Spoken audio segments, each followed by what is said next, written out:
Class struggles in the USSR. Third period, 1930-1941. Part 1, The Dominated.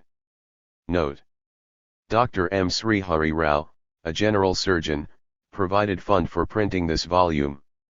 Uday Kumar, a postdoctoral fellow in immunology, purchased the English translation of the French original from the Monthly Review Foundation.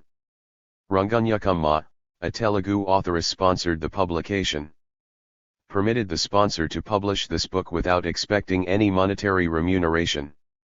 Contents: Preface to the French edition 7. Preface to the English edition of the third volume of Class Struggles in the USSR. 9 key to abbreviations and Russian words used in the text. 15 key to abbreviations used in bibliographical notes. 16 directions for use. 17. Part 1, The Peasantry Expropriated /11. The Socialist Transformation of Agriculture and the Class Struggles. 3-2. Socialist Agriculture in the 1930s. 29-3. The Kolkhoz System. 44. Part 2, The Militarized Working Class /85-1. The Urbanization Process. 87-2. Extension of the Wage-Earning Class and the Rigidifying of Factory Despotism. 97. Part 3, Mass Terror and Forced Labor /195-1. Mass Repression and Terror. 197-2. The Cumulation of Mass Repression and Terror. 215. Part 4, Capital and its Crises /247-1. Accumulation, in 1928 to 1940. 249-2. The First Five-Year Plans. 253-3. The Economic Crisis of the 1930s. 276-4. Crises of Overaccumulation and Domination of Capital. 283.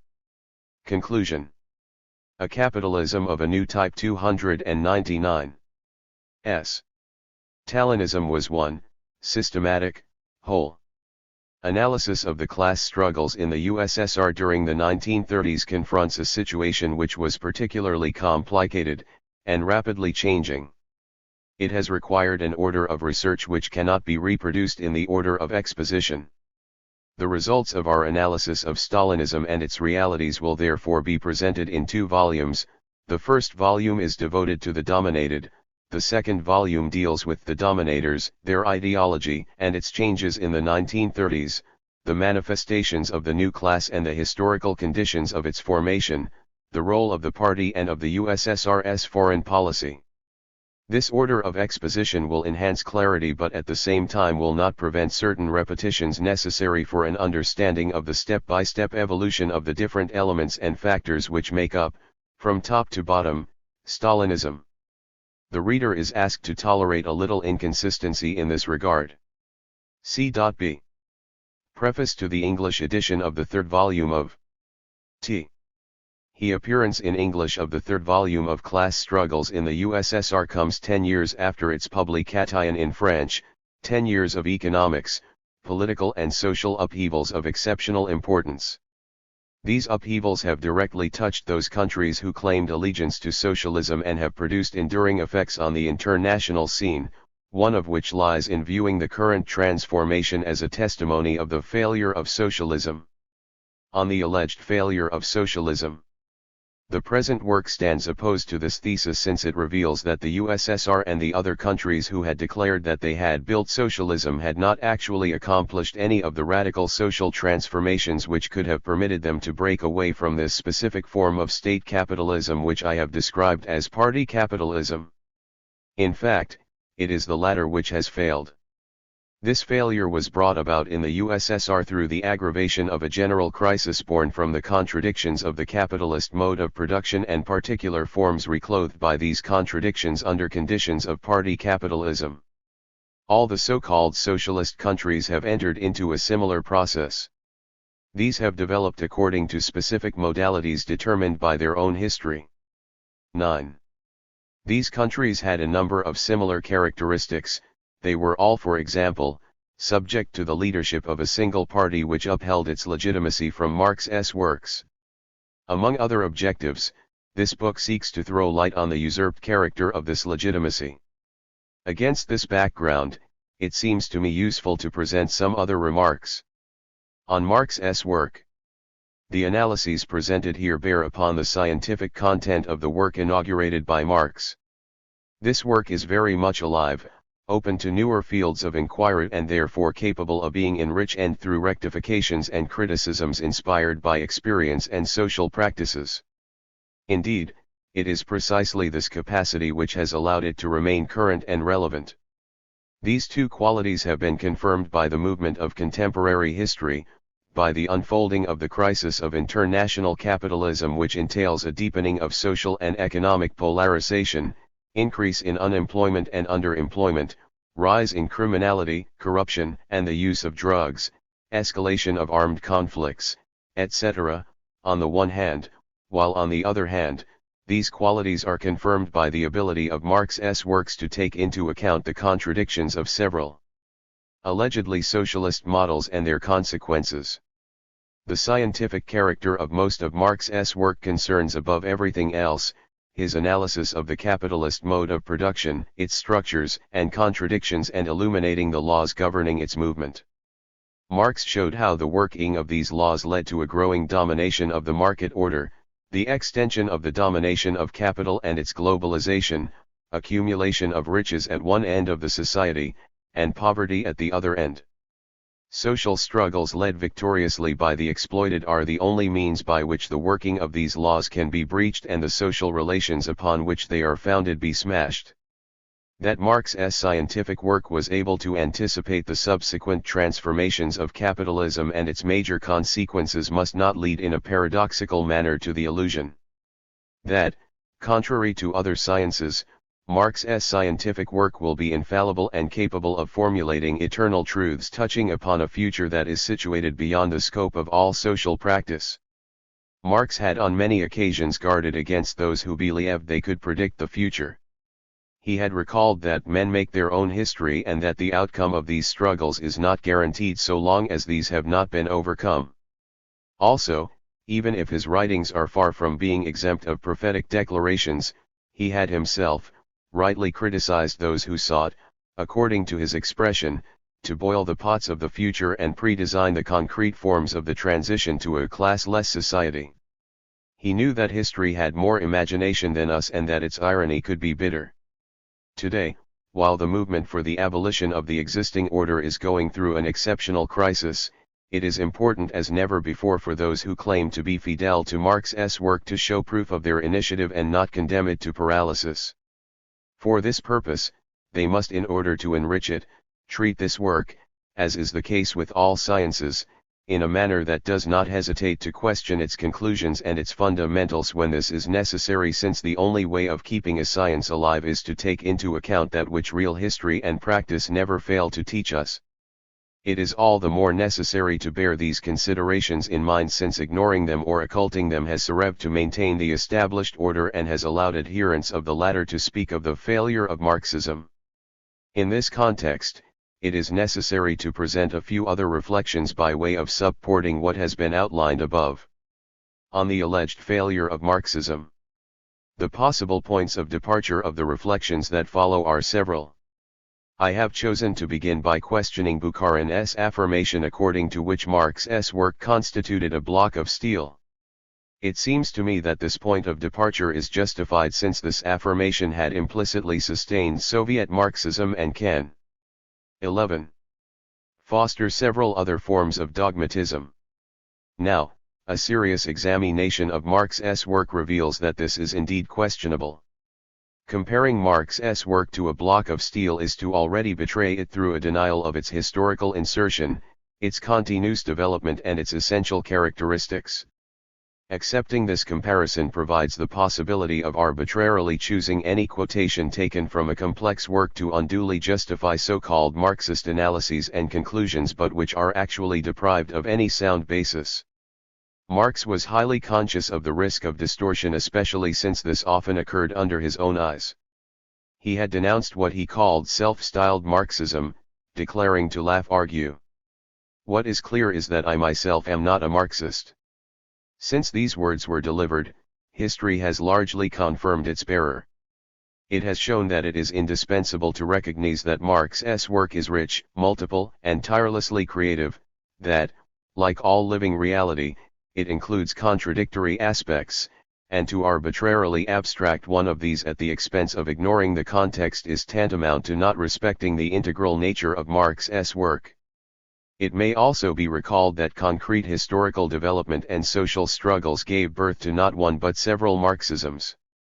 Those who declared themselves the most orthodox were the most dogmatic, the worst deviations from the struggle for social emancipation were committed in their name. These Marxisms provided the weapons to fight the exploited and oppressed by calling upon them to respect an order which was none other than the established order, even though had been smeared in red, as Lenin said of the Soviet state apparatus in 1921. We cannot therefore speak of a failure of Marxism since the latter does not exist. What exists are several Marxisms which derive their origins from social struggles and from different aspects of Marx's work. Such a proposition might appear discouraging. In my view, however, it is not, since it calls for the development of the only kind of Marxism that is defensible, critical Marxism. For a critical Marxism is the rational kernel of Marx's work and x11. Also of the works of those who remain fidel to him. This does not, however, consist in simply repeating what he said, but in retaining that which is in fact essential to forge ahead. Remaining fidel to Marx's work in this sense has several important implications. Above all, it involves not looking for answers in his work which either do not exist or which are not at any rate to be found there. Marx was, as anybody else, a child of his time. Respecting this requirement is the only way of rendering Marx's work forever current and powerful by enriching it through lessons, made possible by and which cannot be bypassed, from practice and history. This then implies a need to continuously extend the movement of Marx's work, this movement that enabled him to develop a radical critique of the existing order, the crimes of which he not only denounced, but also showed that they could only get worse. Something which the experience of the past century tragically illustrates. It also implies the task of continuing the criticism of ideological forms under which this order comes to be viewed as eternal and the best possible.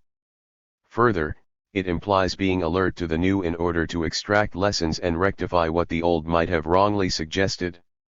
The emergence of newer social transformations is a result of developments in scientific thought, in class struggles and popular initiatives to which Marx attached considerable importance when he declared, "The emancipation of the working class cannot but be the act of the workers themselves." Finally, it implies an effort to keep alive the capacity of Marx's thought to criticize itself and to treat criticism as something that is welcome. A critical Marxism of this kind stands opposed to all proclaimed orthodoxies which can only be conservative and consequently serve the existing order. Rejecting all assimilation into a system, it firmly rejects the concept of monolithism by remaining open to the practice of free debate that is indispensable to the conquest of democracy. XM. The failure of pseudo-socialisms and dogmatic Marxisms that were linked to them heralds the beginning of a period during which the revolutionary character of critical Marxism can clearly develop and manifest itself. Among the scientific tasks that need to be urgently addressed include a balance sheet of pseudo-socialisms and their ideologies, an exercise in critical reflection having a bearing upon the different Marxisms in a manner that retains their positive lessons and rejects the rest, analysis of the forms of domination of capitalist apparatuses and the modalities of their transformation into private capitalists and the new forms assumed by the class struggle while the domination of capital considered globally, is tending towards greater concentration to an extent that has no precedent hitherto. The present work, which attempts to show what socialism and Soviet Marxism had been, can perhaps be considered as the beginning of a necessary renewal of critical and revolutionary Marxism. Paris, June 1993. Translated by Ramnath Narayanswamy, Bangalore, July 1993. Volumes 3 and 4 of Class Struggles in the USSR constitute the provisional terminus of a route for which Volumes 1 and 2 were important stages. This route, which here I shall not discuss from a personal aspect, led me to results and re-evaluations which raise questions about some of the suggestions put forward in the first 2 volumes of this study. In particular, I have felt it necessary to modify my earlier characterization of the October Revolution and its aftermath. The present text is largely devoted to this new characterization. Before embarking on new formulations, I should add that these are not the results simply of research, have given me considerable help in evaluating, in a way I might otherwise not have done, the significance and the distinctive features of the October Revolution. As is known, the October insurrection interrupted a plural revolutionary process which began in February 1917 with the fall of Tsarism and the formation of a provisional government. A first component of this process was a peasant revolutionary movement of exceptional strength, which in the countryside deeply shook the established order. In effect, the peasant revolution led to the sharing out, progressively, of the land of the big landowners. This began before October and continued afterward. A second component was that which inspired the hopes of social emancipation entertained by certain parts of the working class and intelligentsia. These hopes took concrete form in the development of the activity of the Soviets, in the spread of factory committees and the very growth of their role. They were also manifested by the movement in favor of democratic freedoms, installation of a representative system and of a state founded on law. The struggle for the convocation of a constituent assembly formed part of this movement. A third component, finally, is that which a certain version of the Marxist Vulgate sometimes tries to designate as the democratic and anti-imperialist revolution and sometimes as the socialist revolution, but whose historical significance cannot be conveyed by those terms. The latter refer to a certain revolutionary mythology, to the conflict between the old and the new which is in the process of being bombed. This third component of the revolutionary process corresponds to the revolt of part of the people and of the Russian intelligentsia, who do not wish to see their country continuing to serve as an instrument for imperialist groups struggling for a new share out of the world, and who also reject the subordinate place of Russia on the world economic end. 18. Political scene. The leaders of this component declared themselves ready to govern the country through the Soviets, and they allotted an essential role to the state's takeover of the means of production in order to develop rapidly the productive forces. On the political level, the revolutionary process which began in February 1917 was characterized by the multiplication, throughout the country, of councils, or Soviets, composed of workers, peasants, and soldiers, or of their delegates. Between February and October 1917 the real political power, insofar as it still existed, was divided into two. These two powers were extremely weak and their authority, much reduced, did not extend throughout the entire country. The February Revolution therefore marked the start of a series of complex transformations which were accompanied by a solid popular mobilization, a relative strengthening of the authority of the Soviets, and the development of the influence of the Bolsheviks over a section of the masses, whose aspirations for an immediate peace and certain urgent demands they expressed. The description which Leray gave of the revolutionary crisis which developed after February 1917 is, for the circumstances, inadequate, because it conveys a false representation of a reality which is infinitely more complex and, in order to maintain myths, it fails to take into consideration the great diversity of the participating movements. Today, I feel, this representation has seriously obscured an understanding of what was radically novel in the revolutionary process that was in full bloom after February 1917, a process moreover whose potential development can only be guessed at, since it was brutally cut short by the Bolshevik seizure of power. This seizure of power marks the beginning of the end of the plural revolutionary process which was born in February 1917 and whose last spasms would be at Kronstadt in March 1921. The Soviets were, then, transformed into ratifying and executive organs for government and Bolshevik. 19. Party decisions. Whilst the participation of the masses was progressively broken in thousands of theaters of activity. 5. Instead, there was substituted just one such theater, that of the party, which claimed to incarnate the people and to make history. The party presented itself as though it had made the revolution and, alone, knew how to make it work. And so it soon banned as subversive all discourse apart from its own. Any dissenting opinion was held to be counter-revolutionary.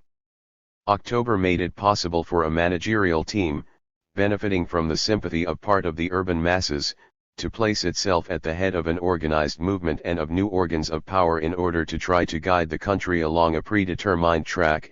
In this way a revolution from above was initiated, in which a decisive role was played by the directing organs of the Bolshevik Party.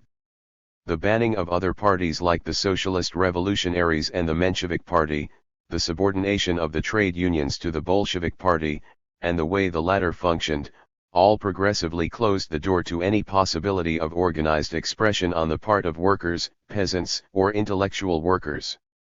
Thus, the power installed in October 1917 by the Bolsheviks, power which proclaimed itself the dictatorship of the proletariat, in reality was a dictatorship in the name of the proletariat, and it was finally exercised over the working class itself. Lenin implicitly recognized this fact on many occasions. Thus, in 1919, he declared that the dictatorship of the proletariat in Soviet Russia corresponded to a government for the working people, and not a government by the working people. He even added that this power was not authentically proletarian. 6. Although Lenin refrained from drawing such a conclusion, such phrases meant that the dictatorship of the proletariat is only a fiction. The latter represents in an invert form the real relationships, which are those of a dictatorship exercised over the proletariat. Such an inverted presentation of the real relationships has enormous significance. On the one hand, it constituted the founding myth of Soviet Russia, presented as the country of XX. The dictatorship of the proletariat and of the Great October Socialist Revolution. On the other hand, it signified the subjection of the Bolshevik Party to an alienated ideology which had the party whatever its real relationship with the actual proletariat, affirming that it was the vanguard of the latter. In this way the Bolshevik Party claimed a proletarian legitimacy which in some way was consubstantial. This gave it a dispensation from giving an account of itself to the working class, which was judged less advanced than itself. Certainly, the party had to pay attention to what the workers were thinking, but with the aim of educating and guiding them and, if necessary, of punishing those who did not recognize its authority.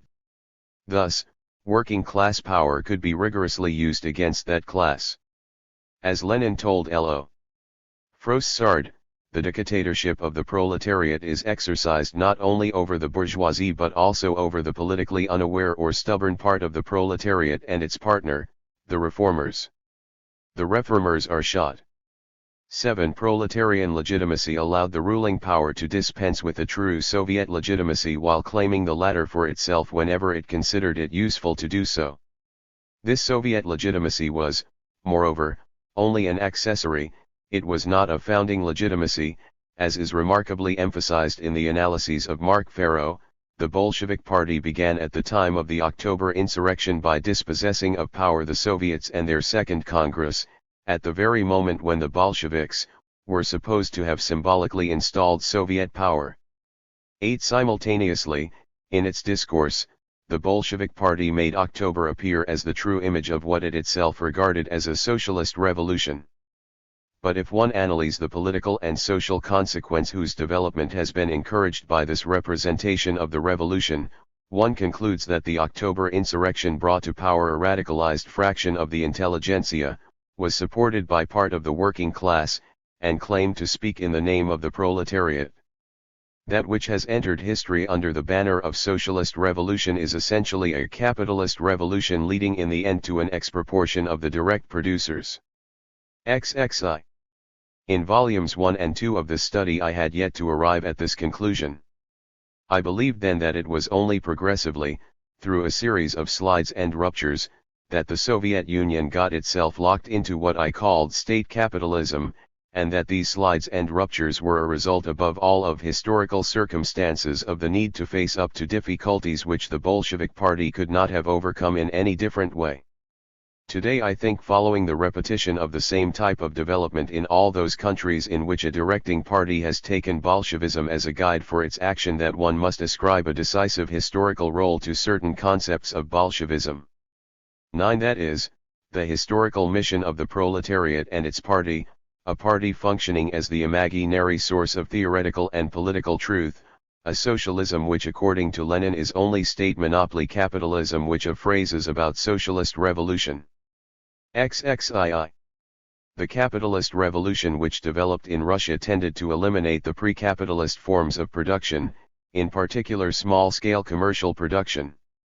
But until 1929 most of the Bolshevik leaders envisaged a progressive and peaceful elimination of these types of production. The Stalinist revolution abandoned this prospect. Relying exclusively on one part of Bolshevism's complex and contradictory concepts, it strove for the development of the most undiluted forms of capitalist production, for the most radical separation of the direct producers from their means of production, and for the destruction of the forms of consciousness and organization which would allow these producers to resist exploitation. In this way, through a complex and bruising process, the October insurrection cleared the way for two successive revolutions, one which was orientated towards a state capitalism which had a place for the peasantry, and then one which, after 1929, laid the foundations of an extreme form of capitalism.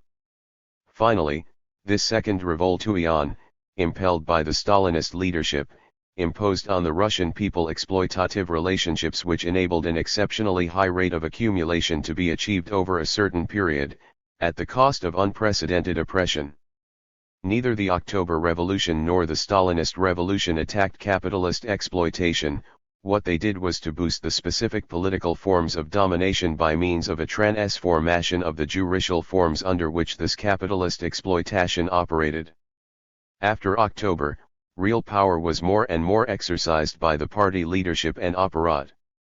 The transformations which in course of time were impressed on the party, as much for objective reasons as for its leadership's ideology, resulted in the party apparat becoming increasingly autonomous in relation to its membership.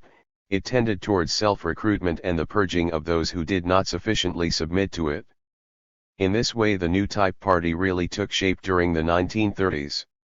For the party leadership, the contradictions which put it in opposition to the workers, peasants, or cadres could be resolved positively only by the strengthening of its authority.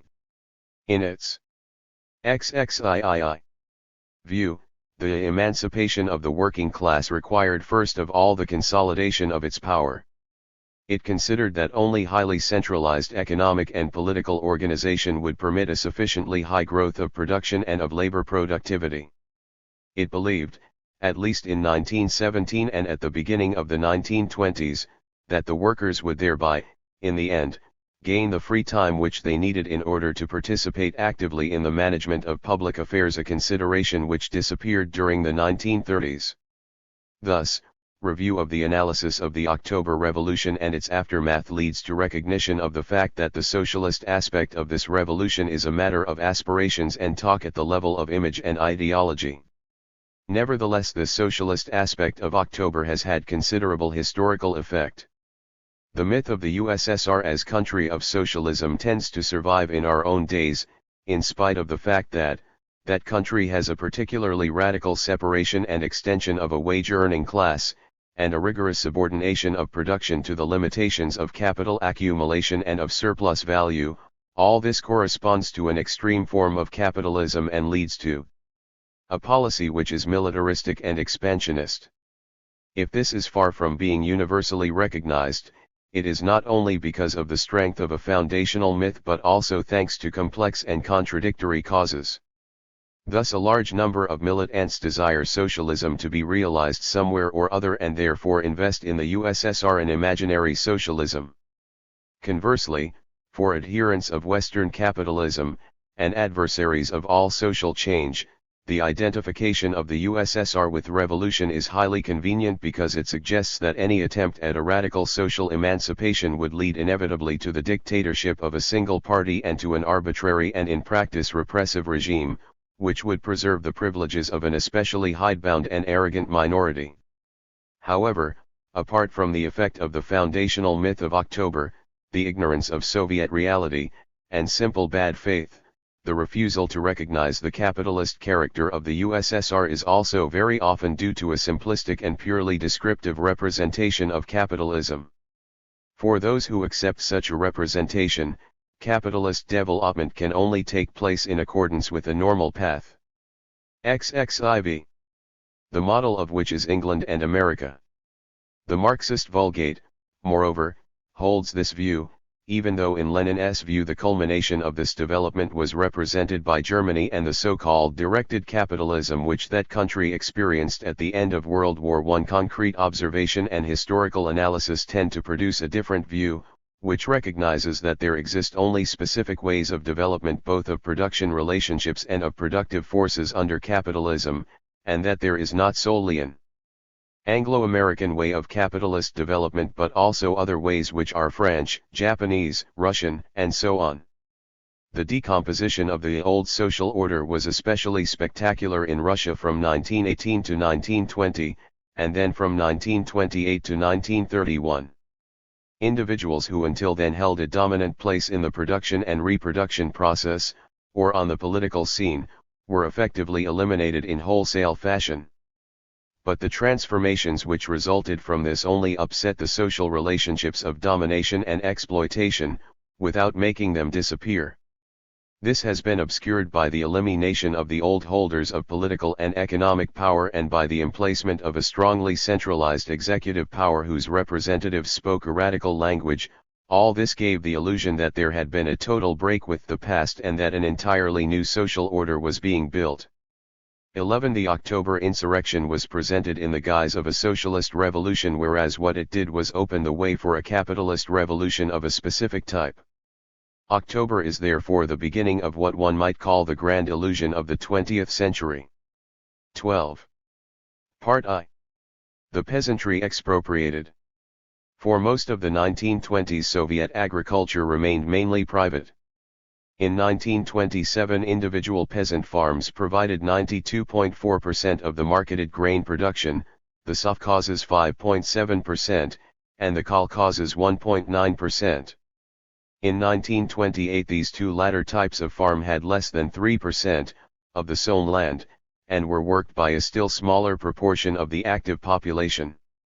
1. The concept, then dominant, of the NEP had led the party and state to avoid giving real help to peasants wishing to adopt spontaneously the path of collective agriculture. 2. Toward the end of the 1920s the poor supply of industrial products to the countryside tended to reduce the amount of agricultural produce on offer. The authorities reacted with a series of measures which led to the general crisis of the NEP. 3. The party leadership reacted to the difficulties that then arose by conducting a frontal attack against the peasantry. The continuation of this attack resulted, during several years, in a radical upheaval of social relationships in the countryside, and swept in quite new class relationships that were historically unprecedented and in no way corresponded to what the party leaders had forecast, at least overtly, at the end of the 1920s. 1. The socialist transformation of agriculture and the class struggles. To grasp the significance of what is officially termed the socialist transformation of agriculture, it is first necessary to recall briefly some essential aspects of the agrarian structures toward the end of the 1920s, and the way in which these structures tended to develop.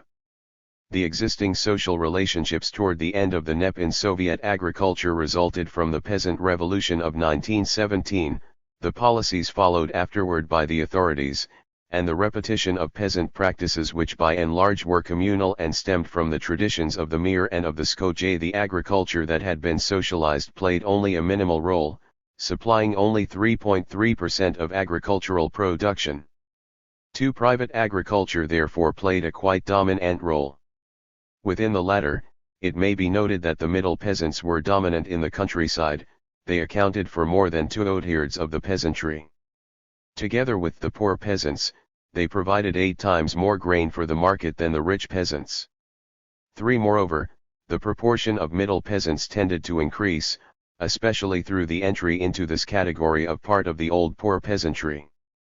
4. The situation of the middle peasantry, and part of the poor peasantry, was also strengthened by the development of traditional mutual aid practices, and by voluntary association in tens of thousands of simple production cooperatives. 5. In these ways 4. It was not at all a question of a rise to power of the rich peasants, or the coming to a head of a threat that these kulaks could have brought to bear simultaneously on middle and poor peasants and on food supply for the towns. Nor was it a question of a genuine spontaneous aggravation of the social contradictions inside the village. Of course, these contradictions existed during NEP, but the possibility also existed, and the facts demonstrate this, that these contradictions could have manifested themselves in a strengthening of the situation of the great majority of the peasants and by their voluntary entry into the cooperative system. It could be added that this has generally been overlooked, because there has been confusion between the division of the peasantry according to external economic criteria and its division into classes, which depend on production and labor relationships. These realities should be borne in mind when seeking to uncover the social forces which impelled collectivization, and when seeking reasons for collectivization ending in the destruction of what had been gained from the peasant revolution, in the expropriation of the peasantry and an upsurge of new exploitative relationships. In fact, contrary to the official picture, collectivization did not result from the struggle by poor and middle peasants, more and more exploited and oppressed by the kulaks. It resulted from the intervention of social forces, external to the village, which exacerbated and made use of the internal contradictions within the village. These social forces were those of the party, which had become all-powerful in the state. They led to a specific capitalist transformation of the Soviet countryside. The triumph of this rural capitalist revolution required that the peasants should be reduced to servitude and their resistance shattered. 5. It is here that there lies the true meaning of the vicissitudes of collectivization. Without understanding this, one might believe that these tragic events resulted from an insane venture that brought long-term ruin to Soviet agriculture and which in an absurd way launched the USSR into a chain of events full of noise and fury. To trace accurately the history of these events we must go back to 1928 to 29. 7. The years 1928 to 29. In consequence of the policies adopted for agricultural prices and for deliveries of industrial products to the peasants, 1927 ended in a fiasco over the procurement of cereals by the state. The leadership of the party decided at the beginning of 1928 to take urgent measures, which were regarded as the only measures that were practicable. 8. In accordance with these measures, the peasants had to deliver to the state the grain which they held, and for this they received a very low official price. If the peasants responded with a refusal, the authorities had recourse to exceptional measures, 9, which, in particular, allowed them to act under Article 107 of the Penal Code, that is, they could seize the assets of the peasant and confiscate them. These confiscations were carried out with the help of numerous officials and of worker brigades sent from the towns.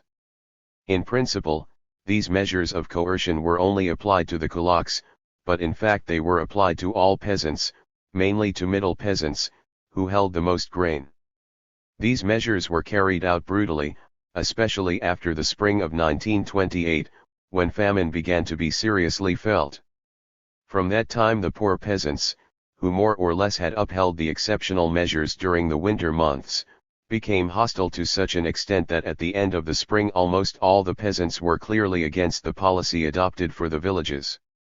In the middle of June 1928, M.I. Frumkin wrote, in a letter addressed to the Central Committee, "The village, apart from a small section of the poor peasantry, is against us." 10. 6. Discontent was also felt in the towns. The Soviet Union at the time experienced the most serious social and political crisis since the Kronstadt uprising. 11. In July, the Central Committee decided to annul the exceptional measures, which it emphasized were temporary, and condemned those applications of them which had given rise to violation of revolutionary legality, to illegal searches, and to administrative arbitrariness, etc. 12. Nevertheless, some months later, because of the insufficiency of the tax in kind, exceptional measures were again taken, with the application of coercion against the peasantry. Delivery quotas were imposed on the peasants. If they did not fulfill these, the authorities levied heavy fines, which often even took the form of expropriation and expulsion from the village. In this way, from the winter of 1928 to 29, there was a partial dekulakization. Like the dekulakization which would follow, this affected not only the rich peasants but also the middle peasants, and these measures in effect implied the abandonment of NEP. They were felt to be an attack on the peasantry, and shattered the sympathetic feelings which the village still retained for the government. 2. The reintroduction of compulsory deliveries and the first wave of collectivization. The frontal attack against the peasantry after the harvest of 1929. While fixing quite ambitious but apparently realizable targets for the development of kolkhozes and sovkhozes, the 17th Party Conference made concessions to the poor and middle peasants, who were still regarded as the dominant people in the countryside. The conference reiterated its condemnation of violations of socialist legality. 13. However, just before the summer 1929 harvest, despite all the previous assurances, the government fixed compulsory deli very similar to those of war communism. Local authorities 7. Themselves evaluated the grain surpluses of the village and fixed the delivery norms of each producer. It was a question of compelling the peasants to fulfill the local delivery plans. Given the level at which the majority of these norms were fixed, this meant the confiscation from the majority of the peasants of the results of their work, in other words, a brutal pillage of the peasantry. Special commissions checked the fulfillment of the delivery plans. The village Soviets were given the right to inflict heavy fines and to change the apportionment of the compulsory deliveries. In order to reduce the insupportable burden that these deliveries imposed on them, the poor peasants managed to get the quotas increased for the rich and better off peasants. These quotas reached such levels that they could not be fulfilled. Peasants taxed in this way had not only to sell their livestock and their equipment but also their domestic utensils, furniture, and even residential and farm buildings in order to purchase from the market the grain that they had to deliver to the state. Some peasants were driven to disappear, or had to reduce their sowings and liquidate part of their animal or mechanical assets. In 1929 alone the number of horses diminished by 2.6 million and of cows by 7.6 million. This expropriation of part of the peasantry required an enormous mobilization of the party and state apparatus, recourse to military and police methods, and at the same time entailed a reduction in 1929 of the sown area and cattle. 14. The wish of the authorities to get hold of the largest possible quantity of agricultural products and to weaken the peasantry in this way triumphed over the desire to develop seriously the level of agricultural productive resources. The aims of the new exploitative urban class had more weight than economic considerations or the alliance with the peasantry. The escalating collectivization aims in the fall of 1929 and January 1930. At the top level of the party apparatus during the summer and fall of 1929 there was a strengthening of the positions of those who had decided to put an end to the NEP, and to destroy the 3. 8.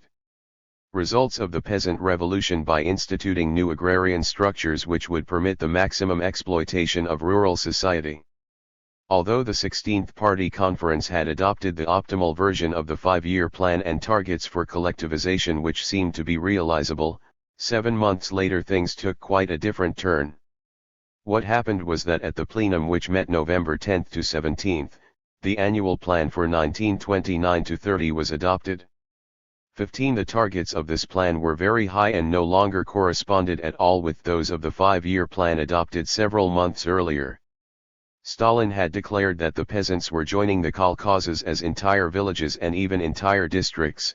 16. And a new upward revision of the collectivization targets was made in accordance with the sowing plan for the countryside for spring 1930. This was not the end of the series of decisions of this nature, for a decision of the Central Committee of January 5, 1930 fixed socialization targets which were even higher. The table below shows the upward move of targets which was to turn upside down the agrarian structures of the USSR. It may be noted that in December 1929 the targets forecast for 1933 had already been exceeded by the targets for 1930, and that the forecasts of collectivization doubled between November and December 1929. The resolution of January 5, 1930 established as a task the collectivization of the great 9. majority of peasant households during the 5-year period. Moreover, it provided that by the fall of 1930 or, at the latest, spring 1931, complete collectivization would be largely achieved in the main grain regions of the lower and middle Volga and in the North Caucasus and, 1 year later, in the other grain regions. 20. The resolution of January 5, 1930 established that in principle the artel would be the main form of collectivization. 21. And it favored the formation of large kolkhozes. Fixing targets in such precise figures for collectivization contradicted the principle of voluntary acceptance of the kolkhoz by the peasants.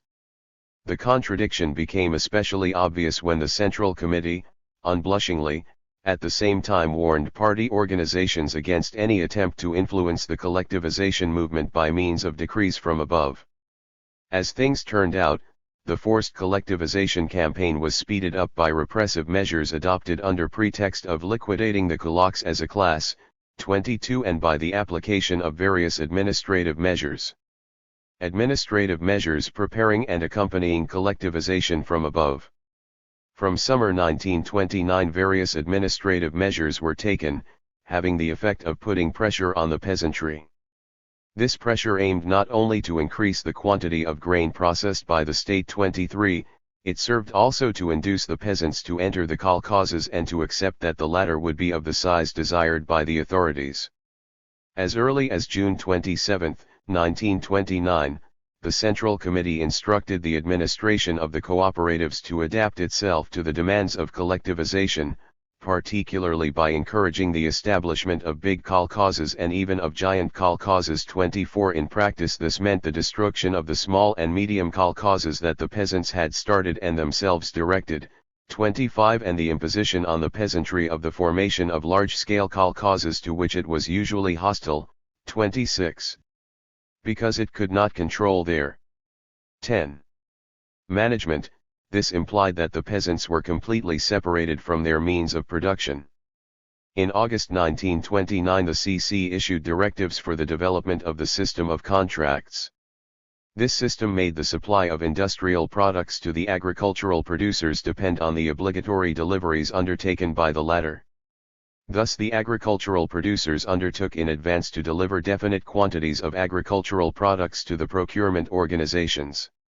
These undertakings resulted from decisions taken by the peasant associations of the villages, decisions which were followed by contracts signed between the state and the associations. In reality, the latter took no decisions.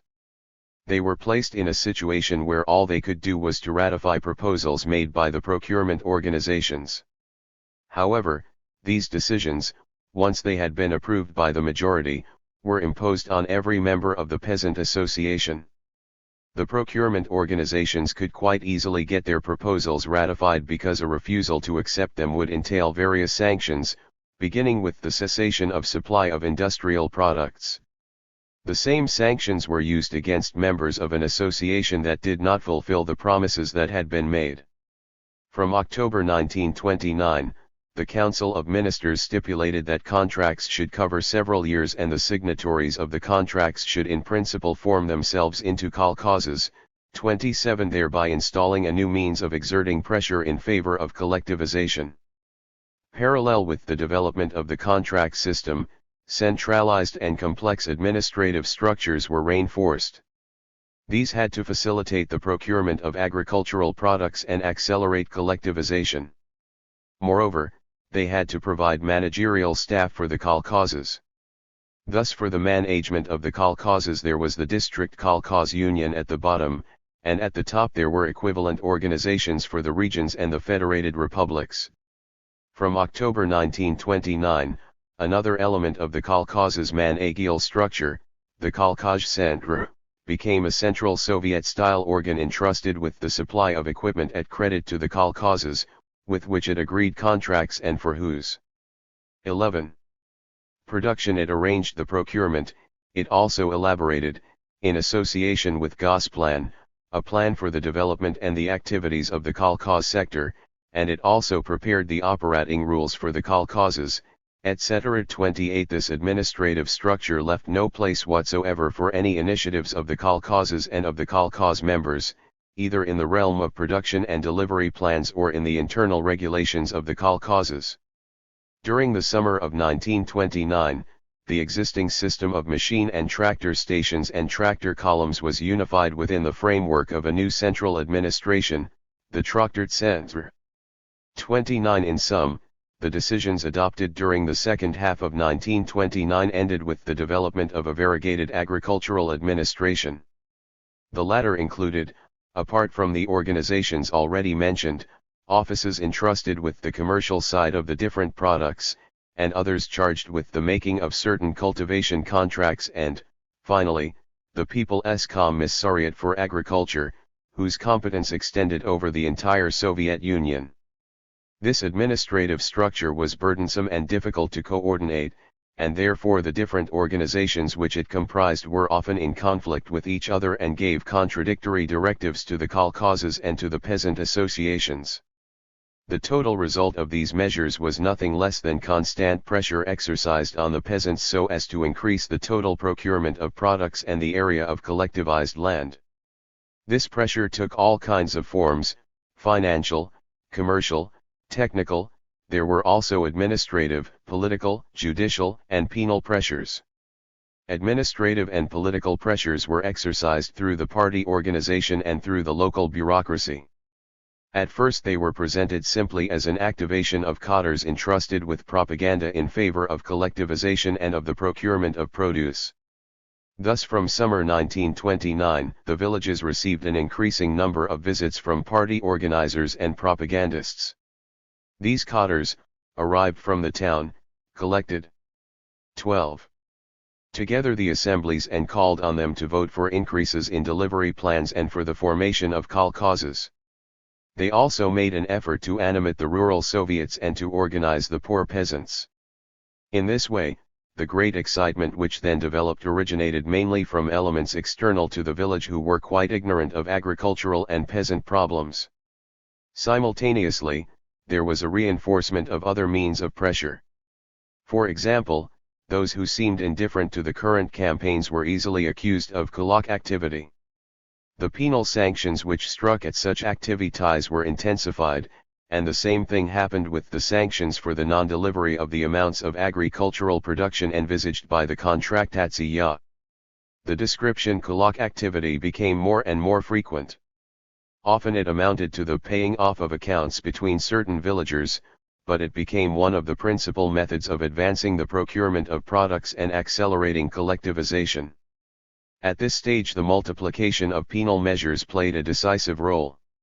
At the beginning of 1929, the peasants had to pay to the state a fine equal to 5 times the quantity of products which ought to have been delivered to the state and which had not been so delivered. From June 1929, the non-delivery of products which should have been supplied was punished by prison sentences, by confiscation of property and even by deportation. In principle, the most severe punishments were to be applied only to kulaks, but this principle was frequently violated and severe punishments were also applied to medium and even to poor peasants. Moreover, refusal to enter a kolkhoz was considered to be a kulak activity or counter-revolutionary and punished as such. The immediate results of these measures.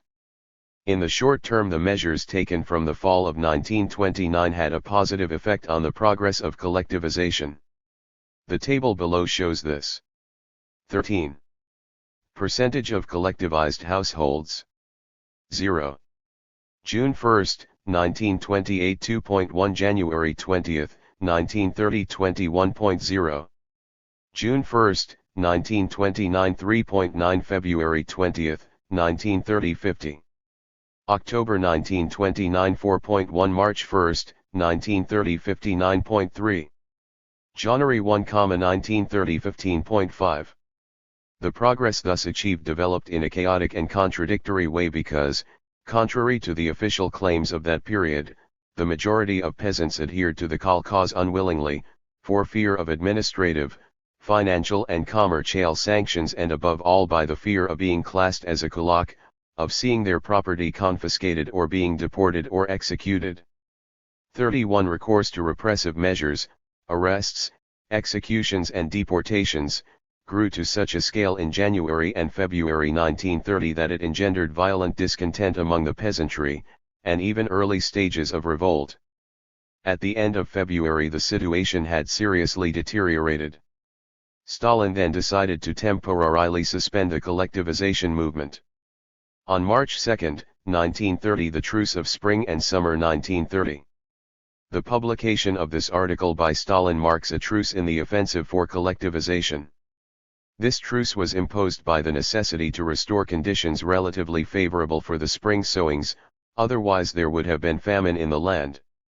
Stalin's article denounced the methods used for some months which, he said, could only discredit the idea of collectivization at one blow and were worthy of Sergeant Prikhybev. 34 It is not clear whether the Central Committee or the Politburo had been consulted about this article.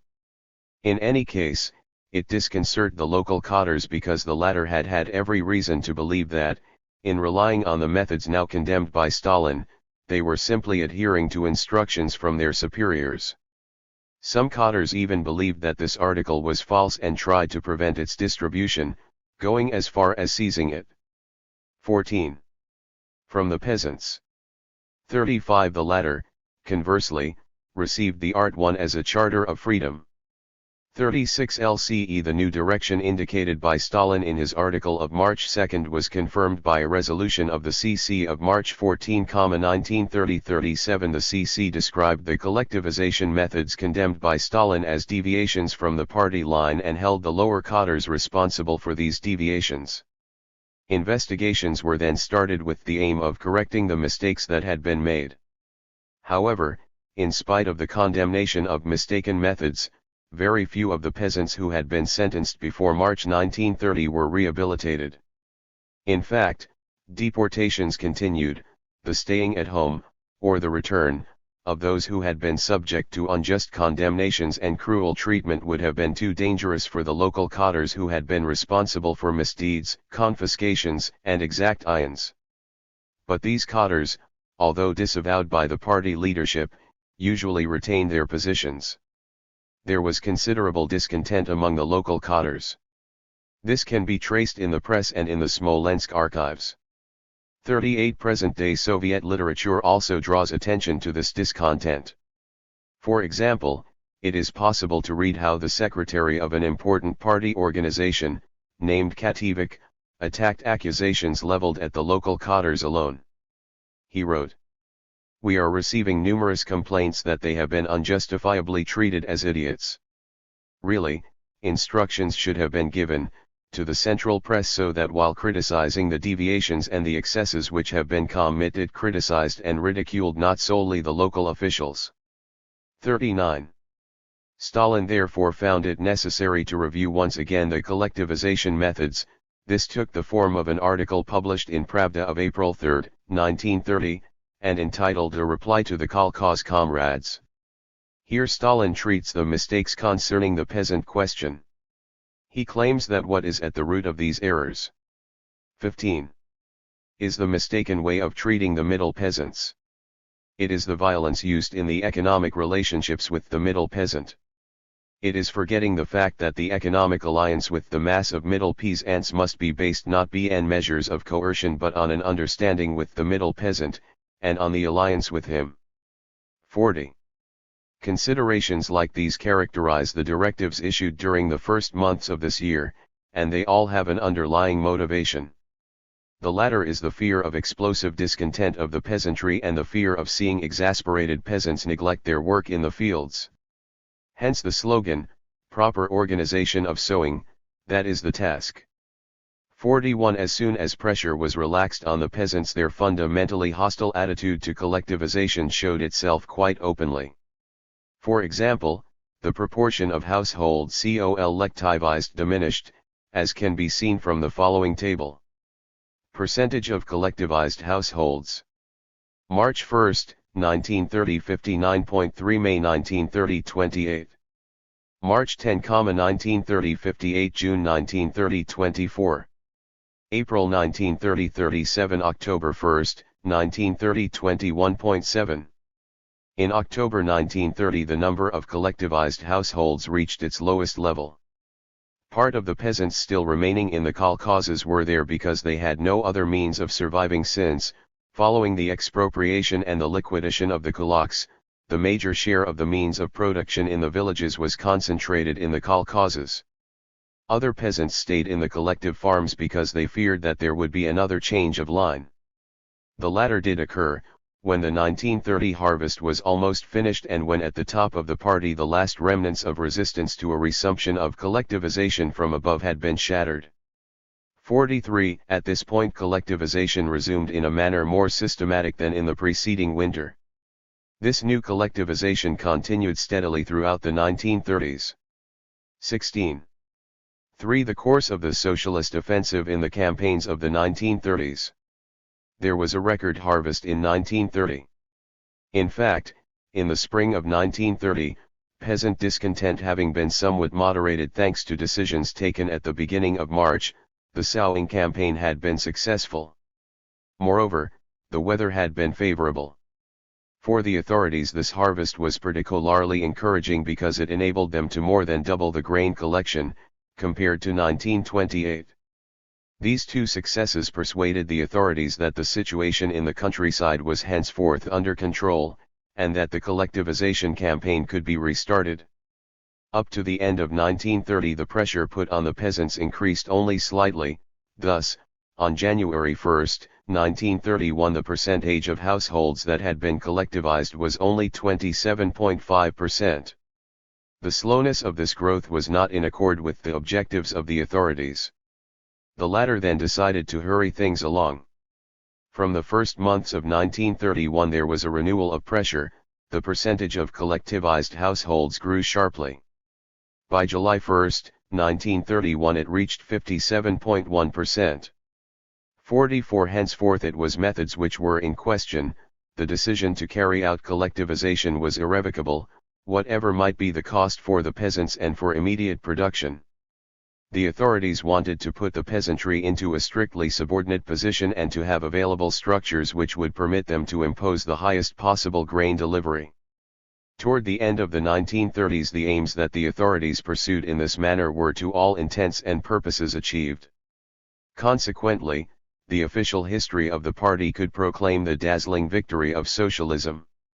45. The following official figures illustrate this victory. In 1939, the individual peasants were only 3.1% of the rural population. At the same period there were 81.4 million kolkhozniks, the number of people belonging to the families of state farm workers and MTS workers was around 8 million, or 7% of the rural population. 46. 17. Thus the millions of peasants and the tens of thousands of genuine cooperative members who were in existence at the end of the 1920s were replaced by kolkhozniks and by the wage earners of the state farms and MTS. The official comment on these figures affirms that during the 1930s a new world had been born in the Soviet countryside. This is undeniable. But what was this new world? This question cannot be answered without examining more closely the conditions in which it was born, the social relationships on which it was built, and the economic conditions in which it functioned. For collectivization and mass repression. The collectivization campaign of winter 1929-30 was used as a model for the later collectivization campaign, in spite of the reprimand and the calls to order addressed to the base and local cadres after the publication of Stalin's article and the decisions of the Central Committee of March and April 1930. The inquiries that were opened at this time gave a quite good picture of the methods used for collectivization, but there is only partial knowledge of their findings. The latter are mostly accessible through certain statements made by the authorities and some articles which are based on a small portion of archival documents. Nevertheless, what is known is enough to reveal the scale of the anti-peasant repression and its mainly blind and arbitrary character. Numerous executions and expropriations were carried out under pretexts that were absurd and lacking any legal base. Quite a few operations had the effect of enriching local cadres or satisfying quarrels. The superior authorities usually let these things happen, or even encouraged them, because these operations did meet the main demand, they fostered terror and paralysed the peasants. The Ukraine was one of the republics where the anti-peasant repression connected with collectivization and with pseudo. 18. Dekulakization was most severe. In certain regions of this republic up to 50% of peasant households were dekulakized in 1930. This proportion is at least 5 times greater than the number of households which up to then had been officially considered as kulak. This clearly means that the majority of those who were stricken in no way belonged to this social group. Moreover, numerous investigations show that any occurrence was likely to become a pretext for dekulakization. For example, simple peasant brawls were described by the courts as terroristic acts and were categorized among counter-revolutionary activities which could entail the death penalty. 47 Thus, in the reign of the giant kolkhoz which was called Gigant, it is known that of the 1,200 households dekulakized in 1930, 400 were later officially recognized as Serednyak households. In one Ukrainian village about 85% of the dekulakized households were later reclassed as Serednyaki. In principle, such deportees, if they survived, were authorized to return to their village. In reality, this authorization often had no effect. Investigations show that at the beginning of 1930, in many cases, Serednyaki were dekulakized under feudal pretexts, perhaps because they had sold a cow some months earlier, or even hay. 48 At the beginning of 1930 the anti-peasant repression was so intense that the railways were overloaded with trains of deportees, of whom many died en route. The peasants called these trains death trains. They carried away entire families and, quite often, women and children whose husbands and fathers had been executed as counter-revolutionaries. The number of such trains was so great that it constituted, as was officially admitted, a burden which is beyond the resources of the state. 49 The Politburo then decided to allocate by quota to the different regions the means of transport for this purpose. 50 The publication of Stalin's article of March 2, 1930 did not change the lot of hundreds of thousands of expropriated peasants, they remained attached to temporary camps where many perished.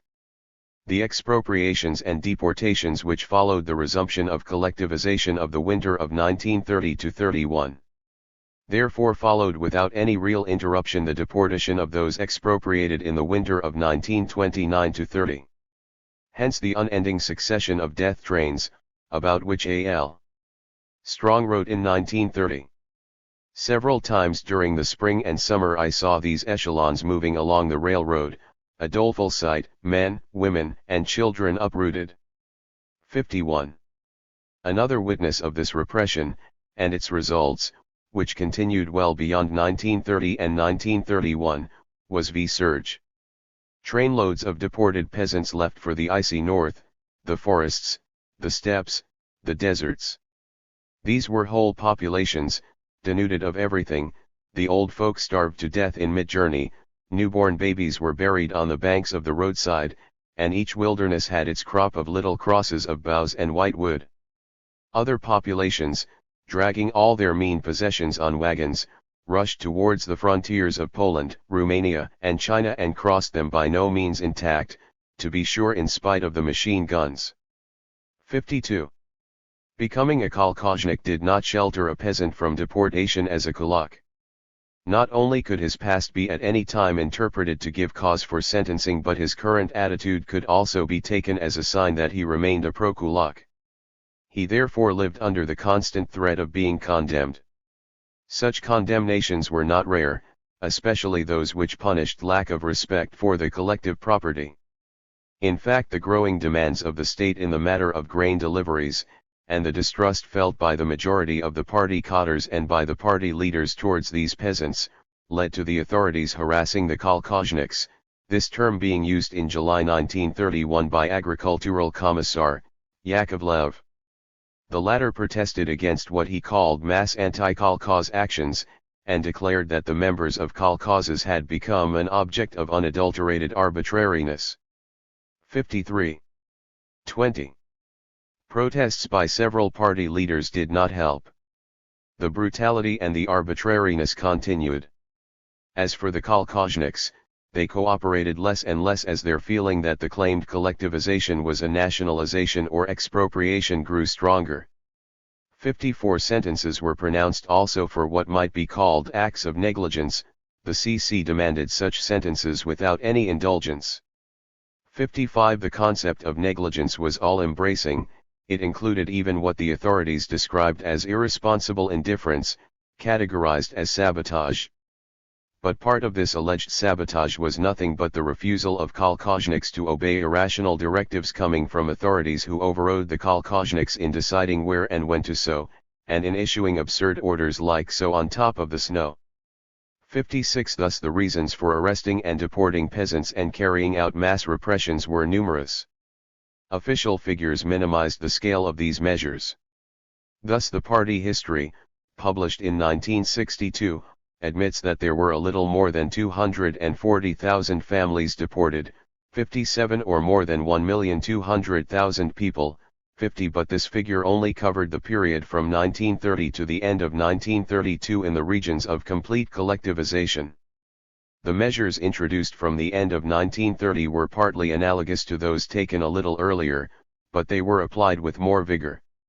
In the name of dekulakization, sentences and deportations recommenced not only of the genuine rich peasants but also of any peasant suspected or accused of pro-kulak sympathy and described as a podkulachnik.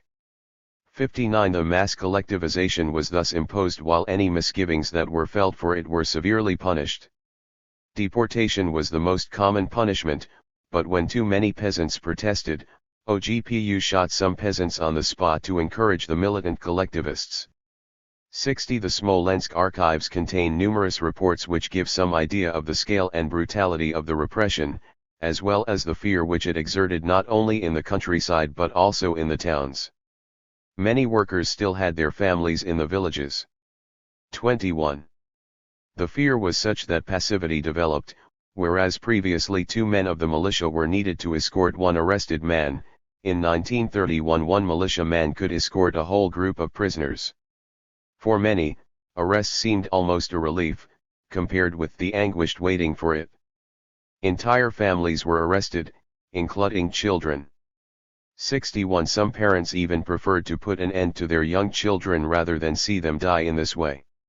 62 What developed was a veritable anti-peasant war. It culminated in 1932-34, when the combination of bad harvests, massive requisitions of cereals, and the reduction to a minimum of the amount of grain sent back to the hungry villagers condemned millions of peasants to death from famine or undernourishment. The continuance at any price of the massive requisitions of food products by the state organizations entrusted with the procurements, and the refusal to give help to the regions stricken by famine, can be partly explained by the wish to export grain and by the priority promised for the town's food supply. The Webbs, great admirers of the collectivization achieved in such conditions, justified the sentences of death by famine in the following words. Collective farms which had willfully neglected or refused to till their land were sternly refused relief when they found themselves without food, so as not to encourage further recusancy and, in some of the worst cases the inhabitants of whole villages, if only in order to save them from starvation, were summarily removed from the land they had neglected or refused to cultivate, and deported elsewhere, to find laboring work of any sort for their maintenance. 63. The repression was supposed to teach the kolkhozniks uprightness. Thus a member of the CC, Chabaldov, declared to the 17th Party Conference, that they were not sufficiently honest in regard to state interests. 64 In order to teach the kolkhozniks to be upright, the CC called for punishment without indulgence for any refusal to 22. Deliver grain. 65 The grain collection campaign became a test of strength or, as Kaganovich said, the touchstone of our strength or weakness and of the strength and weakness of our enemies. Any indulgence of lower cadres towards the peasants was considered as aid given to the enemy, and was punished as such. So as to permit the punishment of the peasants, there had to be further development of the repressive mechanism, promulgation of new laws, and the extended interpretation of those laws already in force. Thus the law of August 7, 1932 was promulgated to enlarge the repressive arsenal. It allowed, for example, sentences of 6 years of deportation for the gathering of ears of corn by the hungry. Tens of thousands of peasants, including children, were deported by virtue of this law. These sentences were in addition to arbitrary measures imposed on the spot by different commissions. They were also in addition to the increasingly numerous sentences pronounced by virtue of Article 58 of the Penal Code of the USSR. Interpreting this article in an all-embracing way, tribunals attributed bad harvests, the pitiful state of agricultural equipment, etc. to wreckers who were arrested, imprisoned, deported, or detained in camps. The duration of these sanctions could be 10 years or more. 66. The character of the anti-peasant war of the 1932-34 famine was also shown in an exchange of letters between Stalin and the Soviet writer Sholokhov. On April 16, 1933, the latter wrote to Stalin to protest against the revolting acts committed against peasants and which he believed were the results of local excesses, which had the result of depriving the peasants of grain and led to mass arrests including the arrest of party members. 67. In his reply, Stalin admitted that excesses might have been perpetrated, but he claimed that they were only of minor importance, because, he said, 66. The honorable cultivators of your region, and not only of your region, indulged in sabotage and were class struggles in the USSR. 23. Determined to deprive the workers not the Red Army of grain.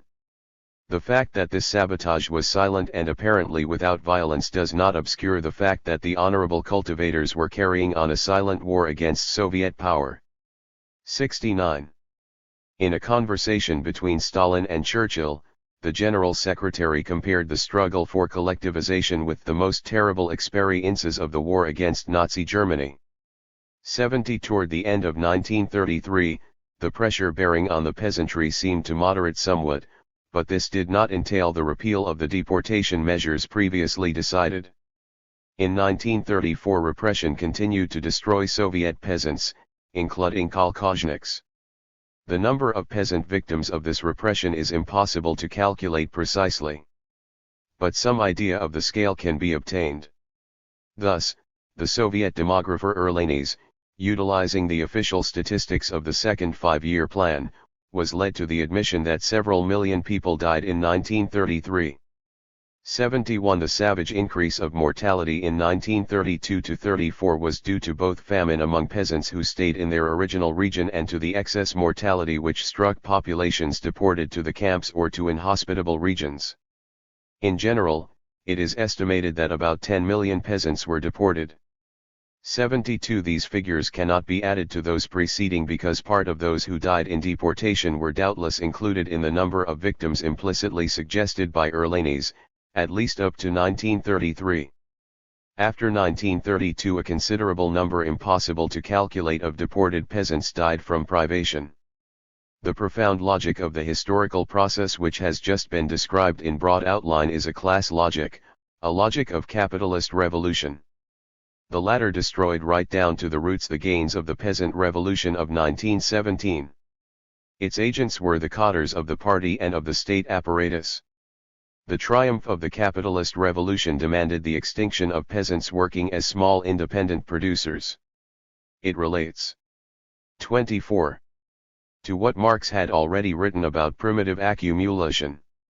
Its annihilation, the transformation of the individualized and scattered means of production into socially concentrated ones, of the pygmy property of the many into the huge property of the few, the expropriation of the great mass of the people from the soil, from the means of subsistence, and from the means of labor, this fearful and painful expropriation of the mass of the people forms the prelude to the history of capital.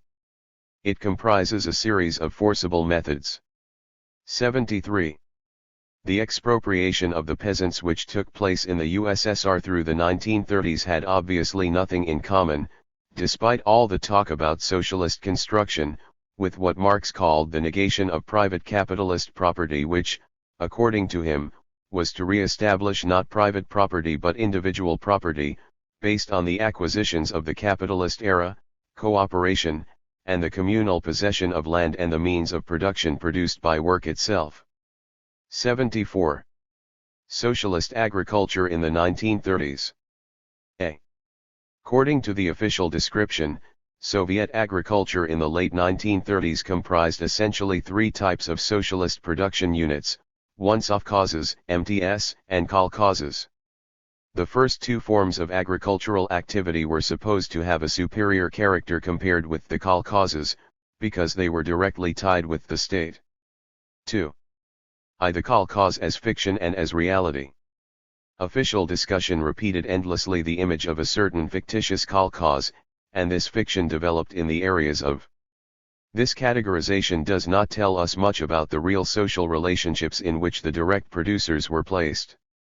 Nevertheless, it permits a distinction between the wage earners of the sovkhozes and the MTS who were in a situation similar to that of industrial workers and the kolkhozniks. The situation of these latter requires a specific analysis, which brings into discussion a kolkhoz system whose reality may be contrasted with the fiction of official announcements.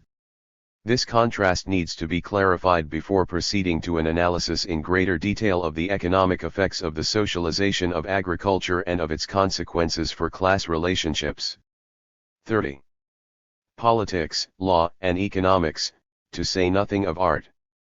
In this fiction, the kolkhoz was the result of a policy of voluntary membership on the part of the peasants who, with the help of the state, spontaneously and en masse entered the path of collective agriculture.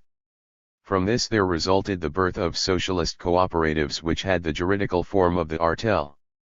The latter had at its collective disposition agricultural equipment, livestock, seed stocks, forage for the collective livestock, and the working premises needed for the proper operation of the collective husbandry.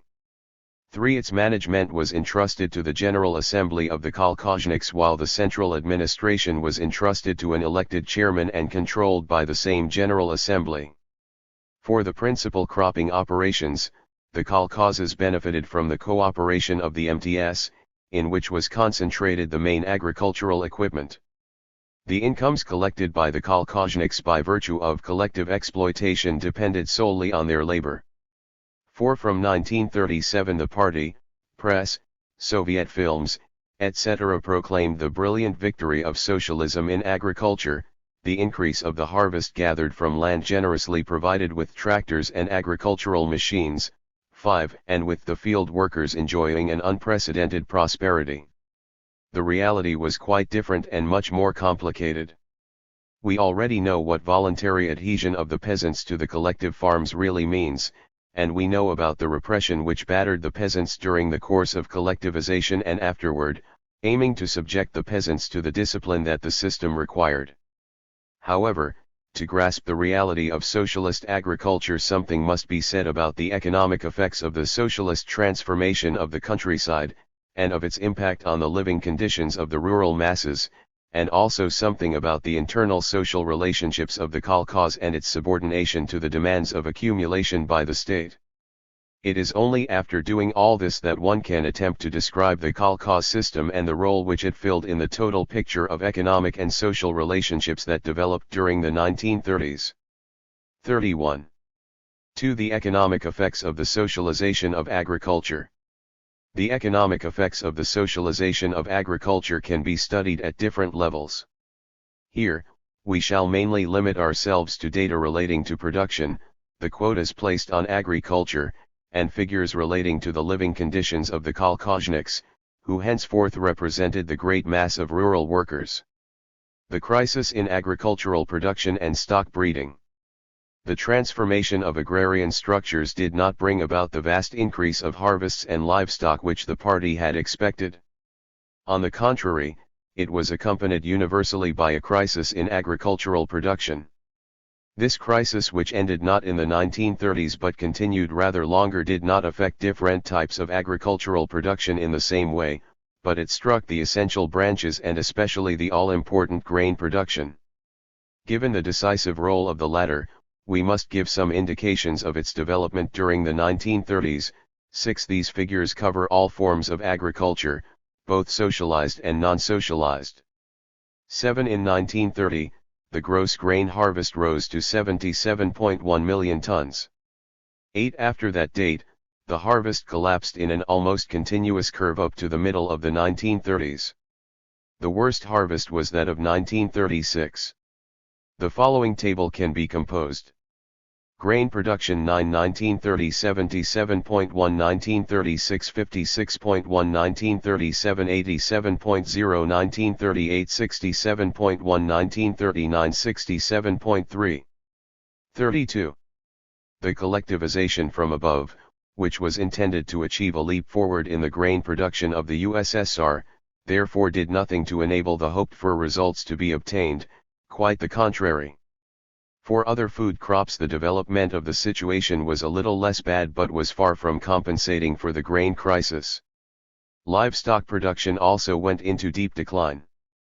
The index for this production had reached 137 in 1928 and 129 in 1929, it fell to 65 in 1933 and recovered only to 120 and 114 in 1938 and 1940 respectively. 10. The drop in annual production was at first a result of the mass slaughter of livestock, in which almost all the peasants indulged between 1928 and 1930, procurements and collectivization from above being regarded as virtual expropriation. The destruction of livestock continued up to 1933. Taking just the figures for the bovine population, the latter fell from 70.5 million in 1928 to 52.5 million in 1930. It reached a trough in 1933 and then recovered slightly in 1934-11. In 1938 this figure was still only 50.9 million, 12 very much below that of 1928. The latter figure would only be regained well after the war. The situation was no better for other livestock raising. The reduction of the number of cows implied a reduction in the available tractive force, which was all the more serious because the number of horses fell equally, dropping from 38.4 million head in 1928 to 17 or 18 million at the end of the 1930s.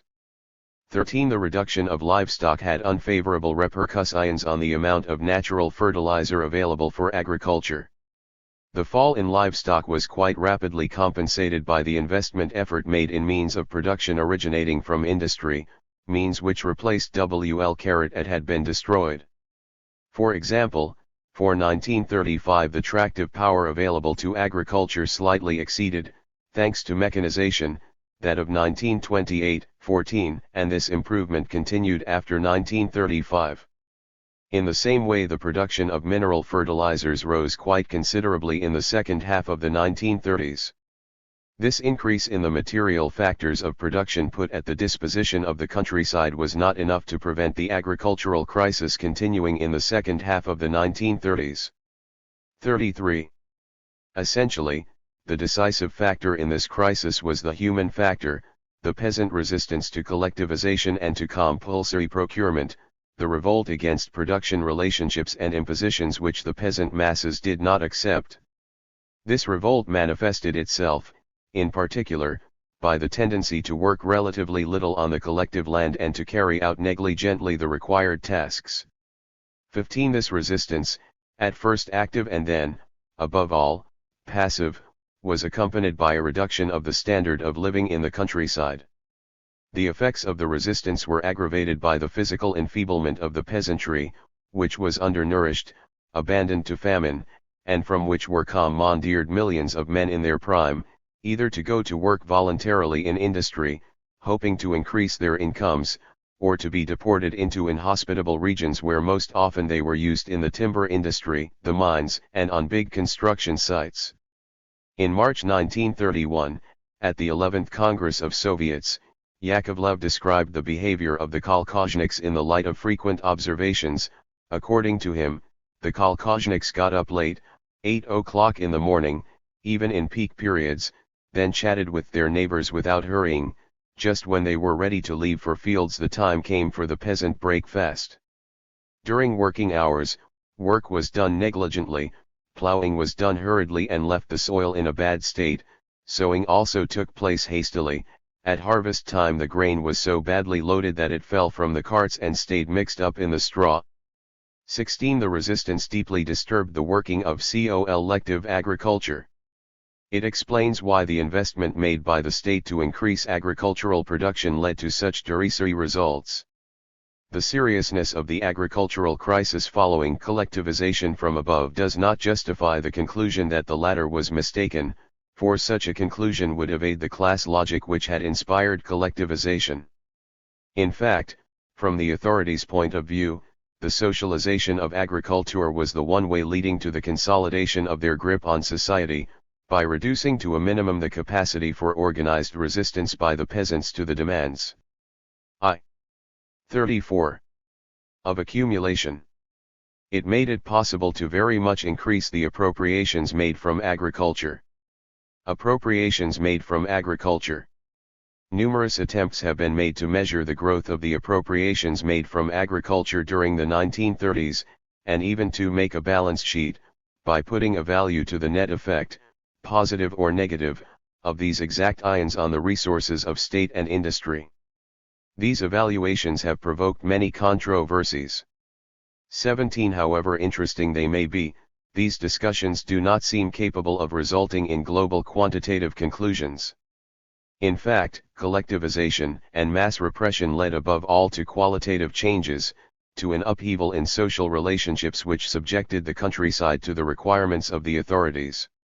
Henceforth, the countryside was open to extortion, and the exact ions made from the peasants' production and income and from the peasant population itself were various: an increase of procurement, the imposition of taxes in kind to pay for the use of agricultural machinery concentrated in the MTS, taxes, the development of scissors between industrial and agricultural prices which went against the peasants, the compulsory contribution by kolkhozniks to the establishment of the productive funds of the kolkhozes, etc. These exact ions revealed only certain aspects of the pillage of the countryside. Another aspect, more important, would appear later, namely the drawing off of part of the peasant labor force toward industry and the mines, either as free workers, or as forced labor. In the one case, this drawing off took the form of an urbanization and industrialization process; in the other, it took the form of deportations whose scale is not, as we have seen, easily translated into figures. For the moment, we will look at some of the forms of exaction which are relatively better known. The increase in the quantity of agricultural products appropriated in the countryside. The appropriations that the state made from agricultural production moved through several channels: purchases of 35 products, 18 obligatory deliveries, requisitions, confiscations, taxes in kind, payment in kind for services rendered by the MTS, etc. It would be tedious and useless to list all these forms of exact ions and their respective importance. We will therefore generalize all these exact ions under the term procurements, and then give some indications about the actual conditions in which the procurements were achieved.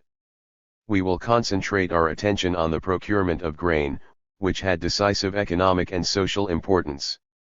The official figures covering the harvest and the procurement of grain do not always agree. We regard as particularly significant those quoted by M. Levin in his contribution to Essays in honor of E.H. Carr. For several key years the figures are as follows: 19. Average of 1938 to 40. Grain harvest. Procurement balance 1928 73.3 10.7 62.6 1930 77.1 22.1 55.0 1931 69.4 22.8 46.6 1935 62.4 28.3 34.1 1939 67.3 32.1 35.2. The figures quoted indicate that the reduction of the gross balance remaining is an almost continuous curve until the mid-1930s. At that period, the gross balance left in the countryside was no more than 54% of that in 1928. Between 1935 and 1939, the balance rose only by 0.9 million tons while production increased by 4.9 million. This increase therefore was hardly a paying proposition for the peasantry. The quantities of grain which the villages had at their effective disposition did not fall quite at the same speed. In fact, grain was resold by the state to the villagers, either in the traditionally deficit regions or in certain cases of famine. 36 Charles Bettelheim. These sales were generally made at a price greater than the buying price of these same cereals by the state in the form of procurements. In any case, in the years 1932 to 34, the amounts resold to the countryside were very much less than needs, which exacerbated the famine from which the peasantry was at that time suffering. When one takes into account the resales, the net balance available to the village may be obtained. During the first 5-year plan, the latter fell drastically from approximately 65 million tons to 50.6 million between 1928 to 29, and 1931 to 32. 20. This meant famine conditions, given the need for grain used for sowing and for livestock feed, even if the massive reduction of livestock tended to somewhat reduce the need for grain in the countryside, a circumstance which helped to increase the grain procurements. During the 1930s, the state also very much increased the exactions which it made on agricultural products other than grain. The overall result of the policy which was followed was a substantial fall of consumption of most agricultural foodstuffs in the countryside. This fall was not in reality compensated by an increase in the supplies and payments which came to the peasants. On the contrary, there was a serious deterioration in the terms of exchange between the state and countryside. Hence the overall negative effect for the peasantry of the increased exactions made on agricultural production. The shortcomings of the available statistics allow us to grasp only some aspects of the development of the terms of exchange between the state and peasants, and notably the monetary and financial aspects. The terms of exchange between state and peasantry. The state-peasantry terms of exchange varied considerably during the 1930s. The following points involve above all the kolkhoz peasantry, which soon represented the majority of peasants. During the first 5-year plan, exchanges between the peasants and towns were, in principle, always regulated by the kontraktatsiya, by virtue of which the peasants promised to deliver predetermined quantities of products to the state. In return the latter was to provide predetermined amounts of industrial products. In reality the system did not operate as it should have done. On the one hand, the state organizations were not capable of meeting the supply obligations for the benefit of the peasants. On the other hand, the procurement organizations often demanded deliveries larger than those laid down in the kontraktatsiya. This situation resulted from a policy which itself was a consequence of the class offensive conducted against the peasantry with a view to maximizing accumulation by the state. The statistics allow an evaluation of the balance by value of these exchanges. Thus between 1929 and 1931, the volume of deliveries of industrial products for consumption by the agricultural population fell by 10%, it fell by about another 25% between 1930 and 1932. 21. These figures underestimate, moreover, the drop in the supply to the peasants of industrial consumer goods, for they take no account of the disappearance of the rural artisans who, up to the end of NEP, provided a substantial part of the products needed by the peasants. Although the peasantry delivered more and more products and received less and less, its monetary resources diminished because the prices which the state organs paid it remained more or less stationary, while the prices at which peasants bought industrial products from the state increased substantially.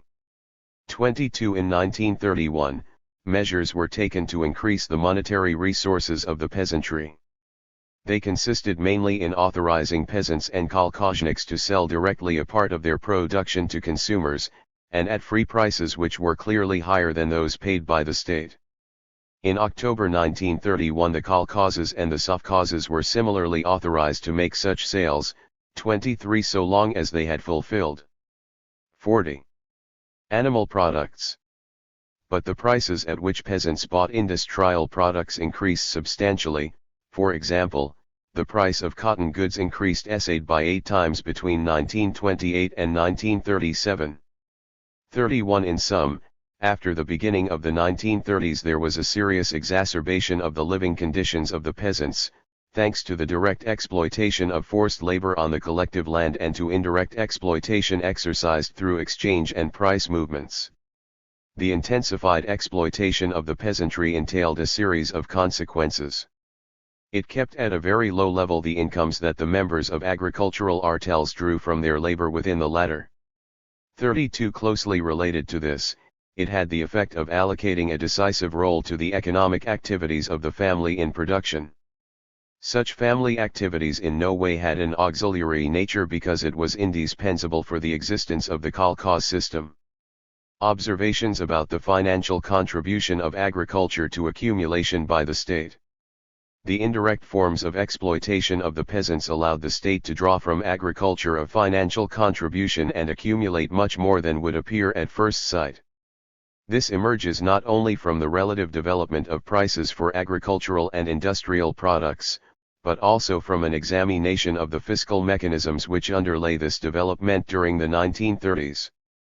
Agriculture therefore played a considerable role in the indirect financing of state accumulation. 33. In fact, in the state budget through which passed the main monetary flows which financed state accumulation, first place was occupied in the receipts column by the turnover tax. In 1937, for example, this tax produced about 75% of the budget receipts, and it affected essentially agricultural products, including those of the food industry. The rate at which these products were taxed was particularly high related to taxes on bread and bakery products. 34. 41. Finally, bearing in mind the fall in essential agricultural production, the new relationships of domination and exploitation to which the peasants were subjected, and the concrete and indirect forms in which this exploitation was clothed, it can be seen that collectivization had catastrophic effects for the great mass of the peasantry. The low standard of life of the kolkhozniks is a consequence of the course followed by agricultural production and the exact ions to which it was subject. Nevertheless, this low standard of living also resulted from the very working of the kolkhoz system. 3. The kolkhoz system. He knew social relationships which developed during the period of collectivization were much more complex than official accounts suggest. To grasp this complexity, it is necessary to examine not only the working of simply the isolated kolkhoz but rather that of the kolkhoz system. True, this system included the kolkhoz, but it also included the party and state organs which managed the kolkhozes, and the so-called individual holdings of the kolkhozniks, from which the latter drew a great part, and sometimes the essential part, of their subsistence. At the end of the 1930s, the kolkhoz on average disposed of more than 600 hectares of cultivated land on which worked about 80 kolkhoznik families. The work was organized in an industrial way, following capitalist forms of the organization of labor in teams and in specialized brigades put under the authority of supervisory personnel. The work was collective and was carried out with the help of a certain number of machines. However, in 1940 the level of mechanization in agriculture was still quite low, scarcely more than 2 tractors, on average, per kolkhoz. Additionally, these tractors, like the other major equipment, did not belong to the kolkhozes but to an external organization, the MTS, which operated them according to directives coming from the managing economic and political organizations. Consequently, the 45 immediate producers were reduced to the role of simple executants placed in the production process organized by those who had effective possession of the means of production, that is, the cadres of the kolkhoz and, even more, the cadres of the bodies directing the kolkhoz system. The individual auxiliary economy. The term individual auxiliary economy is misleading. It suggests that the latter was only a simple appendage of the collective economy. But it was much more than that. It was an essential part of the kolkhoz system, without which the latter could not survive. Also, the term individual obscured another reality, namely the familial nature of the plot and the livestock which kolkhoz households could have at their disposal. So it is better to talk about the individual holdings of the kolkhozniks. At the level of the work process, this type of agriculture depended on a division of labor limited to the family, and entirely to the nuclear family constituted by a couple and their young children. In certain cases, and in certain regions, members of the wider family could participate in this division of labor. The size that this familial agriculture could attain was reduced by regulatory measures. The latter also fixed the conditions under which the products of the individual holding could be sold on the free market. The history of this regulation is complicated. Only some features, which illuminate the conditions under which the kolkhoz system was developed, will be reviewed here. At the beginning of collectivization from above, in 1929, some attempts at integral collectivization were made which would not have left any auxiliary economy. However, from 1930 it was officially acknowledged that, given the way in which kolkhozes operated, and the obligations to which they were subjected, the auxiliary economy was a vital necessity. It was to help supply the kolkhozniks and also the towns. 46. The plot, family livestock, and the kolkhoz market. On March 2, 1930 Pravda published an obligatory draft statute for kolkhozes. This statute attributed the land of the kolkhozniks to the kolkhoz, but it left to the kolkhozniks the personal possession of their house, individual plot, a few fowl and several head of livestock. 2. On October 30, 1931 a decision of the plenum of the CC, devoted to Soviet trade and the improvement of the workers' food supply, allowed under certain conditions kolkhozniks to sell their production directly to consumers. 3. The attempt to give the state a complete hold on town-country exchanges was abandoned at this time, for the authorities acknowledged that if they wanted to take at a low price a large part of the products provided by the kolkhozes, they had not only to authorize the auxiliary economy but allow the kolkhozniks to sell some products on the free market, from which they would draw that minimum of monetary receipts that the collective economy was then incapable of assuring them. In relation to the initial intentions, the real change of direction was made in 1932, when the kolkhoz market was officially re-established. The receipts drawn by the peasants and by the kolkhozes from sales on the kolkhoz market grew rapidly, and even more so after a decree of May 30, 1932 abolished the very heavy turnover tax which had been applied to these sales in 193-1. 5. Nevertheless it must be noted that right up to the beginning of the second five-year plan, the right of kolkhozniks to have their own individual livestock was far from being respected by local authorities, who were still prepared to completely expropriate peasants, which led the latter to slaughter their livestock. Thus, on February 19, 1933, Stalin had to put in a few words at the Congress of Kolkhoz Shock Workers. His contribution had a tone of false irony. Thus he declared. 47. It was not so long ago that there existed a small misunderstanding between the Soviet government and the kolkhozniks. 6. It concerned the cow. But now the business has been settled and the misunderstanding has been put right. We have achieved a situation in which the majority of kolkhoz households already have one cow. Another year or two, and there will not be a single kolkhoznik without his own cow. 7. In reality, what the kolkhozniks obtained through a series of decrees 8 was not only the right to possess one cow but of having an individual livestock establishment, one cow, 2 calves, a sow and piglets, 10 sheep, an unlimited number of fowl, and 20 beehives, and in addition a certain area of cultivable land which could be as much as a quarter or half hectare, and sometimes even more. 9. In spite of the limitations placed on their size, individual livestock and plots tended to play an important part, while being the source of deep contradictions within the kolkhoz system. On several occasions these contradictions and the attempt of the authorities to control the totality of agricultural production gave rise to offensives against private activities. 10. Generally, such offensives had the effect of temporarily lowering agricultural production, making the food supply of the towns more precarious. These offensives reveal the desire of the authorities, and of the exploiting class whose interests they defended, to subdue as far as possible the kolkhozniks, and to put their hand on the greater part of the products of their labor.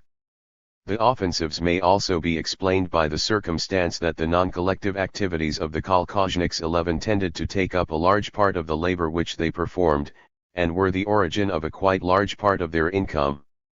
In sum, just before the war, the plots of the kolkhozniks were in general smaller than authorized. In 1938, Each peasant family on average disposed only of 0.49 hectares, 10.4% of kolkhoz households exceeded the authorized size. Individual 48. Holdings at this period accounted for only 3.9% of the sown area, and not all of them had the number of animals to which they had a right. 12. Income received by the kolkhozniks as producers in possession of an individual holding. The very circumscribed size of individual holding operations, and the archaic character of the production tools utilized in them were partly compensated by intensive and careful labor, which was above all provided by women. 13. The small amount of published information as well as its omissions and contradictions make it very difficult to estimate in money terms the receipts drawn by the kolkhozniks from their plots and from their individual livestock raising. However, this information is sufficient to suggest that at the end of the 1930s, the tiny familial agricultural operations of the kolkhozniks provided them with an income equivalent or greater than that which they obtained from the enormously extensive collectivized land. 14. This result was all the more remarkable in that the individual land was cultivated, it was said, with archaic implements and that they covered only 3.9% of the kolkhoz's sown area.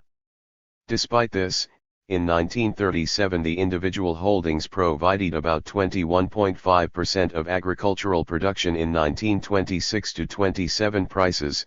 In 1938 they provided the greater part of the monetary receipts of an average kolkhoz family and the greater part of its animal feed, potatoes, fruits, and vegetables. With grain, the kolkhozniks were for the most part supplied by the kolkhoz.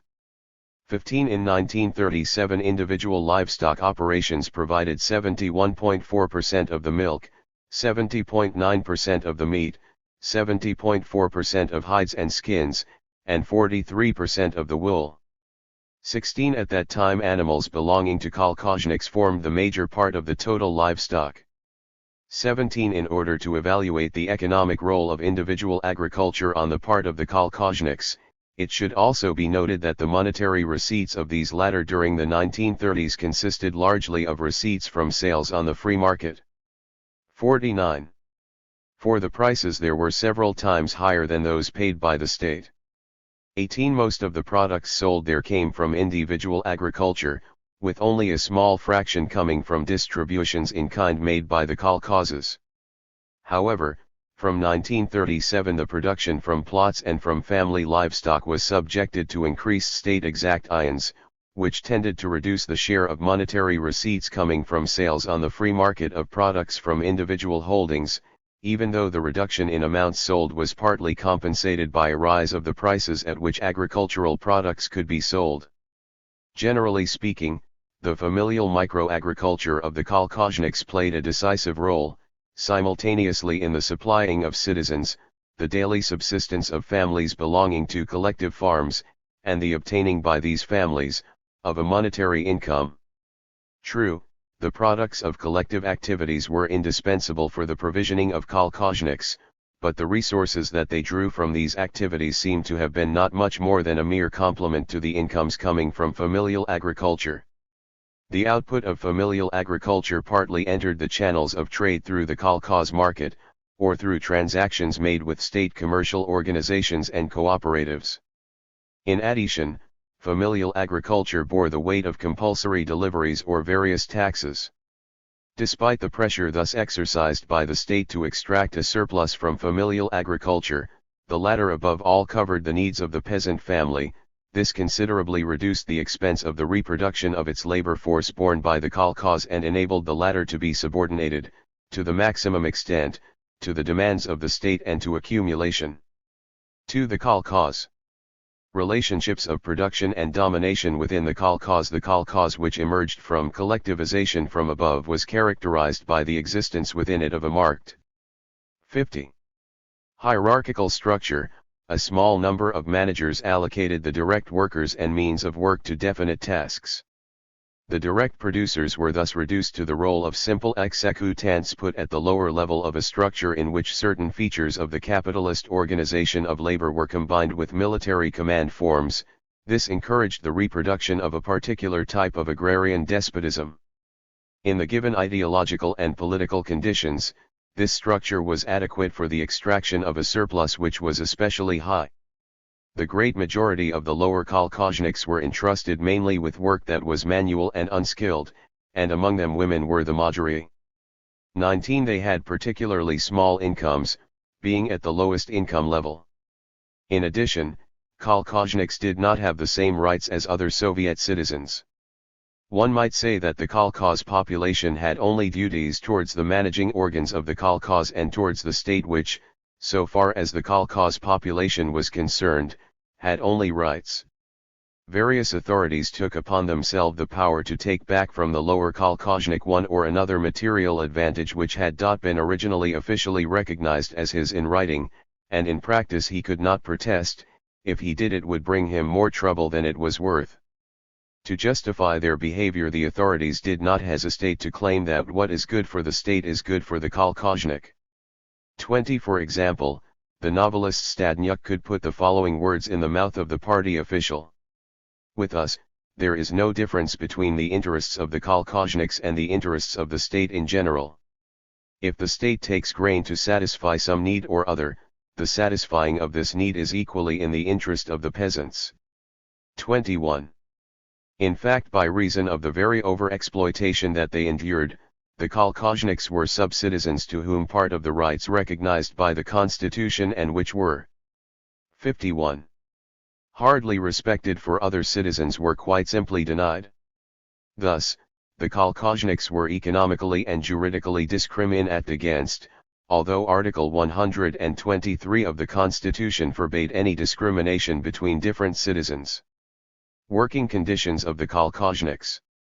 At the center of the discrimination which affected ordinary kolkhozniks were, obviously, their working conditions. These conditions were fixed in a mainly arbitrary way by the administrative organs of the kolkhoz. By decision of these organs, each kolkhoznik offering himself for manual labor was placed under the authority of a brigadier. The latter assigned his daily tasks and fixed the time limit in which they had to be done. Part of these tasks corresponded to norms fixed in advance by the technical services. Ordinary kolkhozniks had control neither of the way in which these norms were fixed nor of the way the authorities evaluated the success rate with which they had accomplished the imposed norms. However, it was on the basis of such norms and such evaluations that the remuneration of each kolkhoznik was fixed. From 1933 the central authorities multiplied the norms. For example, a law of February 28, 1933 fixed 35 norms for field work. In 1934 new tasks were normed. In 1940, 254 tasks had norms. 22 these norms were established by research institutes. Their application on the land required the participation of a growing number of brigadiers and supervisors. It also required an enlargement of the accounting establishment of the kolkhozes. The norms applied in the different kolkhozes were theoretically adapted to local conditions. In practice this was far from being the case, for pressures of all kinds were exercised on the way in which the norms were adapted and applied. 23. The extension of this system did not give the kolkhoznik the advantage of a fixed wage. All the same, it did impose a discipline of work analogous to that which stemmed from the wage per piece which, according to Marx, is the form of wage most suited to the capitalist mode of production. 24, that is, the most adequate for capitalist control of the labor force and surplus value. The discrimination suffered by the kolkhozniks 52. Manifested themselves here in the circumstance that the system tended to impose on them a form of exploitation which was capitalist even though they were not wage earners. The discrimination which affected kolkhozniks also manifested itself in the circumstance that they were excluded from labor legislation, on the pretext that they were classed as cooperative workers. Theoretically, the decisions taken by the kolkhoz administration could be revoked by the General Assembly of Kolkhozniks. In reality, they could not be. The courts did not interfere in the internal affairs of the kolkhoz, the latter's management functioned like a court of first instance. It even took decisions that frequently violated the ordinary laws, including decisions having a penal character, for it was not subordinated to any judicial control. 25 Therefore, so far as the kolkhozniks were concerned, it was both judge and interested party, just as the feudal lord had been. The workers of the collective farm could not contest in the courts the evaluation by kolkhoz management organs of the way in which they had fulfilled the work norm. The courts could only intervene to require the kolkhoz management to pay a kolkhoznik a sum which was due to him by virtue of a decision already taken by the kolkhoz. 26 The discriminatory situation in which the kolkhozniks found themselves placed included numerous other aspects. They could not be unionized, they had no rights to social security, they received no state aid for housing, they were liable for various obligatory works which did not burden other citizens, the price of merchandise sold in the kolkhozes was higher than in the towns, finally and above all, they had no right to a fixed wage, because the income which was distributed to them by the kolkhoz was a balance, what remained for distribution after the kolkhoz had allocated its resources to all kinds of uses imposed by the state. Beginning with the procurements and the compulsory deliveries which went to the state and had absolute priority. In addition, the kolkhozniks could be subjected to fines by the kolkhoz. 53. Management and have to pay indemnities for damage that they might have caused. The amount of these damage payments was, moreover, calculated by the kolkhoz management. 27 In sum, the derisory remuneration which came to the kolkhoznik for his work in the collective economy, and the uncertain nature of this remuneration had as a consequence the fact that this work constituted forced labor analogous to the corvée, the barshkina, once owed to the feudal seigneur. Moreover, it is significant that it became necessary to fix for kolkhozniks a definite number of compulsory work days to be contributed to the collective economy, because the majority did their work in the kolkhoz with great reluctance, and preferred to devote themselves to their individual holdings, a circumstance about which the Soviet leaders often complained. 28 In January 1934, at the 17th Congress of the party, Andreev acknowledged that some kolkhozniks refused to work regularly on the collective land. At first, these refusals led to sanctions imposed by the kolkhoz chairman. In May and November 1939 regulatory action was taken by the government to impose rather more strictly an obligation to work on the kolkhozniks. The annual minimum number of obligatory work days was then fixed between 60 and 100 days per year. 28 In 1942 this minimum number was fixed at 100 to 150 days per year. Quasi-state serfdom. In total, the mass of immediate producers who had been placed in the collective economy were in a situation resembling that of state serfs subject to obligatory labor, to arbitrary decisions by those who managed the kolkhozes, and were only exceptionally able to appeal to the judicial organs. Moreover, they were forbidden in practice to quit their kolkhoz. They were really attached to the kolkhoz like the middle-aged peasant had been attached to the soil, or the serf to the lord's land. The ban on a kolkhoznik leaving the kolkhoz, unless he had permission from the authorities, took the Russian peasant back not only to before October, but even to before the Stolypin Reform 30 and, still worse, to before the law of February 19, 1861, which with many delays and limitations freed the peasants from serfdom, made them free, and removed them from the law of the police and the justice of the landlord. This backward step resulted from no law but from the kolkhoz statutes, which did not allow the kolkhoznik to leave permanently his residence and his place of work except after obtaining the permission of the kolkhoz, which meant, in reality, of the kolkhoz management. Admittedly, the kolkhoz statutes indicated that the kolkhoznik could leave the kolkhoz, but as they did not specify in what conditions he could make use of this right, the latter depended in practice on the goodwill of the kolkhoz authorities, on the judgment that they made about the effects of a departure, on the sympathy or antipathy that the managers of the kolkhoz felt toward the applicant, the strings he could pull among these superior authorities, and local custom. The need to obtain this permission in order to quit the kolkhoz was retained up to the 1970s. In the words of the Soviet peasant, this permission was commonly described by the term letter of emancipation, which, at the time of serfdom, was the name of the document given to the peasants by the landlord who freed them. It is typical that the project statute of the kolkhoz gave heavy treatment to the formalities of exclusion from the kolkhoz but specified nothing, and for good reason, about the right of departure. 31 Soviet authors who have studied these questions show that even when a kolkhoz woman married a town dweller, she had to obtain the right to leave. 32 From the kolkhoz management. Similarly, a kolkhoznik whose daughter married in the town could not in his turn go and live with her without being so authorized. In general, permission to leave was not granted except when the kolkhoznik had obtained a contract with another enterprise, and accommodation. 33. 55.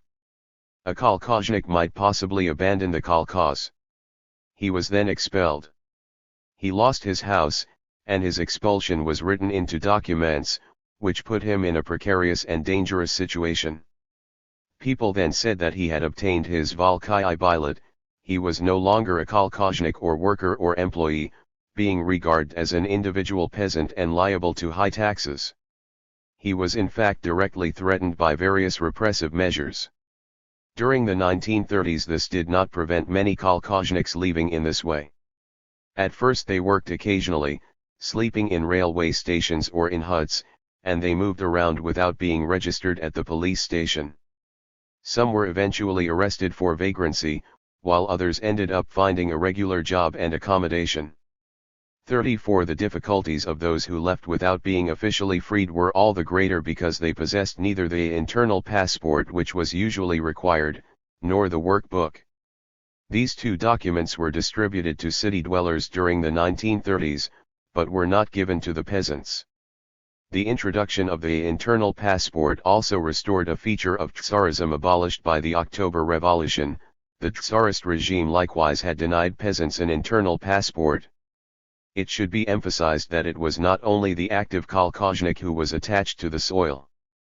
This attachment extended in reality to the members of his family, although in principle membership of the kolkhoz was individual and voluntary.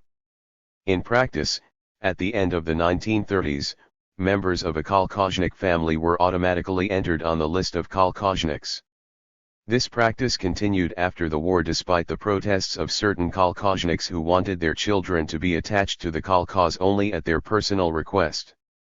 These protests by kolkhozniks were usually rejected, in spite of the legal texts, by the collective farm chairman, who kept a register of kolkhoznik households analogous to the register of souls which was kept before the abolition of serfdom in 1861.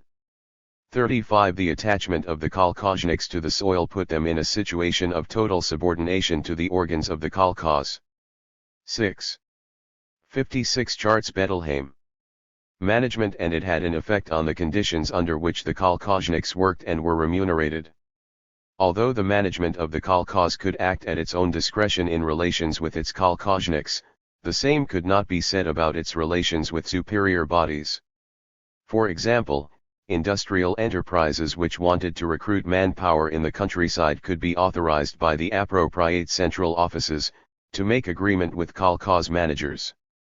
36 These managers usually did not wish to be deprived of labor power, but it was difficult for them to escape from organized recruitment when the industrial enterprises were supported by the higher authorities.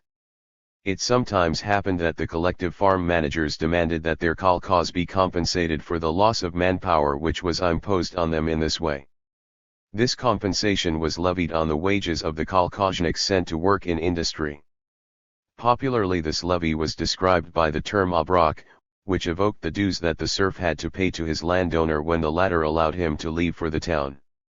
37 In sum, during the 1930s millions of peasants nevertheless left the countryside, because they took advantage of the disorganization in the early days, or they had been excluded or ejected from the kolkhoz, or they had taken their Volkyi bilet, or they had been recruited in the framework of the ORGNA.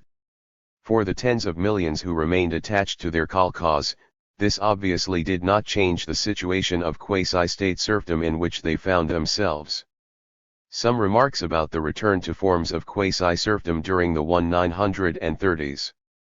Marx observed that the tradition of all past generations weighs like an Alp upon the brain of the living, a whole people, that imagines it has imparted to itself accelerated powers of motion through a revolution, suddenly finds itself transferred back to a dead epoch, and there turn up again the old calendars, the old names, the old edicts. 30. 57. In a certain way this is what happened to the Soviet peasants during the 1930s. Their new masters rediscovered the old instruments of coercion. True, they dressed them in new words, but the peasants were not deceived and gave them their old names. But it should be emphasized that the return to relationships of dependence and exploitation, reminiscent of the relationships appropriate to serfdom, in no way indicates that this return was purely and simply to the old social relationships and the old class relationships. In particular, 3 points must be kept in view. The kolkhoz was neither a lord's domain nor a large landed property. What it produced and the use made of what it produced were determined by the requirements of accumulation at the scale of society, requirements which were mediated by the party and by the state. Also, the existence of relationships, like those of serfdom, which typified the kolkhoz, does not mean that the kolkhozniks escaped capitalist exploitation. These relationships indicate that such exploitation bore on them in a specific form. Such a situation is not exceptional. The independent peasants of Western capitalist countries are likewise subject, under specific forms, to the exploitation of capital. It was the same in the 19th century for the slaves on the plantations in the American southern states or in Cuba, and still today, for example, for the Haitian immigrants to the Dominican Republic, where they are attached to their exploiters by debts that they are unable to repay. The work process within the kolkhoz was mainly a repetition of the capitalist work process, with its forms of division and hierarchies. It tended to concentrate at one pole what Marx called the intellectual forces of production, and to deprive the ordinary worker of any initiative.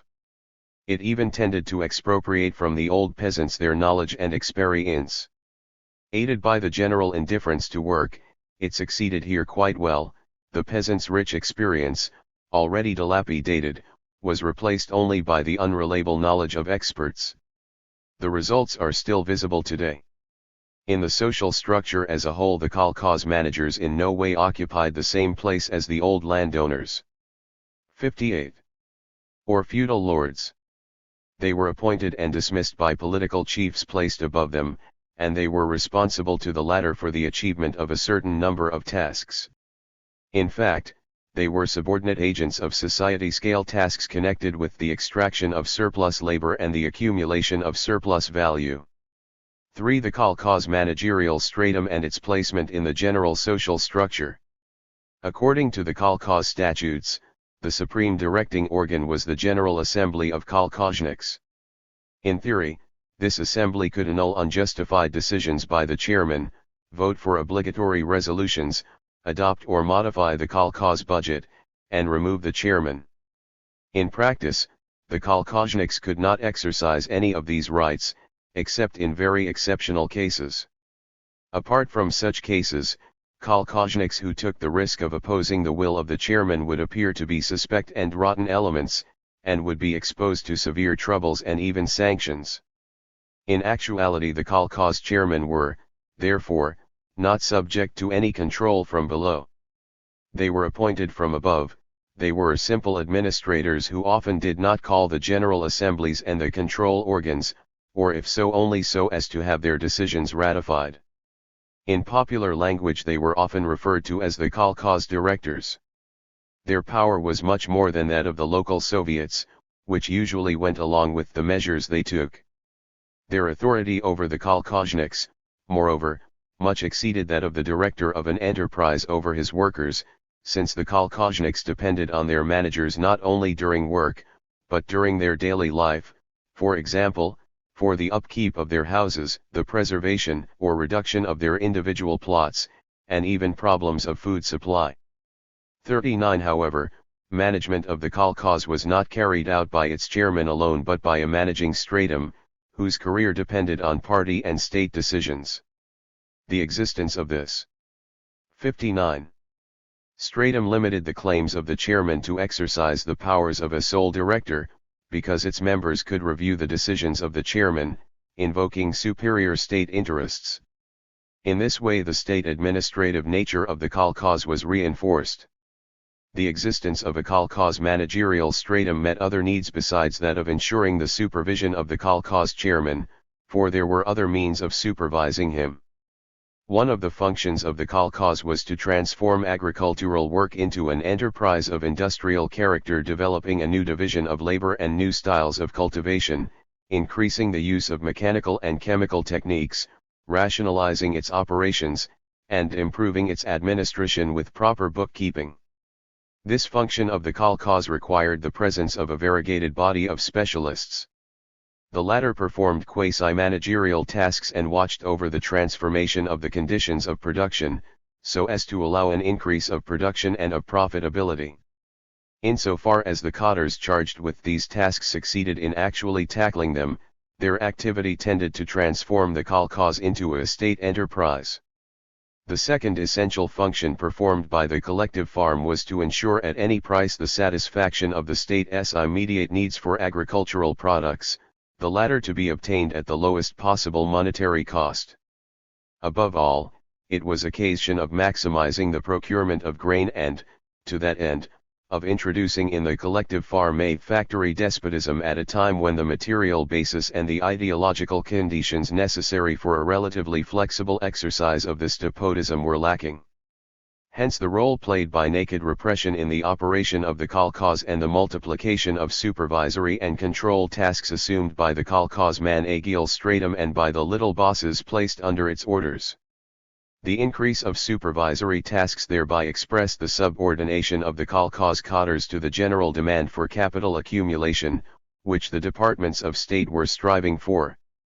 To cope with its many tasks, the kolkhoz managerial 60. stratum took the form of a group that was complex and hierarchical.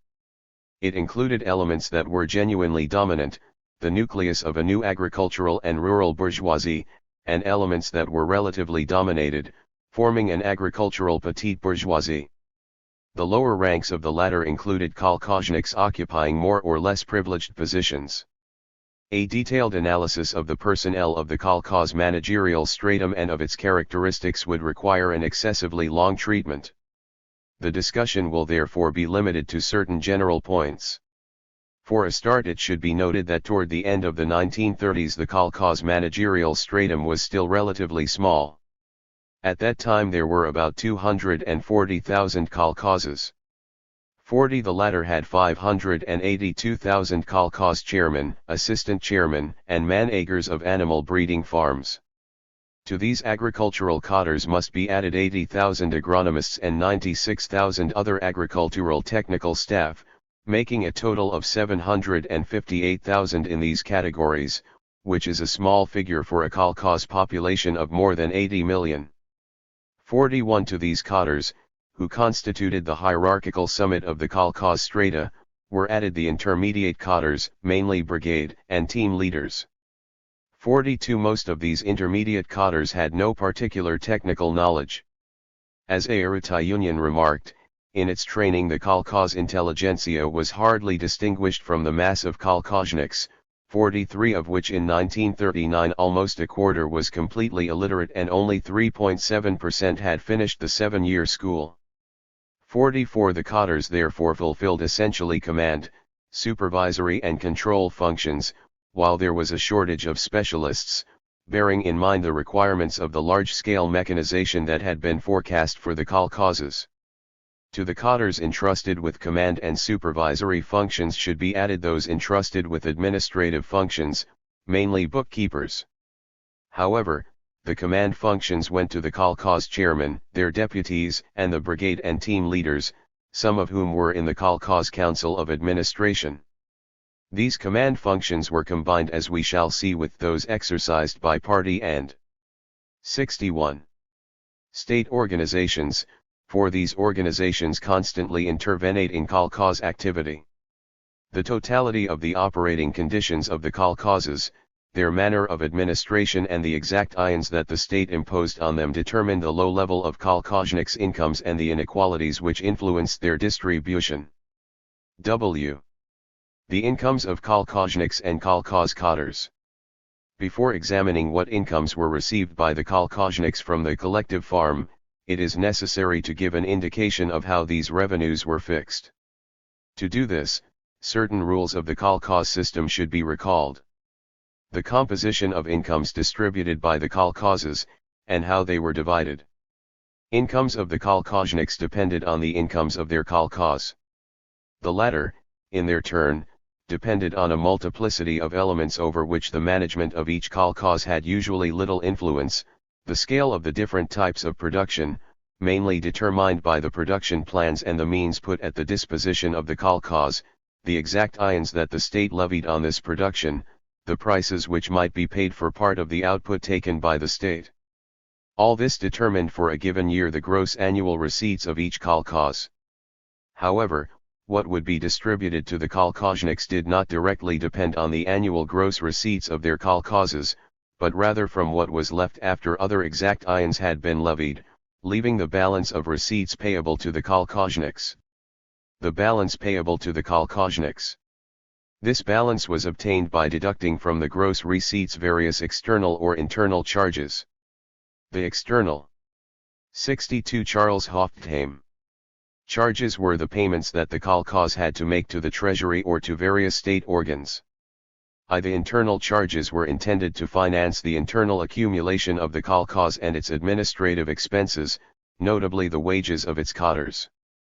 The amount of all these charges depended principally on decisions made by authorities external to the kolkhozes. After the kolkhoz had dealt with all these charges, the balance remaining for distribution to its members was pathetic. It was offered either in kind, or in money. 45 It was delivered on the basis of the Labor Day unit of account. Bookkeeping in Labor Days or Trudodny, and production norms. Throughout the year, the work of each kolkhoznik was recorded in units of account known as Labor Days. This unit of account corresponded to the achievement of a certain task. However, according to the nature of the achieved task, a workday entitled the attribution of a smaller or greater number of trudodny.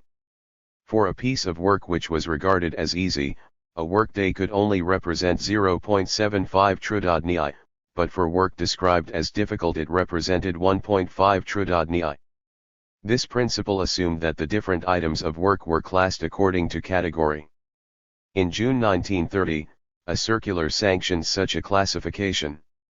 In January 1931, on the basis of recommendations from various institutes, a kolkhoz conference classed work into 4 groups in which the equivalent in trudodny of a workday varied between 0.75 and 1.5.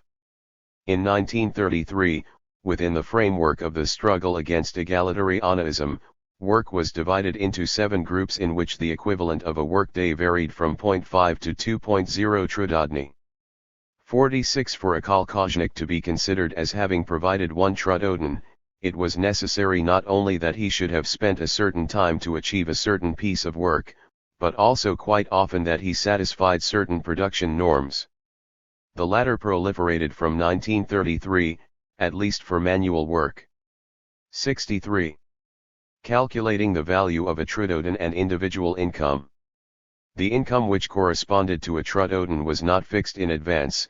It was calculated by dividing the balance available for distribution in a kolkhoz by the total number of trudodny provided by all the kolkhozniks of that kolkhoz during the course of the year. This division gave the effective value of a trudodin for the year in a given kolkhoz. As for the individual income allocated to each kolkhoznik by virtue of his collective work, this was obtained by multiplying the effective value of the trudodin by the number of trudodny which he had provided, adding in some cases a basic wage and bonuses. The income distributed in this way was partly composed of a sum of money and partly by products of the kolkhoz. This system of distribution was both burdensome and complicated. It subjected the direct producers to a series of rules and norms that were fixed externally. Their effective receipts did not depend contrary to what was officially declared on the quantity and quality of their work, but on the way the work of each was evaluated, computed, and checked. In addition, what each kolkhoznik received also depended on the work to which he had been allocated and the results achieved by the collective farm, results on which personal work and the decisions of the kolkhozniks had only minimal influence. Finally, Each person received what was due to him only a long time after the work had been done. For work done in the fall, remuneration would be received only about a year later, that is, after the harvest had been taken in and all the accounting had been done. The size of income paid by the kolkhoz to the kolkhozniks. The circumstances in which the kolkhozes remunerated the kolkhozniks meant that there was a great differentiation of incomes. Such a differentiation limits the usefulness of figures relating to the average income received by kolkhozniks by 64. The average income received by kolkhozniks from the kolkhoz. Statistics relating to the income of kolkhozniks are especially lacking and contradictory. The figures used here are those quoted by Arutai Union. 47. From these it emerges that in 1940 the average income received by a kolkhoznik from the kolkhoz rose to 12 rubles per month. This figure may be compared with an average income of 22 rubles for a worker in a sovkhoz and of 34 rubles for a wage earner in industry. 48. Even if it were accepted that the income derived from their individual plots and livestock doubled the total income received by the kolkhozniks, this income remained very much lower than the income of an industrial wage earner. It is quite close to that of a sovkhoz wage earner, the latter usually having at his disposal not an individual plot but a garden, which increased his income by several rubles per month. 49. These figures confirm that in 1940 the collective economy of the kolkhozes was incapable of assuring a living wage for their members. The distributed remuneration did not ensure the reproduction of the work energy of the kolkhozniks and their families, hence the absolute necessity for the cultivation of individual plots, for familial livestock raising, and for recourse to sales on the free market. All this is connected with the causes and effects of the peasant resistance to collectivization in the form in which it was carried out. It may be said that the majority of the kolkhozniks in 1940 could buy practically nothing, not even industrial products that could be regarded as everyday. This may be confirmed by quoting retail prices of certain consumer goods produced by industry. A meter of cotton cloth was from 2.07 to 2.73 rubles, a meter of woolen cloth about 150 rubles, a pair of men's leather boots was from 42 to 90 rubles. 50. 65. To summarize, collectivization therefore entailed a considerable reduction in main agricultural production and a collapse of the standard of life of the workers in the countryside. From this it should not be concluded that collectivization was a total failure, because its real objective was not to improve the living conditions of the peasant masses but to create the conditions for their maximal exploitation, so as to assure a rapid expansion of state industry, and in general this objective was achieved. However, this tree of average income should not hide the forest of income inequalities. The inequalities can be seen as much between kolkhozes as inside each kolkhoz. Income inequalities between kolkhozes. A detailed analysis of income inequalities between kolkhozes would require much time and, moreover, would be difficult to carry out well with the present availability of documentation. We shall therefore limit ourselves to pointing out that the circumstances of several tens of thousands of kolkhozes were such that at the end of the 1930s either they could not pay any monetary remuneration to their members for trudodny or the remuneration which they could pay was very inferior to the average payment. Thus in 1939 15,700 kolkhozes had been subjected to such burdens that they were unable to pay any monetary remuneration to their members, and 46,000 others could only pay, at the most, 0.20 rubles per workday. 51. Internal inequalities in the kolkhoz. To the inequalities between kolkhozes should be added inequalities internal to each kolkhoz. The latter were the result of a policy whose principal elements were the following: the distinction made between work of execution and work of direction. The former was remunerated exclusively on the basis of accounting in trudodny. The second was remunerated, in addition, by fixed wages and various bonuses. The fixing of norms that were more or less easy to achieve. Any overfulfillment of the norm created the right to a proportional increase of remuneration. Conversely, in the case of 66. Non-fulfillment of the norm, the remuneration of the kolkhoznik was reduced. This brought about differences of effective remuneration in a range of 6-1 between the best paid manual worker and the worst paid. For example, the first could earn more than 28 rubles monthly and the second only 4.8 rubles. In 1940, income inequalities between kolkhozniks of the same kolkhoz were made even greater by the establishment of a system of bonuses that were to be added to what was paid by virtue of the trudodny. 52. These bonuses were paid to members of brigades who exceeded their production plan or their productivity plan.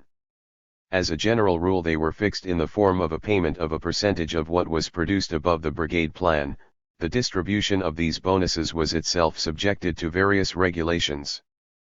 53. To the inequalities in the remuneration of manual workers connected with the classification of tasks, to the fixing of norms more or less easy to fulfill, to the nature of the tasks allocated to the lower kolkhozniks by the chiefs of brigade and teams or by the managers of livestock farms, and to inequalities due to the bonuses, must be added the inequalities resulting from the higher rates of remuneration allowed to the managing personnel of the kolkhozes and the skilled cadres of the latter.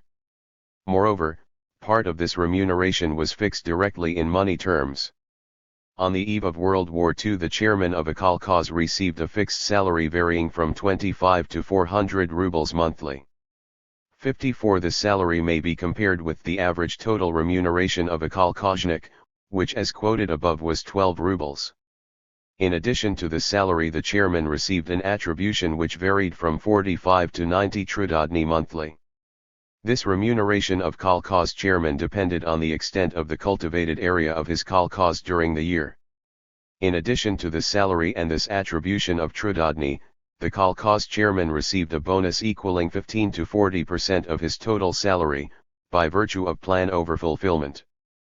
Finally, after 3 years of service, he 67. Received a supplementary bonus of 5 to 15% for each year of service.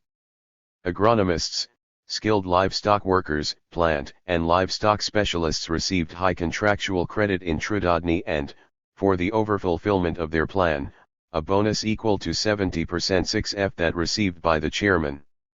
The brigadiers and other cadres were automatically credited with 1.5 times the number of trudodny achieved by the average kolkhoznik, plus various bonuses. 55. Thus an important part of the available resources of the kolkhozes was absorbed by the managing cadres, the specialists, the brigadiers and administrative cadres. 56. Which correspondingly reduced the incomes of the ordinary kolkhozniks. Without sufficiently detailed and meaningful statistics, it is very difficult to make a true comparison between the income inequalities in the countryside at the end of NEP and the end of the 1930s. However, nothing suggests that these inequalities had diminished. What changed were those who benefited from the privileged incomes and the conditions which allowed them to thus benefit. It should be noted that to the inequalities in the incomes distributed by the kolkhozes should be added other inequalities which increased still more the differentiation of standards of life within the kolkhozes.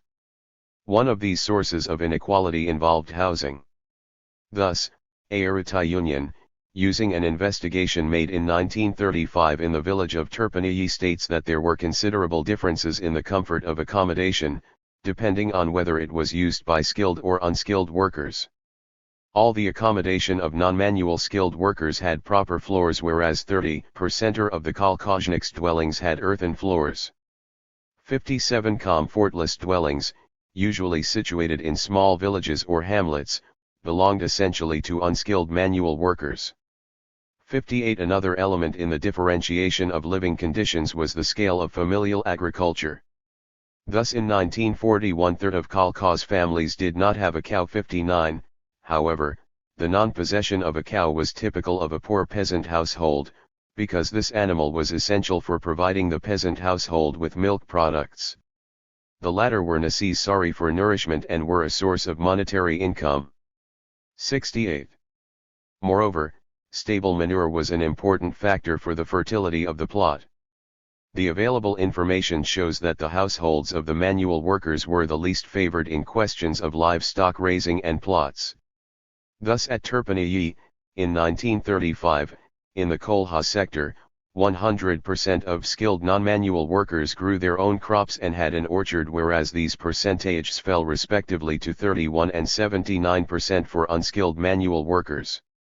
60. To summarize, the collective farm was characterized by a very much polarized social structure, by deep economic inequalities, and by relationships of domination that a minority of cotters exercised on the mass of kolkhozniks, who were overexploited and literally reduced to short rations. However, these facts should not hide the circumstance that, in the overall social structure, the cotters and managers of the kolkhozes were themselves at the bottom of a complex hierarchical system, whose pressures forced them to push to a maximum the exploitation of the ordinary kolkhozniks. The inferior situation of the cotters of the collective farms can be clearly seen when analyzing the subordination of the kolkhozes to the requirements of accumulation and state procurement. V. The subordination of the kolkhozes to the requirements of state accumulation. As is known, the kolkhoz system comprised three elements: familial agriculture, the kolkhoz, and the collection of administrative structures which dominated the kolkhoz and allowed the state to obtain from agriculture a tribute which was regular and as high as possible. The principal function of the system was to contribute to the growth of accumulation in the state sector. The subordination of the collective farms to a collection of administrative structures placed above them was made necessary by the heavy and contradictory obligations which weighed on the kolkhozes. For example, the latter had to assure the state sector of the material means required by the process. 69. Of accumulation. At the same time, they had to satisfy the needs for extra labor power which the industrialization process engendered. These two requirements came into contradiction when an excessively intense drainage of labor power from agriculture to industry disorganized agricultural production and threatened the supply to the state of the material means necessary for accumulation. These contradictions and the organizational forms through which they were treated during the 1930s are highly significant. They should therefore be examined in order to grasp what exactly was the overall kolkhoz system. The contradictions affecting the size and form of the tribute and the place of the kolkhozes in the system of state structures. From the beginning of collectivization there could be seen the development of a sharp contradiction between the effort of the state apparatus, seeking to maximize the material supplies currently delivered to the state by the kolkhozes and, on the other side, the effort aiming to increase the supply for subsequent years. This contradiction manifested itself in concrete terms during the first half of the 1930s, when the tribute reached such a size that the standard of living of the kolkhozniks drastically fell, which had a negative effect on their labor productivity and even on their numbers, and hence resulted in poorer harvests. 61. At the beginning of the 1930s, the party gave priority to the maximization of supplies currently extorted from the kolkhozes, regardless of living conditions and output in the collective farms. To ensure respect for this priority, the kolkhoz system was subordinated as much as possible to the directives and plans of the state, and hence there was an extension of planning from above, which was extended to the production and deliveries of the kolkhozes. In this matter the latter were placed practically on the same footing as the state farms, the party organization and the state fixed for the kolkhozes, just as for the sovkhozes, sowing plans for different products, and they installed a control system which aimed to force the kolkhozes. 70. To achieve their plans for productions and deliveries. The fictitious character of autonomy that the collective farms were said to enjoy thereby became clear from the first 5-year plan and was confirmed during the second plan. What happened during the 1930s clearly reveals, moreover, that the kolkhozes were subordinated to the party, but the form of this subordination varied over time. At the beginning of collectivization, the responsibility of directing and controlling the kolkhozes lay principally, at least formally, on the machine and tractor stations. 62. Although the local party authorities were supposed to supervise the operations of the MTS, there was here a sort of confusion of responsibility, and the January 1933 plenum of the CC sought to eliminate this by the creation of functional political departments attached to the MTS. 63. The political department was a party organization directly subordinated to the CC and not to the secretary of the district committee. Thus the kolkhozes were under the direction of the superior party offices. The head of the politotal was deputy director of the MTS, and each politotal included a representative of the GPU, who therefore also participated in the management of collectivized agriculture. The cooperative character of the kolkhoz that Stalin emphasized in 1932-64 then became especially fictitious, and in January 1933 Stalin said something quite different. He then stated that the party must now take over the direction of the collective farms, assume responsibility for their work, it must enter into all the details of collective farm life. 65 This taking in hand took the form of constant interference in kolkhoz activity, very numerous arrests of kolkhoz cadres, and mediocre material results. This led not to a change in the style of kolkhoz managements but rather to a strengthening of their subordination. At the beginning of 1934 a decree of March 4 ordered the administrative organs of agriculture, the MTS, and the kolkhozes to carry out their operations according to a plan. The government additionally promulgated a model plan for the collective farms, and it was stated that this plan should be followed without any deviation. The key element of this plan were the obligatory deliveries to the state. 71. However, the politotal system was not long in showing its faults. It was stated, in particular, that certain heads of political departments had a tendency to protect the kolkhozes for which they had responsibility against the excessive demands of the delivery plans. Certain high leaders of the party even began to talk of anti-state tendencies. 66 Thus, the plenum of November 1934 abolished the politotal system. 67 True, the MTS retained a deputy director with explicitly political residential responsibilities, but the latter did not have his own administrative apparatus and had no longer any particular power in relation to the local party organization. However, the kolkhozes continued to occupy a subordinate position in the system of administrative structures entrusted with the management of agriculture and the requisitioning for the state of those agricultural products subject to such delivery. The cadres of the kolkhozes were in an inferior situation within the triangle that was supposed to manage kolkhoz affairs. This triangle consisted of party officials, government officials, and the kolkhoz cadres representing the kolkhozes. The list of governmental organizations to which the cadres of the kolkhozes were in practice subordinated was long: the MTS, on which each kolkhoz depended for the major field works, the Executive Committee of the District Soviet, the Village Soviet, and the local organizations of the Agricultural Commissariat. These organizations participated in the preparation of plans and the checking of their execution. For agricultural operations, the surveillance tasks were entrusted to the MTS and the Agricultural Commissariat. From 1935 the Executive Committee of the District Soviet prepared, at the end of each year, an annual economic development program which included a plan for the kolkhozes. This plan was transmitted to the latter through the intermediary of the MTS and the local organizations of the Agricultural Commissariat.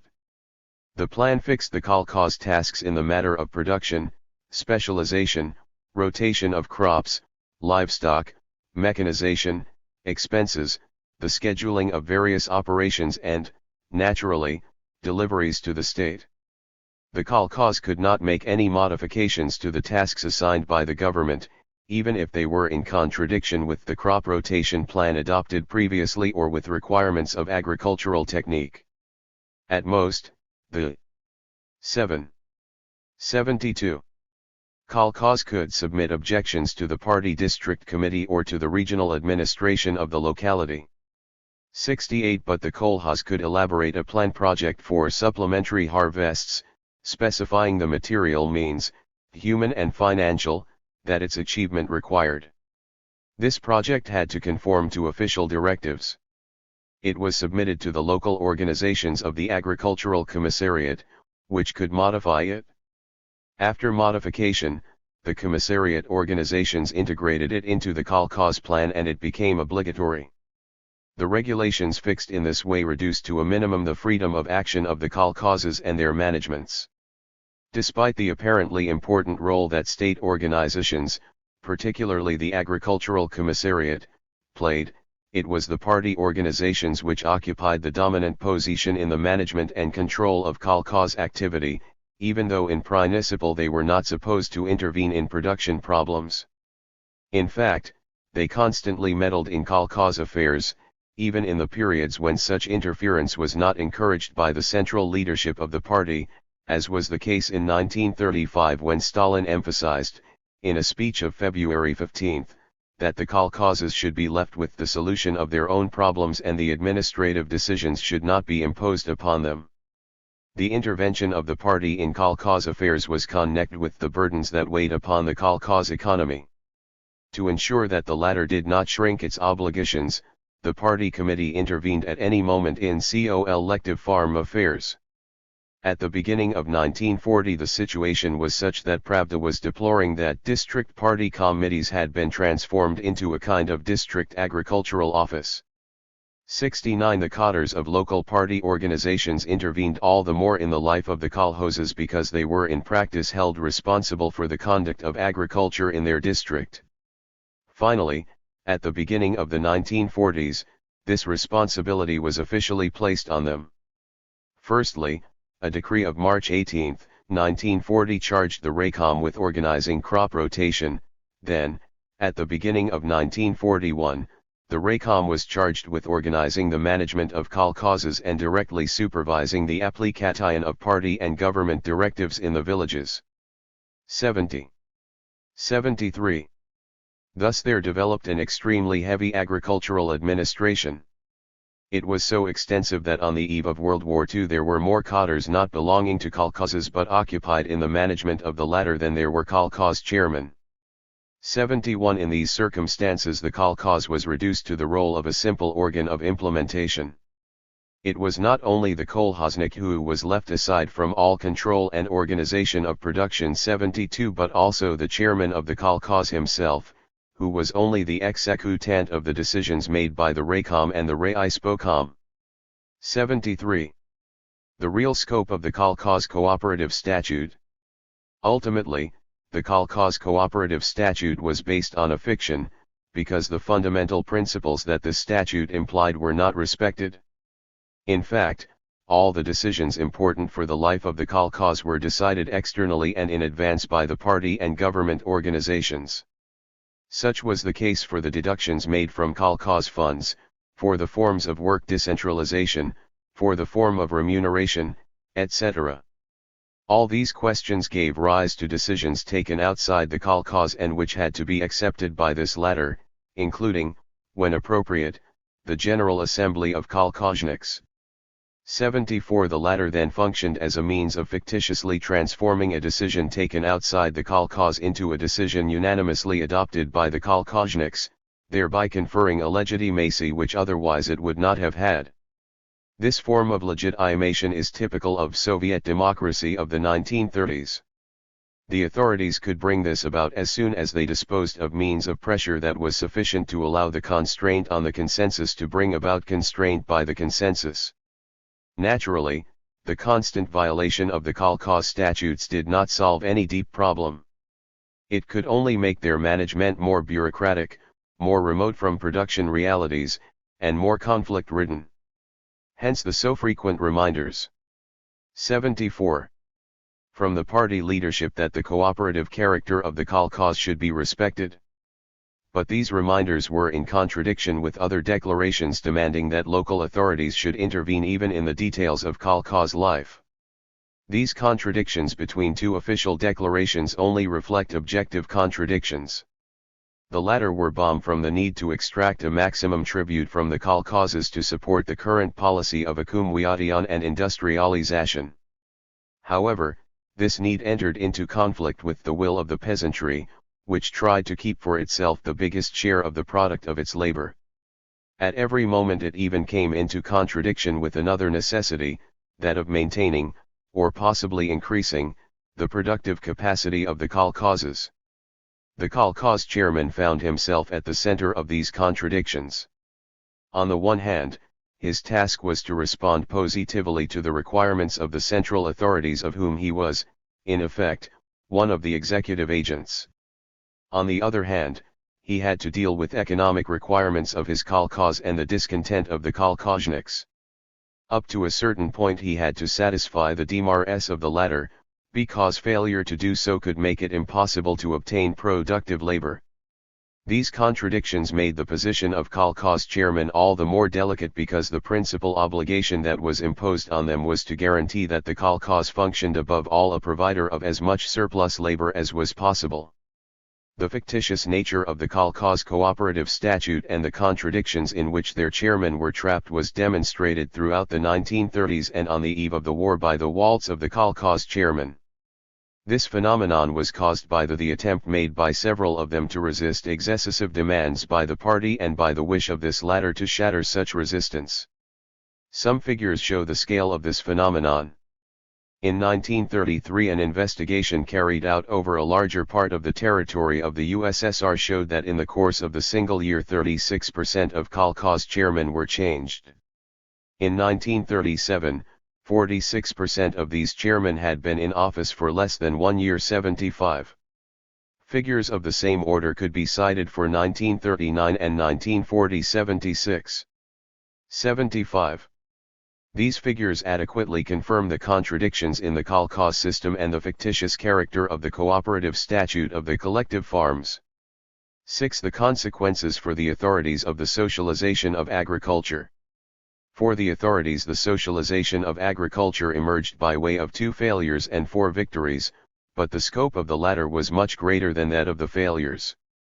The first failure involved the main agricultural products, which achieved none of the objectives that the Soviet leaders had hoped to see realized. In numerous sectors, socialized agriculture was subjected to a near-permanent crisis. In the key sector, production, after having sharply diminished at the beginning of the 1930s, only increased thereafter slightly and with difficulty. The essential harvest, that of grain, did not regain its 1930 level before World War II. Thus agriculture, far from lending its support to general economic development, became a burden which hindered that development. The second failure involved the relationship of the authorities with the peasantry. In effect, the expropriation of the peasant masses, their incorporation into the system that reduced them to starvation rations and which imposed on them forced labor which was hardly remunerated, aroused and renewed deep and long-term peasant discontent. Discontent was all the greater because kolkhozniks were constantly suspected of laziness and of deceit. In addition, they felt themselves scorned and put by the authorities at the very bottom of the social ladder, both in terms of the income that they received and of the degree of respect that the authorities accorded them.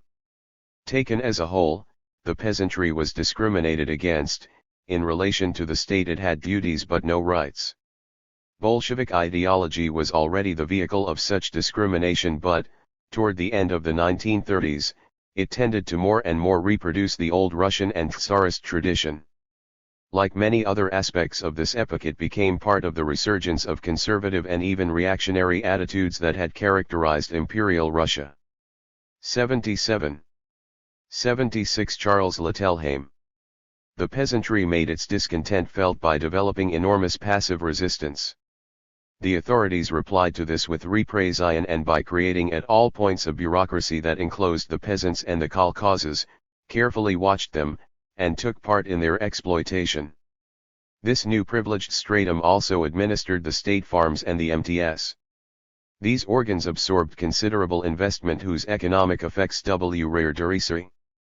Thus, collectivization, far from integrating the rural world into national economic life, only cut off further the authorities from the peasantry. More than ever, the country was divided into 2 nations, the new serfs and the other social classes and strata. This would not prevent, when the country was in danger during World War II, these serfs defending it as they had done under the old regime.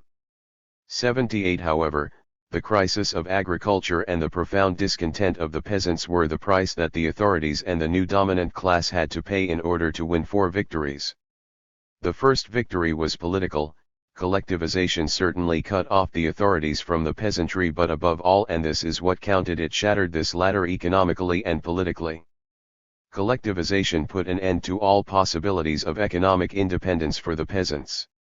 It shattered all the traditional peasant institutions and the types of solidarity that the latter permitted.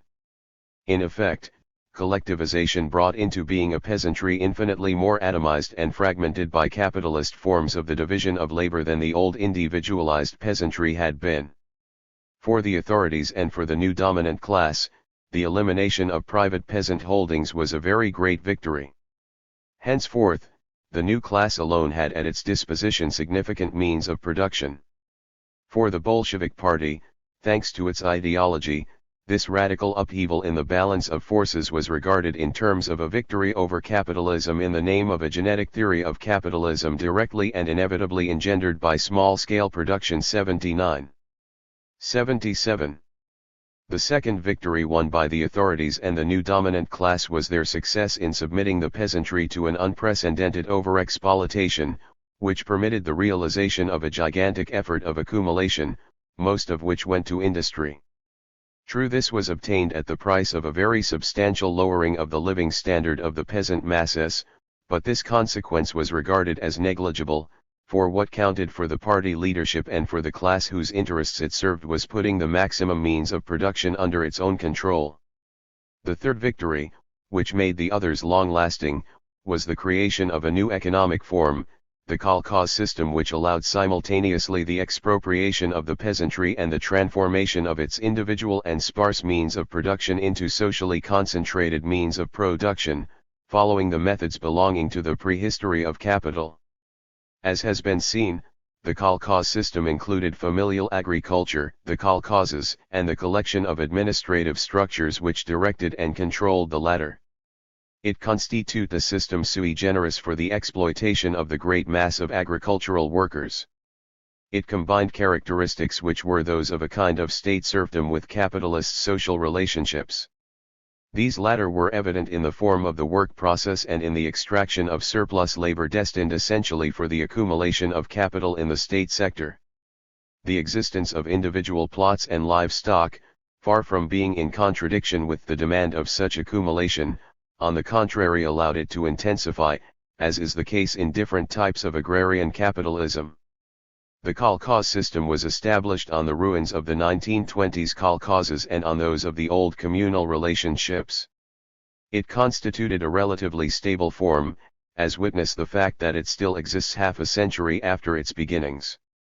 The capitalist social relationship whose reproduction this system assured allowed the kolkhozes to dress themselves in clothes closer and closer to those of an ordinary capitalist enterprise. 78. This is what happened from 1958, when the kolkhoz could purchase its own means of production, and then later, when the kolkhoz could pay a wage to the kolkhozniks. But these later transformations did not in any way make the kolkhoz independent in regard to the party and the state. They only modified the forms of its dependence. Finally, the fourth victory won by the authorities during the 1930s took the form of its transformation of the Soviet rural population into an immense reserve industrial army which provided millions of workers who could be integrated into the development of industry and the town. The development took place in the course of other struggles, which will now be examined. Part 2. The militarized working class. As has been shown, the 1930s were marked by a major upheaval in the conditions of life in the countryside. Social relationships that had been characteristic of peasant life were destroyed and replaced by new exploitative relationships of domination. Millions of workers had to leave the places where they had been born in order to go elsewhere, often without hope of return. The migrations took many and confused forms, making it impossible to examine them all separately. In practice, they can be divided into two big categories, non-penal and penal migrations. The former could be more or less voluntary, that is, those who migrated did so by spontaneous decision for economic reasons or for fear of repression. All the same, the non-penal migrations could also be imposed on certain workers, for example, on those who became a target for the organized recruitments within the framework of ORGNABER 1. Above all, the non-penal migrations helped the process of urbanization and the creation of a salariat, which was not usually the case with penal migrations, since the latter led the migrants to prisons, camps, and regions that were often thinly populated, where they were made to live, and they were usually allocated to work which might or might not be of a penal type. Nevertheless, even penal migrations which took migrants to a camp did not necessarily exclude the payment of a wage, and they could therefore also result in an apparent urbanization, especially when enormous camps were formed, so much so that one cannot attribute the progress of urbanization to non-penal migrations alone. 86. During the 1930s the Soviet Union experienced an accelerated growth of towns, conforming to the capitalist laws of urbanization. In spite of numerous declarations, no serious effort was made to halt the development of big towns to which immigrants from the rural areas came and heaped themselves up, without anything coherent being done to find housing for them. Thus millions of workers were obliged to live in barracks, sheds, and enormous dormitories lacking any kind of comfort, while others increased the density of occupation of older places of residence, already crowded, or found a place in corridors, kitchens, cellars, and basements. 1. Some figures give an indication of the scale of the urbanization process. According to official statistics, between 1926 and 1939 the urban population grew from 26.3 million to 56.1 million, a growth of 112% in 12 years, while the total population grew from 147.0 to 170.6 million too. During the same years, the population of Moscow grew from 2.1 to 4.1 million and of Leningrad from 1.7 to 3.2 million. The population of the Moscow periphery grew by more than 3 times. The 12 cities which in 1926 exceeded 200,000 inhabitants witnessed a population growth of around 90%, while several towns of 150,000 or more surged during this period. 3. 8. 88. Urbanization and population movement.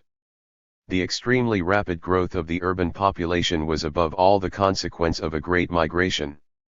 According to Loremeyer's estimates, the natural growth of the urban population should have allowed the latter to reach, at a maximum, the figure of 32.4 million.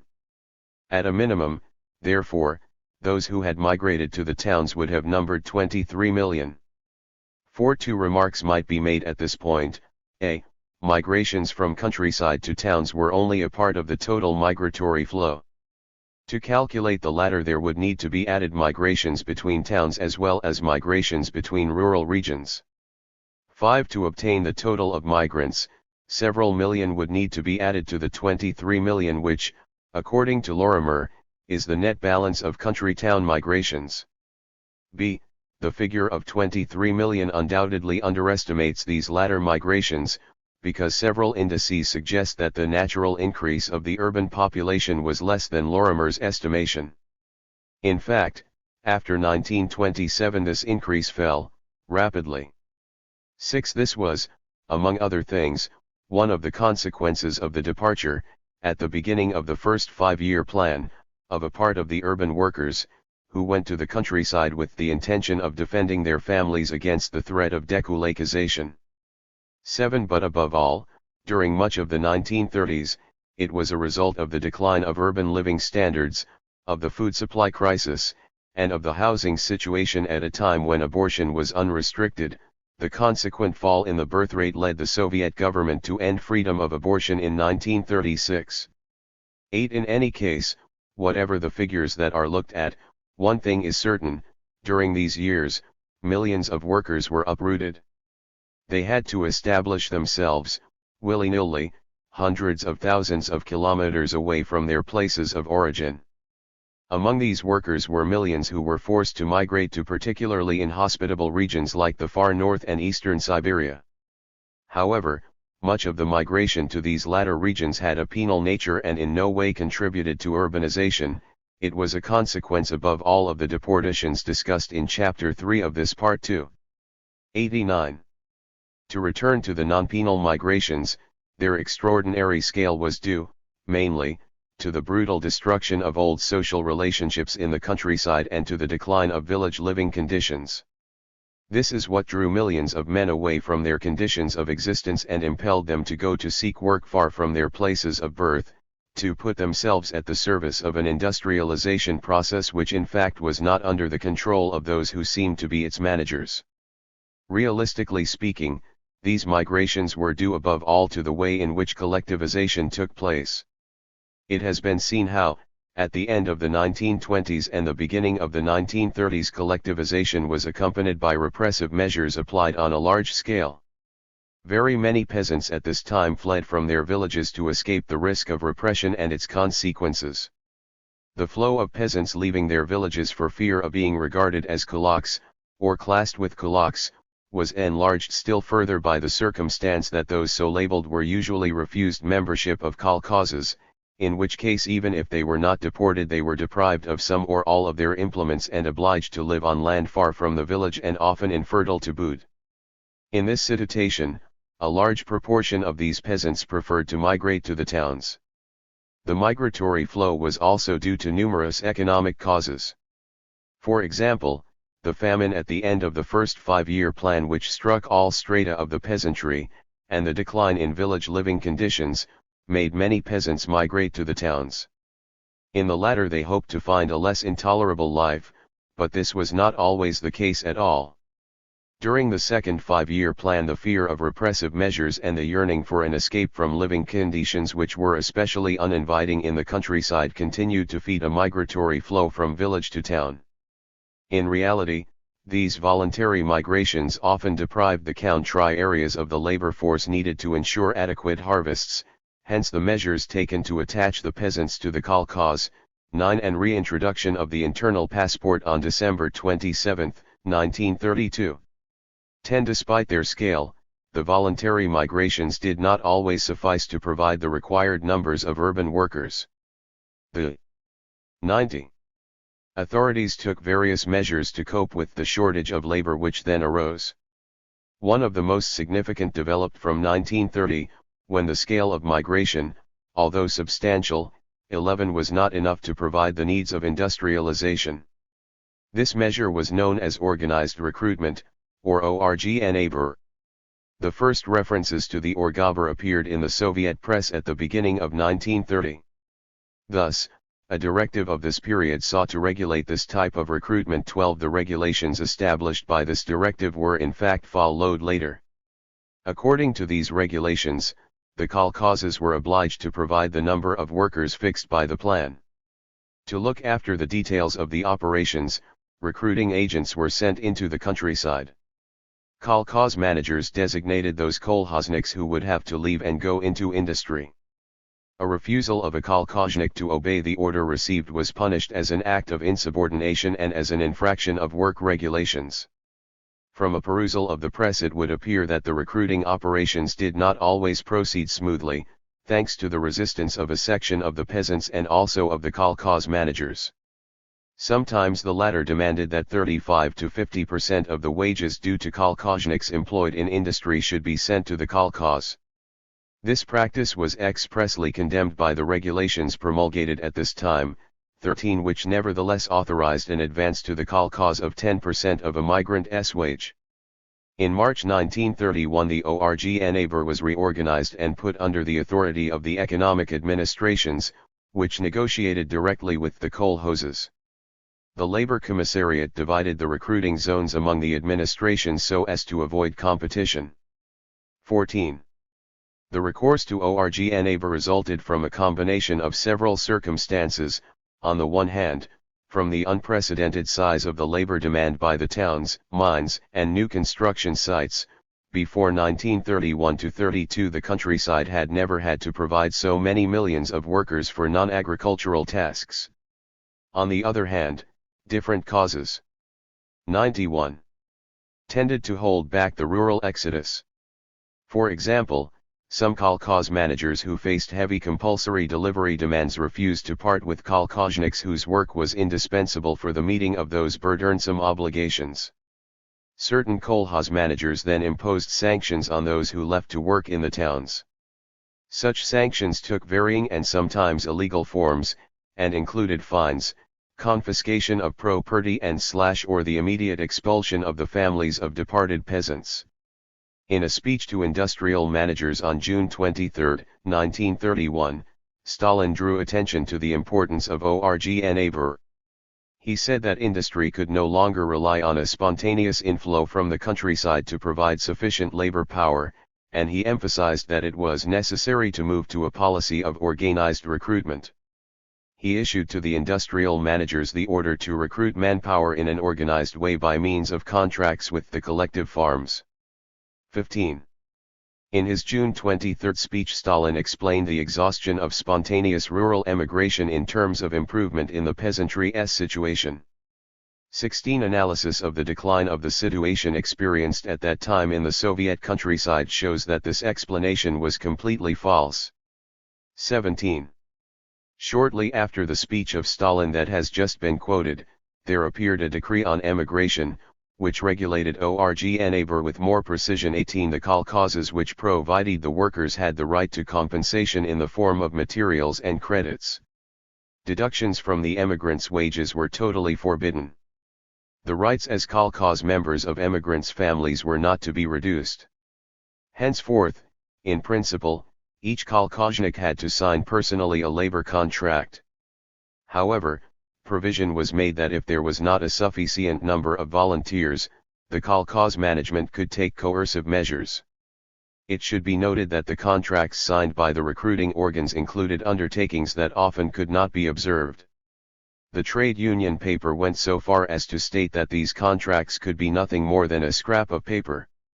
19. Workers were nevertheless required to respect them. If they infringed them, they were considered guilty of an economic offense. 92. And could be tried in accordance with a summary procedure. 20. After 1934, and especially after 1935, when the right of kolkhozniks to a private plot and private livestock was confirmed, peasants were less inclined to emigrate to the towns than they had been in the early 1930s. In the towns, housing conditions and food supply were difficult, while real wages had fallen considerably. So organized recruitment continued. The difficulties which this recruitment came up against led to various measures. Some envisaged putting pressure on the kolkhozes and the kolkhozniks by reducing their incomes, still indirectly. 21. Others reorganized the recruitment of workers in the villages. For example, on July 21, 1938, a Sovnarkom decree changed the organized recruitment. This decree created a central commission of org&labor, with similar commissions at republican and regional levels. These commissions established quotas for workers to be supplied by regions and districts and divided them among the commissariats, the latter dividing their quotas between their enterprises. 22. Apparently this new organization permitted a more regular arrival of the labor thus recruited. The wage earner henceforth benefited from an advance of wages and from paid travel expenses. Nevertheless, the system amounted to a form of forced labor. 23. In spite of the measures taken, some of which granted certain advantages to the workers recruited by org&labor, and others of which imposed penalties on those who did not observe the contracts made by the representatives of recruiting organizations, the resistance of workers to what was a form of forced recruitment often took the form of a refusal to turn up at the assigned place of work, or by a change of enterprise despite the regulations. Moreover, the activity of the org&labor involved so many workers that it was in fact impossible to fully guarantee the recruitment envisaged by the plan. Thus in 1938 2.8 million kolkhozniks were to have been recruited in the RSFSR, but only 1.7 million actually were, and of the latter 1.5 million showed up at their place of work. 24. In sum, the urbanization process was a combination, not under control, of voluntary migration and organized recruitment, hence the anarchical nature of this process. 93. 2. The anarchic character of the urbanization process. The rural emigration and urbanization process was in accord with a policy which destroyed the old peasantry and atomized the working class. This policy gave pride of place to a strongly concentrated industry. It sought to achieve maximum accumulation and to create conditions for a rigorous submission of the workers to exploitative requirements. In its actual course, the urbanization process was for the most part uncontrolled. It suffered the effects of economic and social contradictions that had their own dynamic. Also, Urbanization did not develop according to the forecasts of the economic plans, nor according to the needs of economic growth, for the latter grew faster than the plans had forecast, especially as industrial labor productivity did not increase as the plans had specified. The overfulfillment of targets of the first two 5-year plans as regards country-to-town migration is extremely indicative of the lack of control over the urbanization process. For example, the first plan envisaged that the urban population in 1933 would be 34.7 million, whereas it reached 38.4 million at the end of 1932. Similarly, the second plan foresaw an urban population of 46.1 million at the end of 1937, but in fact it was 53.2 million. 25 From time to time the Soviet authorities worried about this development that was beyond their control. For example, at the beginning of 1933 Izvesty wrote, "The towns have grown too much. Food supply of urban agglomerations, supplying of construction sites and the provision of necessary products for the big centers pose problems which are complex and difficult to solve. Migrations of large masses of population seriously hinder the country's food supply, cause urban overpopulation, and provoke an insurmountable housing crisis." 26. Such a situation reflected the uncontrolled nature of the migratory processes. It was to this lack of control that were addressed the many administrative and coercive measures like the Orgnaber, forced labor, reintroductions of the internal passport, etc. This did not prevent the anarchical development of the towns and a population influx that had considerable economic, social, and political consequences. The enormous growth of the towns, thanks to the arrival of a mass of peasants, brought with it a kind of ruralization of urban life. Entire towns, or very large parts of the population of certain towns, were toward the end of the 1930s filled by inhabitants of rural origin. The latter were preoccupied by concerns very different from those of the original citizenry. They had different aspirations and a different way of life. Moreover, having been uprooted, they were usually isolated from one another. Often they came from different villages and regions. They got to know each other only with difficulty. Hence there was a virtual atomization of the urban population, exacerbated by the extreme material difficulties of daily life. The one-time rural folk who had just arrived in the towns usually had little sympathy for the government's and party's policies. In their eyes, these policies were responsible for the dramatic overthrow of their previous way of life.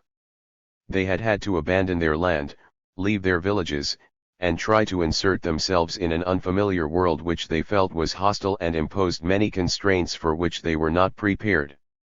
Thus the relations between the party and the urban masses deteriorated badly. In general, the deterioration of living standards in the towns and of working conditions in industry led to confusion for the urban masses, instability of the workforce, increasing alcoholism, and a tendency toward indiscipline. The authorities reacted to this situation by severe measures that sought to shatter every sign of individual or collective resistance to decisions. These measures were not limited simply to police and penal repression, but also included deep changes in the constraints that burdened industrial workers. Consequently, it may be said that the urbanization process had as its corollary not only the development of a wage-earning class but also a rigidifying of factory despotism. 95. 2. Extension of the wage-earning class and the rigidifying of factory despotism. The combination of a vast rural exodus with highly centralized accumulation led to the rapid development of wage relationships. For example, between 1928 and 1940 the number of wage earners employed in the Soviet economy grew almost threefold, from 11.4 to 33.9 million. In 1940 these wage earners were more than 40% of the economically active population. 2. This extension of wage earning was above all connected with urbanization. 3. And was an integral part of the process of accumulation. Like the latter, the extension of wage earning was not really under control.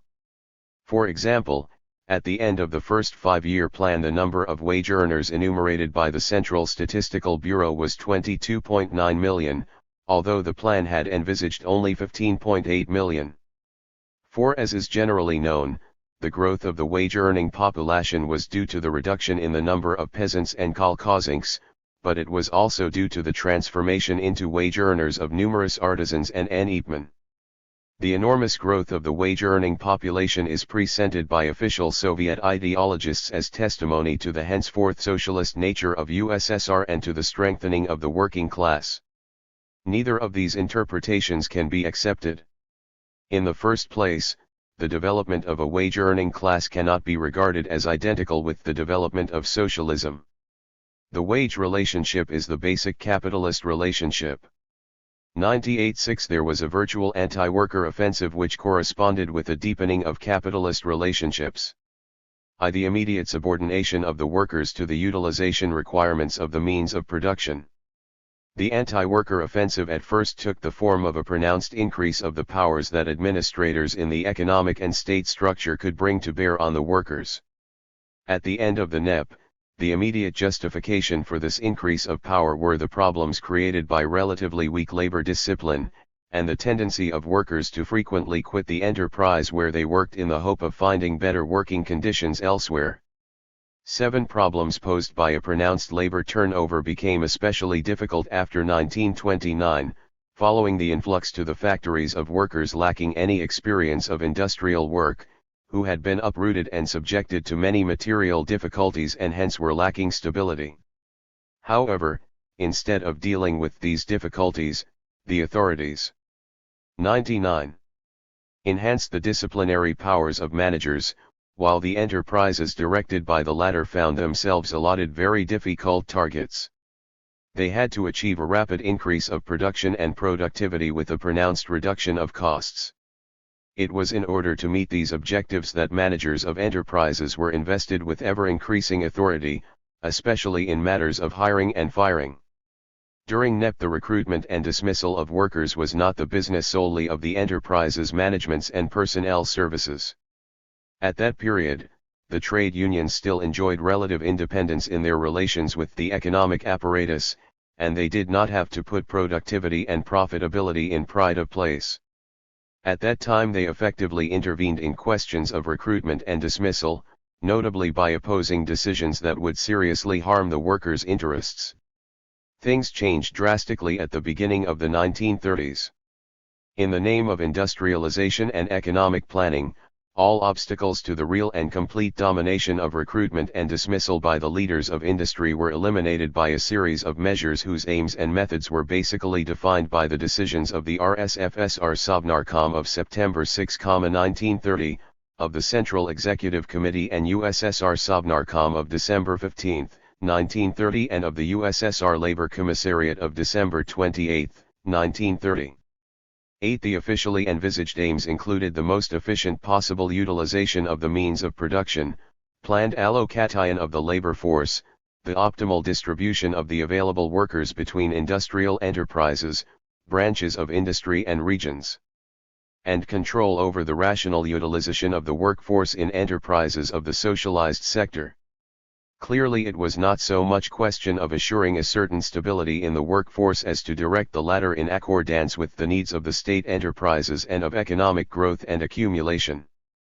The decisions adopted in this way expressed a political will, but their application in practice encountered many obstacles. The existence of labor legislation passed in the early 1920s that acknowledged a series of workers' rights, the 100. Resistance of workers who as the years passed, found ways of evading the regulations, the non-cooperation of enterprise managers, each trying to recruit a large number of workers in order to reach the production plans for which he was responsible, the ignorance of the real needs for manpower of the various industries, and so on. In fact, the 1930 measures failed.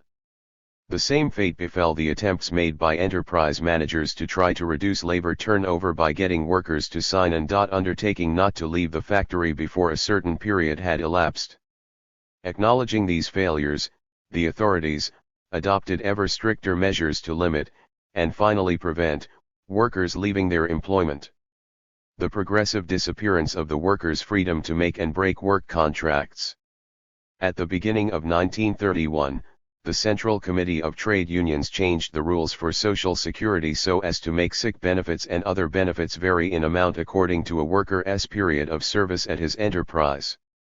In later years this ruling became more and more severe. 9. These measures having proved insufficient in relation to the aims envisaged by the Soviet government, the latter decided on September 27, 1932 to reintroduce the internal passport. Henceforward each wage earner had to hand in his passport to the enterprise which employed him. The passport was to carry a mention of previous jobs held by the holder.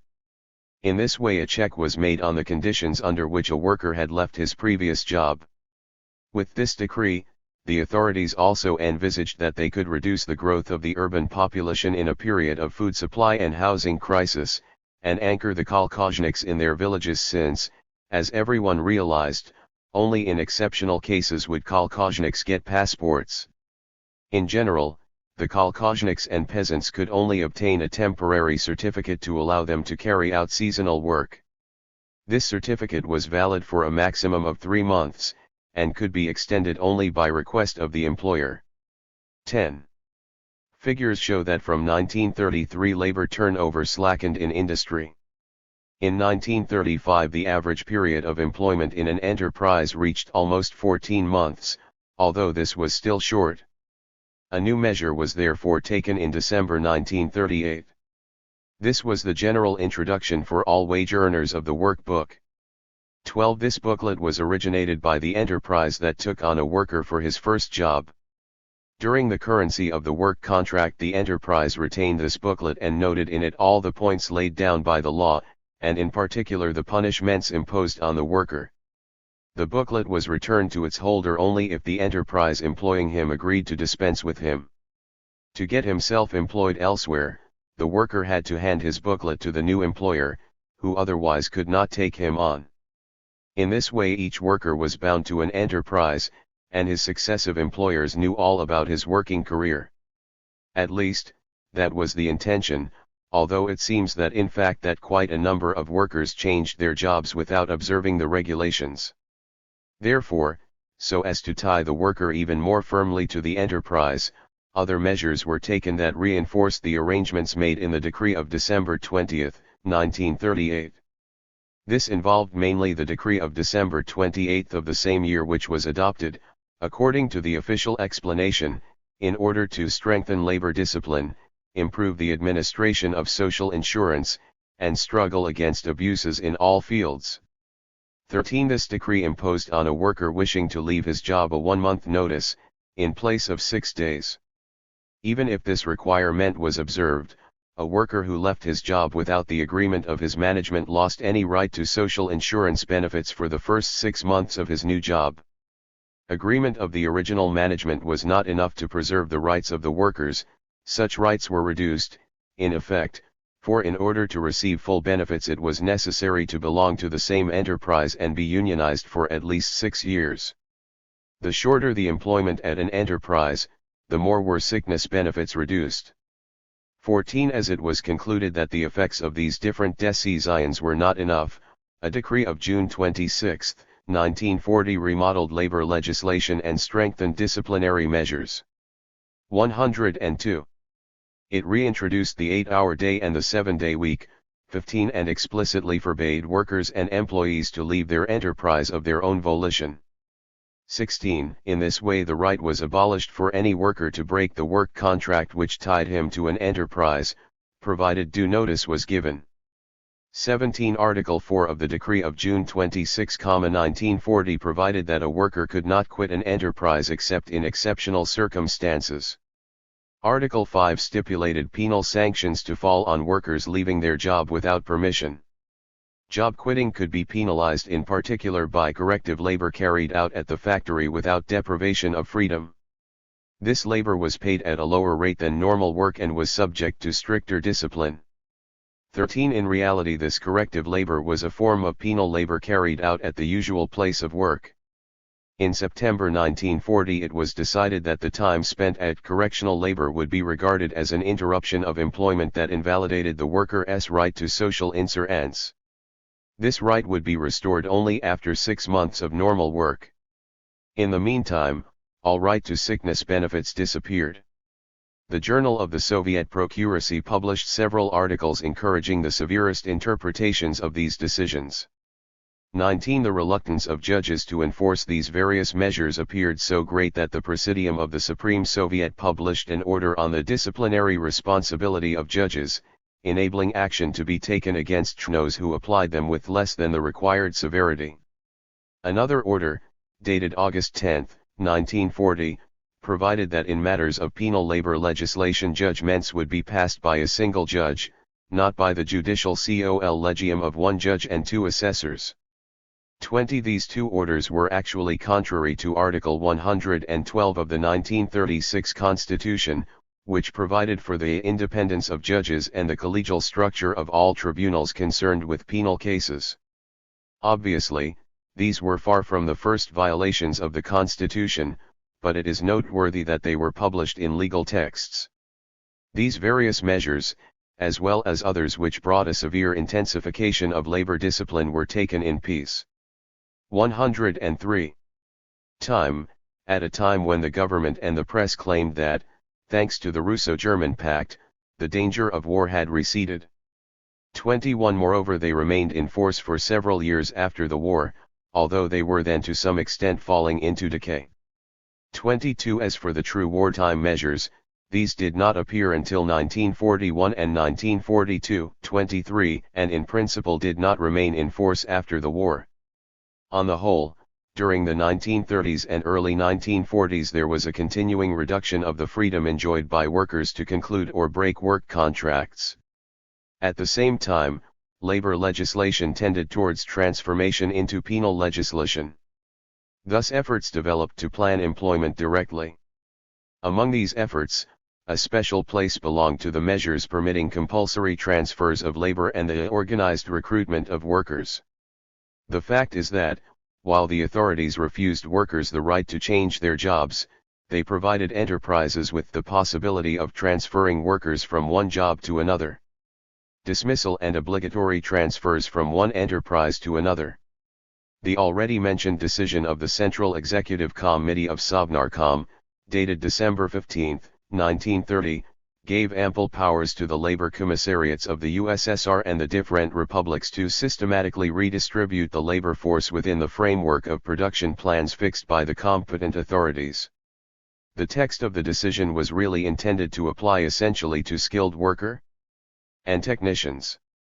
24. In 1930, in fact, unskilled labor was still abundantly available. The text of December 15, 1930, and those which followed soon after, 25, aimed above all at reducing the excesses of labor that some enterprises strove to preserve in order to cope better with their production targets, that is, they aimed to remove the spare fat of these enterprises or, as was said at the time, to scrape off the excess of workers. 26. In 1932 the Presidium of the USSR Supreme Court established a distinction between workers, on the one hand, and 104. Specialists and technicians on the other. The former could refuse a transfer, in which case they were dismissed, the latter had to accept a transfer or face eventual penal prosecution. After the abolition, by a decree of June 23, 1933, of the Commissariat of Labor, 27, the right of carrying out the measures described in the provisions already mentioned fell to enterprise managements and to the main managements of the industrial commissariats or commissariats to which they had been subordinated. It was the measures for removing the fat which, above all, continued to be taken at this period. On the other hand, certain provisions of the decrees of June 26, 1940 and October 20, 1940-28 put greater emphasis on the compulsory movement of workers from one place of work to another. These provisions allowed the forced transfer of engineers, technicians, foremen, employees, and skilled work ers of an enterprise, administration or institution to another. They were later extended to numerous categories of workers. 29. The latter could not refuse a transfer except in special cases, save in such cases, refusal brought penal sanctions. 30. The same kind of thing happened with the creation of manpower reserves. The creation of manpower reserves. From the first 5-year plan, efforts were made with a view to installing a system of obligatory allocation of young workers to jobs decided by the state administrations. Thus, a decision of the Supreme Economic Council of November 27, 1929 compelled young people graduating from enterprise vocational schools to spend 3 years in a job to which they were posted by the economic department that had financed their vocational training schools. On September 15, 1933 this decision was confirmed by the Central Executive Committee and Sovnarkom. 31 Numerous indications had suggested that compulsory postings were encountering difficulties, hence the need for the 1933 confirmation. This regulation was confirmed by a decree of October 2, 1940 which created a new organ, the General Directorate of Labor Reserves. 32 Supervising all the vocational schools, this last struggles in the USSR 105. General Directorate was to recruit each year 800,000 to 1,00,000 young people to 14 to 15 years, who would spend 2 years in these schools. Those who were 16 to 17 spent only 6 months. At their graduation, the former students were directed by the Directorate of Labor Reserves to an industrial or transport enterprise, where they had to stay for 4 years. The decree of October 2 specified that if there was an inadequate number of volunteers for these schools, the annual contingent would be topped up by compulsory direction. In the countryside, it was kolkhoz chairman who carried out the selection process. In the towns, the town Soviets did this. At first, these arrangements applied only to young men. When the USSR entered the war, they were extended to young women. The establishment of a system of labor reserves was undoubtedly accelerated by the war, but it was nevertheless maintained after the war, with the creation of a labor reserves ministry. This system had an obvious class significance, it was not universal. For example, secondary students and higher education students were exempt. On the other hand, another decree of the same date of October 2, 1940 abolished the secondary education and higher education grants. In consequence, young people exempt from recruitment by the labor reserve services were essentially the children of parents, whose salaries were high enough to pay for secondary and higher education. 33 These measures were part of a virtual anti-worker offensive. But they represent only one aspect of a process which increasingly prevented the immediate producers from exercising direct influence on their conditions of work. Another aspect was the transformation to be examined shortly of the methods by which wages and work norms were determined. Such an offensive, moreover, could not be set in motion without the subjection of the workers to a systematic and severe repression. The latter, as is well known, expressed itself in the development of police organs inside enterprises and in the extension 106 of forced labor. All the changes which affected in these ways the situation of the workers expressed the intensifying grip on the latter put by the demands of capital and of accumulation. Marx had already observed that one of the characteristics of capital is that the worker in fact belongs to the capitalist class before he sells himself to an individual capitalist. 34 During the 1930s the authorities reduced to a minimum the visible freedom of the worker to take opportunities to sell his working capacity, and this helped to atomize the working class. 2. The authoritarian determination of working conditions and the development of factory despotism. In their effort directed toward the greatest possible exploitation of the worker, so as to gain the maximum accumulation, the authorities increasingly were led to subject wages and working conditions to unilateral decisions by the economic organs, and they tended to subordinate trade union activity to their preoccupations with production and profitability. In these conditions the tendency predominated of fixing by administrative decision the volume of the wage, its distribution, and the levels of different categories of wage. As the volume presenting the first 5-year plan put it, the wages question occupies a central place in the 5-year plan. It is here that the fundamental categories of the plan meet: the working class living standard, the development of labor productivity, production costs, the rhythm of accumulation, Elements of the demand and supply equation. For the Soviet state, the wage question constitutes, deep down, the foundation of the plan. 35. Throughout the 1930s, measures multiplied for subjecting wages to the plan targets and for fixing work norms that each producer had to fulfill in order to receive a predetermined wage. It will be seen that the carrying out of these measures did not permit effective coordination between the plan targets and the evolution of wages and labor productivity. Nominal wages, real wages, and worker productivity all developed according to rhythms and even orders that were 107. Very widely removed from the forecasts of the plans. The scale and the permanence of these diverging tendencies show that it was not simply a question of mistakes in planning but of the absence despite the plans of a genuinely planned economy. In fact, the real evolution of the economy was affected by class struggles, and by contradictions in accumulation, which had their repercussions on the movements of prices and wages. Although the measures taken to try to assure the achievement of plans relating to wages and work norms appeared to be ineffective, they nevertheless produced important qualitative effects on production relationships and working conditions. They had the result, in particular, of replacing collective labor agreements and negotiations with regulatory measures, and they imposed new features on wage relationships. The decay of collective agreements and the development of unilateral regulation of working conditions. According to the Labor Code of November 9, 1922, the wages paid in different industries resulted from collective agreements made between the trade unions and the managements of industry. The same thing happened with working conditions not regulated by law.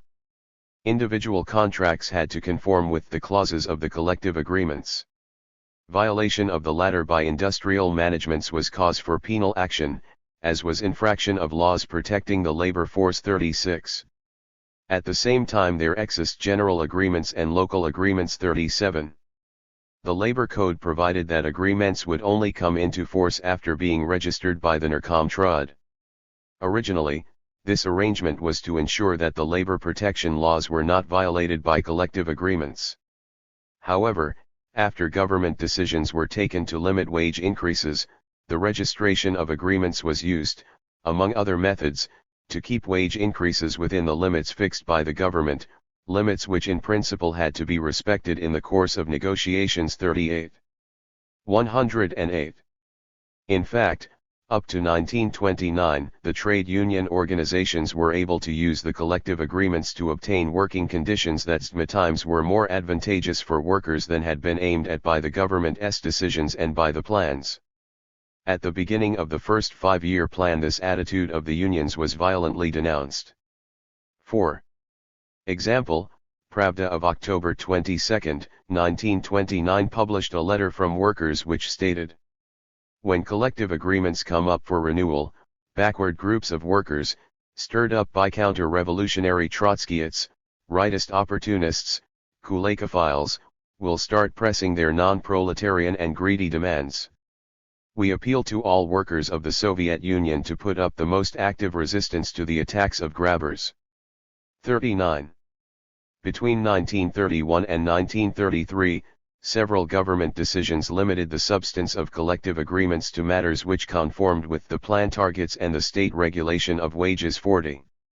Collective agreements then became less and less useful and in fact were no longer signed. However, after Stalin had reproached the unions for lacking interest in the workers' material and cultural needs, 41 union organizations tried, in 1937, to conclude new collective agreements, but this effort had no results, or at least no results of practical significance. 42. During the 1930s, the Soviet leaders reaffirmed that fixing wages was solely a matter for industrial managers. For example, in 1934, at a conference of industrial cadres, the then Commissar for Industry, Ordzhonikij, declared, "As managers, responsible administrators, and foremen, you must personally occupy yourselves with wages, in all their current details, and not let other people handle this important question. Wages are the most powerful weapon you have." 43. And in 1935 Andreev, a Politburo member, reaffirmed that Wage scales must be left entirely in the hands of industry managers. They must fix the norms. 44. 109.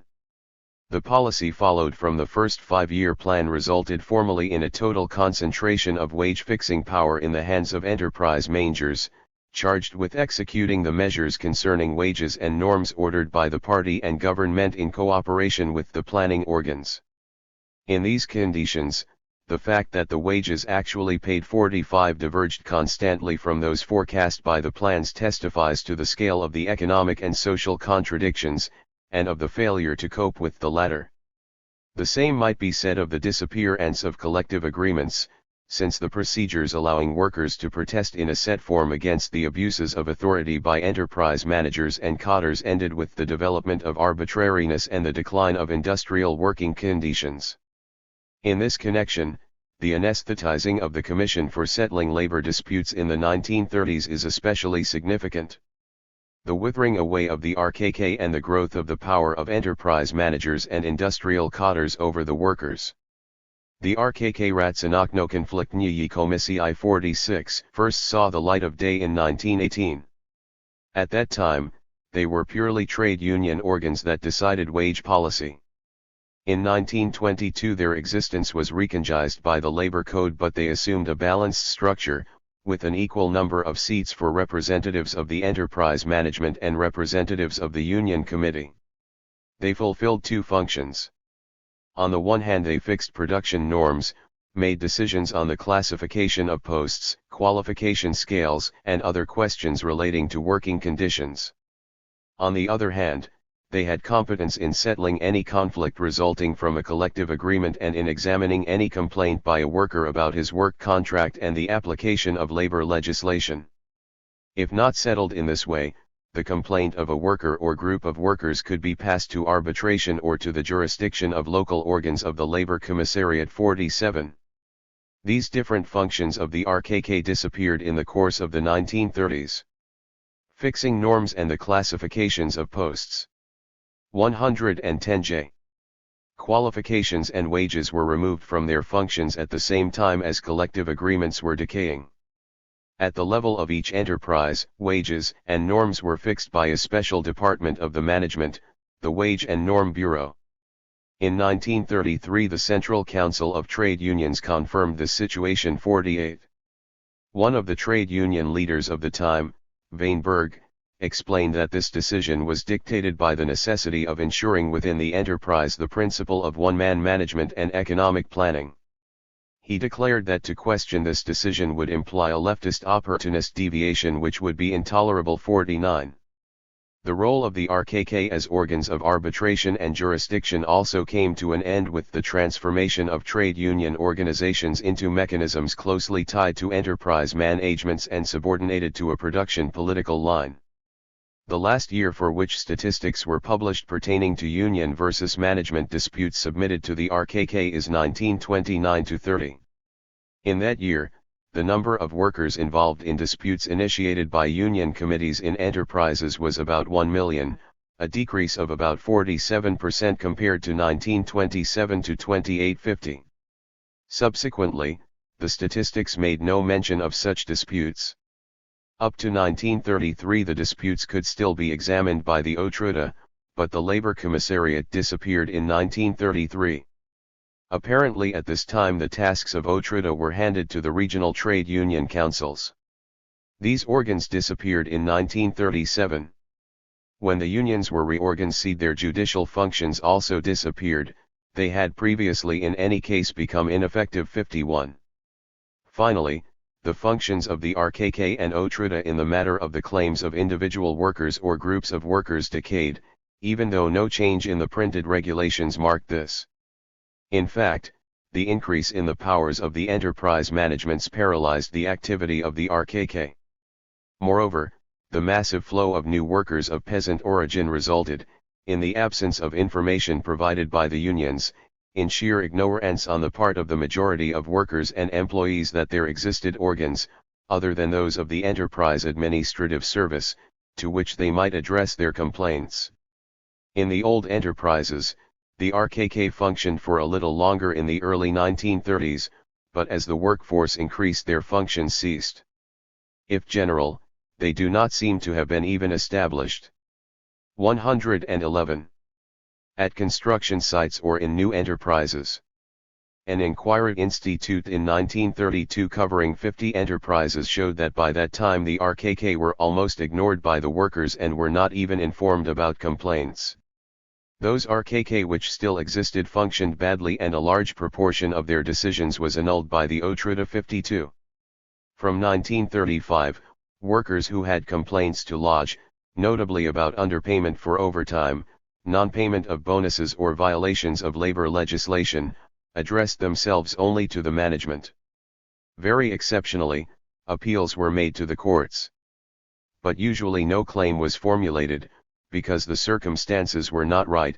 Those who disputed a decision could easily be accused of anti-Soviet activity. As well, the tribunals almost systematically decided in favor of enterprise managements, so much so that the Justice Commissariat was obliged to call them to order when certain abuses became too blatant. Even the frequency of these calls to order demonstrates their ineffectiveness. 53. In general, official ideology and practice made it very difficult for workers openly to draw up a complaint. It was admitted that decisions had to be taken by enterprise managements, and the questioning of these decisions apart from obvious violations of generally accepted regulations was most often regarded as an attempt to attack the principle of one-man management and as indicative of a lack of discipline on the part of those making the complaint. Strikes were not forbidden explicitly, but workers were severely punished when they tried to undertake collective action in protest against decisions involving wages, norms, and any other aspect of working conditions. The police soon intervened and the courts applied paragraph 14 of Article 58 of the RSFSR Criminal Code, which provided that the deliberate non-fulfillment by a worker of his obligations, or their willfully negligent execution, entails deprivation of liberty for a period of not less than 1 year, with total or partial confiscation of property, in the case of especially serious. 112 Charles Bettelheim. Circumstances. The punishment may be the supreme measure of social defense, death by shooting, and confiscation of all property. 54. The growing and clear-cut support given by the unions in the enterprise management's struggle for higher production and lower costs, the decay of the RKK and other organs in a position to examine workers' complaints, the ignorance in which workers were left about their rights, the pressures and threats against workers in the name of the necessity of fulfilling the plans at any price, all entailed consequences that led to the development of a factory despotism that was particularly brutal. A statement from Kaganovich in 1934 illustrates the conception held by party leaders at that time, of the powers and functions of the enterprise manager. In the factory, the manager is king. Everyone must be subordinated to him. If the manager does not accept this, if he wants to play the liberal and add little brother, if he wants to spend time in persuasion, then he is not a manager and he must not be in charge of a factory. Everything must be subordinated to the managers.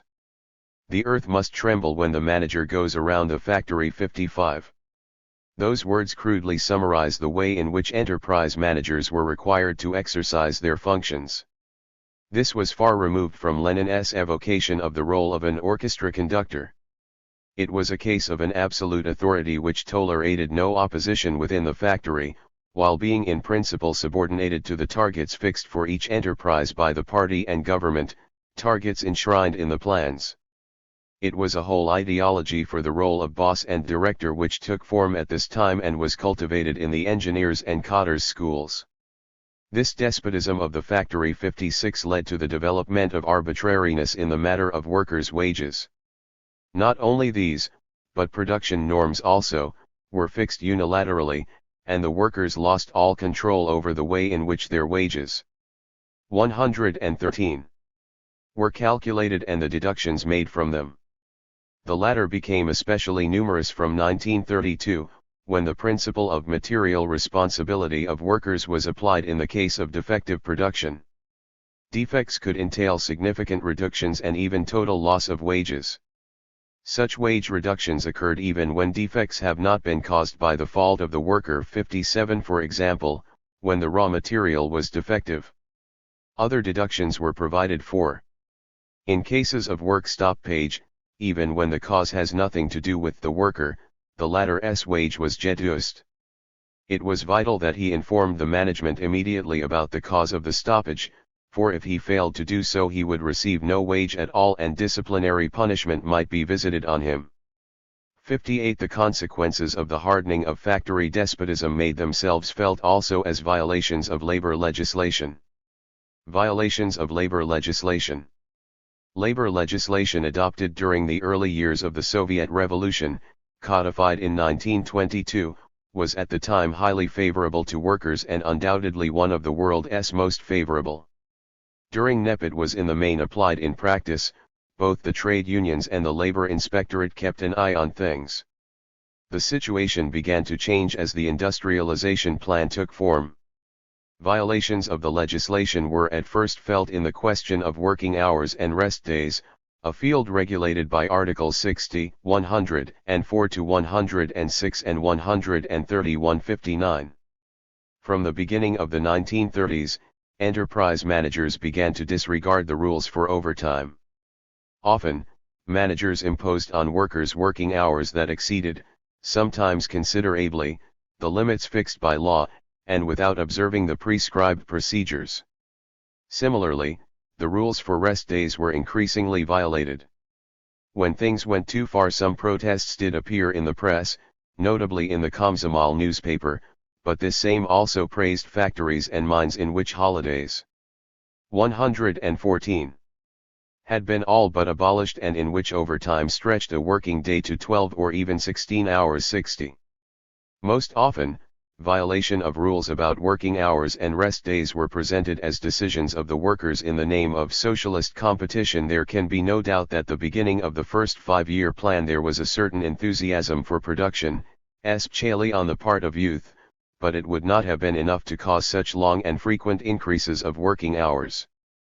Moreover, the protests that the press from time to time published imply that long extensions of working hours were imposed by enterprise managements with the support of party organizations, even though, usually, the external forms of union democracy were respected. For example, when a workers' meeting was required to vote for or against the enterprise's plan and to accept working hours that would allow the plan to be fulfilled. Socialist competition imposed by enterprise managements became a means of violating labor legislation without anybody daring to oppose the move. The following example, presented as positive by the trade union newspaper, shows how far the extension of working hours could be taken. Competition between the different gangs has taken an extraordinary form. As soon as the first gang has finished work and the second has started, the first strives to help the second. Shattered by fatigue, young men who have finished their first shift lie down even at the place of work, on the bricks, and get up after 2 or 3 hours of sleep to continue working. 61. Repetition of such practices damaged the workers' health and were an important cause of work accidents. At the start of the second 5-year plan, indifference to the workers' health was on such a scale that workers' discontent made itself felt and compelled the union organizations, in spite of their orientation toward production, to make protests. For example, Trud condemned the most blatant abuses, and cited the case of the Moscow region foundries where a group 115 of foundrymen worked an average of 15 hours daily for 3 months. The workers became so tired that they left work while metal was still being poured.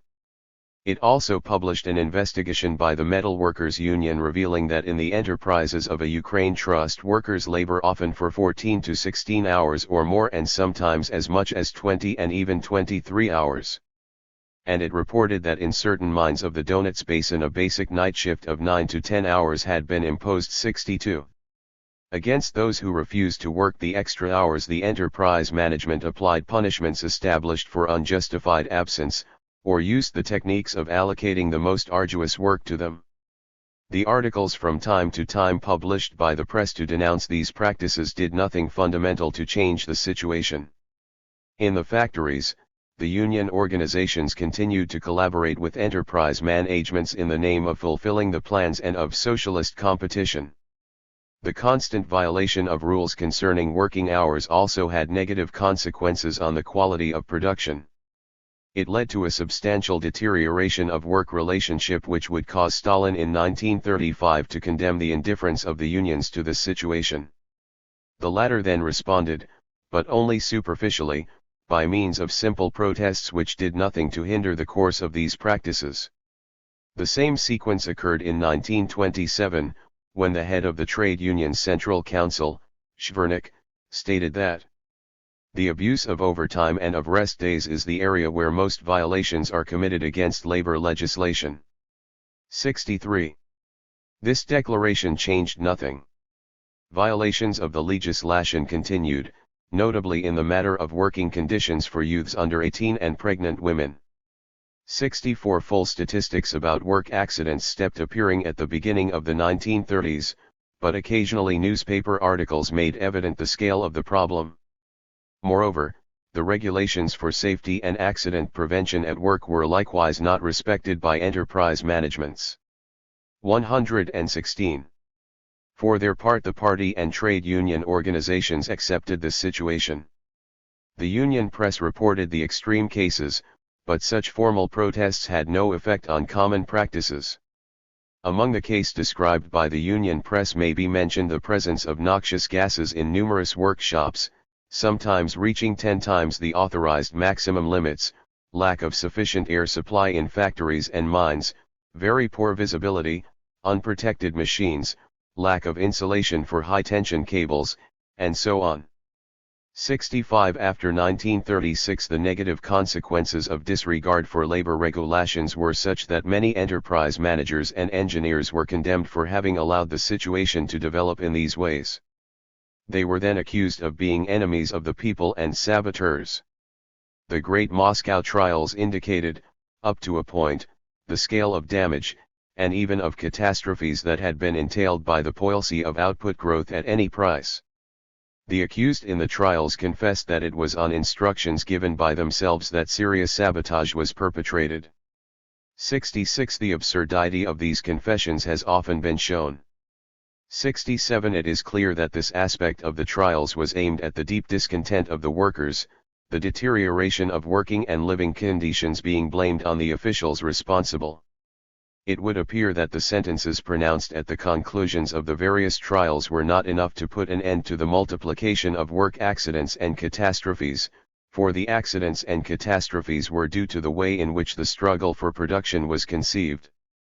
Nevertheless, the authorities continued to strive for the fulfillment at any price of the industrial and financial plans, despite the negative effects that this, in the end, had on the situation of production and finance because of the enormous wastage of human and material resources entailed by this way of doing things. Practices which developed in these ways cannot be explained simply by the blind pursuit of output. They have also a 117. Class character.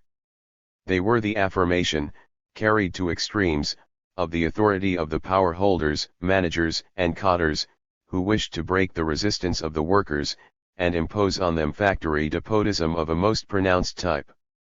These practices demonstrate a terrible scorn for the workers, which took the form of denouncing the petty bourgeois outlook of workers who did not accept the orders of enterprise managers and who were often treated as class enemies.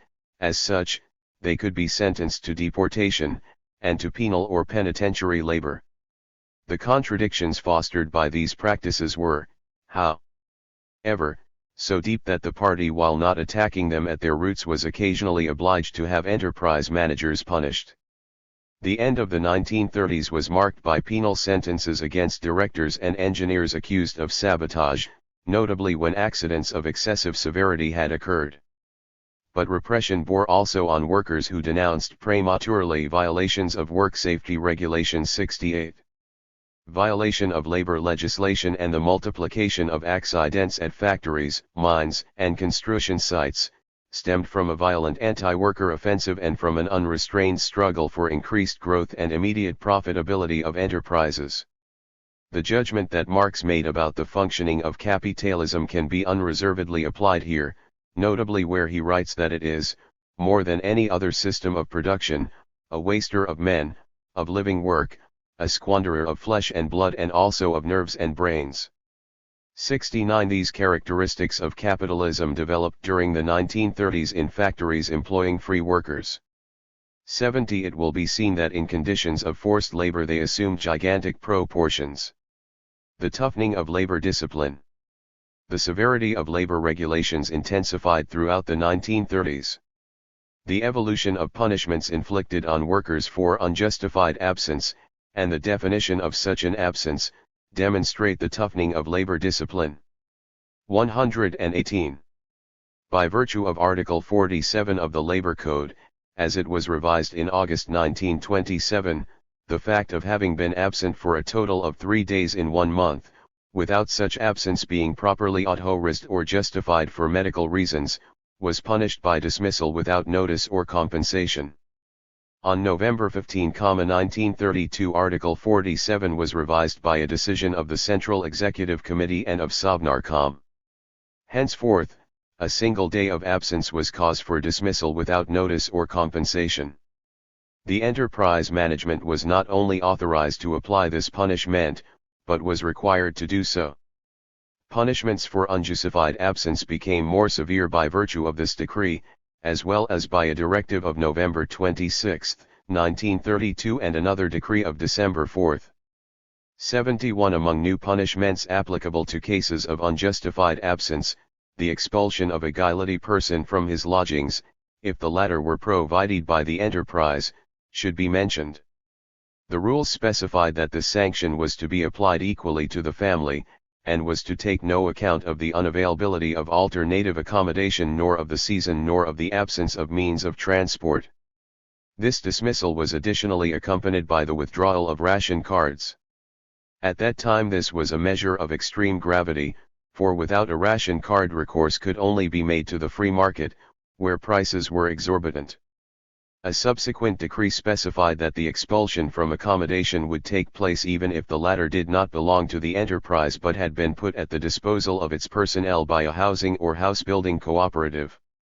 72. Following the adoption of the measure, the average annual number of working days lost by unjustified absence per worker fell from 5.95 in 1932 to 0.93 in 1933 and 0.67 in 1934-73. In spite of this change, which was maintained in the following years, a campaign was begun during the fall of 1938 against the shirkar, idlers, and other greedy individuals. On December 28, 1938, the campaign culminated in the adoption of a new decree for strengthening labor discipline, improving the application of social insurance and combating abuses in these fields. 74. 119. This text was an important step toward the penalization of labor law. Henceforward, any late arrival at work, any early departure at midday or in the evening, any loafing had to be punished. The punishments were warning, reprimand, severe reprimand with threat of subsequent punishment, transfer to less well-paid work for up to 3 months, and dismissal. Any wage earner who was the object of 3 disciplinary measures in 1 month, or of 4 in 2 consecutive months, was considered guilty of unjustified absence and had to be punished for the latter offense. On January 8, 1939, a new decision of the government, the party, and the Central Council of Trade Unions once more hardened the regulation of labor. 75. By virtue of this text, any lateness of more than 20 minutes was regarded as unjustified absence and punished as such.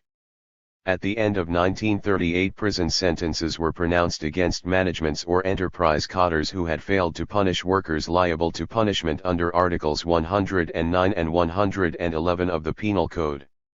76. In the following weeks, thousands of dismissals were pronounced for unjustified absence. 77. Fear of disciplinary sanctions then became a constant worry of many workers. Some of them gave up their midday meal so as not to risk a late arrival after the break. Visits to medical services and dispensaries became less frequent, because the workers feared punishment after not being recognized as ill. Pressure was put at the same time on the doctors, so that the number of sick notes issued at the beginning of 1939 fell by 50%, which the press regarded American Samoa a victory over mailing. 78. Thus the measures taken at the end of 1938 and beginning of 1939 had above all a repressive nature. It was a matter of putting workers in a situation of strict subordination. A supplementary step was taken toward the virtual penalization of labor law with the adoption of the law of June 26, 1940, whose Article 5 provided that an unjustified absence would give rise to judicial prosecution and would be punished by correctional labor carried out at the place of work for a maximum of 6 months and with a deduction from wages that could go as high as 25%. 79. It has already been seen that from September 1940 correctional labor was regarded as an 120 interruption of employment and could result in the worker losing a great part of his previously won Social Security rights. The Justice Commissariat and the Procuracy required the courts to stretch to a maximum the definition of unjustified absence, loafing during working hours thereby qualified as unjustified absence. Also to be obligatorily considered as guilty of unjustified absence were those who did not observe their management's decisions about work to be done in overtime or on holidays, even if the overtime was ordered illegally, because it was not the worker's place to judge whether the conditions required for working overtime are present. Also punished for unjustified absence were workers absent from work with the permission of the management if it later transpired that the requested authorization, granted in good faith, was objectively illegal, that is, did not correspond to a case where absence could be authorized. 80. Fearing that certain courts were hesitating to apply the law of June 26, 1940 in all its rigor, the Presidium of the USSR Supreme Soviet adopted, on August 15, 1940, a decision that required judges to consider only the fact of unjustified absence. It was thereby forbidden to take account of favorable testimony about an accused, showing that he was an exemplary worker, a Stakhanovite, etc., because, it was stated, those who absented themselves from work could not possibly be Stakhanovites or exemplary workers. 81. As a result of such directives, even sick or injured workers were sentenced for unjustified absence, so much so that in December 1940 new directives were issued that sought to avoid the most shocking sentences.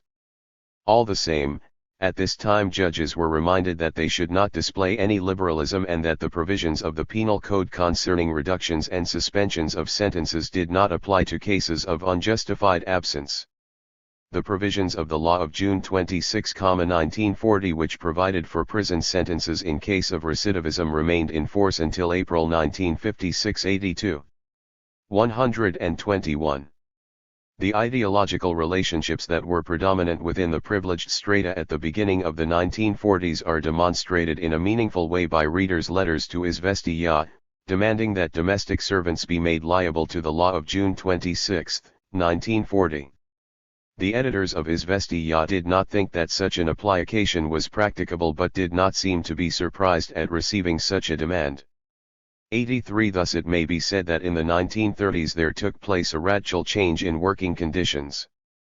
Measures concerning hiring and firing, compulsory transfers of jobs, organized recruitment, and instituting a very severe factory despotism, gave unprecedented powers to those who controlled access to means of production and the utilization of the resultant products. The anti-worker offensive also affected wage and norm fixing and the development of norms and wages. It tightly bound the workers to the requirements of accumulation and the utilization of the means of production. While affirming that the situation was that of achieved socialism, the leading party condemned all questioning of the existing order as counter-revolutionary. The defeat suffered by the workers was both social and political. 3. The transformation of the conditions of the workers' struggle and the veritable nationalization of the trade unions.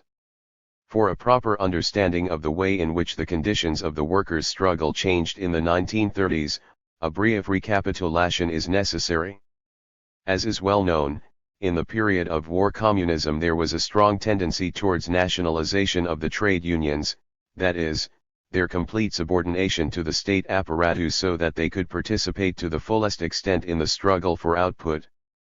84. At the end of 1920 Lenin condemned this tendency. he affirmed the dual nature of the Soviet state and indicated that this required that the unions were sufficiently independent to enable the workers to protect themselves against their state. 85 A little later he opposed Trotsky and 122. Bukharin, who in the name of a production take-off had reproached him for preoccupying himself with formal democracy. Replying to these criticisms, Lenin recalled that it was necessary to allow the unions to defend the workers so that the latter could fulfill their production tasks. 86 In March 1921 the 10th Congress of the party adopted, by a substantial majority, resolutions in line with this position. The latter was confirmed in January 1922, when the CC voted for a resolution formulated by Lenin that emphasized that there existed necessarily a certain conflict of interests in matters concerning labor conditions between the masses of workers and the directors and managers of the state enterprises or the government departments in charge of them. Hence, even in state enterprises, it was undoubtedly the duty of the trade unions to protect the interests of the working people. 87 In reality, this position, and the consequences that flowed from it were only partially accepted by some party cadres and enterprise managers.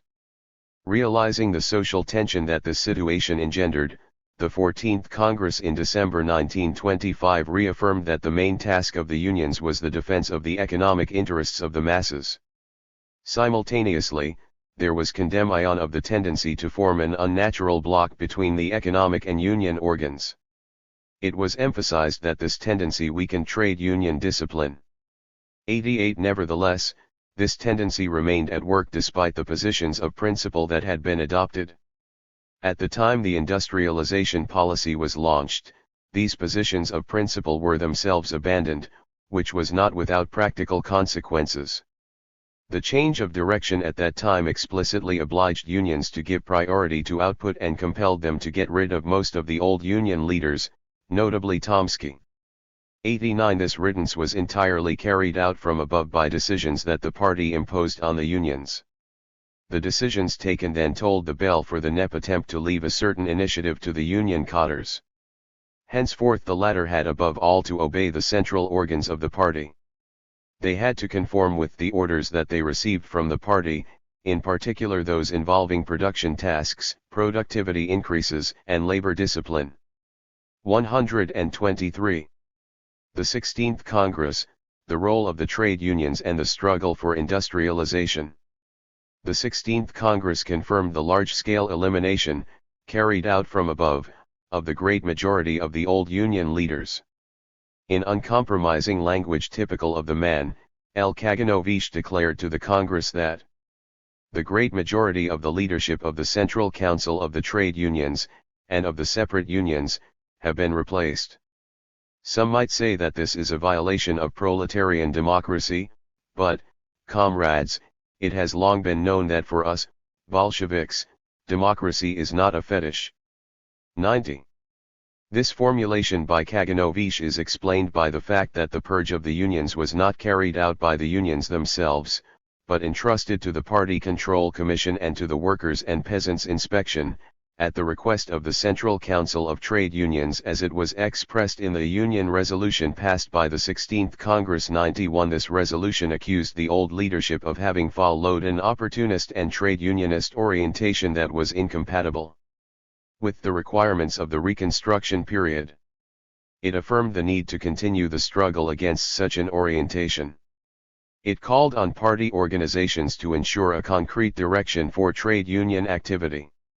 92 This last formulation broke with the position expressed in the previous principle, which demanded that the party should exercise a general direction, avoiding what Lenin termed paltry bureaucratism and trouble-making interference in the unions. 93 In sum, the Union Resolution aimed at making the unions into instruments for carrying out the plans. The central paragraph of the text is titled Getting Down to Production. 94 It detailed the union's task in this field. It insisted on the organization of socialist competition and on the role of shock brigade workers. Paragraphs devoted to improvement of 124. Workers' material living conditions and to cultural and political work occupied only a secondary place. It was clear that union activity in these fields was regarded as simply a means of raising production. All this was in accordance with the demands emanating from industry and the economic administrations. At the beginning of 1931, the VSNKH newspaper suggested that the unions should be split up so that they would be in harmony with the organization of the main industries, and so that the unions would really have their eyes fixed on output and could succeed in establishing counter-norms. 95 On January 17, the newspaper of the Central Council of Trade Unions declared that a special committee of the Central Council had arrived at the conclusion that it was necessary to split up the unions. At the end of January 1931, after a report presented by Schwemek, the Central Council adopted a decision which increased the number of union federations from 22 to 44, without even having consulted them. After this reorganization, the powers of the plenary assembly of the Central Council were reduced in favor of the presidium of this council. The presidium was itself put under the direct control of the party Politburo. The whole trade union reorganization was carried out from above. It also led to a financial centralization. Henceforth all the union funds were in the hands of the Central Council, which was required to distribute them between the different union organizations. 96 In fact, after the end of 1929 and again after the 16th Congress, the unions concentrated their attention on production growth, on socialist competition and on the raising of norms. They went as far as denouncing workers who tried to oppose these increases. The trade union presses commonly described such workers as self-seekers and sometimes published their names with a recommendation to enterprise not to hire them. 97 The desire to achieve, at any price, production plans that were extremely ambitious, and to increase the profits of state enterprises so as to provide finance for a very heavy investment program, led the party especially in spring 1931 to demand that the unions conduct a campaign for an increase of work norms and for wage limitation. In taking this path the unions were led to denounce workers as well as 125 factory managers opposed to increased work norms, and this increase usually led to a wage reduction, to the deterioration of working conditions and even to a decline of output quality. Such practices, and the total indifference of the unions to the living conditions of the workers, ruined their prestige and authority among workers. If the latter remained unionized, it was essentially because of the pressure put upon them and also so as to benefit from the material advantages obtained by possession of a union card. Finally, these union practices damaged production itself, so that in June 1931 Stalin had to give a reminder that the improvement of working and living conditions of workers was essential for the growth of output. This reminder gave rise to numerous union self-criticisms. For example, in a declaration made at the time of the August meeting of the Presidium of the Central Council of Trade Unions, Trud wrote, "The trade union leaders had come to regard it as bad taste and perhaps even opportunistic to concern themselves with the vital needs of the workers. In the tractor plants the union organizations have become malignant growths of the managements and have their trade union character." The next day the same newspaper returned to the same question. Many union organizations misunderstand the political importance of the struggle for the systematic improvement of the workers' living conditions, insofar as it influences the success of socialist construction. This misunderstanding is at the bottom of the characteristic attitude that many worker organizations adopt, showing lack of interest in many horrifying facts that have so disastrous a repercussion on the execution of the industrial and financial plan. 100. These self-criticisms, although inspired by anxieties about output, had few effects. The immediate primacy of output led the unions to worry more about that than about working conditions. 126. They accepted their subordination to the central economic organs. They changed themselves into appendages of these and even condemned factory managers who granted unjustified wage increases. At the beginning of 1932, Trud stigmatized local unions which behaved differently, writing of their complicity with enterprise managements who have taken the road of unjustified wage increases. 101 In February 1932 the Federation of Engineering Construction Workers attacked factory managers who allowed wage increases when the production plan had not been fulfilled. It went as far as requesting the procuracy to bring criminal proceedings against these managers. 102 The vigilance of the unions with regard to excessiveness of wages was all the greater since they themselves were also held responsible for these excesses. They thereby became a state organ with the policing of wages. 103 In 1932, as the end of the first 5-year plan approached, the race for output growth accelerated and led more than ever to unions being regarded as organs charged above all with the fulfillment of the plan, including the financial plan. They were very frequently opposing wage increases, which would have reduced enterprises' profit margins. As will be seen, this contributed to a reduction of real wages whilst the 5-year plan had provided for an increase. The 9th Trade Union Congress and the takeover of the unions by the state. The 9th Congress of Trade Unions met in April 1932, in a fully productivist atmosphere. Here Kaganovich once more condemned the former union leadership, eliminated 3 years previously, criticizing its Menshevik-Trotskyist attitude that put the workers' interests against those of socialist industry. Schwernick insisted on the tasks that the unions had to carry out resolutely, notably the greatest possible extension of piecework with wage rates based on technical norms. In total, the reports presented to the Congress emphasized that the unions were to devote themselves to the mobilization.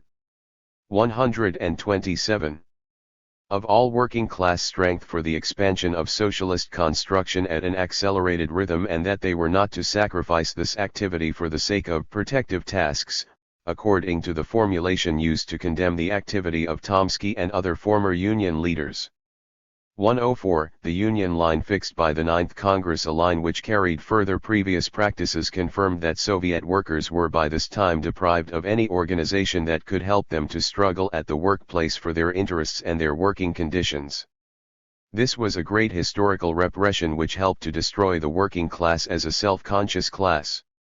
This led to serious consequences for the workers and even for output itself, so much so that it inevitably produced a crisis that took the form of a trade union crisis. This crisis was such that 16 years were to elapse before the 10th Trade Union Congress met. 105 This Congress, moreover, did not change anything fundamental in the role of the unions as auxiliaries of enterprise managements and of the government.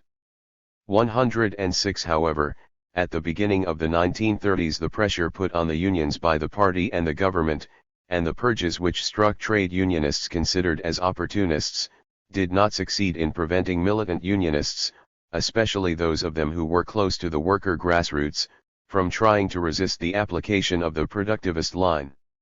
An echo of this resistance may be found in various statements by the leaders of the Central Union apparat. For example, in 1933 Gavril Weinberg stated, "We must fight the bad trade unionists who distort the party line with the same severity as the party itself brings to bear against its opportunists." In the union ranks one sometimes hears remarks like this: "Is it right for unions to oppose improvements of wages granted by industrial managers? If we do, how will we look to the workers?" This is to seriously misunderstand the duties of the unions. This is pure trade unionism. This kind of defense of the workers' interests must be fought mercilessly. 107 Sanctions against bad trade unionists were not without effect. Enterprise managers, summoned by the central departments. 128. To increase work norms, increased them substantially. The discontent of the working class then often made itself felt, a circumstance that the central organ of the unions vigorously condemned, writing, for example, "The revision of norms has collided with a substantial resistance from elements of the hostile classes, self-seekers, and idlers. It is workers whose living standards have substantially declined who are described in these terms. C.B.J. Numerous reports have had to be made about attacks by class enemies having the aim of preventing the execution of the labor productivity plan. These attacks are various. Sometimes they are threats against employees of the norm-fixing offices, sometimes a skillful depression of productivity, sabotage of time checking, Agitation against norm revision or attempts to organize the resistance of certain groups of workers. 108. There could hardly be a better admission of the existence of a movement outside the union organizations, of a struggle by workers against the degradation of their living and working conditions. The counterstroke to this struggle was the literal nationalization of the unions. This state takeover took the form of its opposite, the dissolution of the labor commissariat and the attribution of its functions to the unions, which became a virtual state administration. For example, the management of Social Security, and the checking of the observation of safety measures at work, were transferred to the Central Council of Trade Unions. In 1934, the unions were in addition entrusted with the functions of the workers' and peasants' inspection at the factory level, and they had to verify the application of party and government directives concerning production and wages.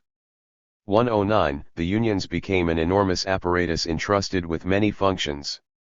In fact, they were transformed into an administration directly subject to the instructions of the Politburo and Sovnarkom.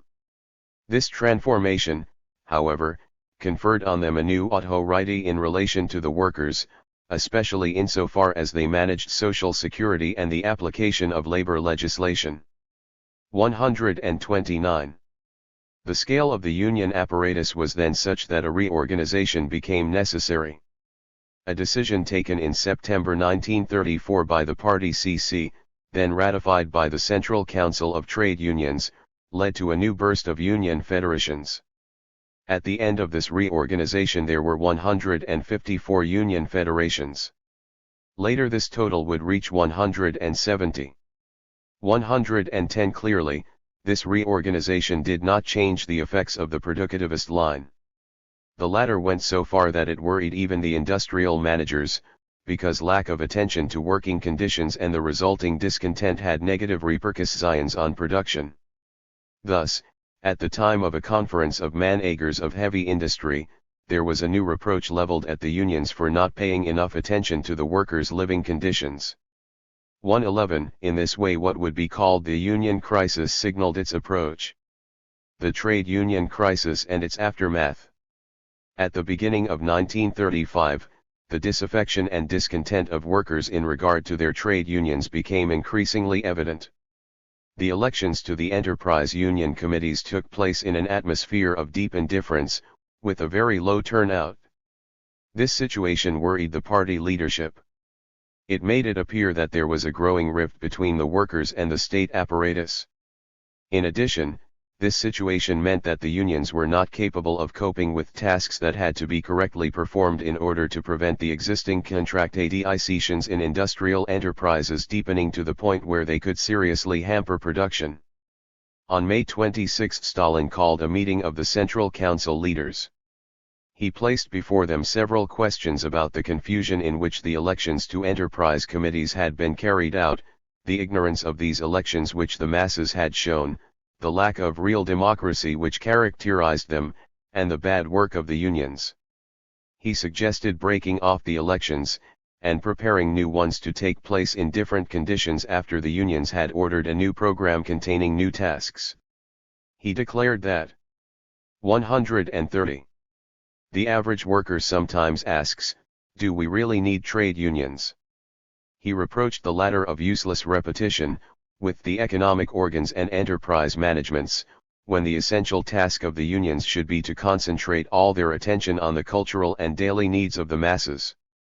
112. According to the account of this conversation which was published, Stalin also declared, caring about the human personality, housing, culture, the daily needs of the working class, that is where trade union preoccupations should be centered.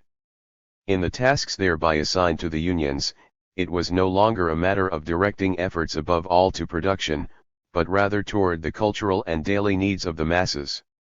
Nor was there further mention of the role of the unions in the determination of working conditions and production. These declarations opened what would be called the trade union crisis and seemed to mark a turning point. In reality, the subsequent course of events showed that there was not a turning point but only phrases, and some measures intended to transform part of the union cadres who were applying the party line into scapegoats offered up as expiatory victims to the discontent of the workers. What actually happened was that following this conversation of May 26, 1935, the party CC appointed a committee, chaired by L. Kaganovich, entrusted with the reorganization of union activities. This committee operated for several months without the trade unions being publicly informed. Its first decision was to suspend the elections. In November it invited the Central Council of Trade Unions to call a conference in which would take part the central councils of the union federations. The 5 central secretaries then publicly condemned the situation and openly admitted that there was a union crisis. In the record of the conference can be read: "The trade unions are passing through a crisis. Numerous union members express the justified 131 discontent they feel about union activity. They ask what is their use and how can they serve the proletarian state and the working masses. It is necessary, on the part of unionized workers and employees, to interpose self-criticism of the most severe and pitiless type, a radical and decisive turning point in union activities. Scope for initiative from below must be allowed, for only the working masses will succeed in bringing union activities to the necessary level." 113.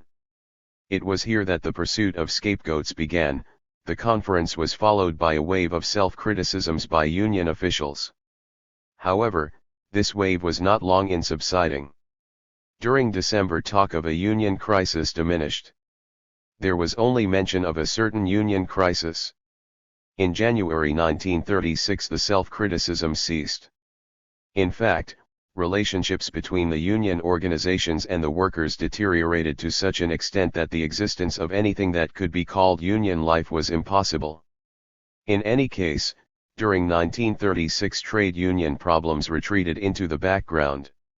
At that time there was beginning a period of acute social and political conflict within the dominant class itself. All the attention of the party was reserved for the great trials and vast repressive operations. True, the problems that the trade unions should have tackled continued to demand solutions. Echoes of this can be found in the central and regional press, for example, in Raboki I Put, the newspaper of the Smolensk Party Regional Committee.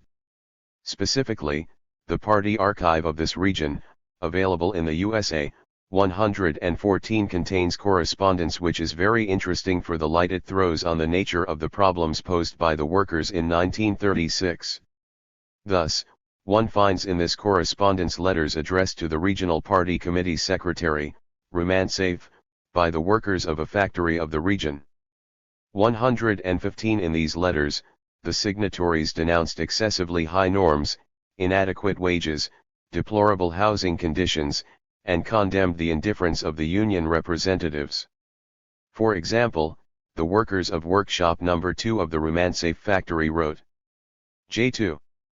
We have a great request. If you do not intercede, we will all leave work. It is impossible to work further. We do not earn anything, since the leaders are concerned only with themselves, and they receive salaries and give themselves premiums. Metelkova takes their side. For them there are spas, rest homes, and sanatoria, but there is nothing for the workers. 116. In the correspondence received by Rumantsev can also be found a letter sent to him by Metelkova. The latter defends herself against accusations made against her, including accusations in letters sent to Raboki I Put. Taking up some of these charges, she claims that she has no means of coping with the demands addressed to the union, especially the ones concerning the housing problem. Thus, she writes, it is not possible to repair the quarters of the worker Safronova, since the worker lives in a place suitable for hay and the place is rotting, the whole roof fell in, and all the timbers are rotting. We begged the proper organization to give her an apartment. I turned to the city Soviet. Comrade Plyasnin answered that there were no rooms, there must be many dissatisfied people among us at the factory, since we investigated 843 workers' quarters and discovered that we have 143 workers who need quarters, who live under very bad conditions, and that 205 apartments need repairs. These people come to the factory committee, beg for repairs for apartments, and I have to refuse them. They in turn tell me that they will write to Rabaki. I put, will write to you. 117 What the result of this correspondence was is unknown, but it shows the exasperation of certain workers toward their union representative. Some months later the purges struck a large part of the party and union cadres in Smolensk, as elsewhere. Evidently this was not enough to solve the difficulties with which the workers were struggling, nor to establish relationships of trust between them and their union organizations. 133. In fact, despite the purges, the discontent of workers in regard to their union organizations deepened. At the beginning of 1937 the party again attacked scapegoats. This time, it was the union representatives at the regional level who were accused.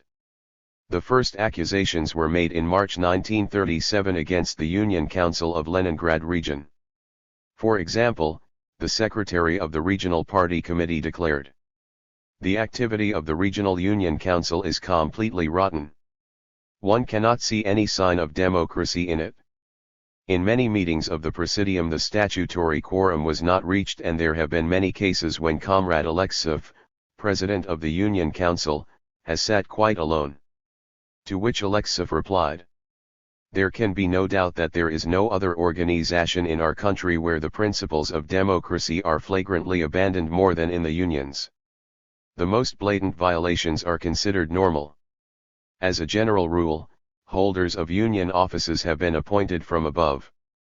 118.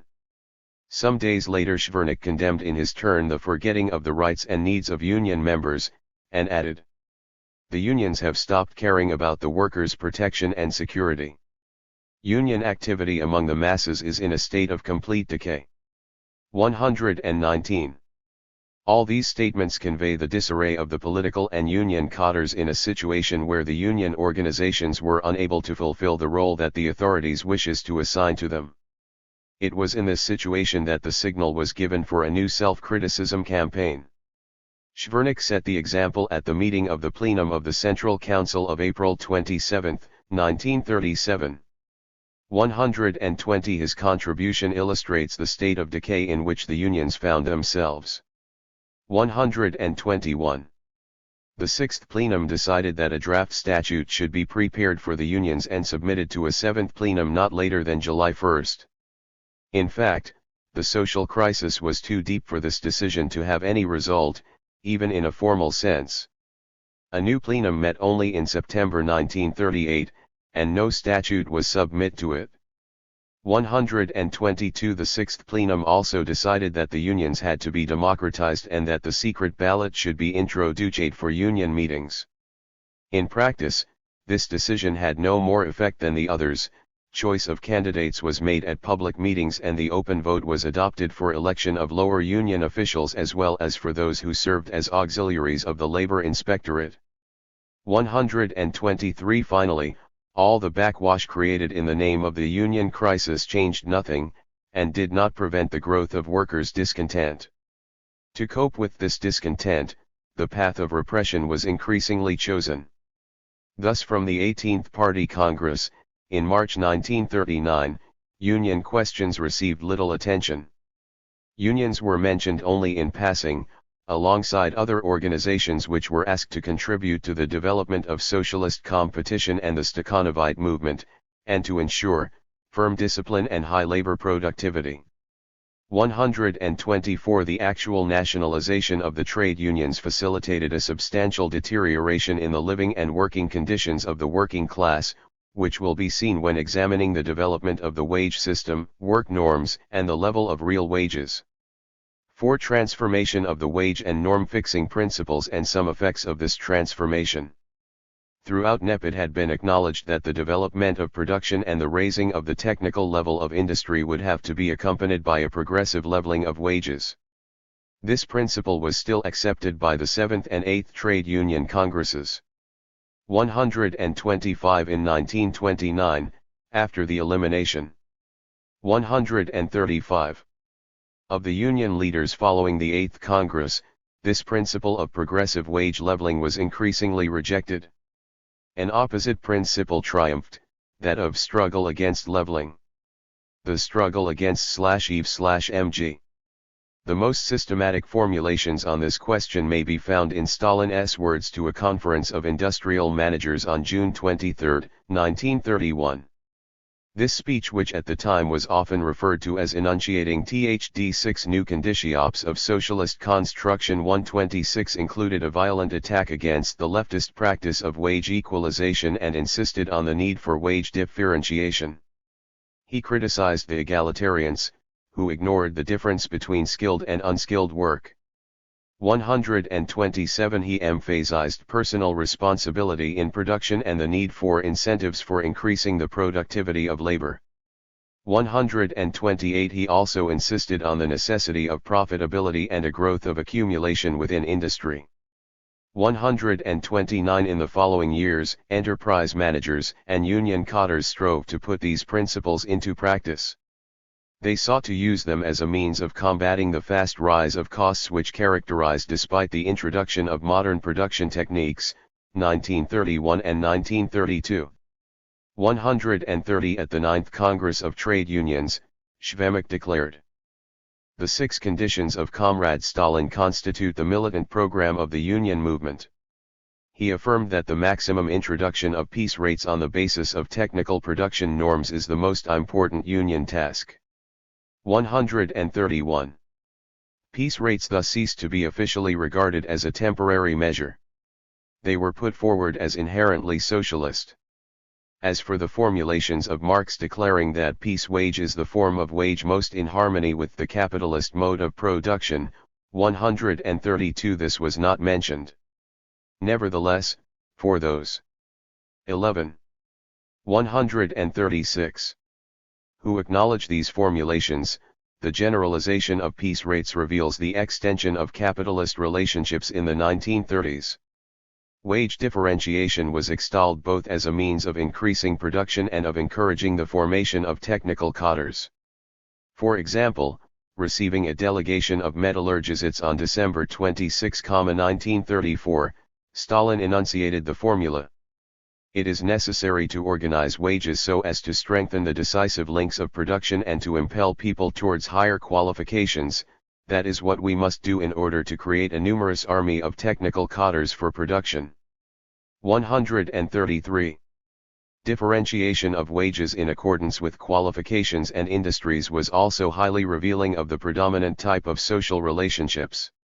It portrayed the labor force as operating in effect as commodity whose current price depended on its reproduction cost and was influenced by supply and demand.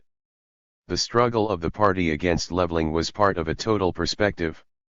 It aimed at a differentiation of workers' wages 134 and at the growth of the gap between the wages of immediate producers and those of enterprise managers, engineers, technicians, and administrators.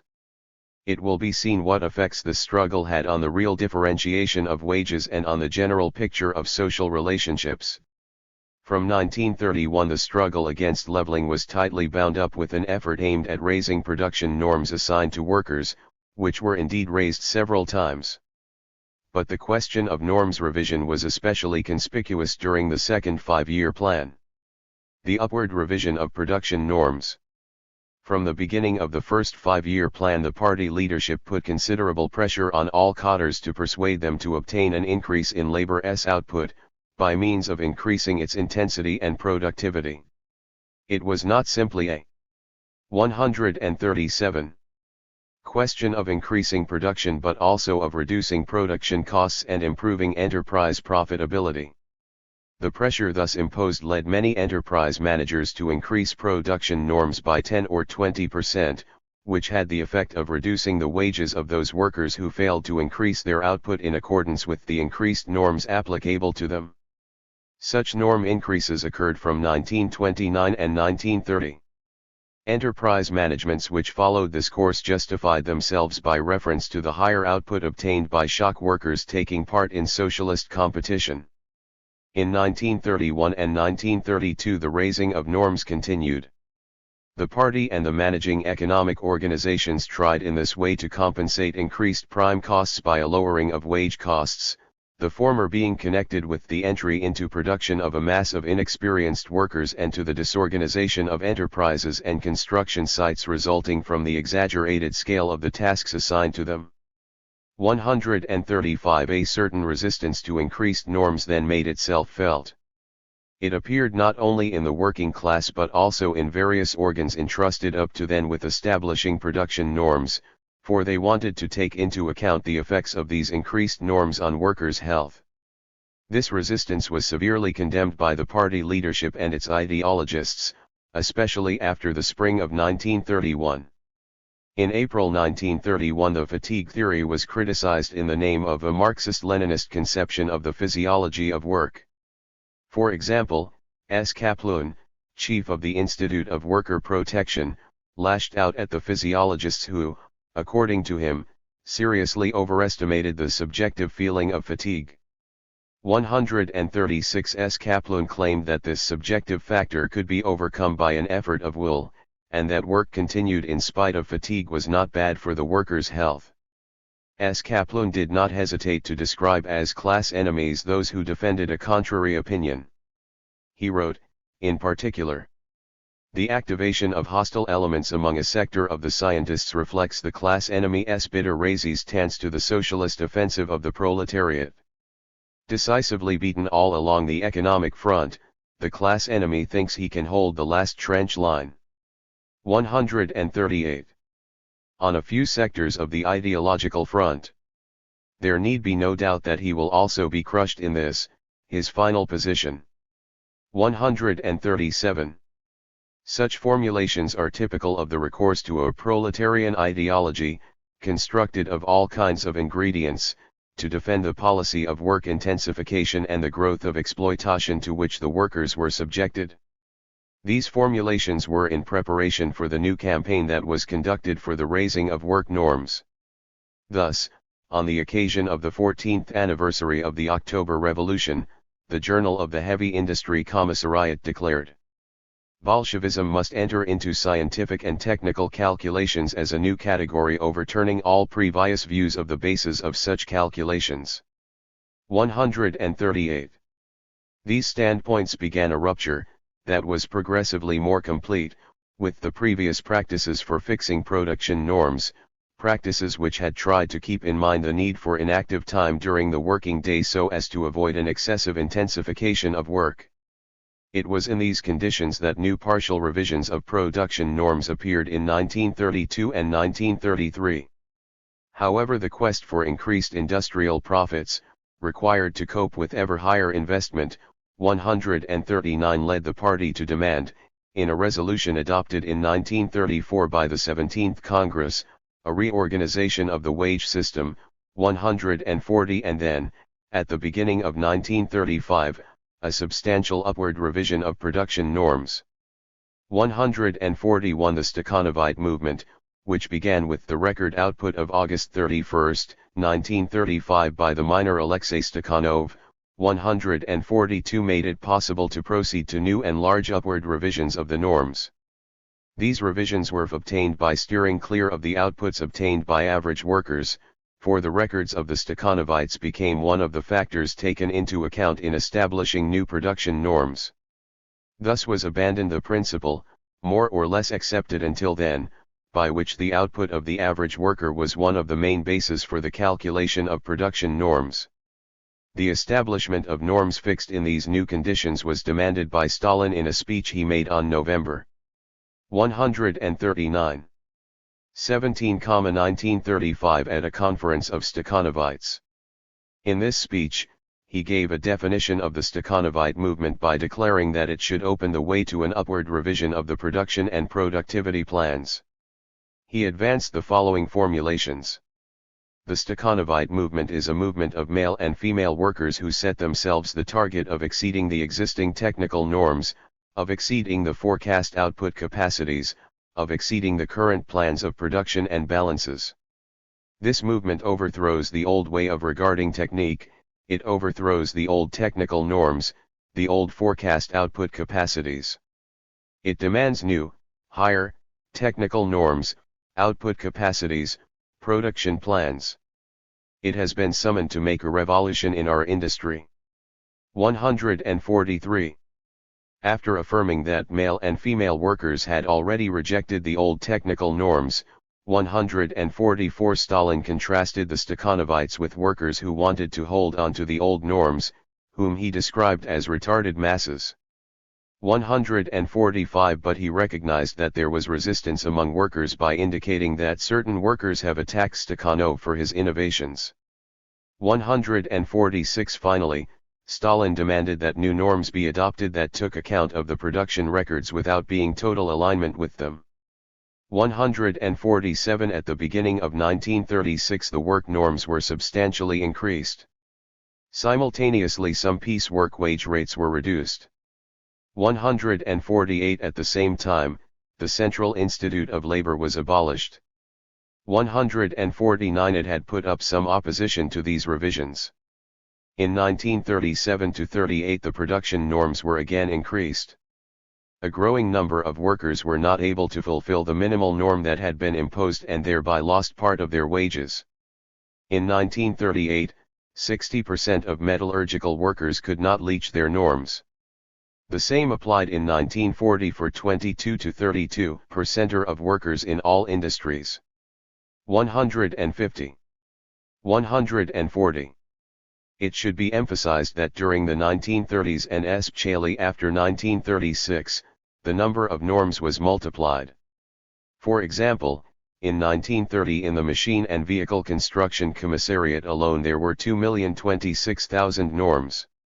151 At the end of the 1930s more than 75% of wage earners were on piece rates, 152 About 10% received a wage with bonuses, only a minority were on a simple time rate. Wage differentiation and the economic atomization of the workers. The struggle against the alleged leftist equalization of wages, and the multiplication of norms and of the ways of calculating the receipts of the workers, led to an increased differentiation in the working class's living conditions and to an economic atomization of that class. The starting point of this change was the growing extension of wage categories. Whilst by virtue of decisions taken in 1928 there were 8 categories for workers' wages, the number of these scales was sometimes increased, dining the 1930s to 1,153. The complexity of the system was increased by the existence of 3 distinct wage scales, according to whether it was a matter of piecework within mass production, piecework outside mass production, or hourly work. 154 The differences in reality between workers' wages were increased still more by the existence of different basic wages according to industries, localities, and enterprises. In fact, each year, the government and the central economic organs fixed the amount, in money terms, by hour or by day, of the wage corresponding to the first scale for each enterprise. 155 They fixed at the same time the maximum amount of wages the enterprise was allowed to pay out. In practice it is impossible to calculate the maximum coefficient of inequality, but it was certainly much more than 10 in 1936 at the level of the average extreme. Obviously it was greater at the level of individual wages. 141.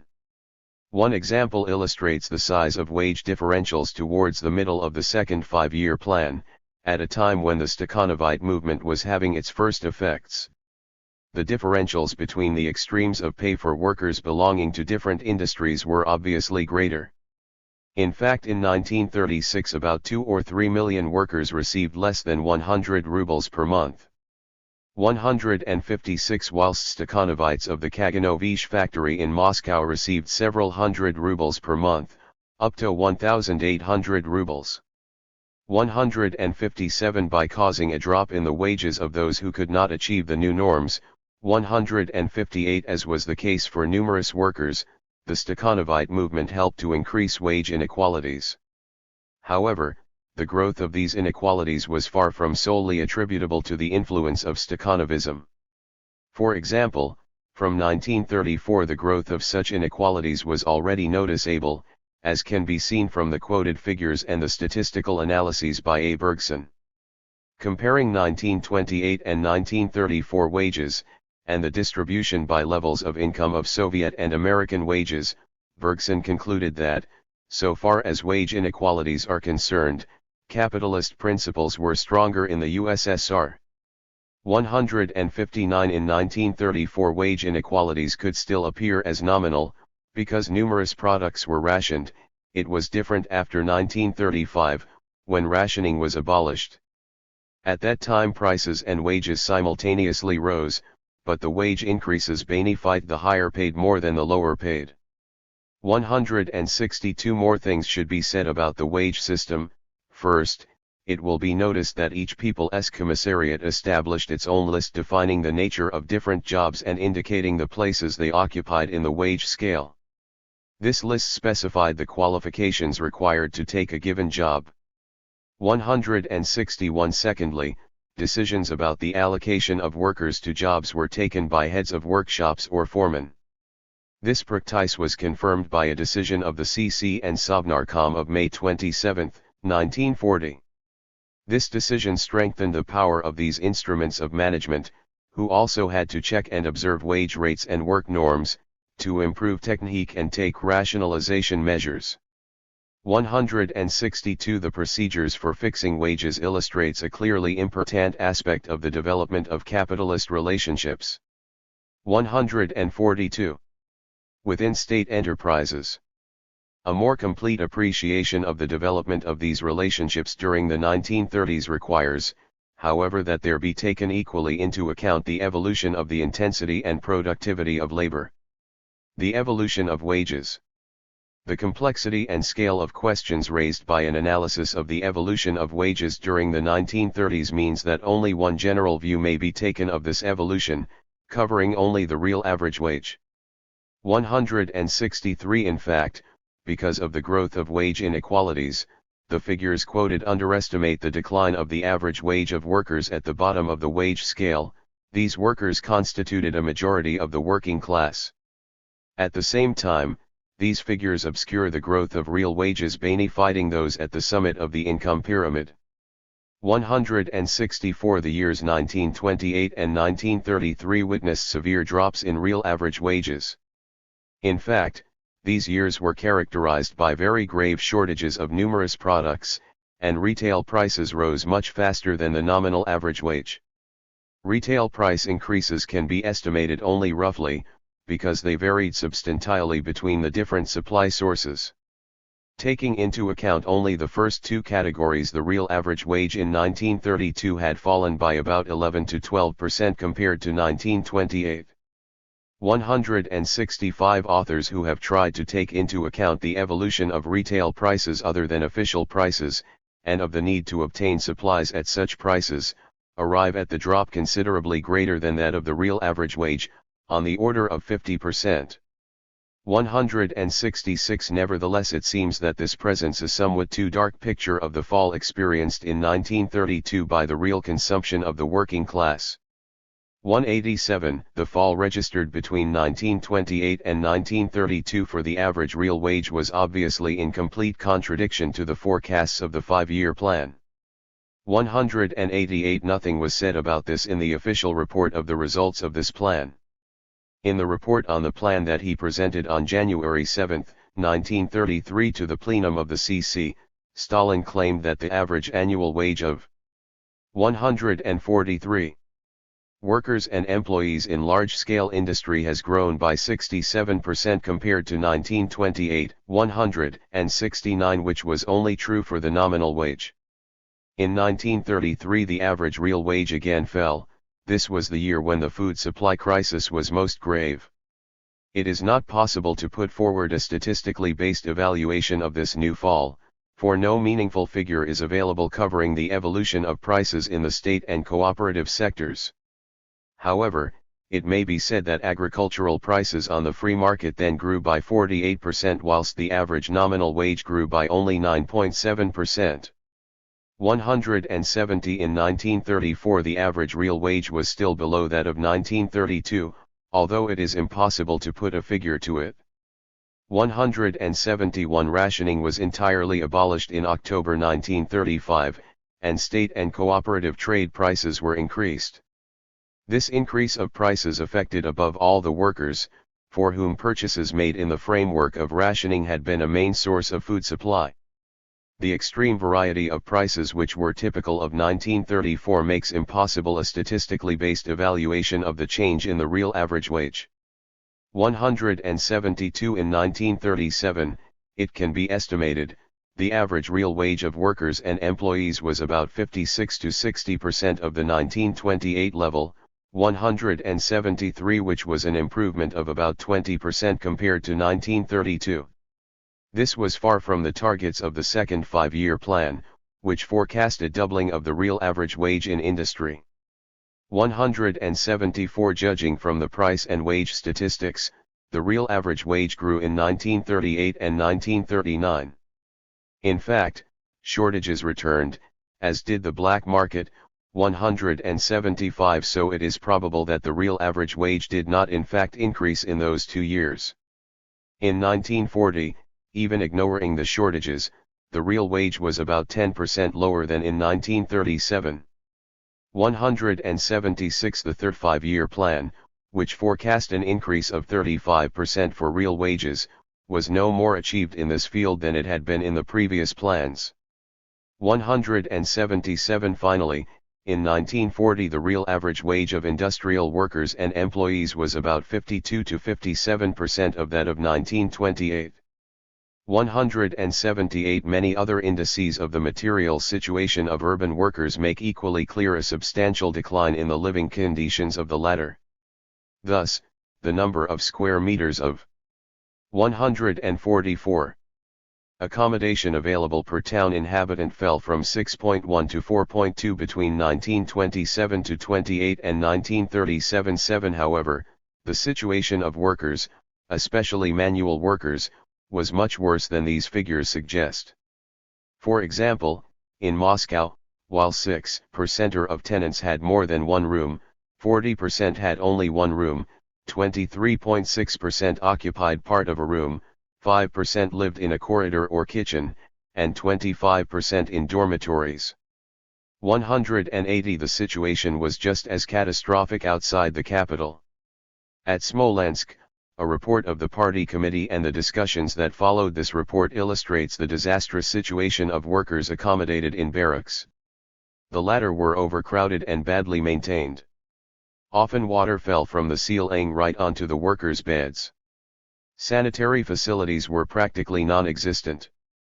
At construction sites there were neither kitchen nor canteens. A female party member pointed out that many women workers lived virtually on the streets, some of them threatened to commit suicide. 181. It should be added that during the first 3 five-year plans an increasing proportion of workers were deprived of the full benefit of social legislation. In fact, henceforth the latter was applied without restrictions only to workers who had stayed sufficiently long in the same enterprise and had not been penalized for unjustified absence. In addition, places in holiday homes were reserved, and priority was given to cotters and Stakhanovites. So between 1928 and 1937 the real average wage and the social benefits of most workers were in serious decline. The Stakhanovite movement developed on the basis of this decline and on the spread of piece rates and bonuses. For that minority of workers who achieved exceptional output, Stakhanovism was a way of escaping difficult living conditions, and even for attaining an exceptional level of consumption. While the real average wage declined by more than 40% between 1928 and 1937, the productivity and intensity of labor increased considerably, and hence there was a substantial rate of exploitation of industrial workers. 182. The general development of the 1930s, a development characterized by a substantial lowering of real wages, a sharp rise in 145. The rate of exploitation and a decline of living conditions raises numerous social, ideological, and political problems. Briefly, these problems are of two types. What were the social and political forces which inflicted such defeats on the Soviet workers? How were these defeats inflicted? For the moment, we will concentrate our attention on this last question, and will reserve the fourth volume of this work for an attempt to answer the first.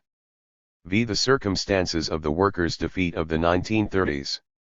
When one analyzes the conditions that led to the serious defeat of the workers in the 1930s, one has to acknowledge that the root of these defeats lay in the extreme division of the workforce and their economic and social atomization. This has already been mentioned, but now it behooves us to see what made possible these phenomena possible and the way in which they manifested themselves and developed. The expropriation of the workers' organization. At the end of the 1920s, the starting point for the workers' defeats was the dismantling of the last organizations in which they had faith and which were still in existence, namely the trade unions. Whatever the limits put on union action during the NEP, the unions remained, nevertheless, organizations through which workers could put up a more or less organized resistance against the decline of their living and working conditions. This resistance was expressed through strikes and through negotiations in which the union representatives fought for certain worker demands which could be expressed, more or less, at union meetings and union congresses. The elimination of the old union cadres and leaders, from the end of the 1920s, and their replacement by cadres and leaders who were above all concerned with the 146 increase of production and productivity, indicates that the workers suffered the expropriation of the last forms of their own organization that the state tolerated. From that point the union became a state institution, entirely ceasing to be a class organization. During the 1930s the authorities multiplied measures intended to prevent the reconstitution of true worker organizations. All attempts in this direction were brutally repressed by the police as anti-Soviet. There were many reasons for the authorities' hostility toward real unions. There were economic reasons, for anything which served to improve wages and living conditions would reduce the surplus value that might be accumulated. There were ideological reasons, because the Bolshevik Party portrayed itself as the vanguard of the working class, so any other organization of the workers, in its eyes, could only represent backward elements subjected to the influence of hostile classes. There were political reasons, because any union that was not a party-controlled apparatus could only seem to be an organized pole of opposition. 183 Two observations might be made. First, even during the NEP, the idea that the unions could defend the workers against managers, which meant against the government's economic policy, had never had the happy acceptance of the party. As J. Sapir remarks, this was connected with an old anti-union tradition of the Bolsheviks. 184 Second, the anti-union ideology of the 1930s was strengthened by what J. Sapir justifiably terms anti-worker workerism, which presented such an idealized image of the proletariat that the genuine working class found itself devalued. It was not proletarian but petty bourgeois or peasant, and the party therefore did not want to allow it to organize itself genuinely. Thus the destruction of any real union organization was necessarily written into the party's policy, and also was facilitated by the objective circumstances of industrialization. The major effect of this destruction was the disappearance of the working class as such, it having in effect been deprived of 147. Its last remaining form of organization and the ideological models that were tied to them. In fact, what happened here, at the end of the 1920s and the beginning of the 1930s, was a prolongation of the October Revolution. The latter, by establishing the power of the Bolshevik Party and identifying the latter with that of the working class, expropriated from the latter the aims of its political struggle. In order to be in a position to take back its own aims, the working class would have had to build new organizations and work out a strategy of struggle, something which historical circumstances rendered impossible. Quite the contrary happened. At the end of the 1920s and the beginning of the 1930s, the process of destroying the union organizations was carried through to the end. This destruction produced a bundle of negative effects for the authorities themselves. On the one hand, it produced a negative effect on the growth of social labor productivity, for, in the existing conditions, this growth assumed a fully formed working class, capable of conducting organized struggles. In the absence of such a class, accumulation took forms that were very particular, and its productive effects had a specific character. On the other hand, this same destruction of the class organizations made the workers indifferent to the union pseudo-organizations that replaced them. This induced the workers to develop forms of resistance, against which the authorities could use only means of repression whose effectiveness remained very limited, hence the attempts to revivify the unions. Although the destruction of the union organizations was one of the preliminaries for the worker defeats of the 1930s, it is also true that this destruction was made possible by certain objective circumstances, such as the mass renewal of the worker ranks, and the various ways in which workers were divided during this period. The mass renewal of worker ranks in the 1930s. There having been no detailed investigations, it is only possible to give very general indications about that process of renewal. 148. Of the ranks of the workers which developed during the 1930s. Some figures do permit an approximate measure of the scale of this process. One may note, firstly, that the number of wage earners in main industry rose from 3.8 million in 1982 to about 8 million at the beginning of the third five-year plan, 185, an increase of 4.2 million. On the other hand, it is generally estimated that during this period about 1 million workers left the ranks of the working class to become cadres of production, administration, and party.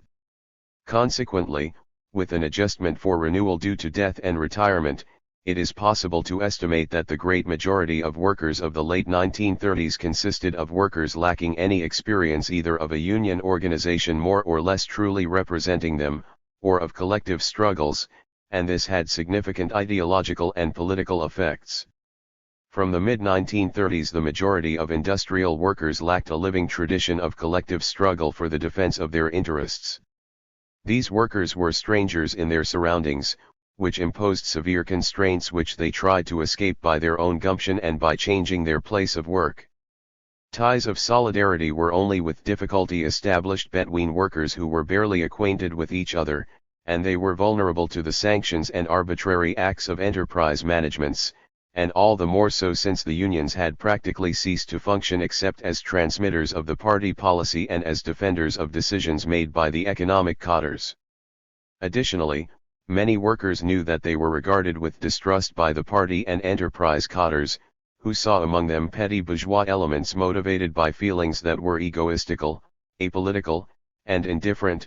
186 These cadres often treated them even as class enemies by reason of their presumed kulak origin, and of the sympathy they were said to have for the rich peasants. The press of the 1930s often described workers as idlers and shirkers.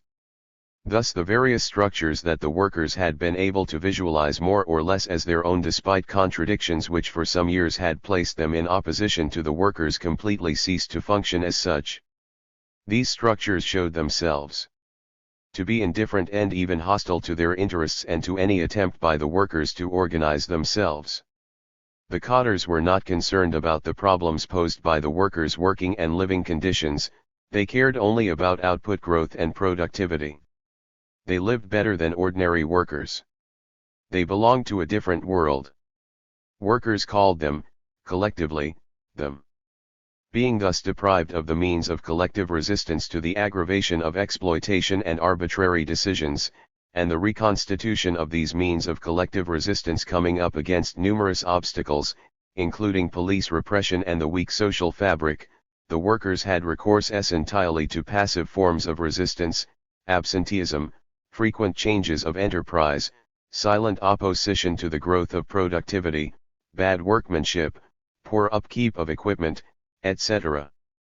These forms of resistance at the time seemed the only ones feasible. They did nothing to unify the workers, on the contrary, they divided them. However, they were widely practiced, the majority of the workers being indifferent to boastful talk about productive enthusiasm and to promises of a better life obtainable by conforming with the orders of the cadres. Apart from the majority of workers who resisted the appeals made for production, there was a minority that did respond to such appeals. This minority above all included the older workers, mainly skilled, whom the party and trade unions treated with more respect and who benefited from wages higher than those of the great mass of workers. It included also a small part of the younger workers. These comparatively few workers hoped to be able to improve their living conditions by supporting the industrialization policy, participating in the quest for higher productivity, and improving their professional skills. The existence of these active elements helped the development of Soviet industry. During the first 5-year plans, two movements with very different characteristics mobilized at the production level these more active worker strata, Socialist Competition and the Stakhanovite movements. 150. Socialist competition. At the time the first 5-year plan was launched, the party leadership laid emphasis on what it called the Bolshevik offensive in the fields of production and construction. According to the slogans of this period as they were developed, in particular by Stalin, the key to the success of this offensive lay in the organization by the party of an extensive socialist competition and mass enthusiasm for work. 187. Stalin then evoked an appeal of the 16th Party Conference on April 29, 1929 which had insisted on the large-scale development of socialist competition. 180. On this occasion, he declared that the most remarkable feature of competition is the radical revolution it entrains in the concepts held by working people, because it transforms work into a matter of honor, a matter of glory, a matter of valor and heroism. 189. This competition, combined with the reconstruction of the technical base, should, according to the official spokesman, permit an accelerated rhythm of industrial development, described as Bolshevik. 190 and regarded as indispensable in a period in which it was claimed that rhythms decide everything. Already, in May 1929, Stalin had insisted on the importance that he gave to competition as a communist method to build socialism, and he contrasted it with concurrencia. The principle of competition is, defeat and death for some and victory and domination for others. The principle of socialist emulation is, comradely assistance by the foremost to the laggards, so as to achieve an advance by all. 91. These appeals by Stalin and other leaders led the party and union cadres to initiate, from above, socialist competition, which was based on promises by certain workers, called shock workers or udarniki, to exceed the current norms through a system of socialist challenges which could pit some workers against others, either by factory, brigade, or by individual. In reality, far from resting on help and 151. Comradeship, as Stalin claimed, it developed contractations among the workers, it permitted a raising of norms. 192. If competition took shape, it was not because work had become a matter of honor and glory, but because a strong pressure was put on workers, and above all because he who triumphed in this competition received big bonuses and considerable allocation of consumer goods. It was in no sense a matter of a new attitude towards work, nor of solidarity, but rather of egoism and acquisitiveness. 193. Behind the trumpeting, it was the latter which really suited the authorities because it penalized output growth while at the same time dividing the workers even more. Measures taken by the party played a decisive role in the development of socialist competition. These measures led to agreements between Udamiki and enterprise managers. By virtue of these agreements, the udarniki undertook to provide a certain volume of production, to be punctual, to subscribe a certain amount to the state loan, and give at least 1 day a month of extra work.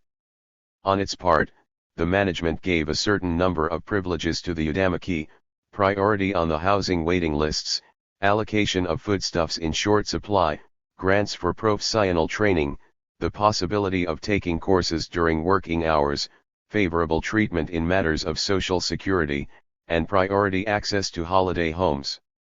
In addition, the Udamiki might receive honors, which themselves carried material advantages in their own right.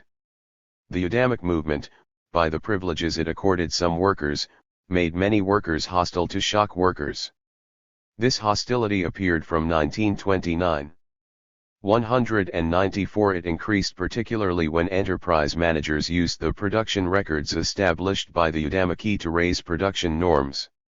The placing of the udarniki in their own stratum, cut off from the mass of workers, had another aspect, the recruitment from this stratum of basic production cadres and minor administrative cadres. This became a large-scale phenomenon in the first half of the 1930s. It brought with it various consequences. On the one hand, it took out the especially active workers from production and from the working class. On the other hand, 152. It attracted the pushers towards socialist competition. In these circumstances the movement was fated to take a more and more bureaucratic direction. Very quickly the vocational schools cut their worker intake and recruited most of all among ordinary school leavers.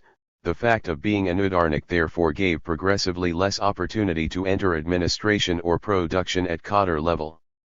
Socialist competition consequently ceased to play the role that it had played at the beginning of the 1930s.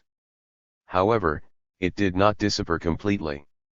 It remained as one of the means at the disposal of enterprise managements, through the privileges granted to participants, to pursue the increase of production and the revision of norms. The Stakhanovite movement. In 1935 the Stakhanovite movement rose into view. It might seem to be only a variant of socialist competition, but in reality it was something very different. Socialist competition by Udamaki resulted above all in an intensification of labor. Stakhanovism tended to transform the production process, the place and role of different ingredients of production, and all this on a fountain of worker initiative. From this point of view Stakhanovism bore a revolutionary character, even though accompanied also by an intensification of labor and an accentuation of capitalist features of production. Stakhanov was a coal miner who achieved his first output record on August 31, 1935 in the Tsentrivnaya Ermino mine. Before his method was introduced, coal hewing was done on a face 85 meters long and 10 meters wide. The face included 8 work positions to which in all were allocated 17 to 18 workers. The latter did both cutting and propping. In addition, 5 laborers looked after the clearing away of the coal. Of the 6 hours spent below 2½ to 3 were spent on coal hewing and the rest on propping. The picks were employed therefore for only about half the time. Moreover, only 2 shifts actually cut coal, the third shift being used exclusively for repairs and for preparing the work of the following shifts. In practice, the picks were used only for 6 hours out of 18, that is, at 1/3 of capacity. 153. In the circumstances of this mine and with this organization of the work process, the 17 to 18 hewers propers obtained an output of 250 tons, or 14.7 tons per worker on average, or 11 tons when the laborers were taken into account. 195. Stakhanov introduced the following modifications to the production process. First, a single worker was to carry out the entire hewing and accordingly utilize his pick completely. Other workers prepared the work and did all the other tasks during the hewing. Henceforth a face would require only 5 hewers, and 5 laborers, that is 10 workers instead of 23. A team organized in this way could cut 300 to 330 tons of coal per shift. Individual output exceeded, on average, 32 tons per day instead of 11, an increase of about 3 times. The type of transformation that Stakhanov introduced in his mine spread rapidly. In September and October mention was made of quite a few miners who fulfilled their norms by 500, 600, and 1000%. A miner named Moker Lashtoba even achieved 2274% of his norm. 196. The movement spread to other industries, to the Gorky Automobile Works, other engineering industries, the textile industry, etc. The nature of the changes in the production process induced by Stakhanovism. The nature of these changes may perhaps be illuminated by an analysis of the most important of them, carefully described in the Soviet press in 1935 and 1936. In THJ's connection, the most revealing are initiatives of Stakhanov himself, Bezizhin, and the textile worker Vinogradova. 197. In summary, these changes had the following features: they led to deepening of the capitalist division of labor. They liberated skilled workers from secondary tasks and transferred the latter to unskilled workers. Thus they encouraged a greater division of the labor collective between a small number of skilled workers and a relatively large number of unskilled. The polarization. 154 Charles Bettelheim RN. Which characterizes collective labor in capitalism was therefore accentuated. In the example of Stakhanov cited above, 17 to 18 skilled workers with 5 unskilled gave place to 6 skilled with 5 unskilled. In the case of the transformation of the production process by the woman worker Vinogradova, who worked on Northrop weaving looms, there were 9 skilled workers and 4 unskilled in a team before the transformation. After the transformation there was 1 skilled worker and 12 unskilled. 198 Since the unskilled were paid less, the average cost of labor was reduced and profitability enhanced. It allowed, in general, an intensification of utilization of the work instruments already existing. There was therefore an economy in fixed capital and a possible increase in the rate of profit. It entailed an increase of the intensity of labor, thanks to the elimination of dead time. This can be seen in the case of Stakhanov as well as of Bezygin, who packaged the tasks in such a way that each worker repeated at a rapid rhythm the same movements. 199 The intensification of labor can be clearly seen through a report describing the work of Bezygin's team. The entire brigade is in the grip of a tremendous work fury. It is simply impossible to conceive of going up to one of these people to distract him for a minute. No one smokes, no one talks. I have visited many camps, but nowhere have I seen such an ecstasy of work. 200. This intensification of work was also obtained by analysis of movements, with the aim of eliminating any that were superfluous. 201 Which permitted an acceleration of the work rhythm. An analogous result was obtained in numerous cases by a reorganization of the workplace.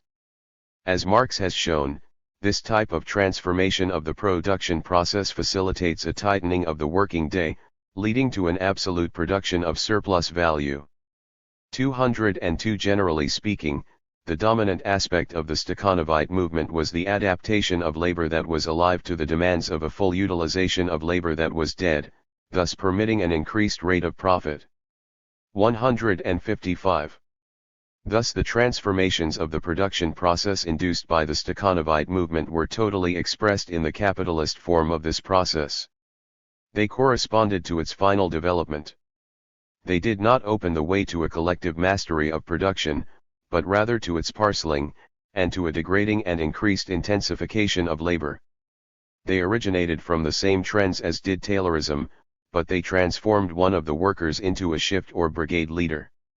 However, an examination of the Stakhanovite movement suggests that, apart from these dominant characteristics, it was also characterized by a certain development of technical innovations put forward by the Stakhanovites. But this was a secondary characteristic, the ideological and political conditions which would have allowed the development of an innovational movement from below and not been created, largely because of the prevailing principle that changes in matters of equipment could be undertaken only by engineers and cotters. In this field, workers could not take the initiative. But they could make proposals leading to a better utilization of existing equipment, to an intensification of labor and to economies in wages. Despite their expression in the capitalist form of the production process, the transformations of this process induced by the Stakhanovite movement nonetheless had, originally, a unique character. This was connected with the fact that initially Stakhanovism developed from a worker initiative, an initiative by workers who were relatively skilled and who encouraged, and sometimes imposed, certain transformations of the production process. The circumstances in which the Stakhanovite movement appeared. The enormous equipment effort made between 1928 and 1935 provided the material conditions for the development of the Stakhanovite movement. During this period nearly all branches of production were given new work tools, much improved on the older ones. However, the utilization of these new instruments, 156, was very defective, the production processes not having been transformed as much as these new means allowed. The latter were therefore substantially underutilized, and there was a large reserve of unused production capacity. 203 The reasons why such a large gap appeared between physical production capacity and actual production were numerous. One of the most important was the inability of engineers and cotters to impose serious changes in the production process. This inability was essentially political. It was connected with the passive resistance that the workers put up against the raising of norms and the intensification of work. This resistance held back the full utilization of productive capacity. The Stakhanovite movement, issuing from the initiative of a part of the workers, would take advantage of this underutilized capacity. The ideological conditions for the development of this movement consisted of the emergence of new contingents of skilled workers who had acquired enough knowledge and authority to suggest, and even impose, certain changes in the production process. These ideological conditions comprised, also, the seeking and acceptance by these workers of the material privileges that their initiatives could bring. The Stakhanovites thus allowed themselves to be separated from other workers, and this separation sometimes went as far as antagonism, for the initiatives of the Stakhanovites allowed an upward revision of production norms which were opposed by a large part of the working class. This opposition led to numerous incidents between Stakhanovites and ordinary workers, incidents that were echoed in the Soviet press of the time. For example, the Stakhanovites had certain tools stolen, and if they threatened to lay a complaint they were beaten up by those who had done the thieving. The latter, if found out, could be sentenced to several years of camp or prison. 204. Other ideological circumstances were necessary for the development of the Stakhanovite movement. It was necessary that those who joined this movement adhered to the principles of 157. Wage differentiation proclaimed as just and necessary since 1931. The quest for personal advantages was certainly not the only ideological base for the rise of Stakhanovism, but it was an important part of it. In this connection, it is highly significant that the movement took off precisely when rationing was ended, that is, when the high incomes gained by Stakhanovites 205 could actually be used to buy products that henceforth were freely available. And the fact that the majority of those who participated in the Stakhanovite movement were not party members suggests that political motives played only secondary role in this movement. In sum, at its beginning, Stakhanovism corresponded to a workers' initiative coming from a narrow stratum of skilled workers, mainly those wishing to put their capacities to gainful use. This movement was made possible by the ideological transformations that had occurred from 1931, especially by the decline of egalitarian ideas that had been widespread among the working class at the end of the 1920s. The seizure from above of the Stakhanovite movement. From the end of the summer of 1935, the initiatives of Stakhanov and his imitators were utilized by the unions, party, and managers of the economy to promote a countrywide production campaign. The quantitative results that were obtained were above all what attracted attention, whilst the effects of Stakhanovism on the quality and regularity of production were ignored. Those who took the risk of warning against such effects were violently attacked in the press and easily treated as class enemies. 206 In October 1935, the first inter-union conference of Stakhanovites was held. One Stakhanovite still tried to raise questions about the nature of the movement that had just been bombed. He was brusquely interrupted by Pyatakov, then Deputy Commissar for Heavy Industry, who declared, "Why take the trouble to find a definition of Stakhanovism? A Stakhanovite is someone who shatters all the norms." 207. 158. The tone was thus given: Stakhanovism was to be a war machine against existing norms. This utilization of Stakhanovism was confirmed by the same Pyatakov, in his closing speech to this conference, in which he claimed, "The essence of the Stakhanovite movement consists in that the Stakhanovite shatters with his own hands, in practice, and not only in theory, all the so-called technical work norms. Norms based on technique. This was only a ghost intended to frighten us, a brake to hold us back." 208. A few days before, the newspaper of the Heavy Industry Commissariat had gone so far as to say that the ghost of production capacities and norms should be sent to the devil. 209. It was to these unilaterally voluntarist claims that Stalin alluded, in order to criticize them, at the first conference of Stakhanovites of the USSR. Thus in his speech of November 17, 1935 he declared, "There are some who say we no longer need technical norms. That is false, comrades. Even more, it is absurd. Without technical norms the planned economy is impossible. Technical norms are a great regulatory force, which in production organizes the great masses of workers around the advanced elements of the working class." 210. Following this speech, Stalin said that new technical norms should be adopted, and he specified that these new norms should be about halfway between the present norms and those that have been established by the Stakhanovs and Bizyjins. 211. This latter formulation was then used to fix new norms not on the basis of a concrete analysis of the circumstances of production, but on the basis of estimates, purely subjective, of the possibilities, and this despite the warnings, perhaps ambiguous, in the resolution adopted by the plenum of December 1935. 212. For example, the annual plan of 1936 provided for an increase of 21% in the norms of heavy industry, 23% of light industry, and 30%. 159. Of construction. To match these forecasts the plan fixed the respective average wage increases of these industries at 12,14 and 10%. 213. At the beginning of 1936 these forecasts were turned upside down. In fact, the industrial conferences at this time raised norms by 30 to 40% in the engineering industry, 34% in the chemical industry, 51% in electricity generation, and so on. 214. Such norm increases led the enterprise managers to strive for a considerable increase of work intensity.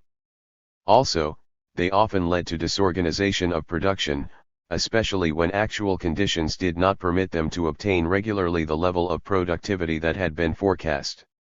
Lastly, they imposed loss of wages on workers who could not fulfill the new norms, either because they were paid piece rates or because they were demoted because they could not fulfill the norms of their category.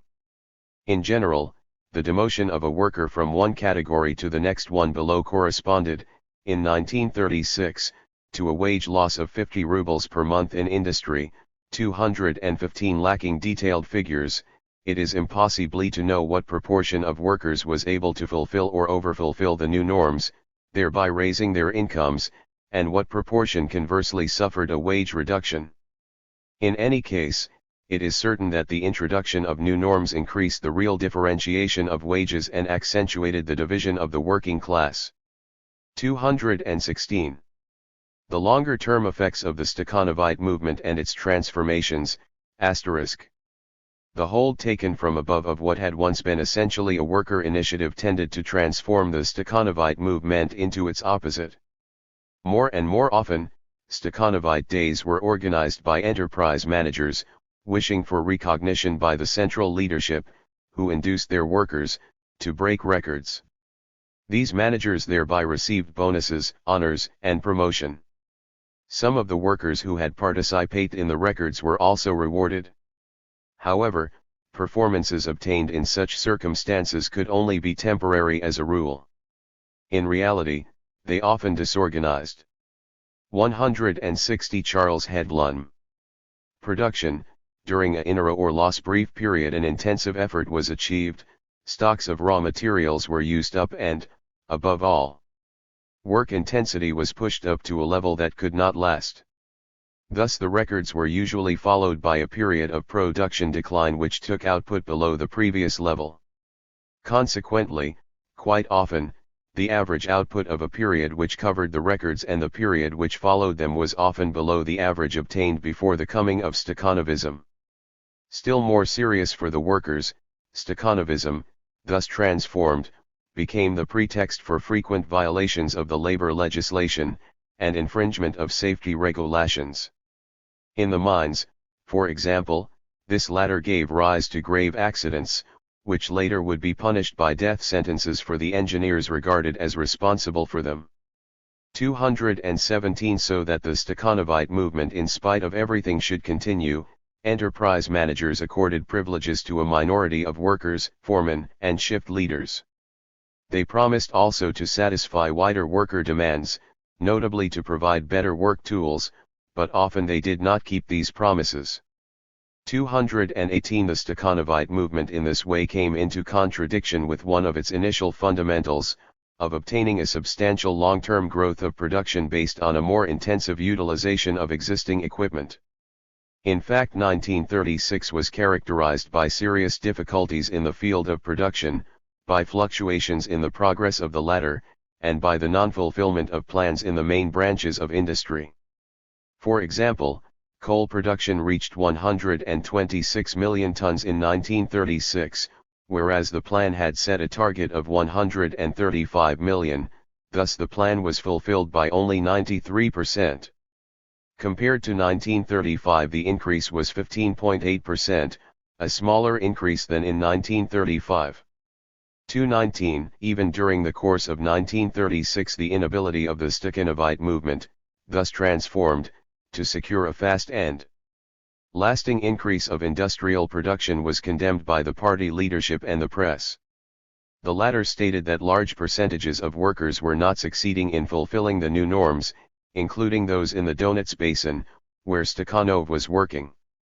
220 On the other hand, internal documents of the party at this period note the indifference of the majority of the older skilled workers to Stakhanovism, and even their hostility towards Stakhanovites' privileges. They also state that norm increases brought in their wake the departure of the worst paid workers for enterprises or regions where they hoped to get better wages. 221 In general, at the end of September 1936, heavy industry had reached its annual plan target in monetary terms only to the extent of 59%. 222 Usually, the chaotic revision of norms due to Stakhanovism was a source of discontent, because it gave rise to many wage inequalities than workers regarded as unjustified. This feeling of injustice was all the greater to the extent that these wage inequalities had grown in an arbitrary way, thanks to the irregular ways in which the title of Stakhanovite was awarded. Thus in 1936 the proportion of Stakhanovites varied considerably between different factories and workshops, without the reasons for these variations being clearly apparent. G. Friedman, who visited a certain number of enterprises in the summer of 1936, estimated the average proportion of Stakhanovites in these enterprises at 15%, but he said there were discrepancies that were hard to explain. For example, in a metal seatings workshop of the Kaganovich ball bearing plant in Moscow, there were 20.4% of workers overfulfilling their norms by more than 200%, but out of 542 workers there were only 62 Stakhanovites and 36 Udarniki. In another workshop, where there was the same percentage of high outputs, there were 282 Stakhanovites and 211 Udarniki. G. Friedman also remarks that the biggest wage increases apparently benefited most of all the workers having the best equipment. 223 In fact, from the beginning of 1936, the party leadership was worried about different aspects of the situation it could see developing. At first it warned against the increased pressure put on workers by enterprise managers. 224 In March the tone hardened. A Pravda editorial was entitled Open Fire on the 162 Saboteurs of the Stakhanovite Movement. 225 Spring witnessed several articles of this type. 226 Such articles were often interpreted by regional and local party offices as giving the signal for a repression to be carried out against engineers and technicians on the lower levels. This interpretation was not encouraged by the central leadership of the party, which at the time wanted sanctions against lower administrators and cadres to be limited to extreme distortions of the Stakhanovite movement. For example, Pravda of June 2, 1936 condemned the programs against managers which, it said, typified the interventions of certain regional party authorities. 5 days later the party's official newspaper even stated that those who talked about a massive sabotage of the Stakhanovite movement by technical cadres in effect were helping the enemies of the movement. 227 Soon afterward, Pravda wrote about the need to watch over the material interests of the technical cadres and condemned those who opposed peace rates and favored egalitarianism. 228 These positions were still being defended at the beginning of the summer. The difficulties of the development of the Stakhanovite movement were then mainly attributed to dizziness brought on by the initial successes, and were still not attributed to sabotage. The regional and local party offices were bidden to help the industrial cadres instead of accusing them. 229 The moderation which the party leadership called for in the treatment of industrial cadres tended to be abandoned during the summer of 1936. The reasons for this abandonment were various and numerous, with each reinforcing the others. At the economic level, the inadequacy of the results obtained played a decisive role. At the social level, the evident growth of discontent on the part of workers confronted with revised norms, increased wage inequalities, intensified work, and the multiplication of accidents, led to the punishment of industrial cadres, who were blamed for this discontent. Contradictions between the chiefs of the central departments and enterprise managers also tended to be exacerbated. The latter more and more sought to escape the obligations placed on them by the former, and they often deceived the central organs by presenting a deceptively embellished picture of the results obtained in the factories that they managed. Finally, the political situation in the second half of 1936 was characterized by a serious aggravation of tensions. The prosecutions brought against certain OM leaders of the left opposition and their death sentences was one of the manifestations of this increased tension. The multiplication and the merging of contradictions determined the start of the general social and political crisis of 1936–39, and accelerated the final crisis of the Stakhanovite movement. The latter in any case could not survive being taken over from above, because it was impossible to maintain for long the ingredient of worker initiative which Stakhanovism contained while subordinating it to demands imposed from above. From August 1936 the crisis of the Stakhanovite movement took the form of an explosion of worker discontent, over which the party tried to gain control. There was then an elimination of managers of the most unpopular enterprises. This unpopularity had its objective foundation in the abuses perpetrated by these managers. One example of the scale of worker discontent is provided by what happened after the arrest of a depot manager of the Timber Trust's Western region. He was arrested at first as a former Trotskyite. However, very rapidly, his past adherence to the opposition ceased to be the center of the affair. He was accused of having held back the Stakhanovite movement by making working conditions intolerable, of having reduced arbitrarily the workers' wages, disorganized transport of timber, taken bonuses without justification, etc. 230 Some days after the publication of these accusations in the regional press, the union officials organized a general meeting of the workers and employees of the depot. This meeting adopted a resolution demanding the appearance in court of the depot chief and his accomplices and his condemnation to death by shooting. This resolution was printed in the press. The official report of the meeting testifies to the hatred of the workers toward the technical and administrative cadres of the depot and trust. The workers, 164, were exasperated by arbitrary wage reductions and poor work organization. They were equally discontented with poor safety at work, the living standards of their families, and so on. All this was blamed on the lower cadres and, in these circumstances, was utilized by the union officials against the technical and industrial cadres with whom they were in conflict. 231 cases of this kind multiplied up to the fall. They testify to the ease with which certain leaders of local party organizations could mobilize worker discontent against other leaders belonging to the economic departments. They also show that there were numerous escape routes, appeals to higher bodies, and transfer of the accused cadres to other posts. On the whole, the central press took little part in these campaigns.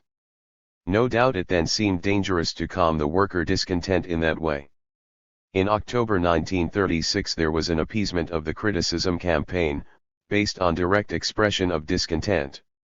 In fact, The crisis of the Stakhanovite movement, which began in 1936, made evident the inability of the existing social and political system to fully utilize the installed productive potential, a potential whose size had been demonstrated by the early Stakhanovite movement.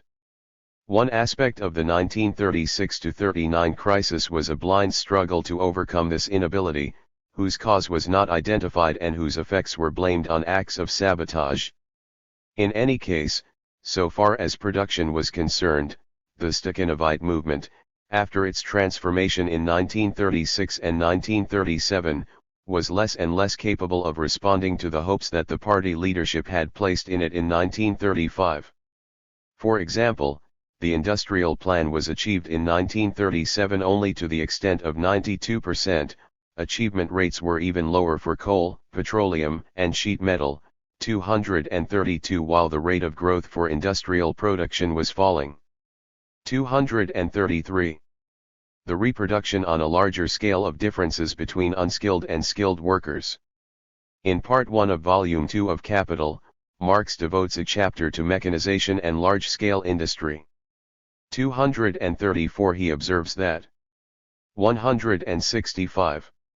In the capitalist use of the machine, it is the whole system of machines, what he terms the automaton, which is the subject, while the workers are simply auxiliary conscious organs helping its unconscious organs and, like them, subordinated to the central motive power. To this relationship of workers with the machine, which signifies the subordination of live labor to dead labor, Marx opposes that in which the collective worker or the body of social labor appears as the dominant subject, and the mechanical automaton as its object. 235. Marx remarks that the capitalist use of the machine transforms the forms of division of labor among the workers. It brings about a new relationship between the main worker and his assistants. It divides workers into those who work with mechanical tools and the laborers. It engenders more qualified personnel, engineers, mechanics, joiners, etc., who supervise the general mechanism and make the necessary repairs. 236. Marx also observes that the bourgeoisie creates for its children polytechnic schools while it reserves for the proletariat only the shadow of vocational training. Thus he thinks that with the conquest of power by the working class there will be introduced the teaching of technology, practical and theoretical, in the people's schools.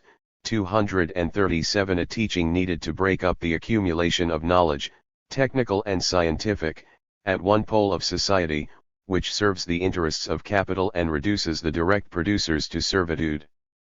The character of the capitalist revolution of October did not prevent, in its aftermath, attempts being made to struggle against the capitalist characteristics of the educational system.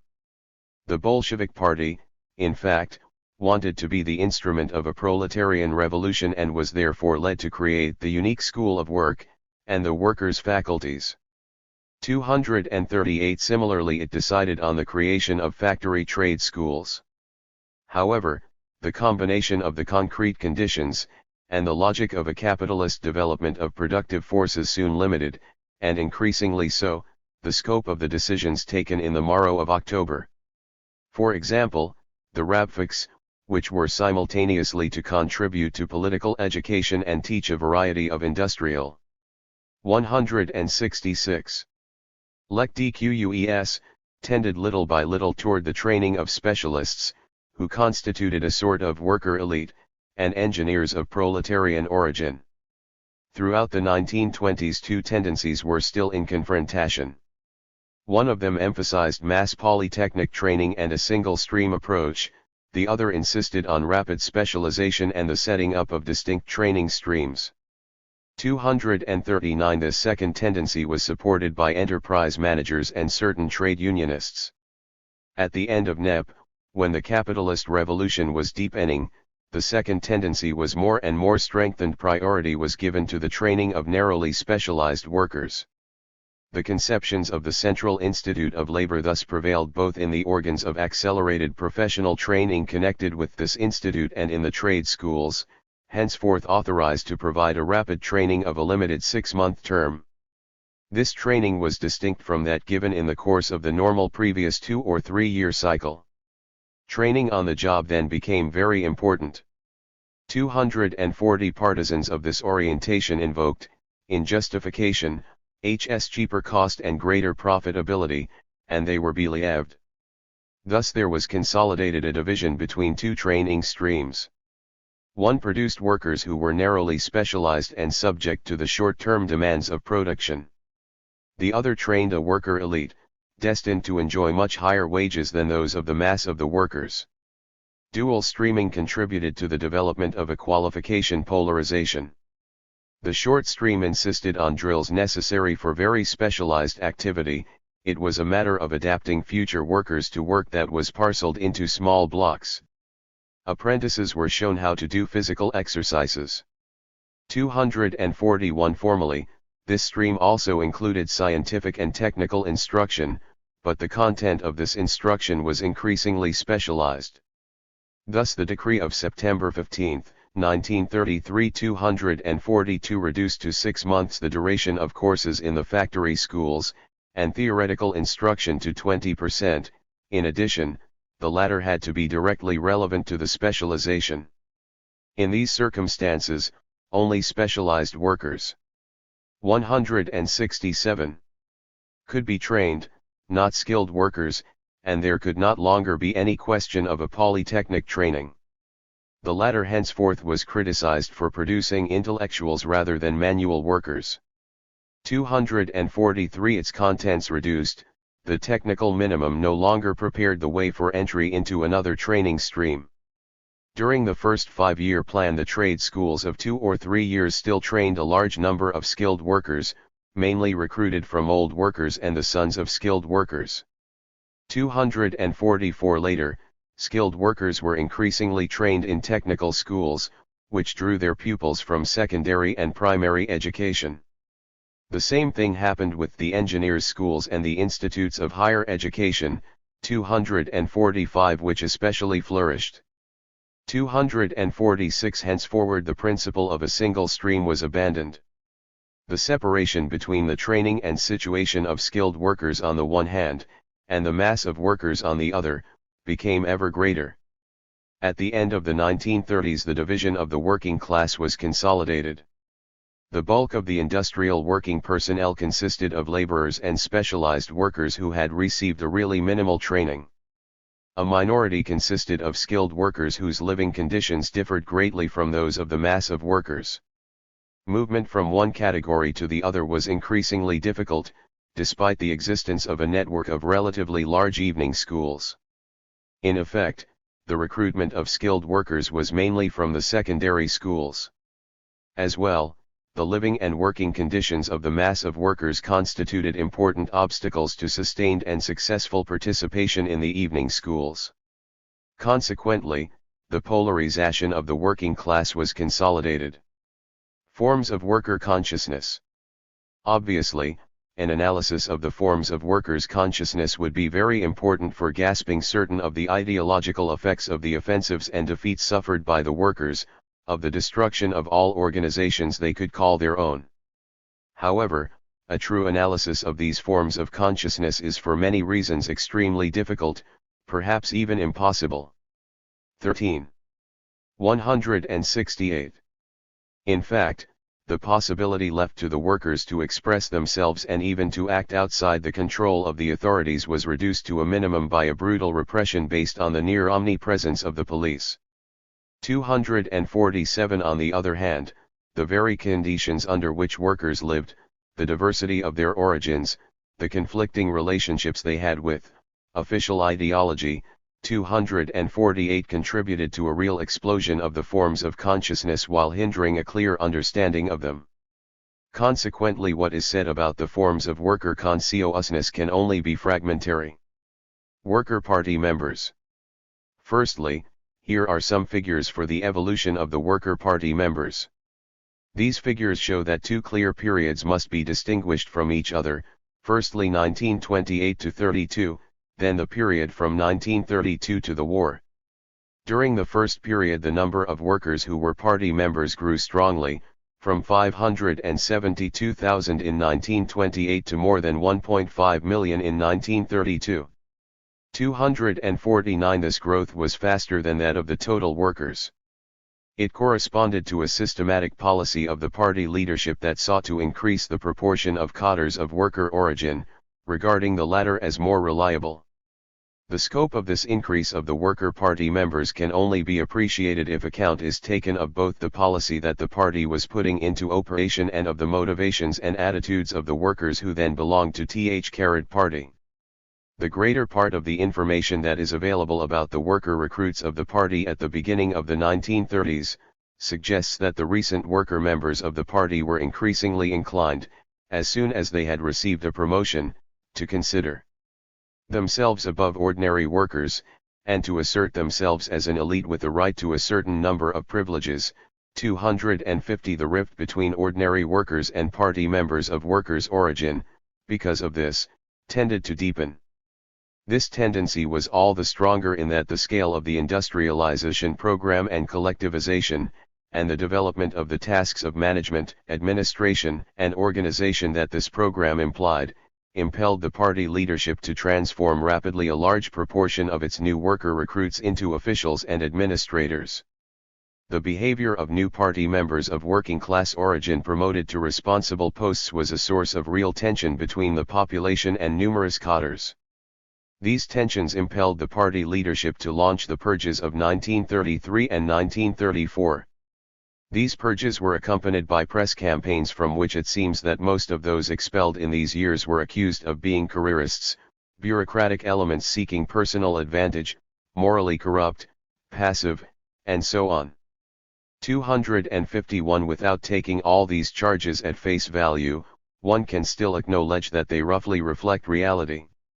252. Among the direct testimony that is available about the new adherents and sympathizers of the party at the beginning of the 1930s is that of Siliga. The general tone of his writing make it hard to doubt the authenticity of this account. In his book, published for the first time in 1938 and republished twice since, 253, this old member of the Yugoslav Politburo tells of his experience with the young militants of Leningrad whom, up to May 1930, he was charged with instructing. This instruction was given to three categories of young militants, usually originating from the ranks of the workers. A first category was that of students of the Communist University. Siliga writes that at first they seemed to form in some way the Leningrad proletarian elite. They were 25 to 30 years old, and he describes them as healthy and energetic, adding, they were nearly all working men and had long careers of public activity behind them. 254. He emphasized their capacity to learn, but notes at the same time what might be termed an attitude of passive scholarship. They certainly 170 were excellent and privileged compared to workers who remained in the factories. All the same, unlike the pupils of the other categories, they remained close to the preoccupations of the worker masses. They would speak about them while avoiding. 171. The commonplace explanations. They did not hesitate to declare the worker's life is unbearable, his patience is at an end, our propaganda meets with great obstacles among the workers. Unlike the other students, these also showed a great interest in the revolutionary worker movements of other countries, in which they still placed a good deal of hope. 257. Through these several observations can be seen the outline of several new types of new cadres and party members. Some already gripped by anxieties about their own careers, others anxious about the situation of the workers but relatively passive, and the last category closer to the working masses, whose discontents and hopes they expressed while partly turning toward the international revolutionary movement. The scale of the 1933-34 purges 258 suggests that the mass entry of these types of cadre originating in the factories did not help party activity among the workers of factories and construction sites. For the period which begins after 1932 there is less information about the party's worker recruitment. Nevertheless, it is known that in 1939-40 it provided less than 20% of new members. 259. In 1939 it would seem that workers formed only about 30% of the membership. They numbered about 700,000, a decrease of more than 50% since 1932. Even more important was that a percentage of party worker members represented no more than the equivalent of 5 to 6% of the total factory and construction site workers, against 19% in 1928 and 14.6% in 1932. 260. These figures demonstrate the depth of the rift separating the party from the working masses. They confirm that the party's official ideology, exculpatory and triumphalist, was foreign to the forms of consciousness of the working masses. The non-party workers. While it is difficult to comprehend the forms of consciousness, motivations, and aspirations of worker party members, it is even more difficult to investigate the same topics in relation to the non-party members. In fact, the open expression of the latter's feelings were strongly repressed, while on the other hand, these feelings were extremely mixed and contradictory. 172. The bits of knowledge that we have suggest that there coexisted within these masses deep discontent and a kind of mass adhesion to the existing order. Most often, this discontent was not aimed at the regime but at what were regarded as the abuses and shortcomings of its operations, abuses and shortcomings which were regarded as remediable. Among the pieces of knowledge available, a special place may be granted to an investigation carried out between September 1950 and September 1951 among several thousand Soviet refugees in West Germany and the United States. 261. In fact, one of the conclusions the authors of this inquiry arrived at was that the majority of workers accepted the existing social and economic situation. The authors observe that the workers who were interviewed did not usually question what is termed the institutional aspects of the Soviet system, such as government ownership of industry. 262. They also note, the Soviet worker appears to take the Soviet factory and its special form of organization for granted and as the natural way of doing things. He is unhappy about the low pay, he wants the harsh labor laws eased or eliminated, he would like the pace eased and would be happy to have better materials to work with, but he questions hardly a single major aspect of the general organization of the Soviet factory system. 263. However, this acceptance of the existing order was combined with discontent whose causes went far beyond those recalled in the above quotation. There were many reasons for discontent. In the first place, it is known that at the end of the 1930s about two-thirds of the Soviet workers were new proletarians snatched from the village by the brutal methods of collectivization and the claimed dekulakization. The great majority of these workers were placed in a miserable situation in consequence of party policy, and their situation was more 17.3 painful than the one they had known previously, especially from the point of view of accommodation, food, and dependence on a hierarchy. This was extremely important.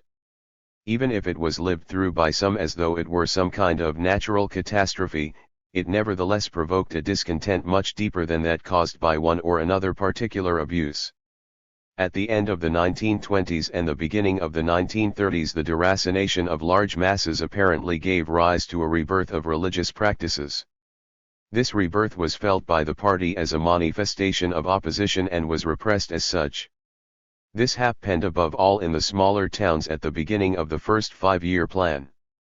For example, in May 1929 an OGPU report noted that whilst the workers of a locality near Smolensk were largely absent from May 1st holiday celebrations, they openly participated in large numbers at the religious ceremonies accompanying Easter. This report quotes the words of a young worker who declared, "The Bolsheviks spite the workers, so the workers spite the Bolsheviks. Take their May Day holiday. The little children came out to hear the music, but all the workers stayed at home. But on their own Easter holiday they all went to church. The Bolsheviks do evil to the workers, so the workers do them evil." 264. In the following years this sort of oppositional manifestation seems to have been less frequent. Religious practices then no longer appeared as a challenge. Rather they were a sign of allegiance to an ideology other than that of the party, an ideology in which part of the workers sought to forget the difficulties of daily life. It is not possible to evaluate the degree of influence of religious ideas within the working class. In any case, it seemed sufficiently worrying to the authorities to persuade the latter to launch several anti-religious campaigns, notably in 1936. 265. Conversely, at the time of the war, the influence of religion seemed so strong that the party ceased to attack it and contrived non-hostile relations with part of the clergy. 174. Thus the circumstances in which the large workers' strata were formed weighed heavily on their forms of consciousness all the more durably because the new proletarians were most often the ones who had the most difficult life. Usually they received the lowest wages because, having no qualifications, they provided the great majority of laborers. They were the most poorly housed, most often in barracks, and in general they were immersed in work surroundings where powerful coercion held sway, and which had nothing in common with the surroundings they had known previously. In fact, the difference of origin and the difference of remuneration converged and mutually reinforced each other, marking out various cleavages within the working masses. The Inquirer by R.A. Bauer and his associate already quoted confirms the depth of one of these cleavages. The authors of this investigation write, for example, "It is important to recognize that the Soviet policy of marked differentials in pay and other rewards according to skill and productivity has apparently succeeded in introducing marked distinctions within the working class. The segment of the working class which separates itself under the self-designation skilled worker is much more satisfied with its job experience in general, and with its pay in particular, than is the rank and file worker group." 266. These same authors specify that from certain points of view the skilled workers were closer to the non-manual workers than they were to the other workers, although they identified themselves as belonging to the working class. They also note that their relationships with other workers seemed to be tarnished by antagonisms, especially when they served as an instrument for the revision of norms.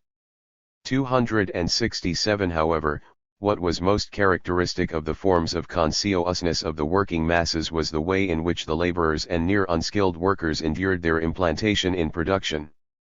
The available information. 175. Suggests, from numerous indicators, the existence of a critical attitude not toward the system which, as has been seen, was accepted as an abstraction but of its concrete operation. These indications were to be found as much at the level of individual or collective attitudes as at the level of verbal expression. Most aspects of behavior which revealed a critical attitude toward the operation of the system have already been mentioned. To recapitulate, they were: resistance to norm increases, indifference to output quality, absenteeism, etc. It has been seen how the authorities reacted to these attitudes, and how they strove to divide the workers by developing a complex system of bonuses and personal incentives. It should be added that the authorities used another means to help the workers to endure the miserable existence that was their lot. This means was alcoholism. It is a fact that millions of Soviet workers drowned their sorrows in drink. It is also a fact that, whilst so many other products were unobtainable, the state shops were never short of alcohol. The effects of this alcoholism were disastrous from the point of view of health and also of production, but nothing was done to combat it, because it constituted a political insurance, a means of atomizing the workers, to increase their social and political passivity. It was the opium of the Soviet people. True, the increase of alcohol consumption was not enough to obstruct various explosions of radical and deep discontent. These explosions manifested themselves as voluntary and collective work stoppages and street demonstrations. Because of the tight censorship, little is known about these worker struggles, but it is known that they broke out from time to time in forms that may be called spontaneous by reason of the absence of stable workers' organizations. These struggles unfolded mainly in the industries in which wages were lowest or in towns that were especially badly supplied with food. During the first 5-year plan it is known, for example, that there were strikes, demonstrations, and hunger marches in various textile factories in Ivanovo-Voznesensk, Vikyuga, and elsewhere, and that these worker struggles gave rise to severe repression. 268. 176. The unfolding of the repression and the way in which the workers reacted are very significant. In general, the authorities began by satisfying the essential demands. Then they exiled 2 or 3 workers and sent 10 or 20 to camps. Later, in the following months, arrests of workers continued under various pretexts, so much so that thousands of workers were deported in the end. Siliga, who provides information about these struggles and the repression that they provoked, also notes about the participants in these struggles that in no way did they put themselves up as champions of a political cause, less still as adversaries of the regime. They took part for concrete and specific reasons and, once sentenced, they wished above all to re-enter society, such as it was, find work, and earn their release. 269 These workers did not therefore appear to be opposers of the regime. The complexity of the forms of consciousness of the workers also appeared, as noted above, at the level of verbal Expresssion, but the latter could not be known until later, and only in the particular circumstances which occurred especially in the second half of the 1930s. Then the party leadership itself decided to make room for the expression of worker discontent, while taking care to see that it was directed toward local level bosses in industry, and more exceptionally, in the party. Following decisions taken after 1935, 270 numerous complaints flooded the newspapers and certain official departments from 1936 to 1938. A perusal of newspapers of the time, and of those archives to which access is possible, enables a certain view to be taken of the picture made of the situation by the different worker strata, the judgments that they made on it and the changes they wished to make in it. Nevertheless, information obtained in this way is necessarily limited. Firstly, it was only a minority which complained by addressing itself to the authorities. Secondly, those who complained apparently censored the expression of their recriminations because previous experience had shown that excessively pointed complaints could rebound onto the heads of their authors, with the authorities declaring, "These complaints are from the 177. Enemy, 271. In these circumstances, what was condemned in letters from the population corresponded above all, but not exclusively, to what was condemnable by official ideology.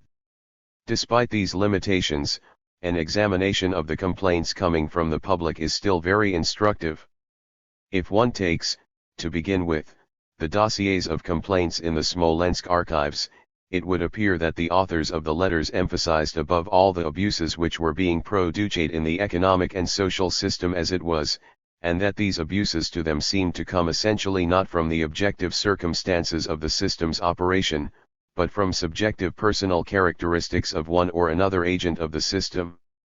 Thus the workers who wrote these letters ascribed their difficult or intolerable situation to the cadres connected with them and to the latter's indifference.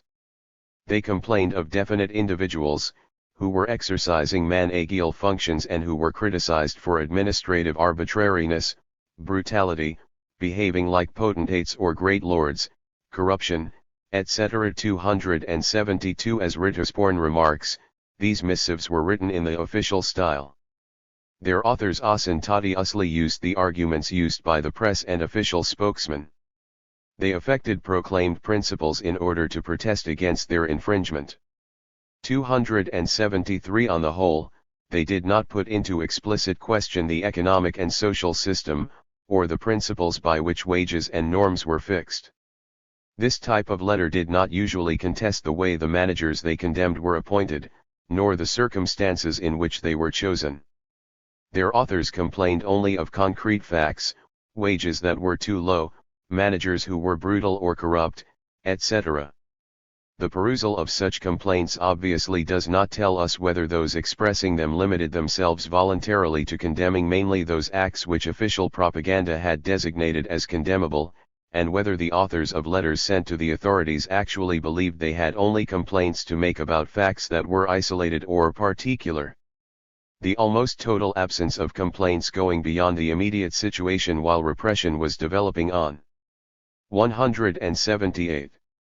A large scale invites the thought that here there was an extreme prudence toward the authorities. Those who addressed themselves to them did so in despair, in face of situations felt to be intolerable. The style of these complaints therefore reflected more distrust than confidence toward the party organizations, press, or judiciary, which were meant to take notice of them. This appeared when the authors of these complaints threatened to carry them if a favorable outcome failed to appear to a higher level, to appeal to Moscow or to Stalin. 274 However, such a threat suggests that the authors of these complaints had perhaps a little faith in the higher levels. This faith, if it was genuine, and it seems that part of it was nurtured by the repression that the higher leadership was exercising at this time against the local and intermediate cadres. The latter were often hated, and the repression that struck them was felt to conform to popular sentiment. Fear of being punished for making a complaint impelled some writers of letters to refer to a much wider discontent which they said was felt by workers who did not dare to protest by letter. These writers held the authorities themselves to blame. For example, the authors of a letter denouncing the behavior of certain managers, declared, "We are writing, because all the ignorant and conscienceless workers are slandering the authorities because of such idiots." 275. This suggests the existence of a discontent much more radical than that personally expressed by the authors of the letters. The discussion campaign, mounted in 1936 around the project of the N.U. Constitution, was also an opportunity for a certain number of workers to express their point of view and their criticisms, but information about the criticisms expressed in the framework of these discussions is relatively rare. However, it does suggest that at times the discussion was carried further than the authorities wished. For example, while certain officials were blamed for having reduced the discussion to a mere formality, others were attacked for not having been able to lead the criticism. Klassenhaftpflogens in THN USSR 179. Which meant that questions were raised whose discussion did not seem desirable to the authorities. 276 The Smolensk archives reveal some of the themes raised against the wishes of the authorities. Among them figure changes to be made in labor legislation. Suggestions were also made with a view to a more strict regulation concerning dismissals, work safety, and the extension of free medical services. Workers demanded a better guarantee of their personal safety, or a change in the way officials, and especially judges, were appointed. Some demanded that officials should be elected, and some workers suggested that opposition parties should be legalized. 277 All this indicates the existence of an ideology quite different from the official ideology.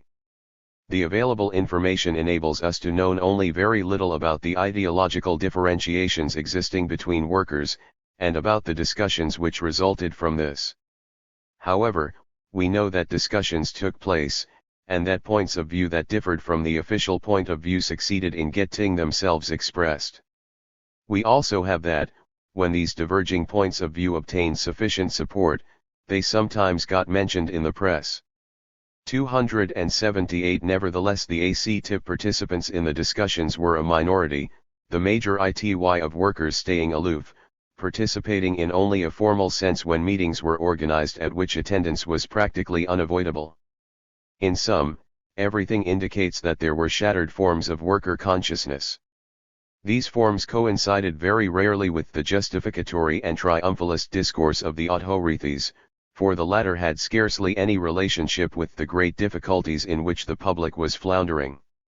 These forms of shattered worker consciousness favored the more or less passive acceptance of the situation, but did not block the expression of much recrimination or even the explosion of open, but local, demonstrations of discontent.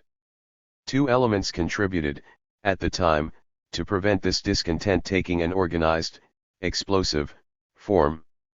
The first, perceptible especially in the second half of the 1930s, was the ability of the authorities to themselves talk 180 about the situation and denounce the circumstances that especially exasperated the workers, hence the numerous interventions by Stalin, pillorying the bureaucracy, the attitudes of great lords and of certain managers, and the scandalous attitude towards people, cadres, and workers. 279 Such words obscured the role played by the authorities themselves in the consolidation of a system that multiplied the privileges and the arrogance of an exploiting managing minority. However, Through the denunciation which it included, this discourse sounded in the ears of the workers like an echo of their own complaints. It contributed above all when repression fell on part of the cadres in developing a populist feeling with a certain faith in the power summit from which this discourse came. Thus there coexisted in the worker consciousness an absence of adhesion to the official ideology, a multiform discontent with the functioning of the system, together with a faith of the populist type in the top leadership of the party. The second element which prevented accumulated discontent taking an explosive form was the scale itself of the repression. The latter succeeded in dismantling any attempt at organized resistance. It gave rise to prudence, fear, and the passive acceptance of things as they were. Above all, since it generated a vast sector of penal work, it made those who were not subjected to that kind of work feel that they were privileged. Part 3. Mass terror and forced labor. The brutal expropriation of the peasantry, the accelerated rural exodus and the anti-worker offensives of the 1930s were accompanied, both as cause and effect, by a mass repression and a terror which allowed the development of capitalist forms of work and exploitation sui generis. Repression and terror of the 1930s were linked to the completion of the capitalist revolution from above, which began at the end of the 1920s. At that time it was above all workers and peasants who were affected, but militants of other origins were also stricken, when they were accused of being hostile to a policy that was presented as being the building of socialism. On the other hand, at the end of 1934, this same capitalist revolution embarked on a terror that was more individualized and inquisitorial than that which had preceded it. It systematically had recourse to other methods and aimed at other social targets. Among the latter figured a large number of party members, economic and administrative cadres, scientific workers, etc. The terror in the main struck not the guilty ones. At first, it affected men sent without trial to deportation or death, or it struck accused who might be the object of a trial that could be apparently meticulous, but who were then sentenced even if they had not clearly committed the acts of which they were accused. These were the criminals without crimes. We shall see in Volume 4 of the present work that the transition to individualized and inquisitorial terror was mainly connected with social struggles, ideological and political, within the leading or privileged strata. Those belonging to these strata were thereby placed in a situation 196 of enormous dependence on the goodwill of the party leadership. Through mass repression and terror there was achieved a social and political transformation which virtually gave birth to a capitalism of a new type, and which basically conformed with the ideas of the party leadership. Mass repression and terror. In the first years of its existence, Bolshevik power had not hesitated to have recourse to brutal forms of repression and terror, especially against workers or peasants who resisted it either for economic reasons, or for political reasons. Following 1917 and at the beginning of the 1920s, repression and terror also struck, of course, members of the old dominant classes and equally the specialists or administrators who were working for the new authorities, if their activity did not develop in the way the leaders wished. Thus, in September 1921, Lenin demanded that officials working for the authorities should suffer strict punishment for their red tape and that their trials should be regarded as a political affair. Instructions to this effect were given to the courts. For most of the 1920s, mass repression and terror were in decline. They resumed from 1928 to 29, with the recourse to grain requisitions and then collectivization from above. 198. The upsurge of mass repression and terror. Mass repression and terror began at the end of the 1920s. They were engendered, above all, by the anti-peasant struggle, but also extended to the working class. The anti-peasant war. The historical starting point for the mass repression and terror was the anti-peasant war at the end of the 1920s and the beginning of the 1930s.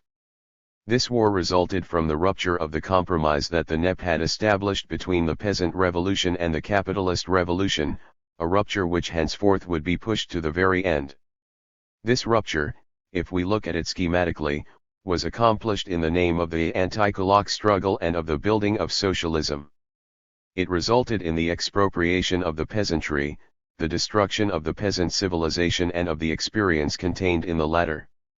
It led to the development of social relationships which slipped the rural workers into a new division of labor and subjected them to new forms of domination and exploitation. These upheavals encountered enormous resistance put up by the peasants, who refused to integrate themselves actively into the new social relationships that the authorities imposed on them. It was this resistance that brought forth mass repression and terror. Deportation struck millions of kulaks and alleged kulaks, while millions of peasants died from a famine that was largely fabricated in order to punish their resistance. This anti-peasant war developed in two great waves. For the first wave of repression there is an official estimate of the number of peasants deported. According to this estimate, deportations at that time struck 240,757 families. It was stated that the majority of these deportees were not put in camps but were exiled in underpopulated regions of the North Siberia, Kazakhstan, and the Urals. Those who were of working age were attached to the timber industry, to the mines, or to other industrial enterprises. Some were on state farms. Others were authorized to form kolkhozes in the regions to which they had immigrated. In fact, some of the deportees were interned in work camps, but how many is not known. However, it is known that the deportation took place in the worst possible conditions, entailing numerous deaths, mainly among young children and old people. The second wave of anti-peasant repression and terror was not marked in any published official estimate, it seems. Peasants were then deported for the most varied reasons. Many of those who continued to be described as kulaks or pro-kulaks were among them, but others were accused of sabotaging the work of the kolkhozes, of embezzlement or the theft of property belonging to the kolkhozes. Most often it was a question of gatherers or gleaners of grain who acted as they did simply to ensure own and their families' survival. During these years, repression extended also to the progressive penalization of labor legislation, and by virtue of an increasingly extensive application of Article 58 of the Criminal Code of the USSR, which allowed anyone to be sentenced who had committed an act intended to weaken the standing of the authorities. And the police and the courts could include in this type of act the non-fulfillment of a work norm or, more often, of a task that had to be fulfilled. This widening of the application of Article 58 also permitted the sentencing of those who had made critical remarks considered to be anti-Soviet or counter-revolutionary.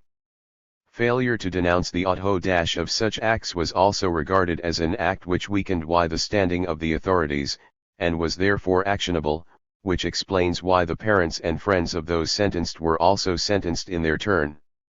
These latter forms of repression, which struck not only the peasants, developed well beyond the years 1932 to 3.4, that is, when repression was transformed into mass terror whose main target was no longer the peasantry.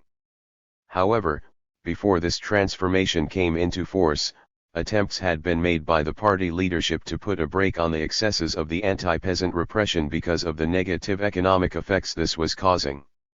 At the beginning of 1933, the wave of arrests and deportations became so large that 200.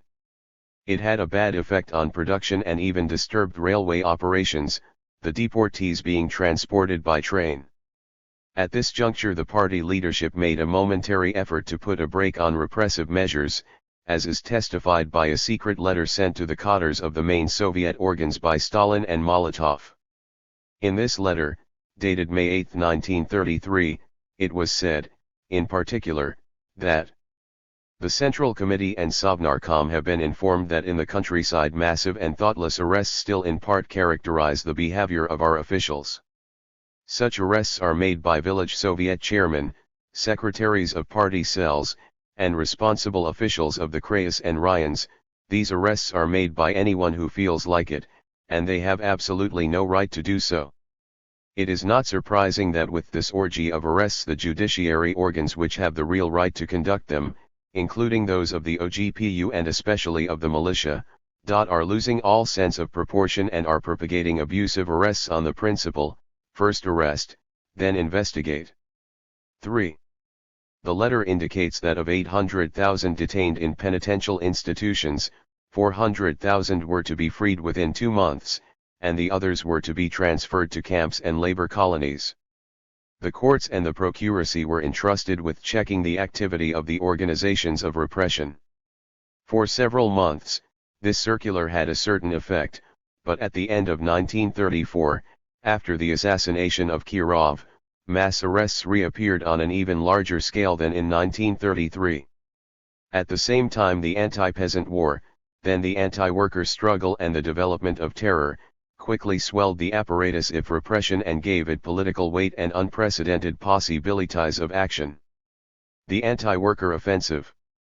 Although it is impossible to measure their dimensions, the anti-worker repression and terror were apparently not on such 201 a large scale as those which struck the peasants.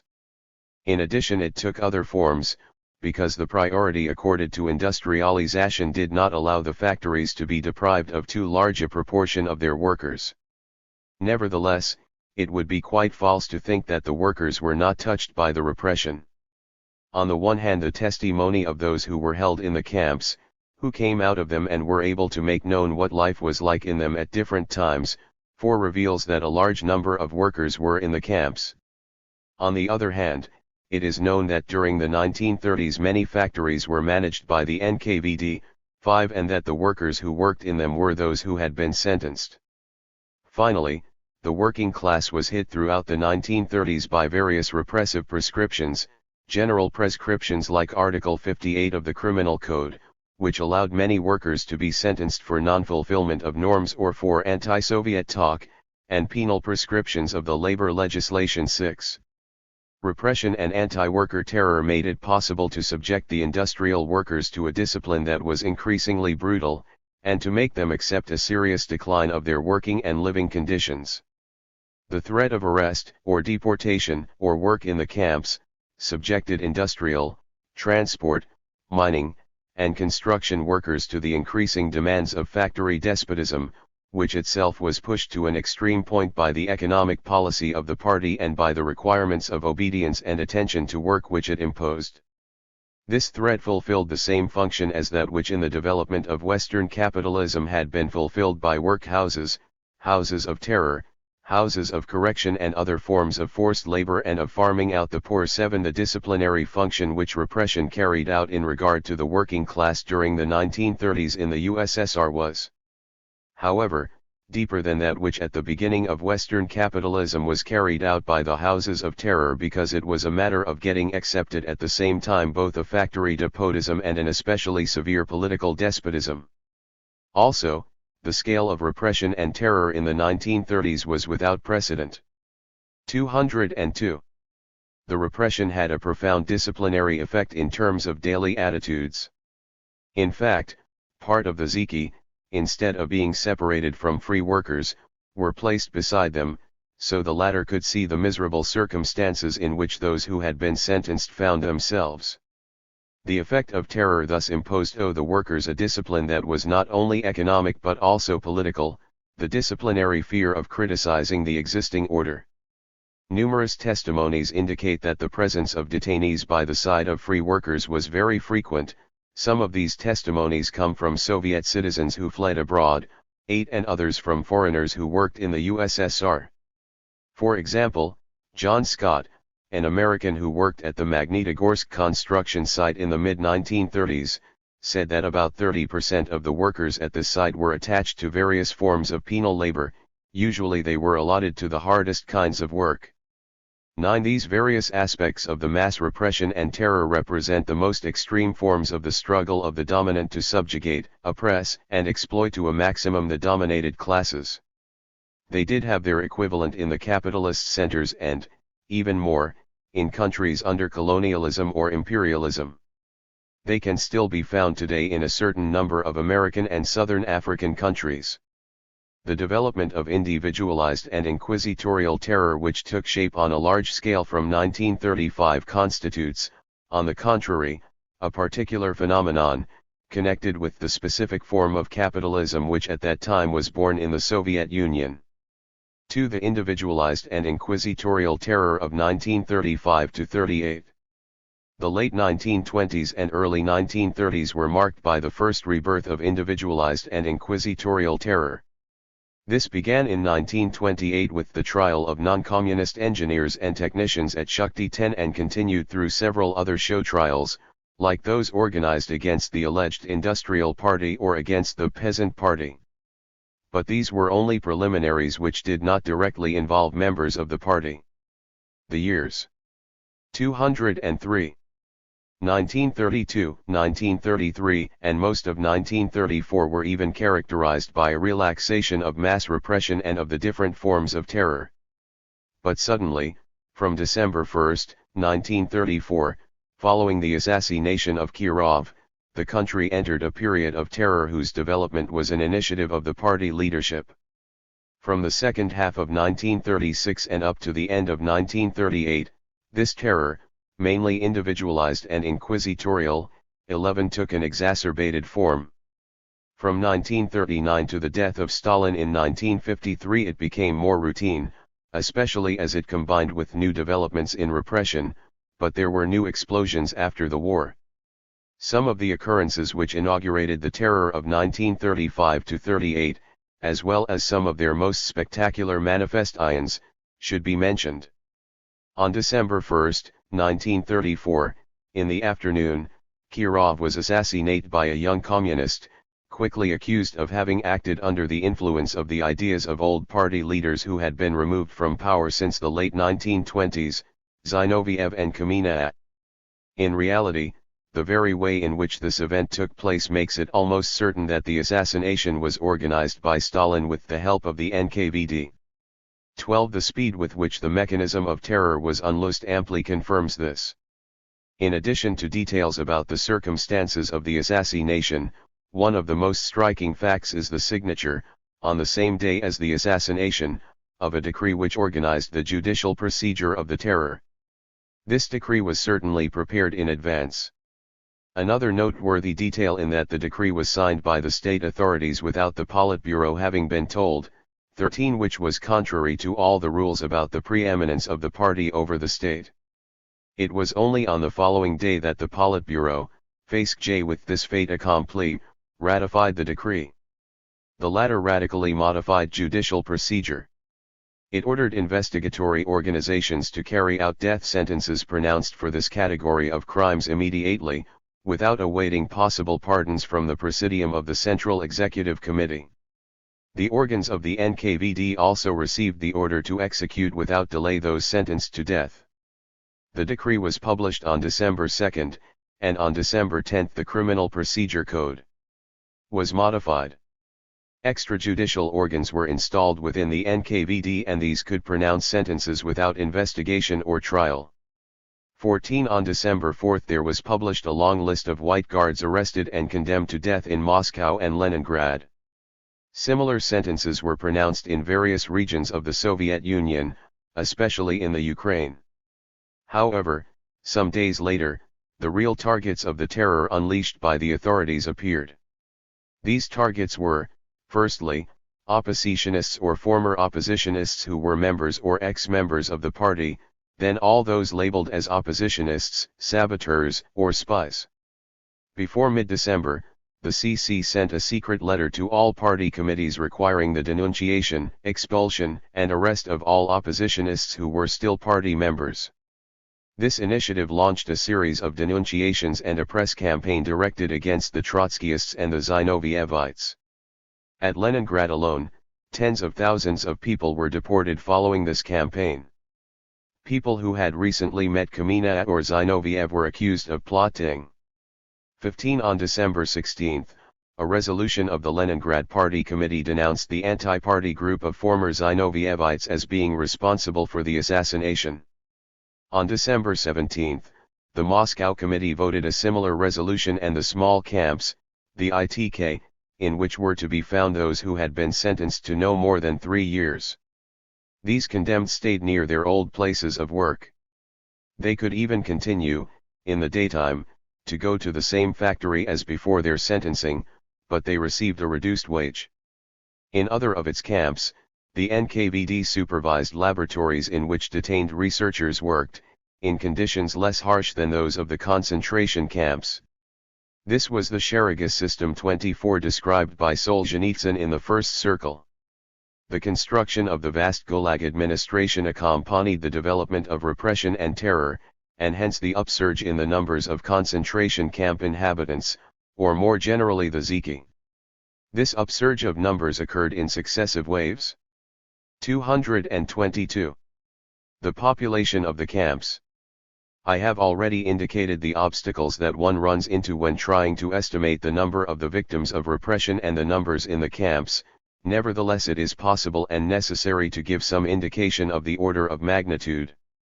I will quote mainly the figures which seem to me the most reliable, beginning with those covering the years 1930 to 38. According to Dalin and Nikolovsky, 25, who quote a former official of the camps, Kislev Gromov, the number of those in the camps in 1930 exceeded 660,000.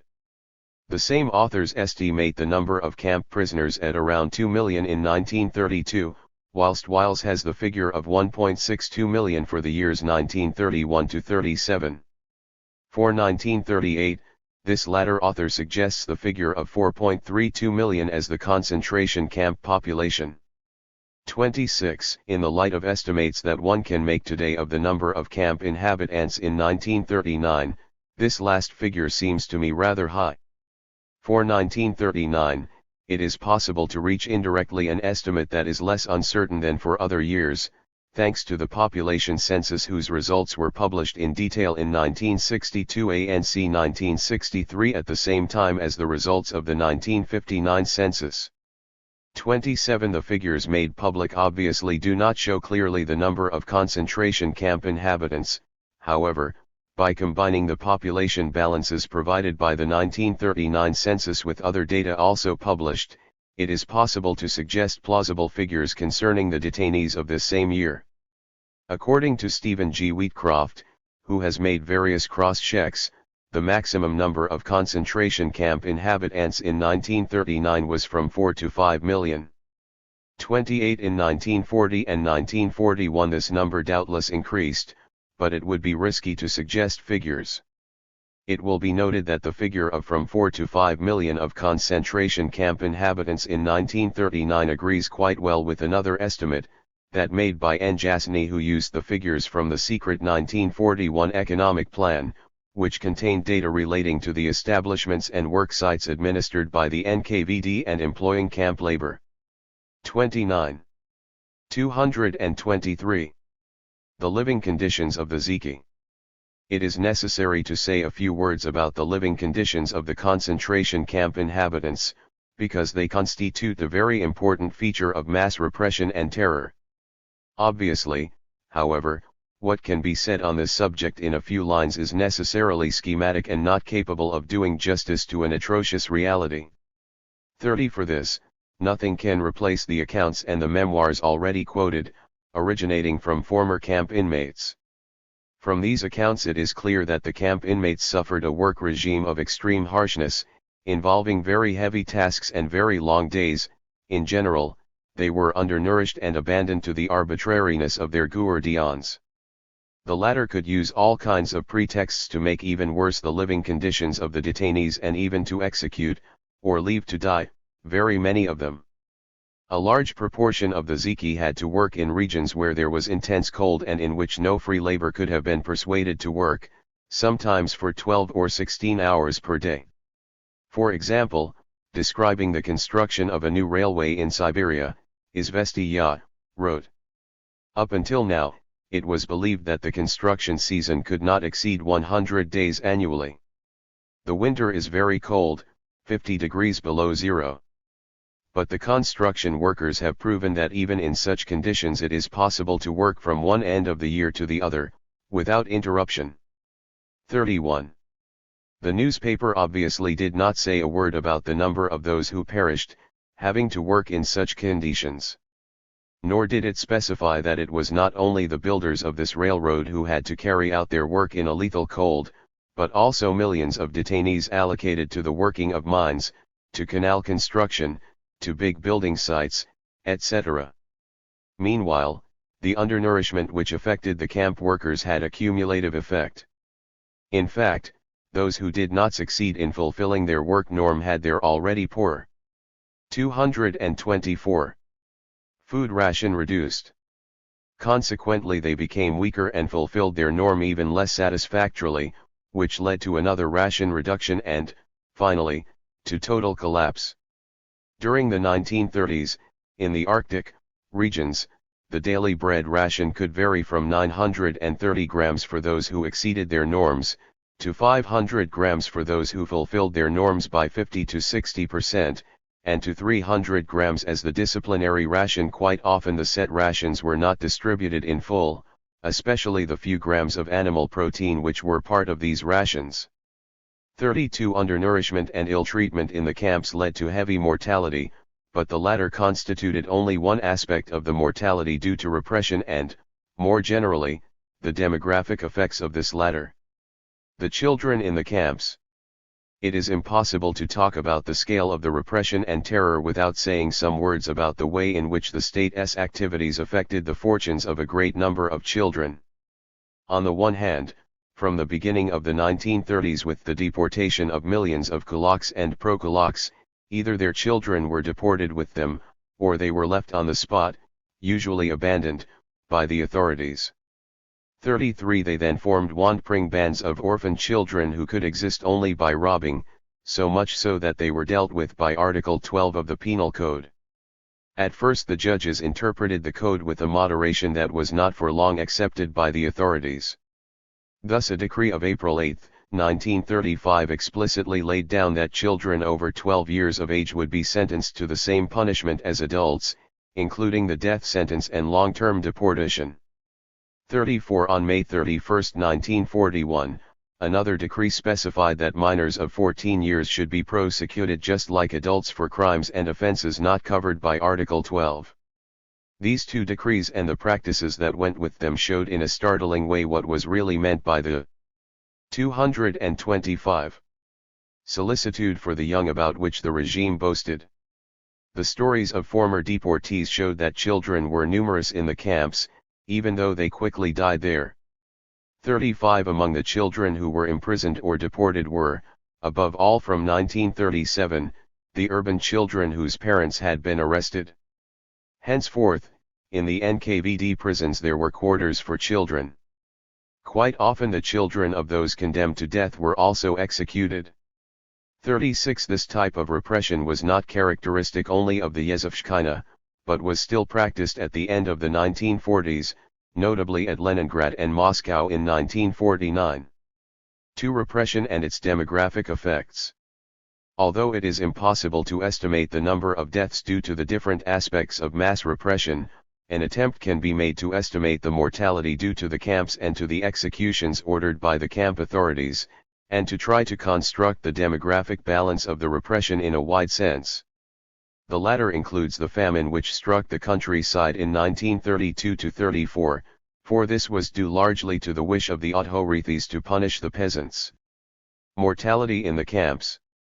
The regime imposed on the camp inmates was such that during certain periods deaths were counted in hundreds of thousands for the total of the camps, especially on the Vorkuta Railroad, 37 the Belomar Canal, in the camps and mines of Kolyma, 38 etc.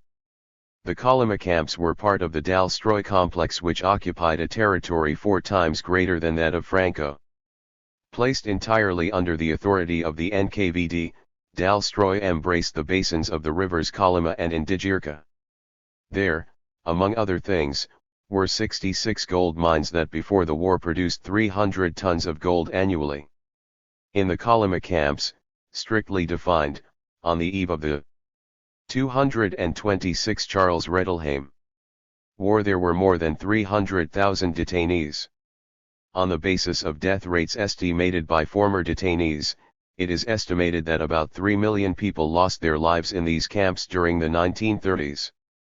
39 Anton Siliga, speaking of the Kolyma gold mine and the conditions of their exploitation, observed: "If African gold is washed by the blood of enslaved Negroes, Soviet gold is washed in the blood of workers and peasants allegedly liberated." 40. The high mortality rate of camp inmates was due to living and working conditions that were extremely harsh, particularly because of the severe cold of the regions in which a large number of the camps were established, and in a general way to bad treatment from the detainees' escorts. This bad treatment was fatal for the sick, whose productivity was too low, or who could not be looked after. The mortality was also large among those who were contagious or vulnerable to contagion by an epidemic, and epidemics were frequent among undernourished detainees. Solzhenitsyn quotes several examples of epidemics, notably that of an Asiatic typhus that could not be treated. It was eradicated in the following manner. If one prisoner in a cell caught it, they just locked the cell and let on one out, and passed them food only through the door till they all died. 41. Bad, murderous, treatment was also inflicted upon those who did not succeed in producing enough, in the mind of the authorities, usually because they were at the end of their strength. These were the goners, that were exterminated by work. Here is how the latter were treated at Kolyma. Multitudes of goners, unable to walk by themselves, were dragged to work on sledges by other class struggles in the USSR. 227. Goners who had NOLL become quite so weak. Those who lagged behind were beaten with clubs and torn by dogs. Working in 50 degrees below 0 Fahrenheit, they were forbidden to build fires and warm themselves. Those who did not fulfill the norm were punished.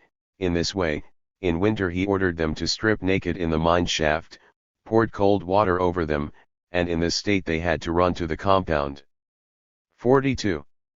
In other cases, those who did not fulfill the norms were shut in an isolator without window, bed, and heating. After some days, at the end of their strength, they were piled in and shut up inside a cart that was left exposed to the cold. In that way they died. It was only necessary to throw out their bodies, the snow would inter them. 43. It really was the white crematorium. Obviously, it is impossible to estimate the number of victims of such treatment. The executions. To these deaths should be added the numerous executions, more organized, but whose scale is no easier to estimate. Certainly some of these executions, but a minority, were officially known. These were the people condemned by public trials or even secret trials whose sentences were published. Other executions took place without being made public, following decisions by the judicial or security organs. Such was the case of NKVD prisoners who were executed with a bullet in the back of the neck, in the courtyards or cellars of NKVD prisons. These individual executions were very numerous, as is testified consistently by detainees of the time who have since been deported, but it is impossible to know the true dimension of this. Finally, there were mass executions, usually fixed by administrative order. The latter seemed to have touched above all those who had been officially sentenced to 20 years detention without rights of communication.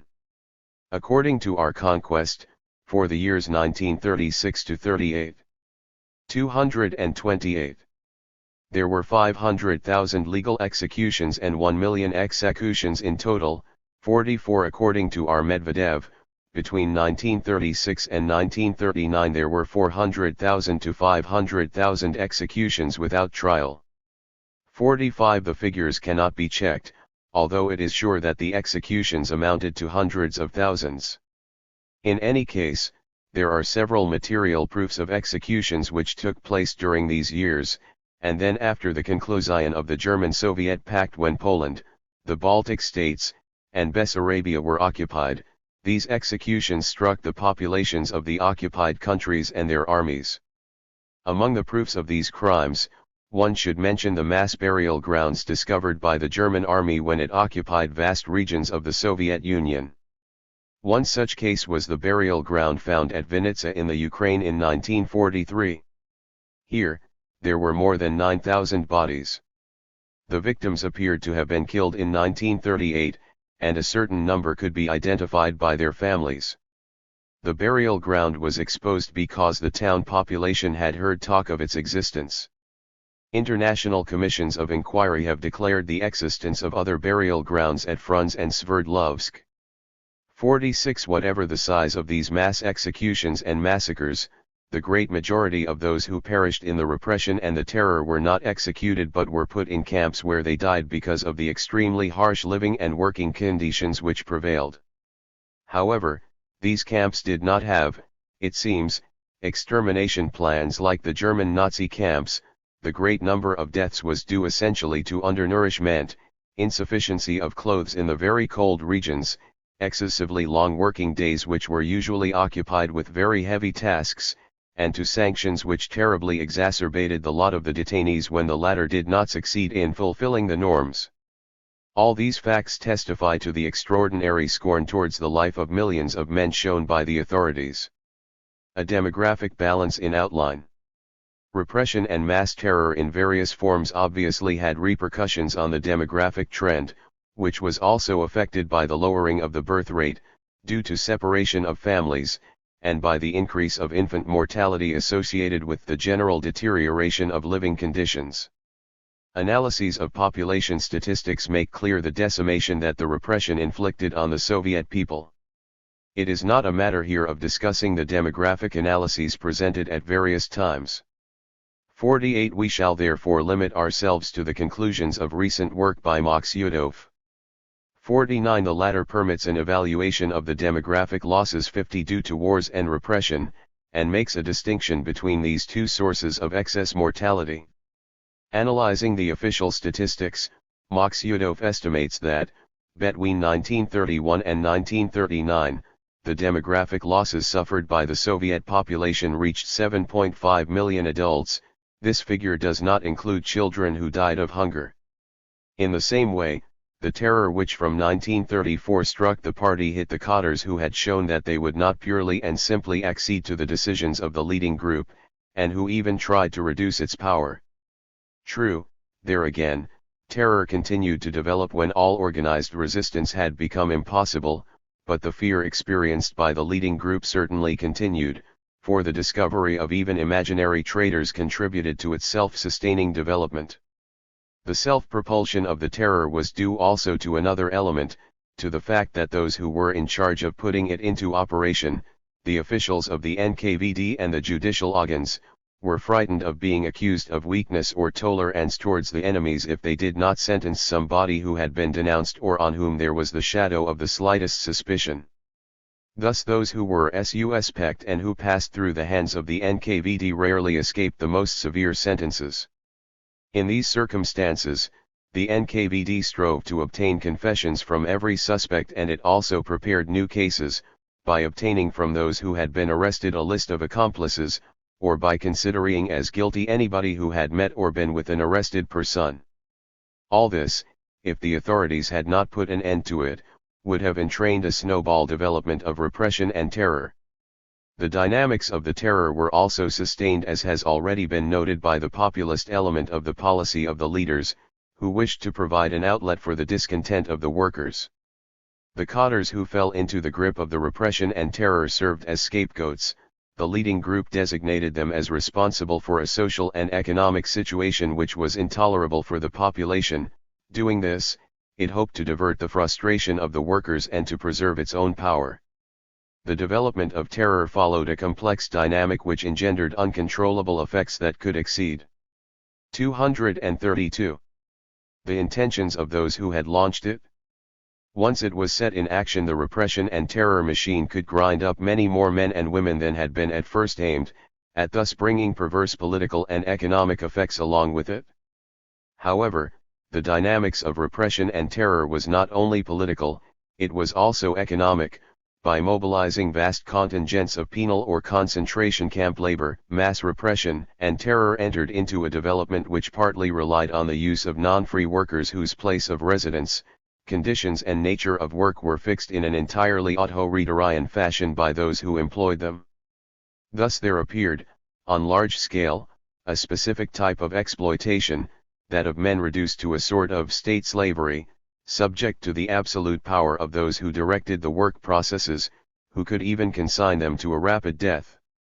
The specific type of exploitation was at first bound up with the accelerated primitive accumulation which characterized the Soviet economy of the 1930s. To the extent that it was thus bound, it was not specific to the Soviet system.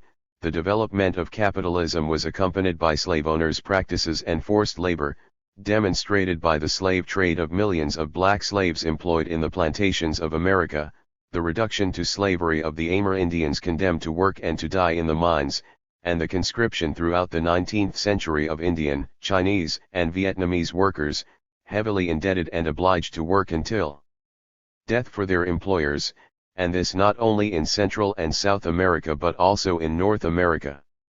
What was peculiar to the Soviet Union was that the state, through its police organs, was the employer of workers subjected to this forced labor, and that the latter were not recruited beyond the frontiers but in the country itself by judicial and administrative means. However, in the Soviet Union this form of exploitation has another peculiarity: it did not disappear when the initial phase of accumulation in the 1930s was finished.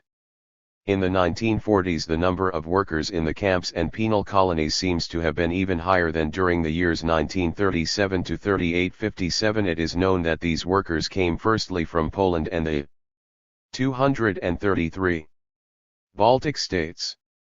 Then at the end of the war they were above all former Soviet prisoners and deportees coming from the German camps.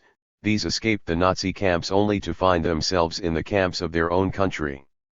Even after 1956, when the previous excesses had been condemned, the labor camps did not disappear. According to Kronid Lyubarsky, there were still at the beginning of the 1980s 3 million detainees in the Soviet camps. The vast majority of these were those sentenced under common law, the number of prisoners who could be considered as political being only about 10,058. The scale of the concentration camp work, its nature and its persistence suggests that this form of exploitation obeyed not only the political requirements but also a long-term economic logic. It is only a single step, easily made, to conclude from this that the system did not belong to a specific type of capitalism.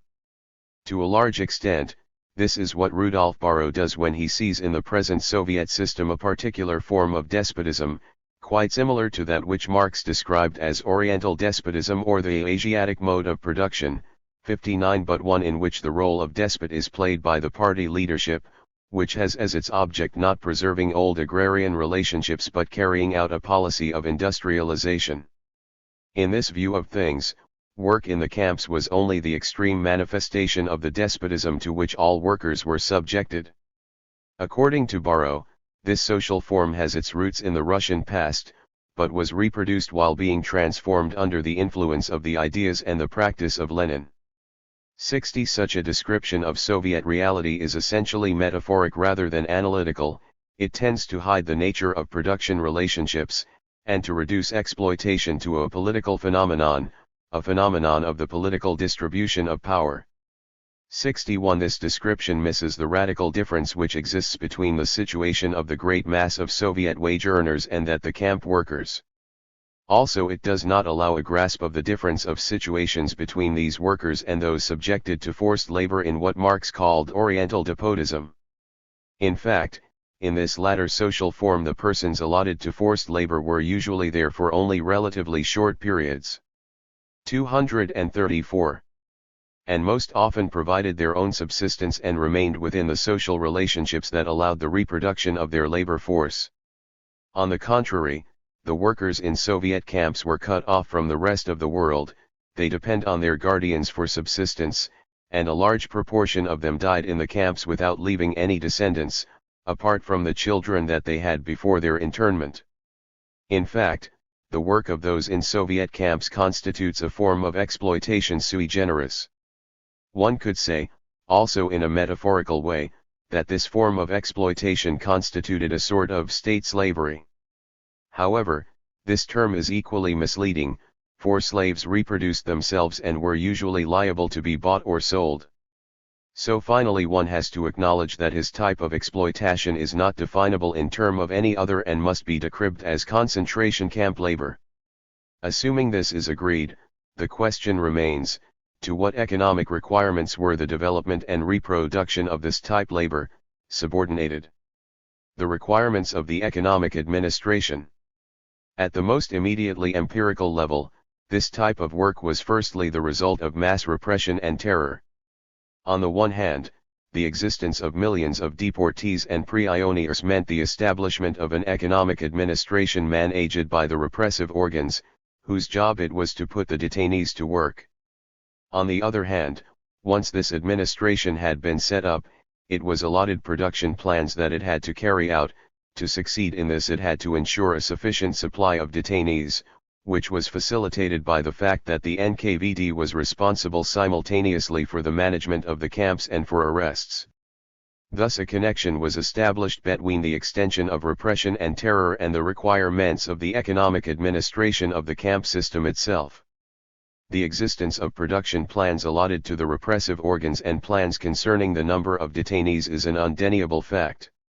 Certain of these plans have been published, 62 others reached Western countries, such are 235. As the detailed economic plan. For 1941, of which we have already spoken. This source has given rise to very different estimates of the labor force employed by the NKVD. 63. The estimates of Njanzi brought him to figure of 3.5 million for the number of detainees occupied with production tasks in 1941. Other calculations show that within a total gross investment program in 1941 of 37.65 billion rubles, the NKVD led with 6.81 billion. 64. The existence of production plans that had to be realized with the help of concentration camp labor led to the informal existence of arrest plans. Many eyewitnesses confirmed this. For 1933, the Yugoslav communist, A. Siliga, then held in the main prison of Irkutsk, noted that one of the main functions of this prison was the transfer of pioneers to the Far East. He adds that the number of those who were thus dispatched depended on the telegrams received. From the clearing centers. 65. Some years later, A. Solzhenitsyn in his turn remarked that the real law of the arrests was nothing but planning, which fixed the figures to be reached. 66. This planning was not exempt from improvisation, as was seen in 1937-40. 67. Although a large number of eyewitnesses confirm that the size of the camp labor force was largely subject to the requirements of the economic management of the camp, it is still true that the latter did not constitute an end in itself, and it is therefore necessary to ask what were the imperatives to which it was itself obedient. One of these imperatives was obviously that of production growth, or at least, the growth of certain outputs. Camp labor and production logic. Because of insufficient information, it is impossible to estimate with any precision the contribution made by concentration camp labor to production, especially in those sectors where its role was significant, such as construction, mining, forestry, etc. However, it is known that this 236 contribution was considerable, since it rested on the activity of millions of men whose work was directed and managed by an administration divided into many main directorates equivalent to real ministries: the Directorate for Timber, Directorate for Camps in Mining, Metallurgy, etc. The detainees built thousands of kilometers of railroads and canals, and substantially participated in the construction of industrial combines, ports, and new towns, in the cutting of millions of tons of timber destined for export or internal consumption, and in mining for rare metals, gold, minerals, coal, etc. 68. Nevertheless, recognizing the scale of the work accomplished with the aid of camp labor is not enough to tell us about the size of that labor. Certain writers consider that this size is a very decisive factor. For example, in a recent article, Stephen Rosefielde estimates that in 1939 the Zeki numbered from 8.4 to 10.4 million. 69. In my opinion, such an estimate overestimates the overall economic role played by camp labor in economic and industrial development in the USSR during the 1930s. As is pointed out by R.W. Davies and S.G. Wheatcroft, if the methods and the data of Rosefielde are used, the conclusion must be that in 1941 Gulag penal labor provided more than 60% of all industrial production and construction, 70, which is in contradiction with many statistical data, including that of the 1941 plan mentioned above. As I have already said, it seems reasonable to acknowledge that the number of camp workers was a maximum of around 5 million toward the late 1930s. It would then represent, in 1937 and 1940 respectively, 34 and 31% of the workers and employees in industrial enterprises, construction, forestry, and transport, 71, which in itself is a considerable proportion. 72. Many figures show that the labor productivity of camp workers was lower than that of free workers. 73. Consequently, the contribution of this work to production in the branches under consideration must be somewhat less than 30%, although nevertheless representing a very high percentage. However, the submission of the authorities to these economic requirements produced perverse effects. One of them, as we have seen, was the enormous mortality among concentration. 237. Camp workers. This mortality reduced the demographic potential and the labor force available to the Soviet Union. Another perverse effect of the development of camp labor was the low productivity of this latter. Thus, in general, transforming a free worker into a penal worker led to a reduction of production rather than an increase. However, this assertion does not mean that recourse to camp labor did not obey a certain economic logic, two aspects of which must be emphasized. One was the minimal monetary cost of camp labor forces, which did not receive wages or only very slight wages, and from this it follows that despite the low productivity there was high exploitation rate. The other was the very great mobility of the Ziki, whose labor could easily be subjected to the priorities chosen by the authorities. In this regard, camp labor had the advantage of being more strictly subjected than any other to the economic logic of priorities and of exploitation. The economic logic of priorities and of exploitation.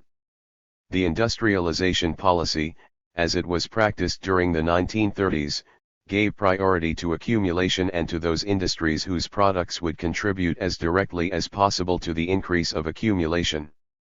This priority meant that it was considered relatively unimportant that the productivity of the Ziki employed in the mines, forests, or construction sites was less than that of the same men employed freely in other sectors, like agriculture for example.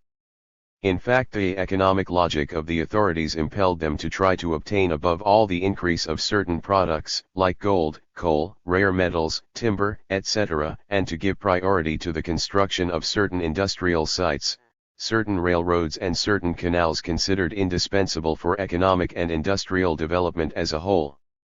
In these circumstances it was of little importance that the decisions taken toward these priorities entrained a relative lowering of the average social productivity of labor, and a general decline in the living conditions of workers.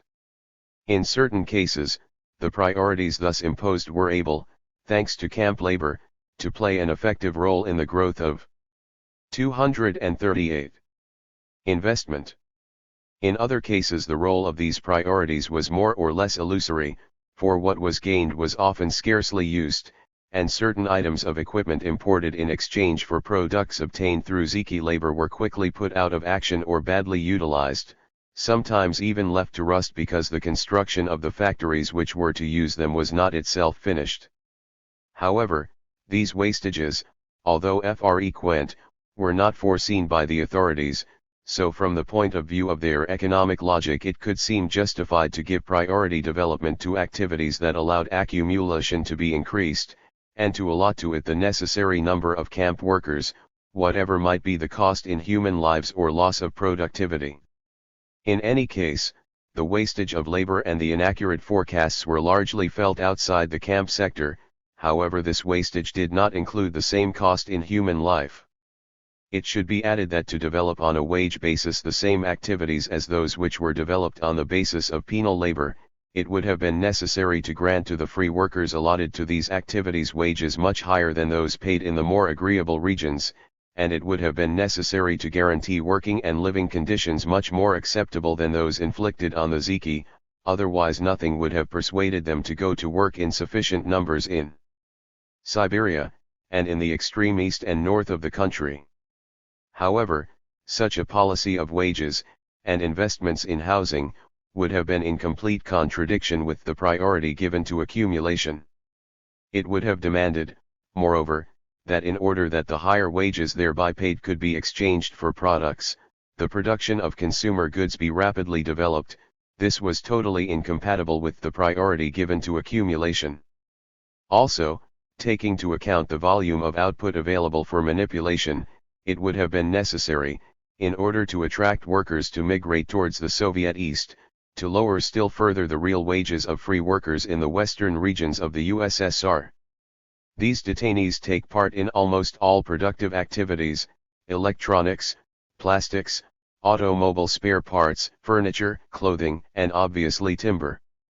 Arrests continue to take place according to a plan conforming to the requirements of production. 76% of those in psychiatric hospitals are subjected to the same exploitation. 77% The role of women in this penal labor nowadays is especially great. 78 Bearing in mind all these points, it may be said that labor camps form a subsystem fulfilling important functions of integration and regulation in the Soviet economy and society. 79. 240. To summarize, the development of mass repression and tenor was tightly bound to the policy followed by the leading group, a policy aiming to impose dictatorial power over the workers, peasants, and cadres. This policy was also bound to capital reproduction, which took place on a large scale, and which subjected the country to the demands of maximum accumulation. Between 1929 and 1953 it cost the Soviet Union demographic losses which exceeded 20 million people, losses which therefore were higher than those suffered during World War II. The policy passed through the camps tens of millions of men and women. The significance of the economic and political aspects of the 1930s is fully apparent when one analyzes the problem of accumulation and the crisis in the Soviet economy. Part 4. Capital and its crises. The dominant aspect of the development process of production forces during the 1930s in the Soviet Union was industrialization. The latter benefited from maximum investment. The working class grew at an exceptional speed. Soviet industry experienced a particularly fast expansion. Although there is no doubt that official statistics relating to global industrial production have a tendency to inflate the size of the results obtained, and although this inflation is due simultaneously to the way in which the statistics were calculated and to the way in which the basic data were collected, it is nevertheless true that in the 1930s there was a real industrial revolution on a scale without historical precedent, but which has since had equivalents, particularly in Japan. 2. The index of industrial production revised by Hodgman moves from a base of 100 in 1928 to 371 in 1937 and 430 in 1940. 3 other calculations present a picture of an industrial growth a little less rapid but which nevertheless was remarkable. 4. The exceptional performances, however, should not put into oblivion the social conditions in which they were achieved. Nor must they hide the fact that, according to the official statistics themselves, the rate of development of industrial production fell from one 5-year plan to the next. 5. The fall of the industrial production growth rate cannot be separated from another very significant fact, the weak growth rate of industrial labor productivity, which contrasts with the scale of technical change that was accomplished. 6. The slow growth of labor productivity, the progressive fall of growth rates for industrial production and, above all, the crises that the Soviet economy experienced, are manifestations of the limits of the successes brought by the industrialization of 248. The USSR. And this is not the only thing, for the beginnings of this industrialization were accompanied, as has been shown in this volume, by a serious decline in the living standards of the masses and by recourse on a large scale to penal labor. 1. Accumulation in 1928–40. Between 1928 and 1940, the Soviet Union experienced a gigantic accumulation of materia. Resources devoted to industry, and especially to heavy industry. One statistical index reflects the official accounting for the material resource accumulation of the Soviet Union. This was the index expressing the volume growth of basic capital at the disposition of the productive and non-productive sectors. According to official statistics, the value of the basic capital grew from an index of 100 in 1928 to 312 in 1940. However, these figures have only a very limited significance.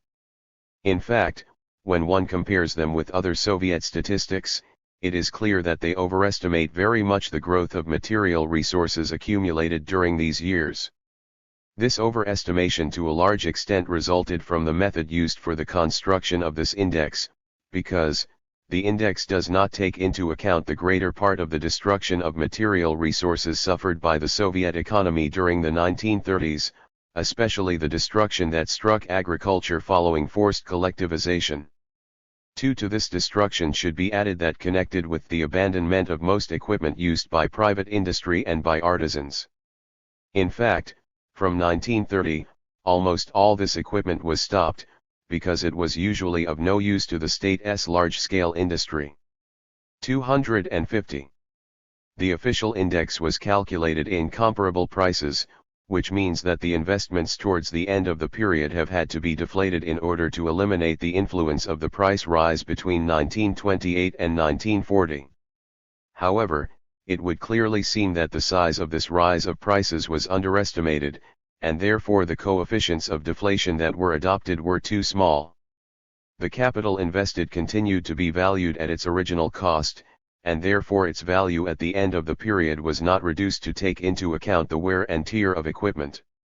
Although the index, which claimed thus to measure the accumulation of material resources in the period 1928 to 40, overestimates the net result, it all the same has the merit of giving an idea of the size of investment carried out during the first 5-year periods.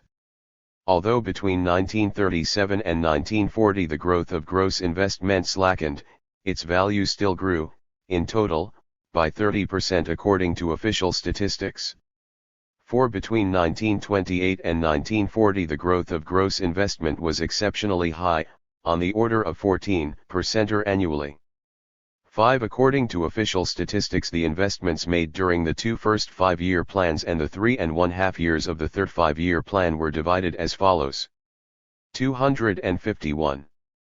It can be seen that industry received more than 2/5 of state investment while agriculture was reduced to a beggar's portion. Housing construction was equally neglected. 7. A very large proportion of investment went to heavy industry and to transport and communication. Within industry, less than 1/6 of investment was devoted to increasing the production potential of consumer goods. In general, the enormous investment effort of these years, which was a heavy burden on the real income of the population, therefore did very little to improve living conditions. The principal exception was the investment made for education and health. However, these investment above all benefited the urban population. Moreover, access to better hospital services was reserved to those who were part of the managing apparatus, and their families. 2. The economic weight of investment. For most of the 1930s the rapid increase of investment did not bring the expected growth of total income and of production. In fact, the brutal and chaotic increase of gross accumulation resulted in a veritable dislocation of production. 252. Especially in agriculture. This for several years entailed a decrease in the availability of consumer goods. The economic weight of the rapid increase of accumulation is difficult to measure. However, an idea can be gained by comparing the rate of investment recorded in 1928 with that recorded in 1937. Between these 2 years this rate passed from 7% to 21% of the national product almost in 9 years, which was an upheaval on an exceptional scale, and it is understandable that it seriously disturbed the reproduction of the material and social conditions of production. The growth recorded for the rate of accumulation is in COR relation with the putting into force of the first 5-year plans. From the end of the 1920s, Soviet planning was an economic, social, and political reality. Plans were elaborated, discussed, adjusted, applied. A large number of important economic decisions were based on them. The rhythm of development and the structure of the Soviet economy were indubitably influenced by the practice of planning. Nevertheless, This statement must not lead to the conclusion that the Soviet economy was henceforth a planned economy, in the sense that it was controlled or subjected to the plan. The existence of such a control was proclaimed by Soviet ideologues, who talked specifically of the planned economy and favorably compared this with the market economy. Examination of the real movement of industry and agriculture, arid comparison of the plan objectives with actual economic development, rejects the myth of a Soviet planned economy. This myth nevertheless has had a long life. This is for various reasons, notably that the concept of the planned economy is bound to the fetish of state and plan which developed on the basis of the dominant social and political relationships in the USSR. It is also because, as we have already said, the existence of the plans had an effective action on the real economic situation. 254. Contradictions between economic plans and real advance. Taking an overall view of the plans worked out between the late 1920s and World War II, it may be seen that this period can be divided into two sub-periods, the first from 1927 to 1932 and the second from 1933 up to the war. During the first sub-period, the plans became more and more detached from reality. The first five-year plan was revised upwards in a drastic way without anything, from the point of view of real possibilities, justifying such a revision. 1. During the course of this first sub-period, the current economic policy passed through three phases. 2. The first stage came to an end toward the end of 1930. It was characterized in particular by the vocal struggle against inflation and by the practice of inflation in reality. Thus, while the monetary circulation was rapidly increasing, it was being said that real wages would increase thanks to a lowering of industrial prices. At the beginning of 1930 a series of measures was taken which opened the way for a new wave of inflation. Control by the ruble was then practically abandoned, and a credit reform authorized the banks to provide, almost without control, enterprise bank accounts with the necessary money. Once again there arose an illusion about the possibility of immediately abandoning monetary accounting, just as in war communism. 3. Pyatakov then declared.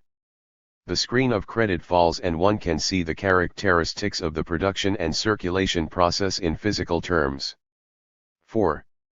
At the same period Stalin considered that with the elimination of NEP, it would be possible to organize direct economic ties between town and country, through the exchange of products without recourse to trade. 5. At the end of 1930 a second phase began, in which the accent was again put on Ozrishchiat. A resolution adopted by the plenum of December 1930 called for the strictest financial discipline and for the strengthening of the ruble. This second R. 255. Phase of economic policy was of short duration, because the objectives of production and investment which had been proclaimed previously were maintained. In addition, in June 1931, in the name of the struggle against egalitarianism and against leftist leveling of wages, 6. The highest wages were increased. Economic policy then began a third phase. This third phase was continued up to the end of 1932. It was marked by the maintenance of very high targets previously announced for the first five-year plan, and by the formulation of completely unrealistic targets for the second five-year plan. It was also characterized by a resumption of high inflation which took the monetary circulation from 43.35 million rubles on January 1, 1933, 7 an increase of 93% over 18 months. Above all it was marked by the famine of 1932-33 and by real economic chaos. It thus created conditions for a transition to a new period. This new period was characterized by a reduction of unreality in the plans, by a slowing down of inflation aid by a wider acceptance of the free operation of peasant markets, and by recourse on a large scale to measures of coercion and repression. 9. The move from the type of planning and economic policy of the early 1930s to that of the following years was largely imposed by the crisis that matured from the second half of 1931 and openly burst on the scene in 1933. So far as planning was concerned, the situation was so confused from the fall of 1931 that the Gosplan journal ceased publication for several months. In 1932 there was the legalization on a large scale of the kolkhoz markets, where free prices were used. The essential features of what for many years would be Soviet economic policy and planning were drawn at this time. These features were not the expression of previous theoretical concepts.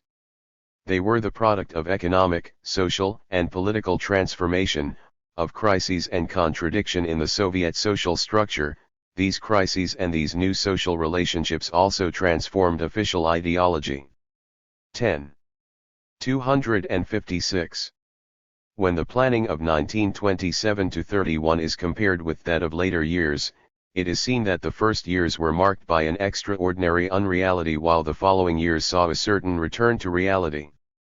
The size of the gaps between plan and real economic change confirms in every case the absence of control by the plans over this economic change. To illustrate this fact, we will give some examples. Targets and results of the first 5-year plan. Plans elaborated in these circumstances could only be mythical. To show this, it is not necessary to compare in detail the targets and the results of the different plans. 12. It is sufficient to examine a few figures. Let us take the first 5-year plan. It is known that, according to official declarations, this was to have been practically achieved in 4 years and 3 months, at least, so far as industry was concerned. Thus, when Stalin presented the balance sheet of the first 5-year plan, 13 in his report of January 7, 1933 to the enlarged plenum of the CC, he affirmed that the plan for industrial production as a whole had been achieved by 93.7%, towards the end of the 4th year of the 5-year period. 14. If this statement had been correct, it could have been said in effect that the industrial plan had been practically achieved, at least overall. But the facts were very different. Firstly, between the time when the first 5-year plan was adopted and when its targets were declared to be achieved or executed, this plan had been modified so often that little was left of the original. So to refer, in 1933, to a program adopted in 1929 but undone during the following years and replaced by more ambitious plans, made little sense. However, even if one accepts such a referral, a brief examination of the figures reveals that the plan of 1929 was in no way fulfilled. According to the resolution adopted in April 1929 by the 16th Party Conference, industrial production should have risen from 18.3 billion rubles in 1927 to 28 to 43.2 billion at the end of the first plan, 15, an increase of 136%. But, according to the estimates of Hodgman, estimates which rest on a firm foundation, the production of main industry rose by 72%. 16. However, main industry was developed much more rapidly than industry as a whole. The achievement rate of the industrial plan is therefore certainly very inferior to the 78% calculated for the industry that was examined. Because of the uncertainty which bears on estimates of production expressed in prices, it is useful to quote a minimum of statistics expressed in physical quantities. In fact, the latter reveal achievement rates that are very weak, using the official sources themselves. Here are some of these rates: coal 86%, electricity 79%, pig iron 62%, steel 57%, sheet metal 54%, woolen cloth 34%, cotton cloth 58%, paper 52%, crystallized sugar 32%.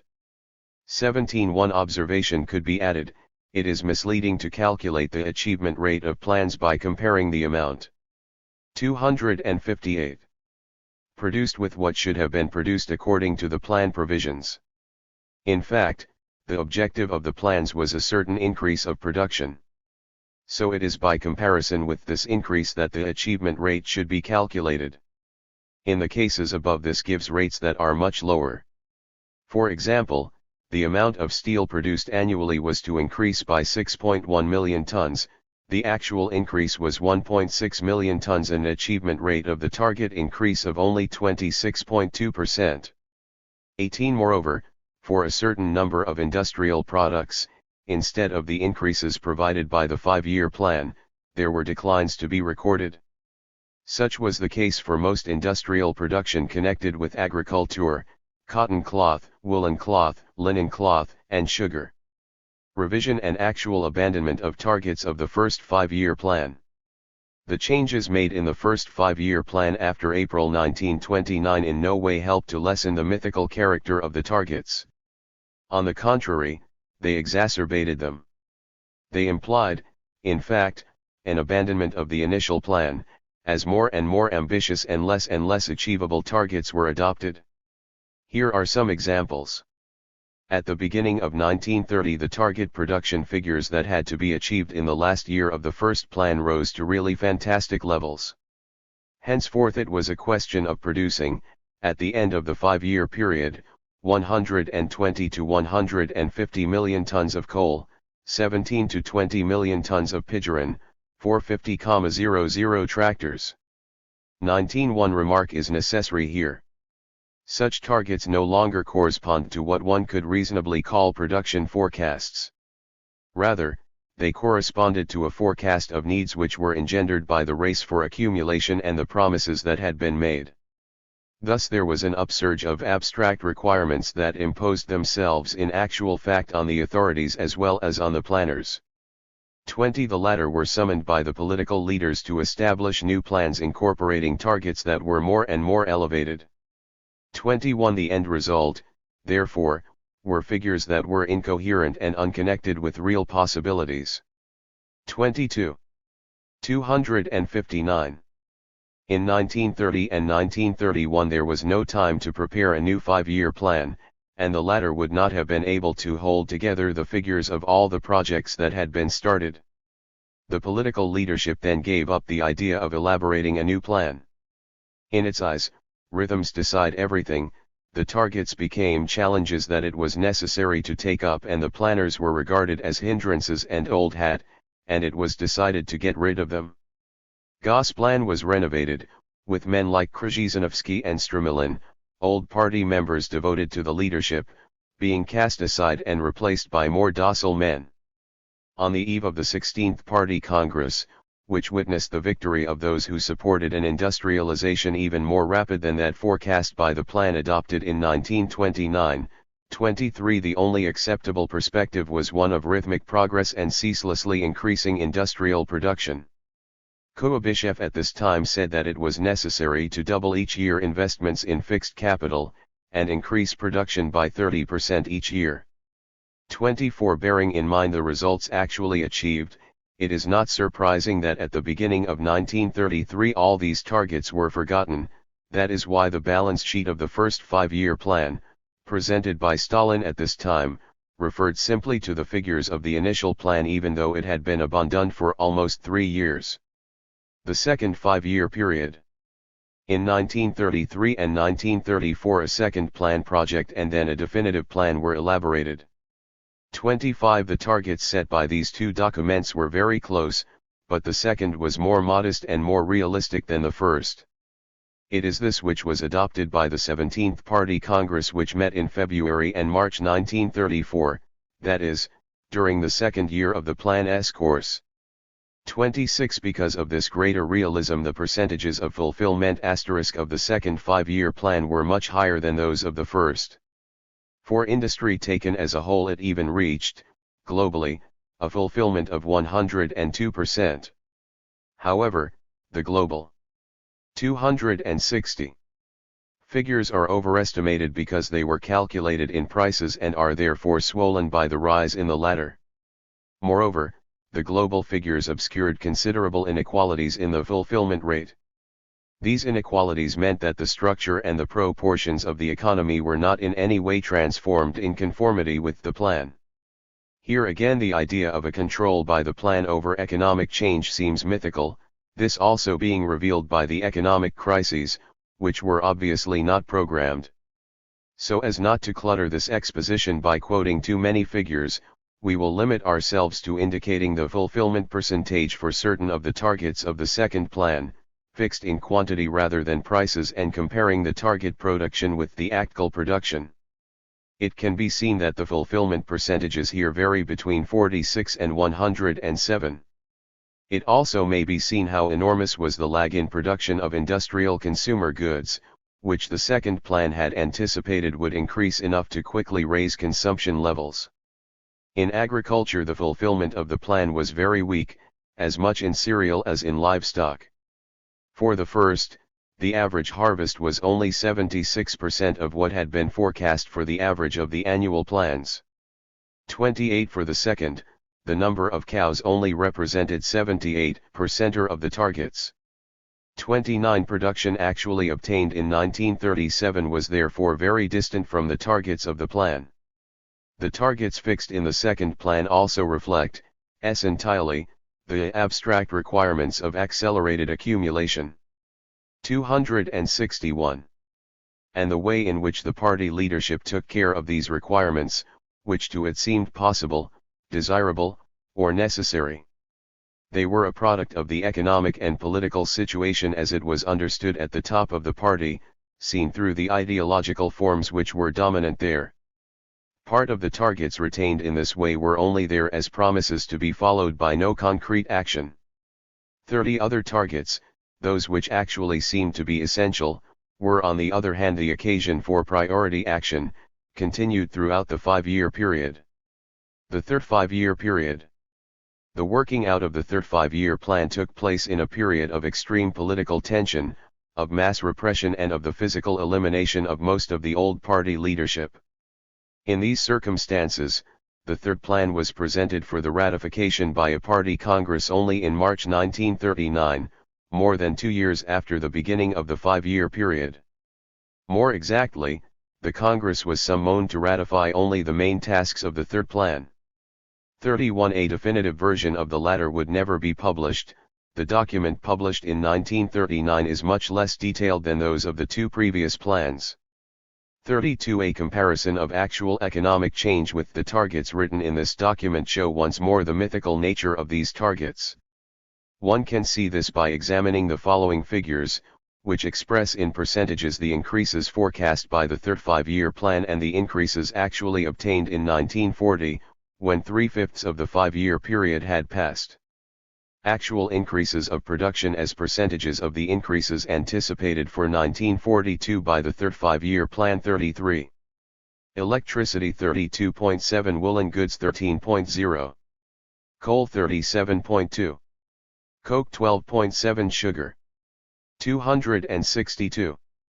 As may be seen, not only was the 1940 level far from the 50 to 60% of the production increase forecast for 1942 but, in addition, the inequalities of gross rates are considerable. Leaving on one side the falls in production, the above percentages vary in their relationship by a ratio of 1 to 6.4. 34. There is something more serious. In a period when war threatened, the production plans of oil, coal, and steel have only miserable fulfillment rates. In fact, during the first 3 years of the third plan, the production of petrol, coke, and steel almost stagnated compared to 1937. The figures show simultaneously the scale of the disorganization which then reigned in essential industries, and the absence of control exercised by the plan over real economic development. 35. 2. The effects of the development of contradictions between plans and realities. The inadequacy of the plans in relation to reality and, more generally, to the objective economic possibilities, gave rise to a series of consequences. The latter concerned especially the aggravation of the contradictions in the sphere of production and exchange, the cycle of shortages and the target inflation of the plans. Putting into action plans that were partly unrealizable, because sufficient material and human means were not available, inevitably brought shortages. During the 1930s and especially during the first 5-year period, the appearance of shortages, as is known, led the Soviet leaders to raise rather than lower the plan targets, by establishing tasks for the production of deficit products that were progressively bigger. It was in this way, for example, that the targets of production fixed for metallurgy showed an extraordinary growth between 1929 and 1932. 263. Far from reducing the shortages, recourse to such plan revisions obviously only made the shortages worse. In fact, the fixing of supplementary targets required the construction of extra factories, which made necessary the provision of additional means. For example, the starting of new industrial construction sites required still more steel, so much so that it became more and more scarce. In concrete terms, one could say that the list of some 1,200 industrial construction sites, contained in the third volume presenting the first 5-year plan, was virtually doubled during the months which followed the adoption of the plan. Consequently, against the 22 billion rubles which, according to the 5-year plan, had to be invested in industry, construction and transport, there was in the end an actual sum for investment of 41.6 billion. 36 Such a growth of investment weighed heavily on the resources available for consumption. It also brought about a tremendous disequilibrium between the available material resources and the needs of the different construction sites. Production anarchy and the slowdown of growth. During the 1930s, attempts, aiming to resolve the problems posed by the development of shortages by inflating the targets of the plans, led to the hasty adoption of industrial projects which often did not rest on any serious preliminary studies. This helped to intensify the anarchy of production, which was in any case engendered by the setting up of construction sites and factories which could not receive the necessary amounts of raw materials, fuel, or labor to function regularly. However, the atmosphere of urgency fostered by the political leadership, wishing to push the rhythm of growth higher and higher necessary for urban life.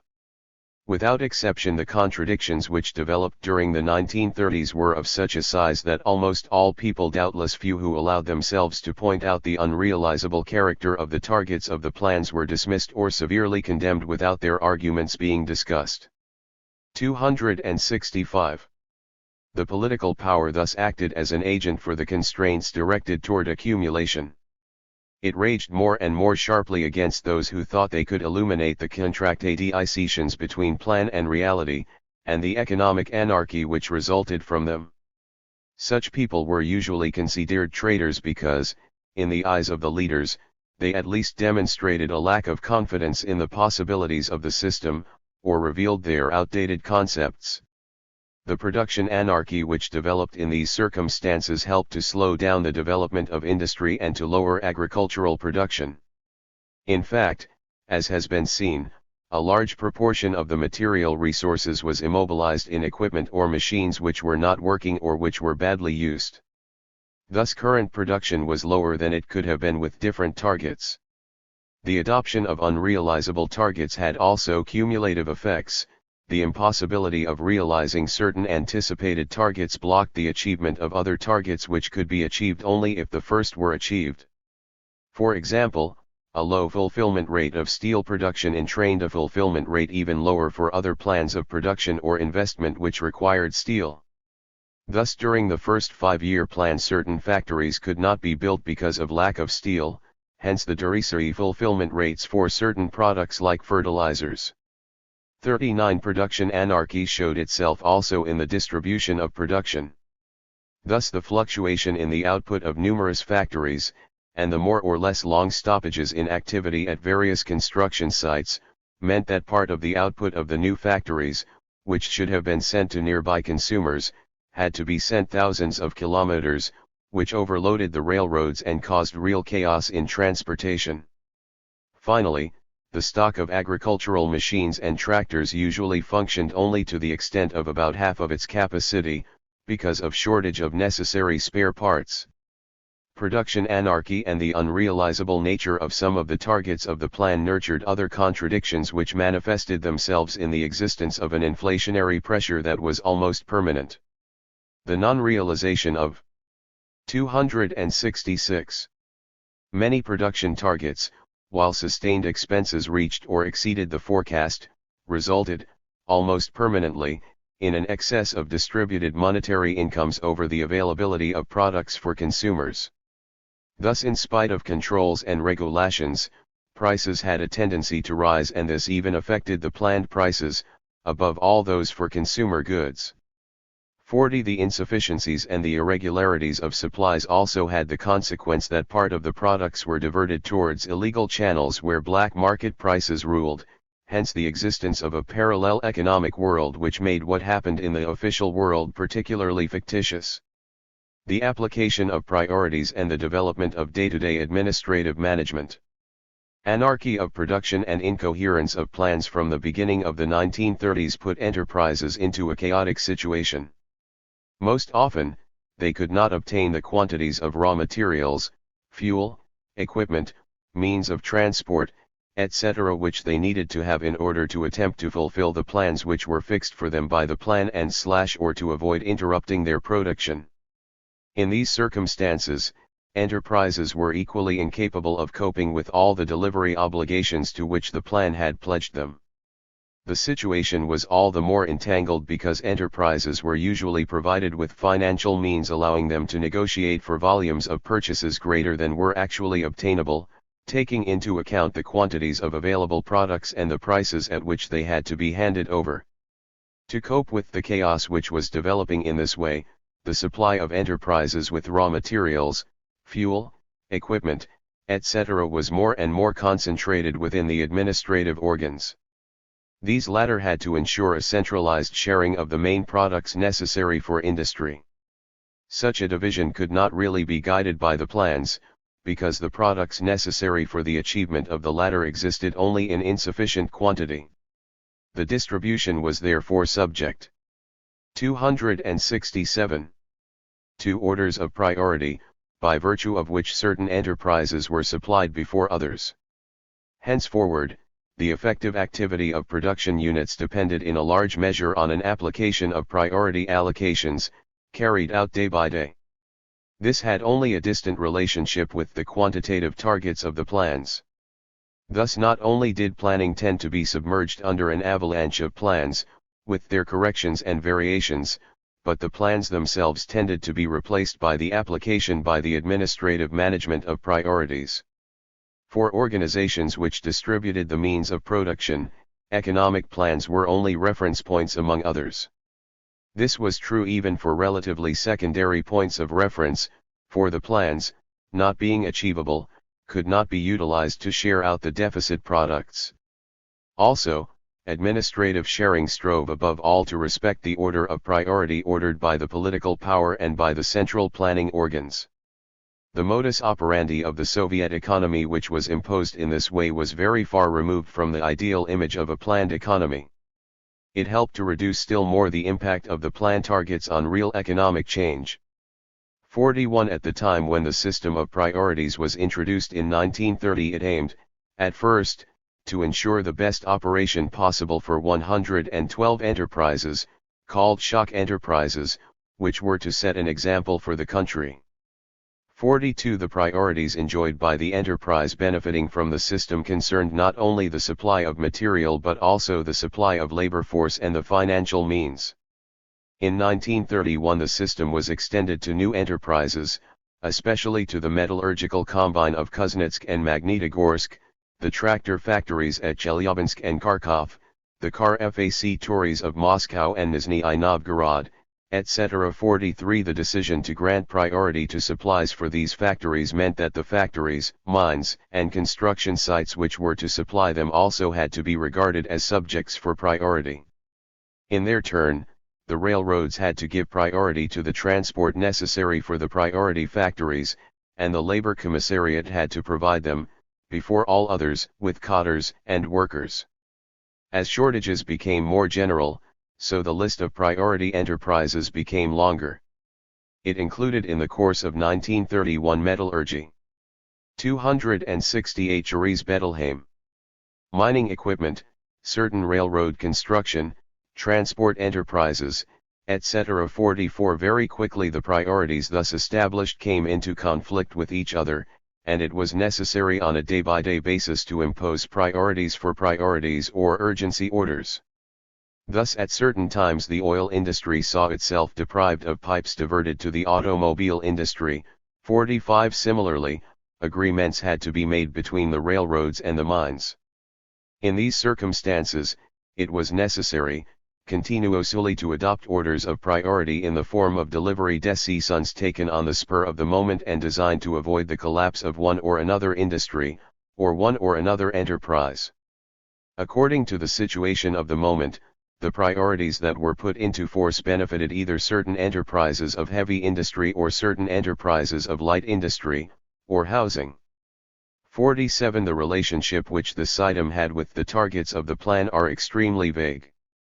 At most, delivery decisions, or the opening of credits, were within the limits of the plans, more exactly, within the limits of the last version of the current plan. These limits were rarely reached, and therefore exercised little influence on the actual distribution of means of production, of financial means, and of labor force.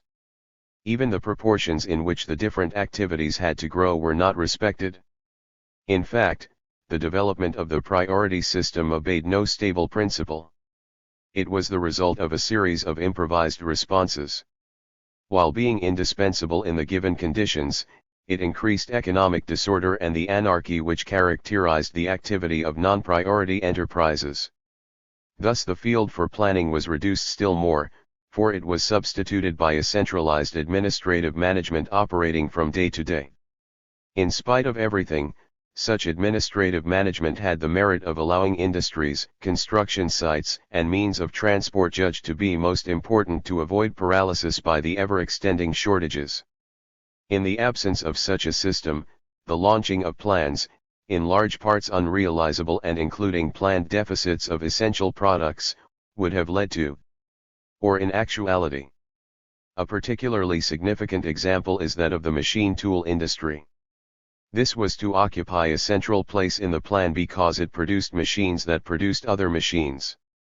From the 14th Party Congress an appeal was launched for the building up of an independent machine tool industry. But this appeal had practically no result. At the end of the 1920s and the beginning of the 1930s, the machine tool industry hardly supplied 2% of the total production of the engineering and metalworking industry. 270. At the beginning of 1929, a measure was introduced which increased the administrative weight of this industry. It was promoted to the rank of an individual trust. Following intervention by Kaganovich. 49 in 1930 the targets of the plans of this industry were substantially increased, which reflected its change of status. However, the effective allocations of resources did not follow, and the industry could not achieve its investment olan. As things turned out, priority was given to the more prestigious industries, which had the advantage of a greater political economic weight. 50 During the second 5-year period, the machine tool industry again saw its status improved. Nevertheless, again, the effective allocations of resources did not follow the forecasts of the plans and the utilizing industries had to develop their own machine tool workshops. Such a practice did not allow full treatment for the global industrial requirements and, more particularly, for the needs of the armament industry, which required heavy and also precision machine tools. It was only in the course of the third 5-year plan that urgent measures were taken aimed at making up, partially, the accumulated lag of the industry. In fact, these measures were not enough. When the war broke out, the ambitious plans adopted in September 1939 and December 1940 had only been partially achieved. 51 The preceding observations show how the anarchy in production and the development of the priority system brought consequences which were in contradiction not only with the forecasts of the plans but also with the formally proclaimed priorities. The same phenomenon also resulted in serious political consequences. They increased even more the role of the central offices of state entrusted with managing the shortages and taking repressive measures against those who did not observe the sharing out measures taken centrally. Consequently, there was an extension of a state apparatus that was more and more hierarchical and swollen. 271. The economic crises of the 1930s. A major characteristic of the industrial development and, more generally, of the enlarged reproduction of the material conditions of production in the Soviet Union was its very irregular and jerky aspect. As we have just seen in examining the putting into operation of the 5-year plans, economic reality was very far removed from the harmonious development about which official ideology boasted. In fact, the Soviet economy experienced phases of rapid expansion and phases of near total stagnation, or even decline, These fluctuations affected particularly the rates of accumulation, and revealed that the enlarged reproduction was effective in a cyclic manner and underwent crises. The 1933 crises. The increase in the rate of accumulation, in terms of the relationship between gross investment and national income, was extremely rapid in 1931. According to an official statistic, this rate then reached 36% of the national income against 27.3% in 1930. This increase absorbed the total increase of national income. The poverty and incoherence of the available statistical data for 1932 make it difficult to calculate the accumulation rate of this year. Nevertheless, it seems that in 1932 the rate again increased. Class struggles in the USSR 277. Although accumulation was above all oriented towards industry, its increase was accompanied by a rapid fall in the growth rate of industrial productions. This fall indicates that the material and social conditions were such that the increase in investment was less and less capable of maintaining the desired rhythm of growth of industrial production. The fall in the rates of increase was even more marked in the production of industrial consumer goods. 3. In reality, taking account of the collapse of artisan production and village industry which occurred at the beginning of the 1930s, there was a serious decline in the level of consumption of the masses. The fall in growth rates of industrial production, the decline in the availability of consumer goods, the repercussions of these phenomena on labor productivity and on the volume of the labor force that construction could have at its disposal, constituted the material basis for the crisis of 1933 and the decline in investment which was one of its manifestations.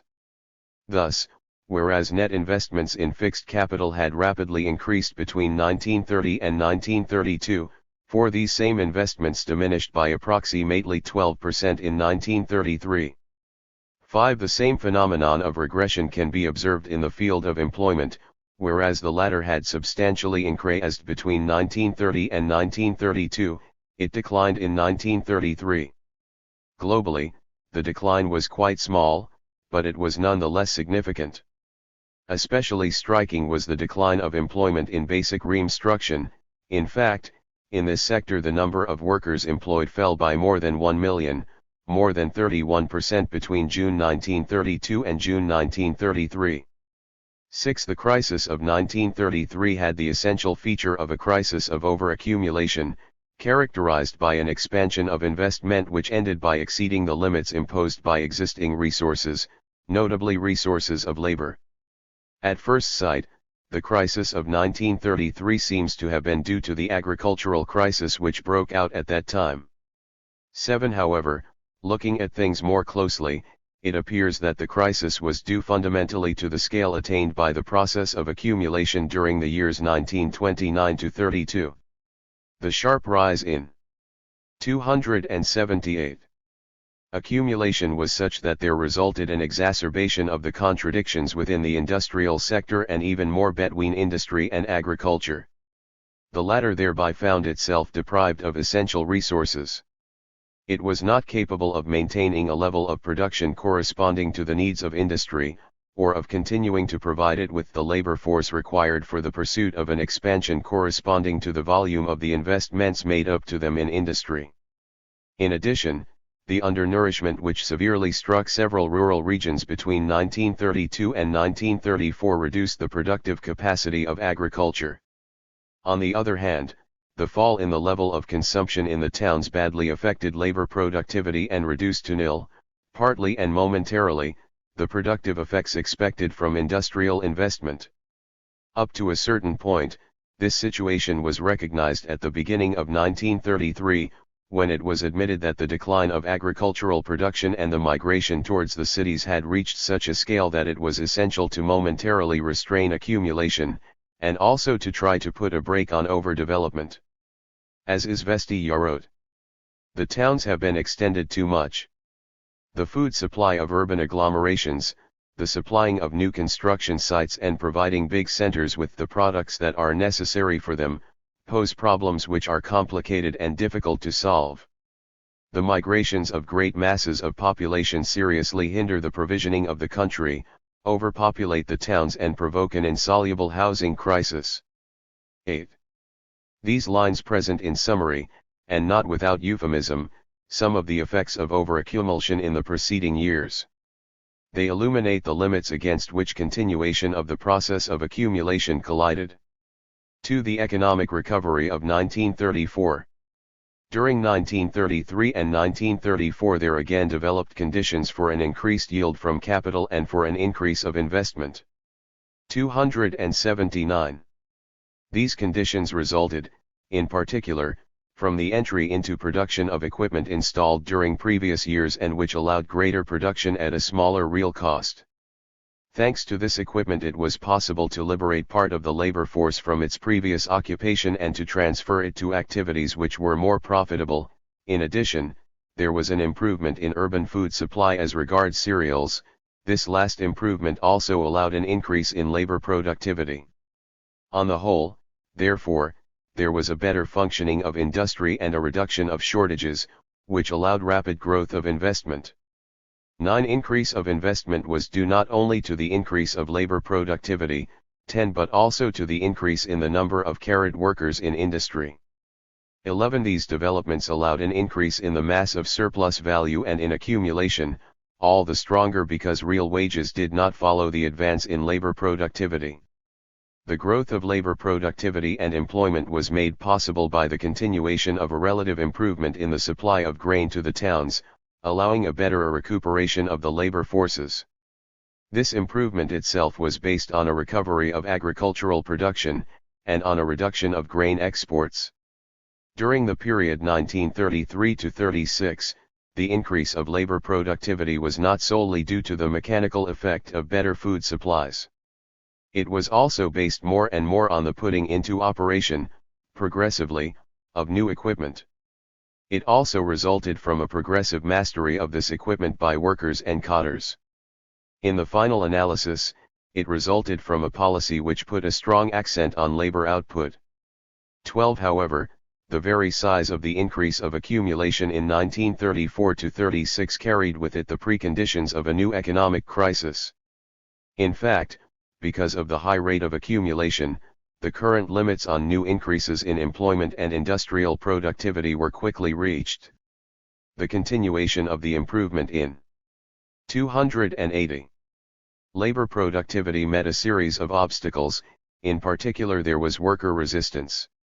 Consequently, industrial production carried and the size of the surplus grew more and more slowly.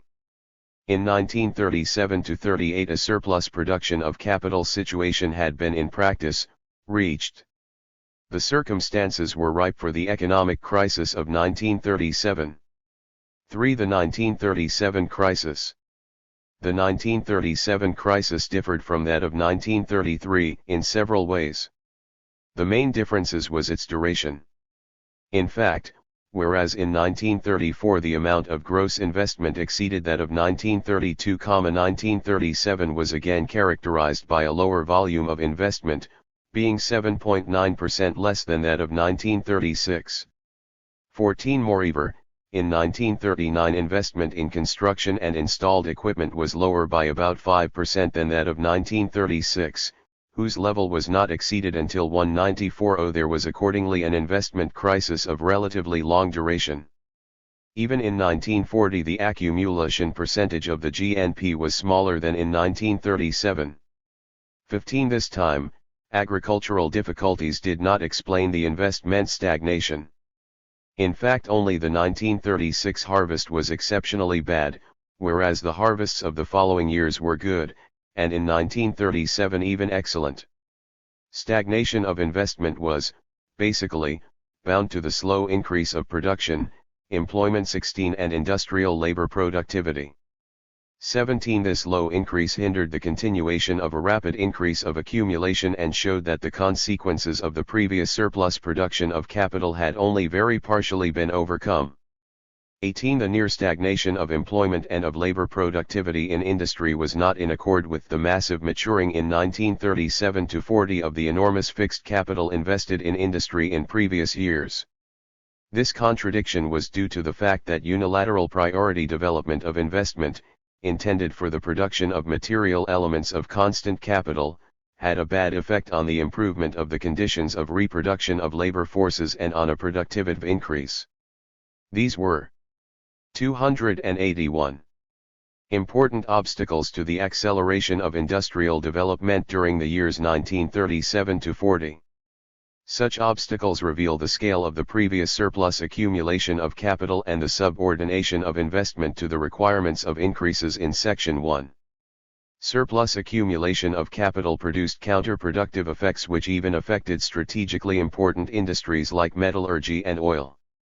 19. Generally speaking, the pressure which was exercised to increase the intensity of labor and production norms led to deterioration in working conditions and lowered the quality of output. Thus the surplus accumulation which characterized the years of expanding investment reduced the consumption of the workers and contributed to unbalanced production growth.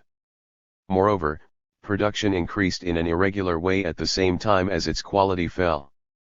All this laid the ground for the 1937 crisis, which would be followed by a period of serious economic difficulties lasting up to the eve of the Nazi aggression.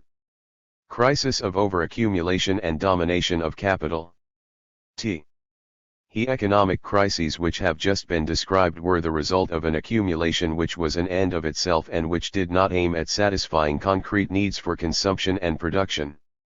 Such crises are capitalist crises. They are tied to the reproduction, specific circumstances, of relationship of exploitation that take the basic form of the wage relationship. In the circumstances of the Soviet economy in the 1930s, the contradictions engendered by the class struggle in production and distribution gave rise to open crises of surplus accumulation of capital, taking the inverted shape of surplus production crises of Western capitalism, namely the shape of a shortage of goods which becomes a situation of general shortage. The 1933 crisis is a very good illustration of the particular features of this type of crisis, because it was marked by extremely serious shortages which involved certain means of production, consumer goods, and particularly food items, above all grains. This latter shortage resulted in the famine of 1933. The famine was simultaneously the result of a policy and the manifestation of a crisis tied to surplus accumulation, which led to an excessive procurement of grain intended to be sold on a world market to pay for equipment. This same surplus accumulation led to a substantial drainage of labor from agriculture and to many other charges on the material resources of the countryside for the benefit of accumulation and industrialization. 1. 284. From the concrete analysis of the crises of the 1930s, an attempt can be made at producing a general model for the crises of the Soviet economy. Under Stalin, accumulation for the sake of accumulation benefited those sectors where the capitalist relationships were most developed and those industries producing new equipment. It developed to the point of preventing the enlarged reproduction of agriculture, of reducing the production of the latter and, finally of blocking for a period the stable continuation of industrial accumulation. The surplus accumulation of the years 1928 to 32 for a time made increased production of surplus value impossible, because it temporarily prohibited an increase of employment and of labor productivity. The increase of the rate of accumulation that was supposed to permit the accumulation process to continue on a larger scale resulted, contrarily, in prohibiting the continuation of this process. The means that were set to work thus came into contradiction with their own ends, this being a characteristic process of surplus accumulation. In 1933 the surplus production of capital had a definite absolute character. It was at that time impossible to obtain a greater mass of surplus value, either by an immediate increase in the number of wage earners, or by raising still more the exploitation rate of those already occupied in production. As has been seen, the various shortages prevented the immediate continuation of the process of draining away designated labor forces from the countryside, and were an obstacle to a rapid growth of labor productivity. Consequently, the process of industrialization was temporarily held back. The construction sites and factories could not receive sufficient workers, equipment, and means of production. Delays in construction and operation were, consequently, substantially lengthened and part of capital previously accumulated was put to sleep. Circumstances were such that certain factories had to slow down their operations so that others, serving more directly the accumulation of new means of work, could continue to function. Putting to sleep some of the factories and construction sites increased the shortages which were hitting consumers. It did this directly when it entailed the non-supply of products. 285. Necessary to cover the needs of the latter. It did it indirectly, with a multiplier effect, by causing irregular operation of factories. Thus the shortages became general, and an increasing slice of investment was frozen, while the velocity of social capital circulation was slowed down. From 1934 the intensity of the crisis eased, little by little. The crisis disappeared thanks to a progressive clearing of bottlenecks, resulting from a reallocation of labor forces. This allowed certain factories to increase production and certain construction works to be completed. The 1937 crisis developed basically in the same conditions as the preceding crisis, with the relative importance of shortages moving from agriculture to industry to such an extent that during more than 3 years, from 1937 to 1940, productive investment was below the level of 1936. The specific nature of the Soviet economic crises of the 1930s. There can be no question, within the framework of the present study, of attempting to present a detailed analysis of capitalist crises and their various specific forms. On the other hand, it is necessary to make several observations about the crises experienced by Western countries so as to better illuminate the capitalist character of the Soviet crises of the 1930s, as well as their specific features.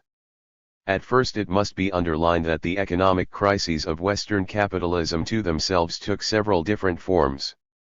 For example, during the 19th century economic crises manifest themselves predominantly by falls in prices, and only affected the volume of production to a small extent. On the other hand, in the 20th century, these characteristics were reversed. The main aspect of a crisis is the collapse of production, investment, and employment while prices do not fall or, since World War II, may even rise substantially, engendering the phenomenon known as stagflation. Pointing out these particular features of the different economic crises of Western capitalism does not exhaust the subject of 286. Their specific forms.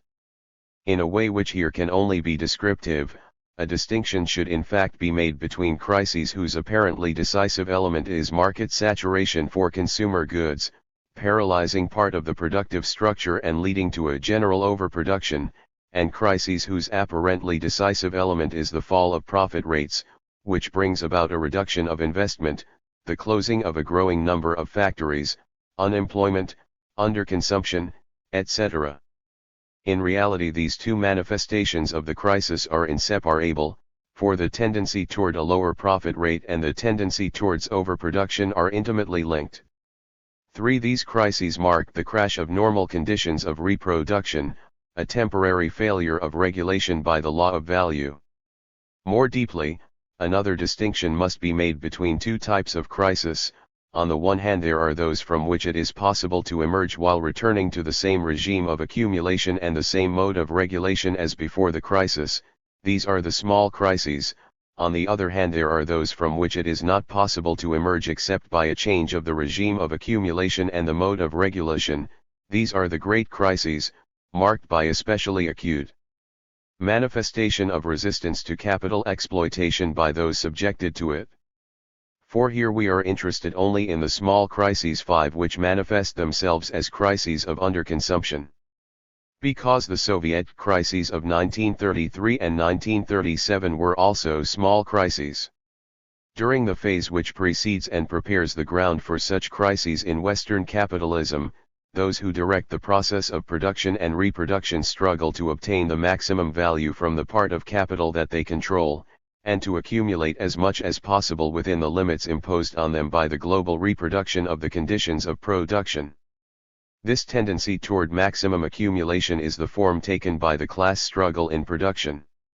It tends to bring an increasing subjection of living labor to dead labor, and to lead to the expropriation of the workers, whose knowledge is more and more incorporated into the automatic system of machines. In the short term, the class struggle in production is portrayed as the requirements of competition. In reality, this latter, according to Marx's formula, only carried out the immanent laws of capital, laws which are imposed on individual capital. 6. The struggle in which the agents of capital are engaged in this way has as a consequence, at certain times, an increase of accumulation and employment at such a rhythm that the demand for labor power grows rapidly, leading to a certain raising of nominal wages and of real wages. This contributes especially to increase the demand for consumer goods more rapidly than their supply increases, and brings a rise of prices for these goods, allowing capital operating in Section 2. The increase of employment and of nominal wages makes retail prices rise substantially, and this in spite of all the talk about price stability. We also note that the measures taken concerning wholesale prices are, on the other hand, sufficient to ensure that sales made by production units in Section 2 are at a relatively low price. In these circumstances, rises of retail prices do not increase the financial resources available to Section 2, but increase the fiscal receipts of the budget. These increased receipts then serve to increase investment in Section 1. This is an important difference in the distribution of accumulation funds during the period of upward movement. This change has remarkable effects. The relative slowing down of accumulation of Section 2 puts a brake on an increase of production of goods from this section. Consequently, there is not a tendency towards overproduction of consumer goods but, on the contrary, a tendency towards shortage of this kind of goods. This tendency is strongly manifest under the particular form it adopts in Soviet conditions, the tendency of capital to accumulate for the sake of accumulation.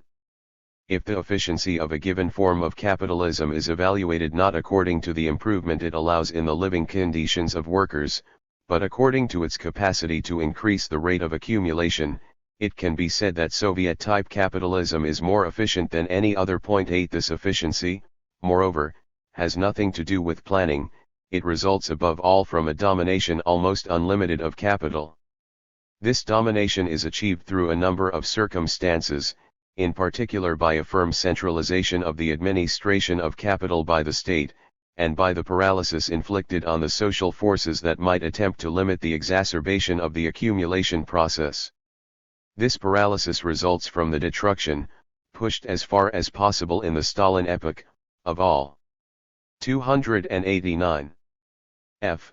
RMS of organization and expression which would allow these forces to intervene in a coherent way in the life of society. The essential role played by the practice that has just been mentioned in the exacerbation of the process of accumulation is corroborated by the fact that even when the plans forecast, as happened several times after World War II, a faster development of Section 2 than Section 1, in practice they were not observed. The priority in fact remained with accumulation in Section 1, and it was only exceptionally that Section 2 developed as fast as had been forecast by the plans. Only economic and social crises can temporarily interrupt the priority development of accumulation and of Section 1. In this way the unprecedented objective force favoring accumulation of capital manifests itself, unprecedented as soon as the power of capital merges with the power of the state and the workers are deprived of the possibility of organizing themselves in an autonomous way to put up resistance to the tendency towards maximal accumulation. Secondly, it will be noted that the specific forms of economic crises which characterize Soviet capitalism are connected with the fact that the priority given to accumulation in Section 1 creates obstacles to the adoption by Section 2 of techniques which would allow that section to experience a rapid increase of labor productivity, hence there is an aggravation of the manpower shortage. In the circumstances that have just been described, the pursuit during a certain period of substantial accumulation inevitably brings on a combination of two shortages, that of consumer goods and that of means of production.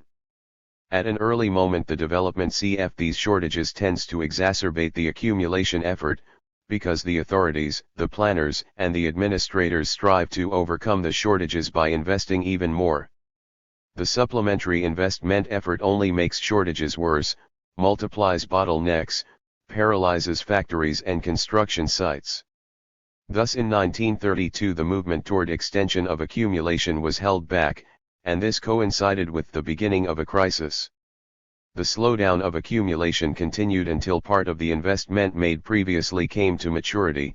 At this point, the putting 290 into operation of more productive means old production, installed thanks to those investments, permitted the liberation of labor forces, the easing of shortages, and the resumed increase of the mass of surplus value obtained and invested.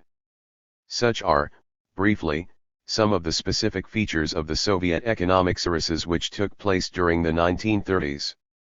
In the main these features are also found in the post-war crises, because the social and political relationships that were established in the 1930s still remain fundamentally the same. 9. As a last remark on these questions, it should be emphasized that the real specificity of Soviet economic crises is the fact that the blockage of the reproduction process results from an absolute overproduction of capital, whose particular features we shall analyze shortly. As for the generalization of shortages, this results not only from overaccumulation bringing such crises to maturity but also from the relative efficiency of the control exercised on prices. In fact, thanks to this control, the generalization of shortages does not provoke an open, brutal, and global price increase that could reduce or wages and of the monetary receipts of enterprises. In this matter, the particularities of Soviet crises seem to be tied to a specific combination of overaccumulation and repressed inflation. One other feature must also be noted: state ownership and planning permit the continuation of what Marx called bourgeois ownership. The ownership in fact has nothing in common with what is usually called private ownership of means of production, which is only legal private ownership. Now bourgeois or capitalist ownership is constituted by the sum of social relationships which allow the exploitation of wage labor. Marx rightly condemned the juridical, abstract usage of the category of ownership when he criticized the way in which Proudhon had recourse to this category. Thus he wrote: "Ownership constitutes finally the supreme category in M. Proudhon's system. In the real world the division of labor and all the other categories of M. Proudhon are social relationships, whose total forms what today is called ownership. Outside these relationships, bourgeois ownership is only a metaphysical." 291. And juridical illusion. When M. Proudhon presents ownership as an independent relationship, he commits more than an error of method. He clearly proves that he has not grasped the chain which binds all the forms of bourgeois production. 10. State ownership leaves intact the wage relationship of exploitation and simply creates a specific form of capitalist ownership which develops thoroughly with state planning. This development creates conditions that permit the explosion of new forms of crises of overproduction of capital. From the end of the 1920s in the USSR, the conditions which enable an unleashing of economic crisis due to relative overproduction of capital, typical of Western capitalism, were largely eliminated, which made possible and inevitable the unleashing of another form of crisis, the crisis of absolute overproduction of capital. This was characterized by the fact that after a certain period of rising investment the continuation of the accumulation process no longer led to an increase in the mass of surplus value, so much so that the very aim of capitalist production, the putting to good use of capital, was frustrated. This made it impossible to continue increasing accumulation. In Book 3 of Capital, Marx deals with this absolute overproduction. In his own terms, the latter takes place when the increased capital produces only a mass of surplus value more or less equal to or even less than it was before its increase. He explains this hypothesis by referring to the case where capital increases in relation to the working population in such proportions that the absolute labor that the population provides cannot be protracted, nor can the relative hours of work be extended. 11. He then shows the principal effect of such absolute overproduction of capital. In the circumstances of Western capitalism of the 19th century, the absolute form of overproduction of capital constitutes a limiting case, since economic crises burst forth well before the realization of its condition of appearance because, in particular, of the disproportions which appear in the different productions, or of the chain effect of the decrease in profits which strikes certain enterprises. Later, other elements help to 292. Ensure that Western capitalism does not experience crises due to absolute overproduction of capital. In fact, the industrialized capitalist countries have recourse more and more to the export of capital to countries where capitalism is less developed, or they import manpower from these same countries. 12. In the Soviet Union in the 1930s, the limiting case of absolute overproduction of capital became the normal form of the crisis, which explains why it manifested itself by a generalization of shortages, because accumulation was pushed to extremes, as already seen, to the detriment and the disregard of the satisfaction of consumer needs. This type of crisis, which pushes to extremes the tendency toward accumulation for the sake of accumulation, carries to the very limit one of the features of capitalism, the domination of exchange value over use value. Thus there manifests itself in Soviet capitalism an indifference to use value which tends to spread to the whole economy, with the exception of the military sector and sectors tied to the military sector. Indifference to use value is in some way incorporated in the plan indices, insofar as the latter give prime importance to gross value of production, that is, to the quantity of money which this production is held to represent. The race for quantity therefore becomes basic. 2. The substitution of the apparent domination of the plan for the apparent domination of competition. Examination of Soviet economic crises illuminates the circumstance that neither state intervention through the plans, nor the extension of state ownership, nor the claimed new class content of the authorities after they had been taken over by the Bolshevik Party, abolished the laws of capital movement which result from the dominant role played by the wage relationship of exploitation and the forms of class struggle that are engendered by the reproduction of that relationship. 293. These laws were still those of capitalism. However, the way in which they manifested themselves was transformed, thanks to the upheavals affecting the forms of competition. 13. To grasp the permanence of the competition which hides behind the variety of its forms, it is necessary to put aside superficial concepts that lead to a purely negative definition of competition, making it the equivalent of a collection of absences: absence of monopoly, absence of regulation, absence of state intervention, etc. The negative definitions must therefore be replaced by a positive definition. 14, which shows that competition is a product of struggle between the different fragments of social capital. Several points must be emphasized here. The struggle relationship between the different fragments of social capital is inherent in the very existence of this latter, which always takes the form of separated capitals. This separation of the different fragments of capital necessarily stems from the wage relationship, from the fundamental separation of the direct producers from their means of production. The latter entails the separation of the different processes of production through which operates the reproduction of social capital, which therefore takes the form of the reproduction of multiple conflicting capitals. In the Soviet economy, the separation of the different processes of production and of the different fragments of social capital manifests itself by the multiplicity of enterprises, which in no way constitute a unique state trust, as was imagined at first by various Soviet theoreticians, including Bukharin. The necessary separation of the different fragments of social capital had the consequence that despite state ownership and planning there exists commodity production, and accordingly the contradictions and the illusions inseparable from this form of production. The struggle between different fragments of social capital was essentially a struggle for the appropriation and accumulation of the largest possible fraction of surplus value. In the Soviet economy this shows itself especially by the demand for investment credit and allocations of means of production which ceaselessly emanate from the various Soviet enterprises and trusts. The accumulation of these demands constantly confuses the plans and contributes to the inflation of their targets. 15. 294. The struggle between the different fragments of social capital is none other than that which Marx called the relationship that capital maintains with itself as much as with other capital.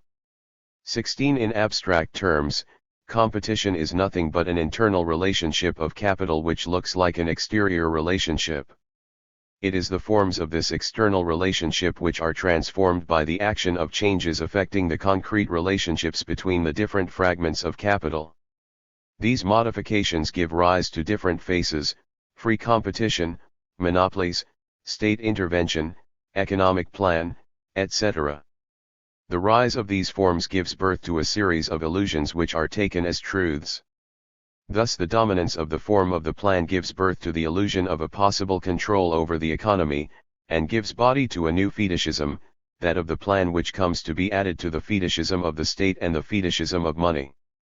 These fetishisms help to hide the concrete requirements of reproduction and feed the myth of the omnipotence of planning carried out by a state which centralizes and distributes the monetary means of accumulation. The different forms that competition takes are themselves the result of a historic process, the history of the development of productive forces and of class struggle.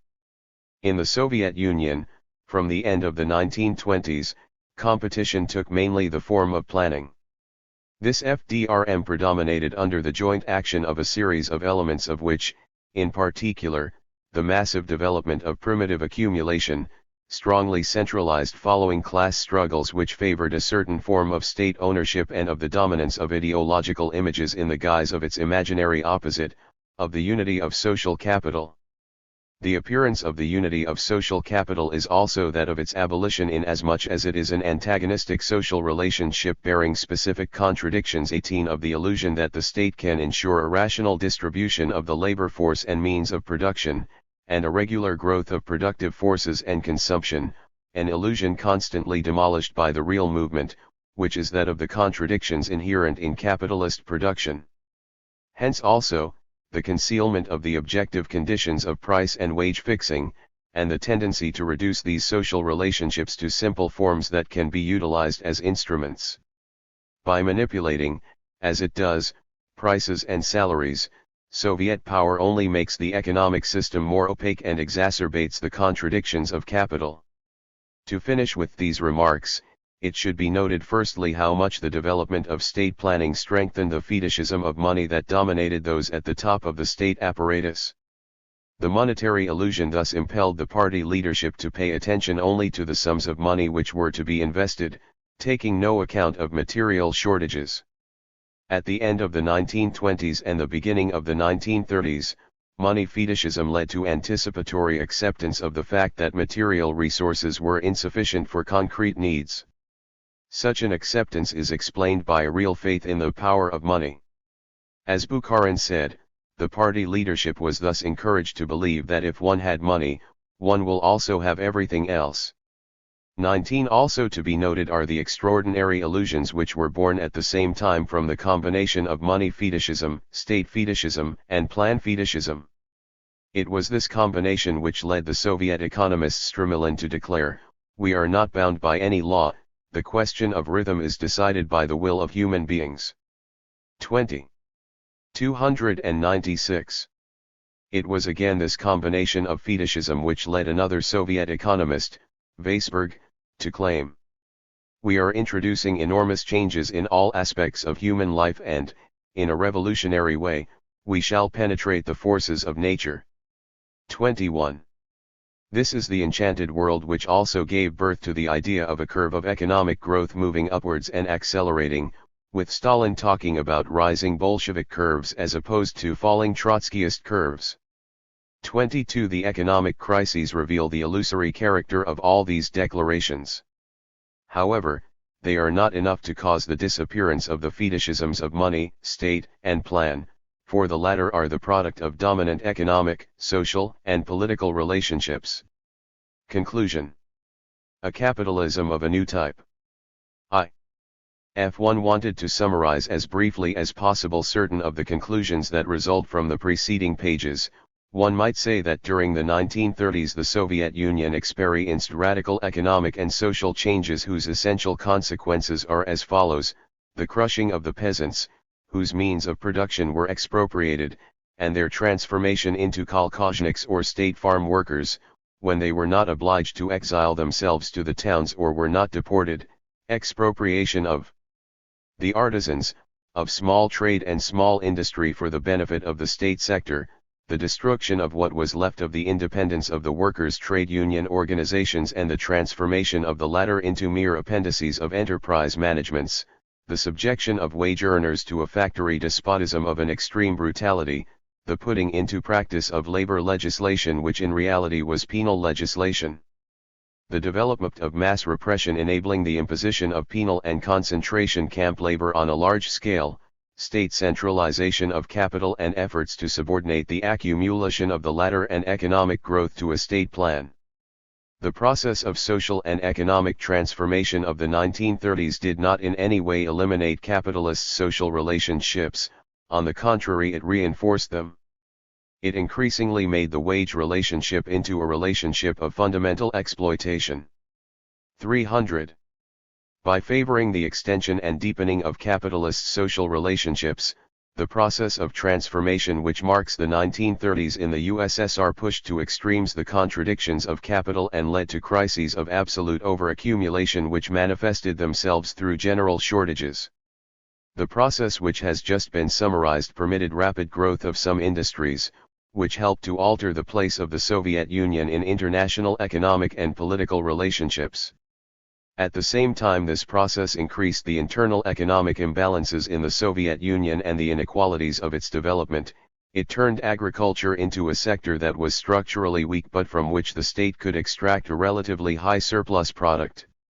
It permitted an increase of labor productivity, although the advance of the latter did not correspond with the intensification of work and the scale of material accumulation, and there was a deterioration of the quality of production.